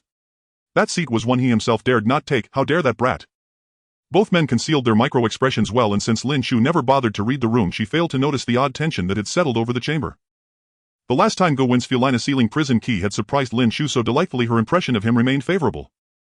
What brings you to me so suddenly? Is there something you need help with? Putting aside his jocularness, Guwen straightened and said, I've accepted a secret realm expedition. The reward should be plentiful, too much for one to handle alone. If you have the time, I hope we might team up to explore it. Secret realm exploration. Lin Chu considered. Do you have concrete intelligence? Of course, I will send it to you. Guwen transmitted a dozen pages to Lin Chu's system and began to summarize. On the borderlands there are many strange races, the Shui Mo are among them. By chance I infiltrated the Shui Mo ranks and undertook a chain of tasks. Now it has reached the final step to enter the palace of the Shui Mo Dajuan Lilisai and resurrect the slumbering elder, the former Shui Mo Dajuan, the demigod Lilisai. Lin Chu nodded lightly at Guwen's account. He remembered well that when Guwen once took Felina's guise, he had been ritually initiated in a place tied to the Shui Mo. The Shui Mo clan walked these lands even before the Xingyue era, bloodlines powerful, a mighty people. They should have claimed the divine seed after the Xingyue goddess vanished and continued their glory, but alas. Guwen fell into a strange expression and let the thought trail off. Come to think of it, before the Xingyue goddess came to the borderlands, she might have been of our era. Isn't that so? After all, the Xingyue goddess still stands before you now. Though inwardly amused, Lin Chu asked, oh. Why do you say that? Guwen smiled wryly. Because in the decadent era after the Xingyue goddess' disappearance, the rules shifted drastically. The Shui Mo, once only severely countered by Mithril, suddenly developed a peculiar fear of scythes and hammers, and inexplicably merely hanging them on high poles would slay even the most tenacious Shui Mo. Thus the Shui Mo were routed in the divine war. Pureblood Shui Mo were nearly annihilated. Their leader, the Shui Mo Dajuan Lilisai, vanished, and not long after the once flourishing clan disappeared from the borderlands. Scythes and hammers. Hanging on lamp posts. Vampires. The three images together left Lin Chu dumbstruck. Good heavens, did such absurd things take place after I vanished? Perhaps Guwen coughed, bringing the two bewildered souls back to the point. The Xingyue goddess may indeed have had such tendencies. After all, people say the Xingyue era was full of milk and honey, everyone lived well. But that is not the point. Steering the tangent back, Guwen grew serious. The point is, Lilisai, the former Shui Mo Dajuan, a demigod among the Shui Mo, now sleeps within some secret realm awaiting our awakening. The Shui Mo have long since vanished, and now the task of reviving them has fallen upon an arrival such as myself. A demigod's palace, or perhaps a tomb to secure the Shui Mo's future for those of us who bear tokens. Danger may exist, but it will not be fatal. Lin, what do you say, shall we venture in together? Guwen painted a lavish prospect, his gaze alight with certainty. A demigod, even the slightest remnant from such a being, could be enough for Lin Chu to obtain flashy, audacious gear. Lin Chu could not deny that Guwen's invitation stirred him.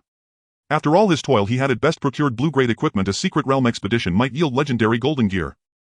Besides, with 2 lives to spare, his safety was ample. Throwing oneself into a dungeon run was after all the right way to unleash his talent.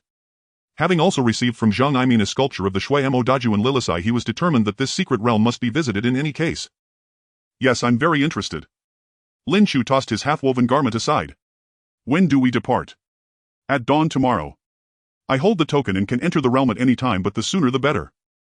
Very well. Before Lin Chu could finish, Ji Mingzhu, who had been standing to the side, interjected, tomorrow. There will be a second sweep. Ah, that. Lin Chu waved it off indifferently. I'll give Shou Shan a heads up. I'm considered an outside member and need not strictly follow Shou Shu's regulations. Is that so? Ji Ming's eyes dimmed. It seemed a small farewell was imminent. Very well, then it's settled. Dungeon run tomorrow.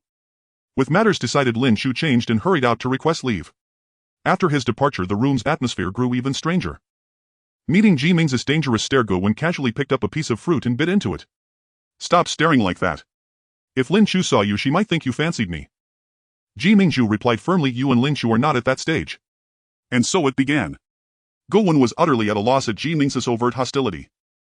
In Lin Chu's presence, he behaved like a tame dog, eager to trail behind and wag a tail. The moment Lin Chu's gaze left, he transformed into a savage hound bearing a fierce aggression. Most importantly, he was one of the brightest among the arrival's second echelon. Aside from the first echelon, namely Lin Chu, he was among the most accomplished. That he could reduce his self-regard so low made him something of a prodigy. He did not even regard himself as worthy. For him to have a shot with Lin Chu would be astonishing. I never claimed we were anything more than acquaintances. Guwen spread his hands in exasperation. Let me be clear, Lin Chu saved my life. If I have the chance to repay the debt, of course I will invite her. Though she is undeniably beautiful, I mean nothing of that kind, understand. Most importantly, I already have someone I care for. If you spread baseless rumors again, do not blame me for being harsh. Having said all he could, Guwen paid Ji Mingzhu no further heed and sat quietly waiting for Lin Chu's return. Seeing no flaw on Guwen's face, Ji Mingzhu snorted and fell silent. They did not wait long before Lin Chu returned with an odd expression. My leave has been approved. He took a bite of fruit from the table. But a special circumstance has arisen. Ji Mingzhu bit into a fruit as Guwen asked, what circumstance? Shou Shan briefed me on the typical layout of the Shui Mo secret realm. The Shui Mo were masters of manipulating blood. Though they fell in the God's War and much was plundered, they surely would not have lacked their most prized treasure, the Shuejing blood crystals. Shuejing are crystals extracted from blood, condensing vast life energy. They restore states, temper the body, and grant permanent attribute enhancements, objects of immense value. Therefore Shou Shan provided us with storage devices. We intend to strip that realm bare. Lin Chu produced a ring-like item from his system and placed it on the table. One for each, leave nothing behind. Guwen, who had worried about failing to carry everything, brightened and accepted the storage device with ceremony. Indeed, with Lin Chu along, the harvest could only increase, never diminish. The next day. Outside the settlement, Gwen held the Blood Demon secret realm token and activated the portal leading into the realm. To avoid suspicion, Shou Shan and Ji Mingzhu had not accompanied them. Only Lin Chu and Gwen stood before the threshold. Let's go. Stepping into the pitch-black passage, a familiar wave of dizziness washed over them. In the next instant, a majestic architectural complex unfolded before their eyes. Many of these structures are sealed. At present, I am only authorized to enter the main hall. As Gwen strode purposefully toward their destination, she briefed Lin Chu on the mission's objective. Once we awaken the slumbering demigod, we shall gain even greater rewards. Passing through an intricate array of ornate buildings, a colossal castle loomed ahead. Pushing open the door, a vivid crimson flood filled their vision. Blood rose blue, a rare alchemical ingredient usable in potion crafting. Harvested with magical shears, it retains its potency. No wonder this was a demigod's domain, it truly reeked of opulence. Lin Chu cast a simple identification spell and gazed in awe upon the endless sea of blossoms. If that's the case, shall we harvest every last one? Gwen's eyes gleamed with sudden excitement upon hearing Lin Chu's explanation. Recalling how in her past life her lack of identification proficiency had caused her to miss this immense trove of early game resources, Gwen felt a pang of bitter regret, so sharp it nearly turned her insides green. Fortunately, this time she'd brought along Senior Lin. With him here, they were certain to strip this place bare. Rest assured, the temperament of descendants is well known to them. As long as the mission is completed, everything else is fair game. Reassured by Gwen's words, Lin Chu condensed his magical energy into a pair of elegant shears and effortlessly clipped the blood roses. Before long, the once lush floral expanse lay barren. Leaving the vast forecourt behind, they entered the grand hall. Beyond its customary extravagance and splendor, two bat-like creatures suspended in deep slumber dominated the space. Lilith's blood-bound guardians, LV. 51 loyal sentinels who fell into eternal rest alongside their mistress and who will strike down any ill-intentioned intruder. With the proper token, we won't be attacked. True to her word, the two legendary tier beasts remained utterly still, hanging motionless from the ceiling like macabre ornaments. Rushing swiftly across the hall, they soon reached their destination. Aside from several priceless antique artifacts, they found little else of value. Millennia of erosion had rendered most potions inert. The equipment Lin Chu sought had long since crumbled to dust, and not a single blood crystal was to be seen. Numerous other chambers, including the library housing blood demon cultivation techniques, were sealed behind layers of arcane wards inaccessible to them. Even Gwen began to grow restless. That can't be right. In my previous life there were countless blood crystals here. Her memory couldn't possibly be mistaken. How could so many suddenly appear within mere months? Wait, no. Gwen struck her forehead in frustration. Before entering this secret realm in her past life, its entrance had already been publicly revealed, though without the required token outsiders could only circle helplessly at its periphery. Those blood crystals were almost certainly self-forged by the palace itself, congealing the spilled blood of those who perished outside its gates. Now with no one dying at the threshold, none had formed at all. Realizing this, Gwen sighed in disappointment. It seemed this expedition would yield far less than anticipated. We've arrived. Shall we open the door? Noticing Gwen's subdued demeanor, Lin Chu gently prompted her. Go ahead. Putting aside her misgivings, Gwen stepped forward and pushed open the intricately carved wooden door. Blood crystal restores vitality, instantly enhances physical resilience upon consumption, though efficacy diminishes with repeated use. Blood crystals. A dazzling hoard of blood crystals, radiating a mesmerizing crimson luminescence, piled high within the chamber. At the sight of such abundance, Lin Chu's gaze burned with unmistakable fervor. According to Shoshu-san, each crystal was worth 10,000 times its weight in runes, a rarity beyond price, traded only in whispers. More crucially, since the blood demon's disappearance, blood crystals had ceased forming entirely, making them unattainable even for those with limitless wealth. Before them lay literal mountains of gold and silver. Gwen too trembled with exhilaration. This was her first true fortune since rebirth. We'll need roughly half the crystals to activate Lilith's awakening ritual. The remainder is ours to keep. Gwen rubbed her temples wearily. Yes, that's correct. The true blood demon sovereign perished long ago. This is merely a descendant bearing her demigod bloodline. After removing half the crystal and mound, the underlying blood-red ritual array slowly emerged. Only then did they reluctantly withdraw their covetous hands. All right, proceed with the ritual. Lin Chu stepped aside, gesturing for Gwen to continue. Understood. Nodding firmly, Gwen walked alone to the array center and began reciting the incantation guided by the system prompt. Watching the blood crystals dissolve gradually, Lin Chu turned away with a wince. Watching pure silver vanish before his eyes was agony beyond endurance. As vast quantities of crystals vanished, the array blazed with an eerie sanguine radiance. When the light faded, a petite girl with crimson hair and scarlet eyes blinked innocently at them from the array's heart. Lin Chu. This is demigod Lilith. Staring at the disarmingly gentle maiden before him, he couldn't help but ask. Wasn't the blood demon sovereign supposed to be a haughty crimson-haired beauty? What on earth was this seemingly fragile child doing here? Gwen rubbed her temples wearily. Yes, that's correct. The true blood demon sovereign perished long ago. This is merely a descendant bearing her demigod bloodline. She'd learned this truth only later, initially fearing Lilith might resurrect within the girl, only to discover the sovereign had been dead beyond revival for eons. I see. So your plan is to raise and cultivate a new Lilith to restore her sovereignty. Gwen smoothly retrieved nearby garments and began dressing the young Lilith. Precisely, that's the core directive of my quest. Make the blood demon great again. Lin Chu's lips twitched. Truly, the Borderlands hosted quests of every conceivable variety. Yet should this endeavor succeed, Gwen would secure a demigod-level patron and perhaps even claim a wife. Not a bad outcome. And why, pray tell, do you dress children with such practiced ease? Gwen, you look barely older than a youth, yet clearly you've already served as a full-time nanny. Sensing no malice from either, the young Lilith simply gazed up at them with quiet scarlet eyes. As Gwen finished preparing Lilith for departure, Lin Chu stepped forward to ruffle the girl's hair, ready to leave. Then the utterly unforeseen occurred. Lilith seized Lin Chu's hand and piped in clear bell-like tones, "Mama." Lin Chu, momentarily disarmed by her cherubic appearance, froze, sweat beading across his brow. Others might be forgiven, but a demigod scion, a master of blood magic herself, cannot even discern male from female. Mindful of Lilith's tender age, Lin Chu pinched her plump cheek gently and offered a dangerously charming smile. "Little Lilith, you must call me brother." Perhaps bound by some ancient tradition of mother at first sight, Lilith insisted, unwavering, "Mama." Lin Chu, utterly exasperated by a demigod's sheer adorable incompetence. Watching Lin Chu struggle to maintain composure, Gwen Stacy, rarely given to laughter, let out a genuine chuckle.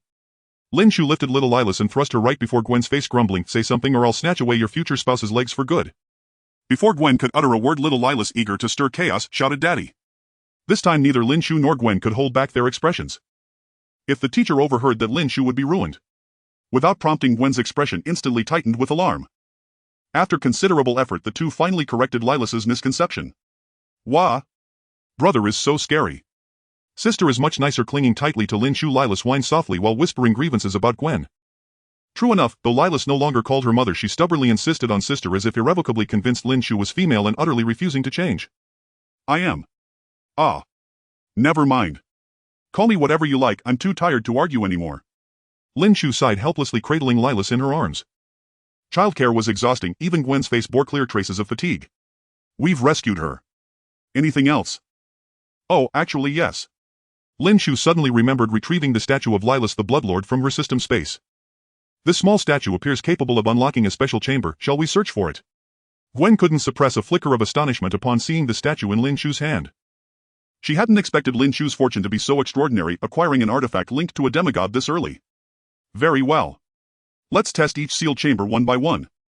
Guided by Lilas, the trio arrived at the first sealed chamber, only to find astonishingly that before Lin Chu could even produce the key, little Lilas pushed the door open effortlessly. The two exchanged glances, each reflecting sheer disbelief in the other's eyes. As the sole demigod descendant, Lilas must be unimpeded within these chambers. That became their shared conclusion.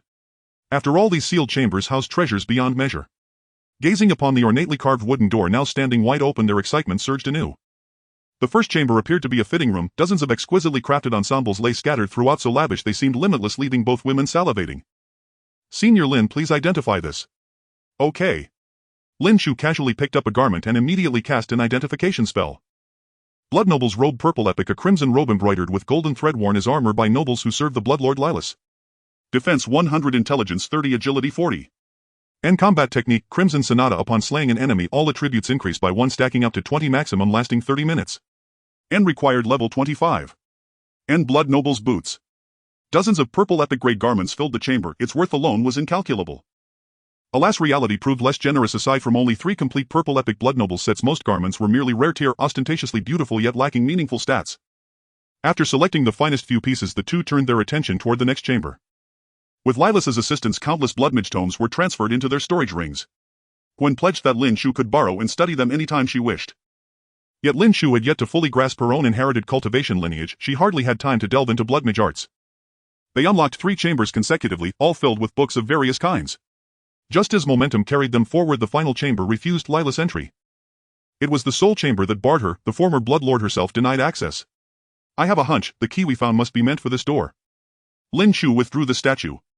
Instantly it trembled in resonance with the door. And confirm use of statue of Lilas the Bloodlord to unlock the sealed gate. Yes. The statue dissolved into mist. The once worded door now stood plain and unremarkable. It actually opened. A door even Lilas could not open, yet yielded easily to a key casually acquired. Even Lin Chu found it astonishing. That such a crucial artifact had been left unguarded outside was frankly absurd. Dismissing the anomaly, Lin Chu and Gwen stepped inside. This. Blood crystals. Before them stretched an entire chamber brimming with crimson crystalline formations. How many blood crystals could possibly remain here? No. Gwen stepped forward, examined a crystal closely, then handed it to Lin Chu. These aren't ordinary blood crystals. If my intuition serves, they're a higher tier sacred blood crystals. Lin Chu accepted the crimson crystal. It shimmered with a deeper, more mesmerizing red radiance. Identify. Sacred blood crystal, a rare and potent crystal whose function and value far surpass those of standard blood crystals. Even legendary tier transcendents derive significant benefit. And minimum required level 40. Indeed, sacred blood crystals, and with level restrictions. Seeing Lin Chu successfully identify even sacred blood crystals, Gwen stared in stunned disbelief. She'd merely hoped Lin Chu might offer insight, but actual identification. Had Lin Chu's identification art already ascended to the high tier? What are we waiting for? Start collecting. Opening their storage rings, both women's eyes blazed with fervor. This haul fell outside mission parameters, none needed to be left behind. They began gathering crystals, but after securing only a dozen they halted abruptly. A terrifying aura was stirring within the chamber. What's happening? Is the true Lilas herself sealed inside? I don't know.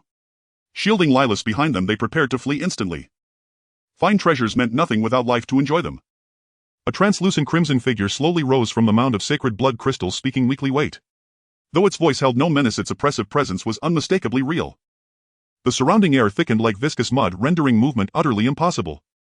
Noticing Lin Chu and Gwen's wariness, the specter turned its gaze toward Lilas behind them, nodded approvingly, and spoke unbidden. I am but a lingering fragment of the Bloodlord Lilas's soul, soon to dissipate. There is no need for alarm. Lin Chu asked, we accepted a quest to restore you. Since a fragment of your soul remains, why not attempt rebirth? Surely for a demigod that should be simple. Lilas shook her head. I perished resisting cosmic law. Rebirth is impossible. May young Lilas inherit my will.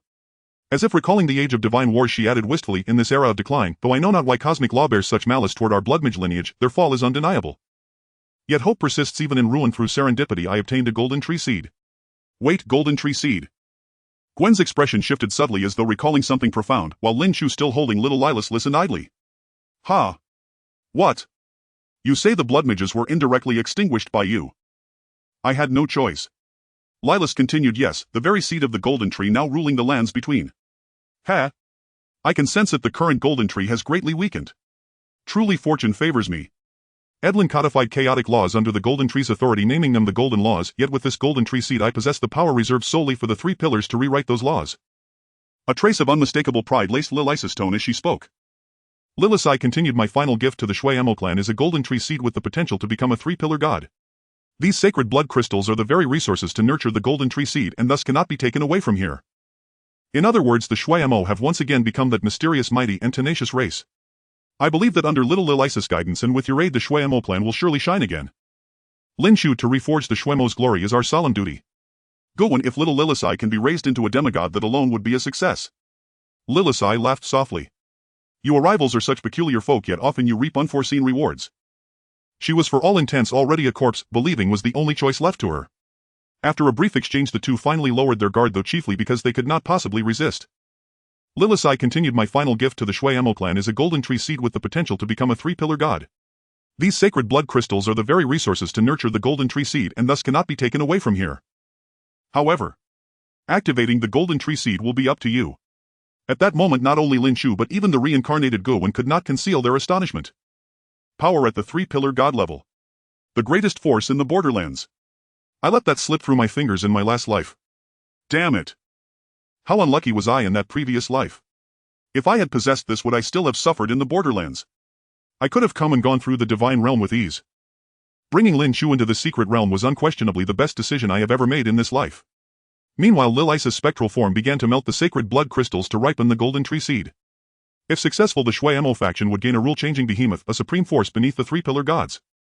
Mountains of sacred blood crystals were consumed and assimilated, and the golden seed buried at the very bottom began to emit an otherworldly radiance. In a short span the golden tree seed cracked, sprouted, and grew.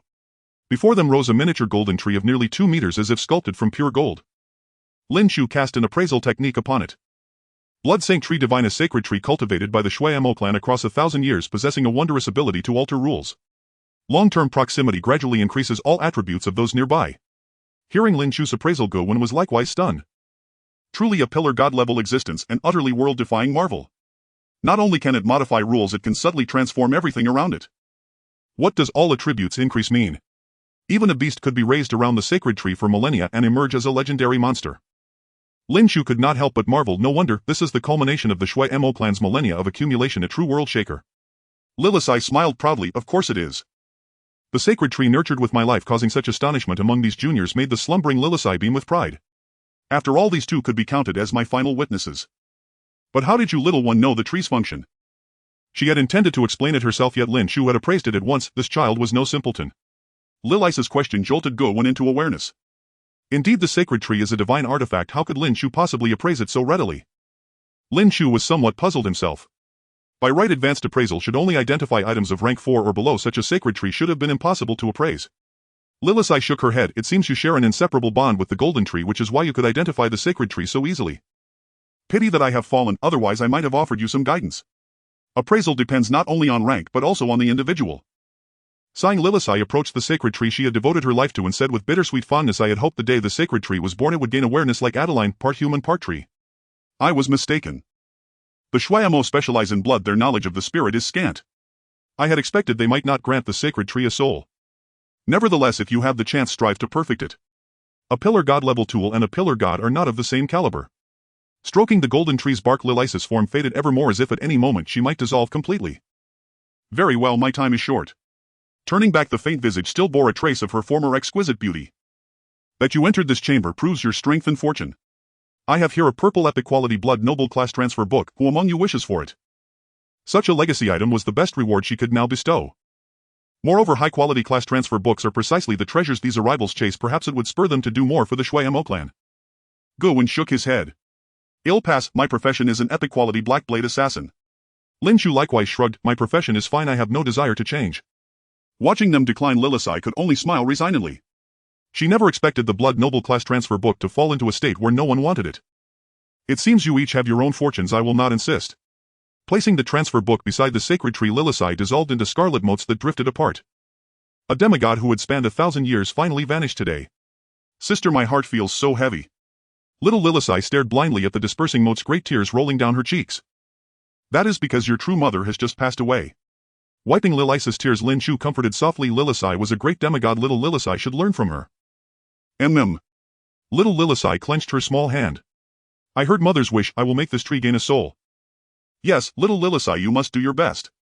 As Lin Chu reassured her, a flash of insight detonated in Guwen's mind.